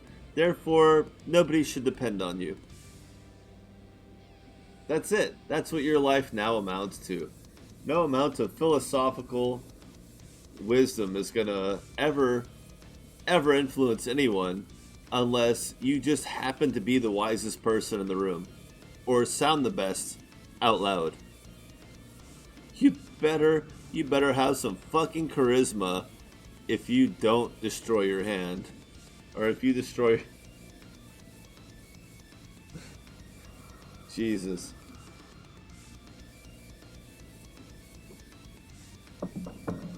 If you're ever gonna have any influence on society, yeah. Nowadays, if you break a bone in your hand, they physically push it into place. They couldn't even do that 1,000 years ago. They couldn't even say, this is what a hand should be like. Yours is kind of busted, but at least we can wiggle things back into place along as it heals. They didn't know how to do that. They couldn't do that. That wasn't a thing 1,000 years ago. Now it's all we have to do is push them into place and maybe redo it, push them again every once in a while, just to make sure they're all kind of they're all healing in a straight line and not into each other, sideways. 1,000 years ago, the bones would have healed sideways into each other because nobody would have been trying to tell them not to. That's new. That's comparatively, that's new. Being able to just say, you know what, your hand's going to heal itself. We'll just physically push the bones into the right place because we know how it's supposed to be. Because we know that.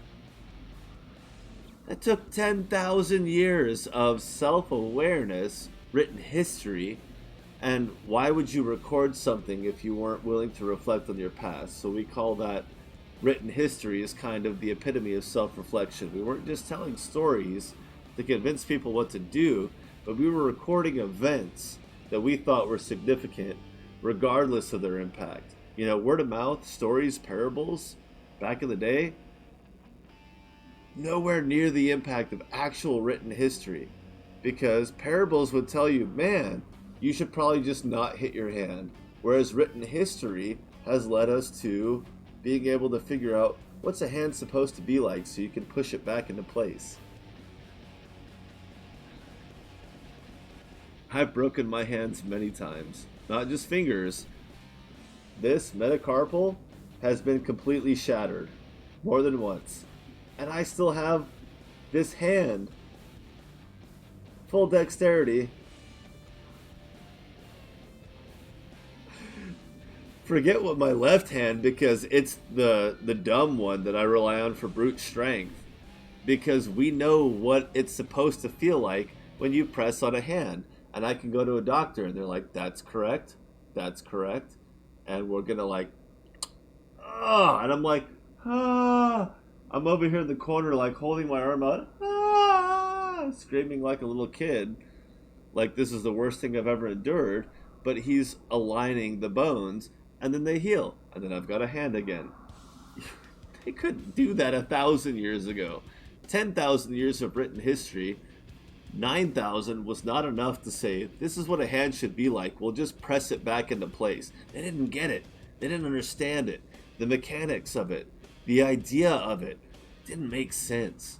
We needed x-rays to be able to see through the hand into the things to know what normal ones should look like, and then say, what if you just don't use it for a while, and we just push the bones back into place, and you don't do anything grippy that's going to push those bones out of place, and you just like, we'll just make sure that there's 4 straight lines in there.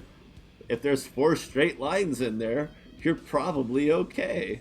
The rest of your muscles and tendons and blood flow and nerves, they'll figure it out along the way, and you'll be fine. Thousands of years of human history, we couldn't figure that out until we could actually physically see it. Through the skin, through the muscle, into the bone. The bones didn't make sense. It's kind of magical. When something so, by today's standards, something so seemingly rudimentary, because what's more rudimentary than the bones? The bones are the foundation. It's what everything else is built on, right? That's our foundation. When something that foundational physically took thousands of years of our development, why do we pretend to be certain about anything? Why? It doesn't make any sense to me. That's why it's easy for me to be uncertain about life and existence in general, because my hands have been put back together multiple times in ways that we couldn't have done, 100 years ago, 200 years ago, let alone 1,000 years ago, and we've considered ourselves civilized for 10,000 years. Even if just 2,000 years ago, that's still only 10%, tops. 200 years ago, they couldn't just work your bones back into place. 5% of good, solid, intelligent human recorded history post Anno Domini, like that's how long it took us to figure out the thing that we're built on could just be pushed back. That's so crazy. That's crazy. Why did we not think of that sooner? That people's hands would just be deformed and messed up, and just you couldn't just push the bones back into place as you went along. What? It took us how long to figure that out? What? And people think they know something because what? Because of a cell phone? Who cares how complicated these things are? We don't even know how we work still. We've barely got the bone thing down. 200 years. We don't get how this thing, we don't know what we do. We don't get what we are. We're not self-aware completely. Is that even a thing that we could be? The way my bones have been put back into place, it's just how does religion still exist? I get faith all day long, faith to no end, faith to fill in every gap, every answer that you don't have. Faith, yes, but question and question, faith and question. You're gonna stand on it until somebody pulls the rug out from under you, but you have to be able to land on your ass without cognitive dissonance telling you what you just landed on. That's your ass. You just busted your ass. Take busting your ass and ask why. Because, like, we don't know what our brain is. We still call it a meat bag.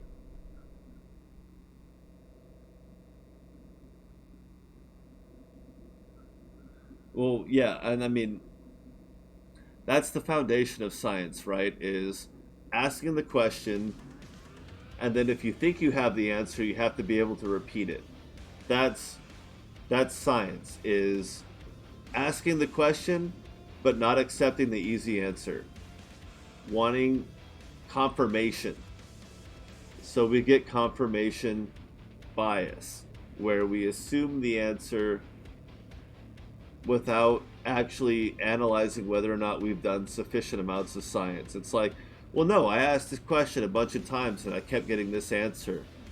And it's like, but the answer that you think you have is not the result of that question. There's so much in between that you've missed.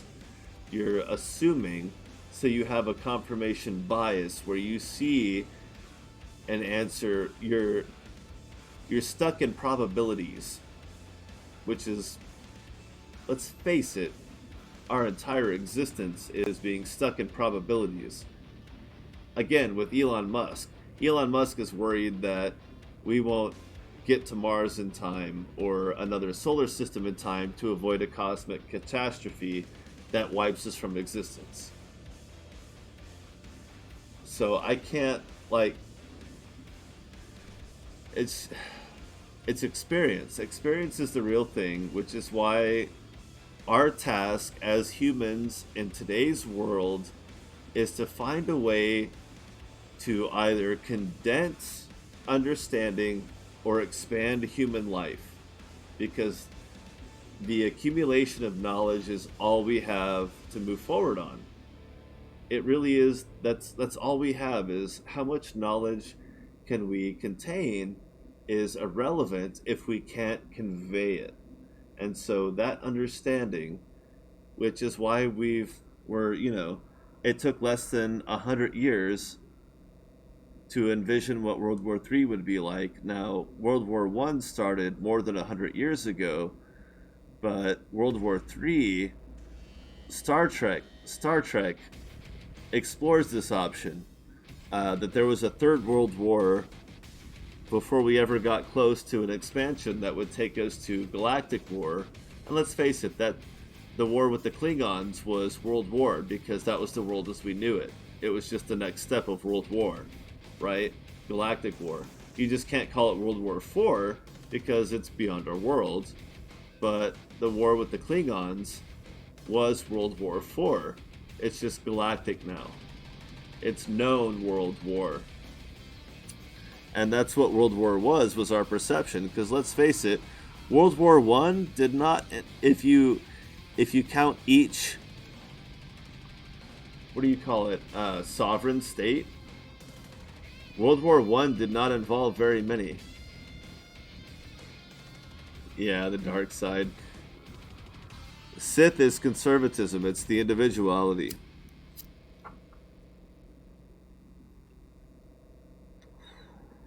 Which is why being a Sith made so much sense until you tried to control people.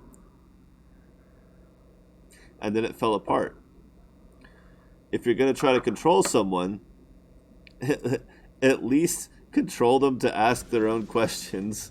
At least have the common courtesy to force people to question their existence instead of pretending to have the answer. Right? Oh, the lighting is not helping.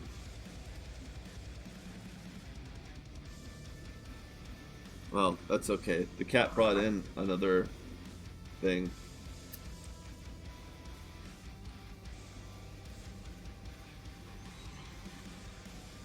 Anyway, that was always the cure for whenever I felt anti-establishment or nihilistic or apathetic or anything, any kind of depression or anything that's occurred to me in my life, it's just like, yeah, but if I make it to tomorrow, that may provide a lesson. It may reinforce an allegory. It may give somebody in my life might take that as a note and a note and a note and a step and a movement, and somebody else might take that and see that as a way to move forward. And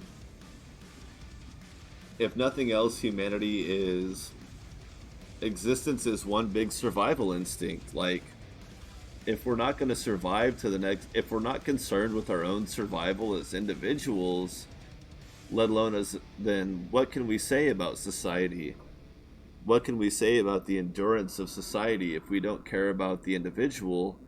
But at the same time, you do have to put some care into the collective idea of knowing that you're not going to live forever. I mean, you're not. I'm not. People aren't going to know my name after I'm dead. I can't count on the idea that I'm noteworthy. If I become noteworthy, great. That's something. But I can't just presume it. I'm not pathological or narcissistic. I can't just assume that my name will be known throughout the ages as the next Jesus Christ. So whatever contribution I can make towards the idea of the survivability of humanity, or at least the ideas that I can progress through it and believe are positive contributions towards its sustainability, whatever I think it may come, I don't believe that humanity is a plague on its planet or its galaxy. I don't see us as a virus on our planet, nor do I see us as the saviors of it.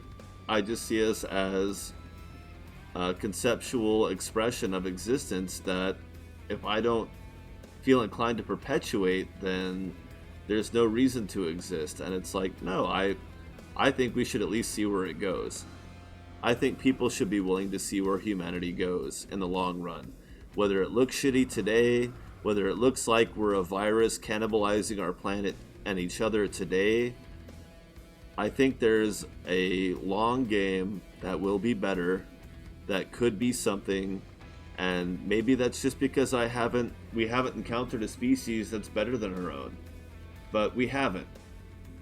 So, I'm just like, well, until we meet another species, yeah, it's about that time. I haven't played the game in over an hour, so I'm definitely winding down. But I'm definitely alcohol fueled and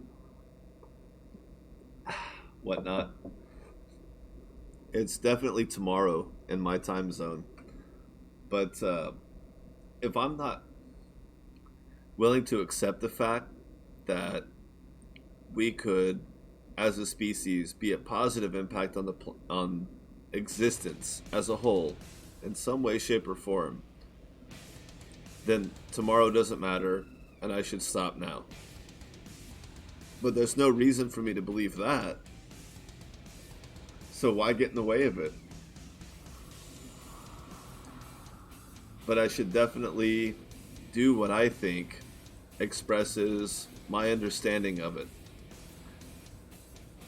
What I think my understanding of it is, I feel like I should put it out there if anyone will listen to it.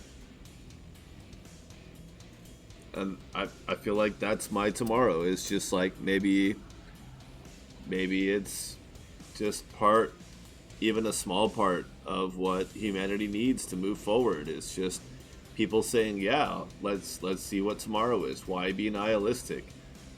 We haven't encountered anything more substantially greater than what we are. So what right do I have to be nihilistic? That sounds stupid. To be down on myself just because I'm at the top of the food chain? That sounds like such a typical thing. The apathy that comes with being the top of your food chain? No, that's too typical. Why not keep pushing past that just in case? Because something that's higher up than us on the food chain could show up tomorrow. Why not keep pushing? Just keep pushing.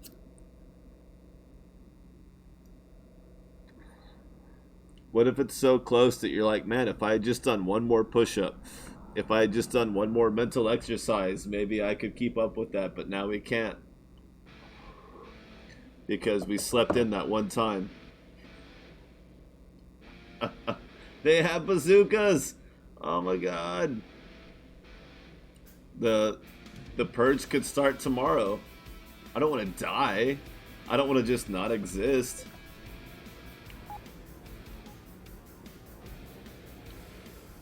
What if the galactic, like Rick and Morty, show us what you got? It's uh, intergalactic, what's Simon's stupid American Idol? Intergalactic American Idol. Intergalactic Idol, I guess. Just cut the American part off, other than for the, reference, the colloquial reference. But what else is there? You don't know what's out there. I don't know what's out there. That's enough for me. That's enough for me to wake up tomorrow and be like, I'm gonna do the thing, because fucking, like, if I do nothing long enough, I'll just be a blob. But if I keep doing the thing, maybe I can engage the next thing and the next thing. I don't I don't have any pretense that I'm on the list of people that Elon Musk wants to take to Mars. But, in 20 years, they could slap my brain into a robot body.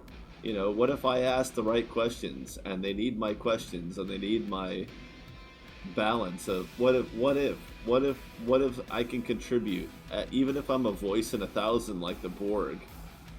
What if that's part of what we need? I don't know. I'm not going to pretend to know. I feel like nihilism and self-defeatism is just making assumptions that I don't make those assumptions in a positive direction. Why would I make them in a negative direction? And so it's just like depending completely on your survival instincts, but also being willing to modify those instincts as you go, at least to update them. Like, you don't want to be on the drivers that got released today.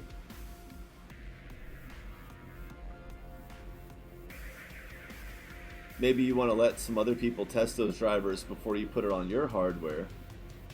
But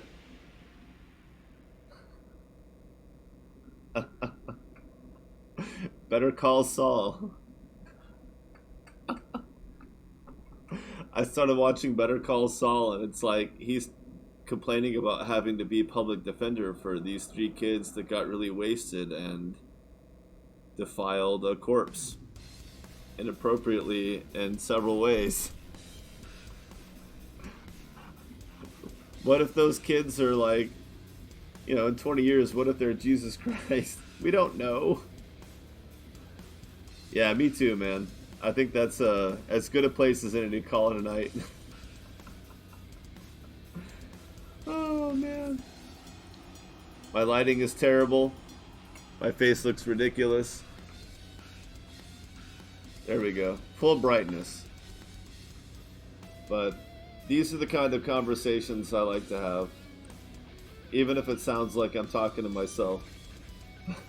I assure you, I'm reading what you're saying.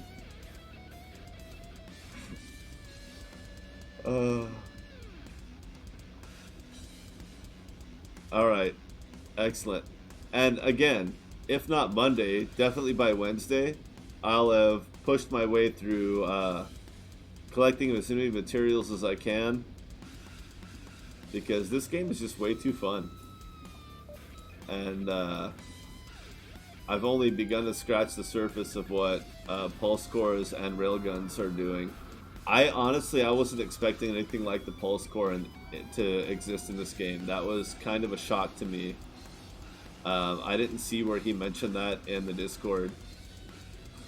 So that's going to be really crazy. And we're definitely going to explore that some more. And I'll probably rant some more. But until then, thanks for hanging out.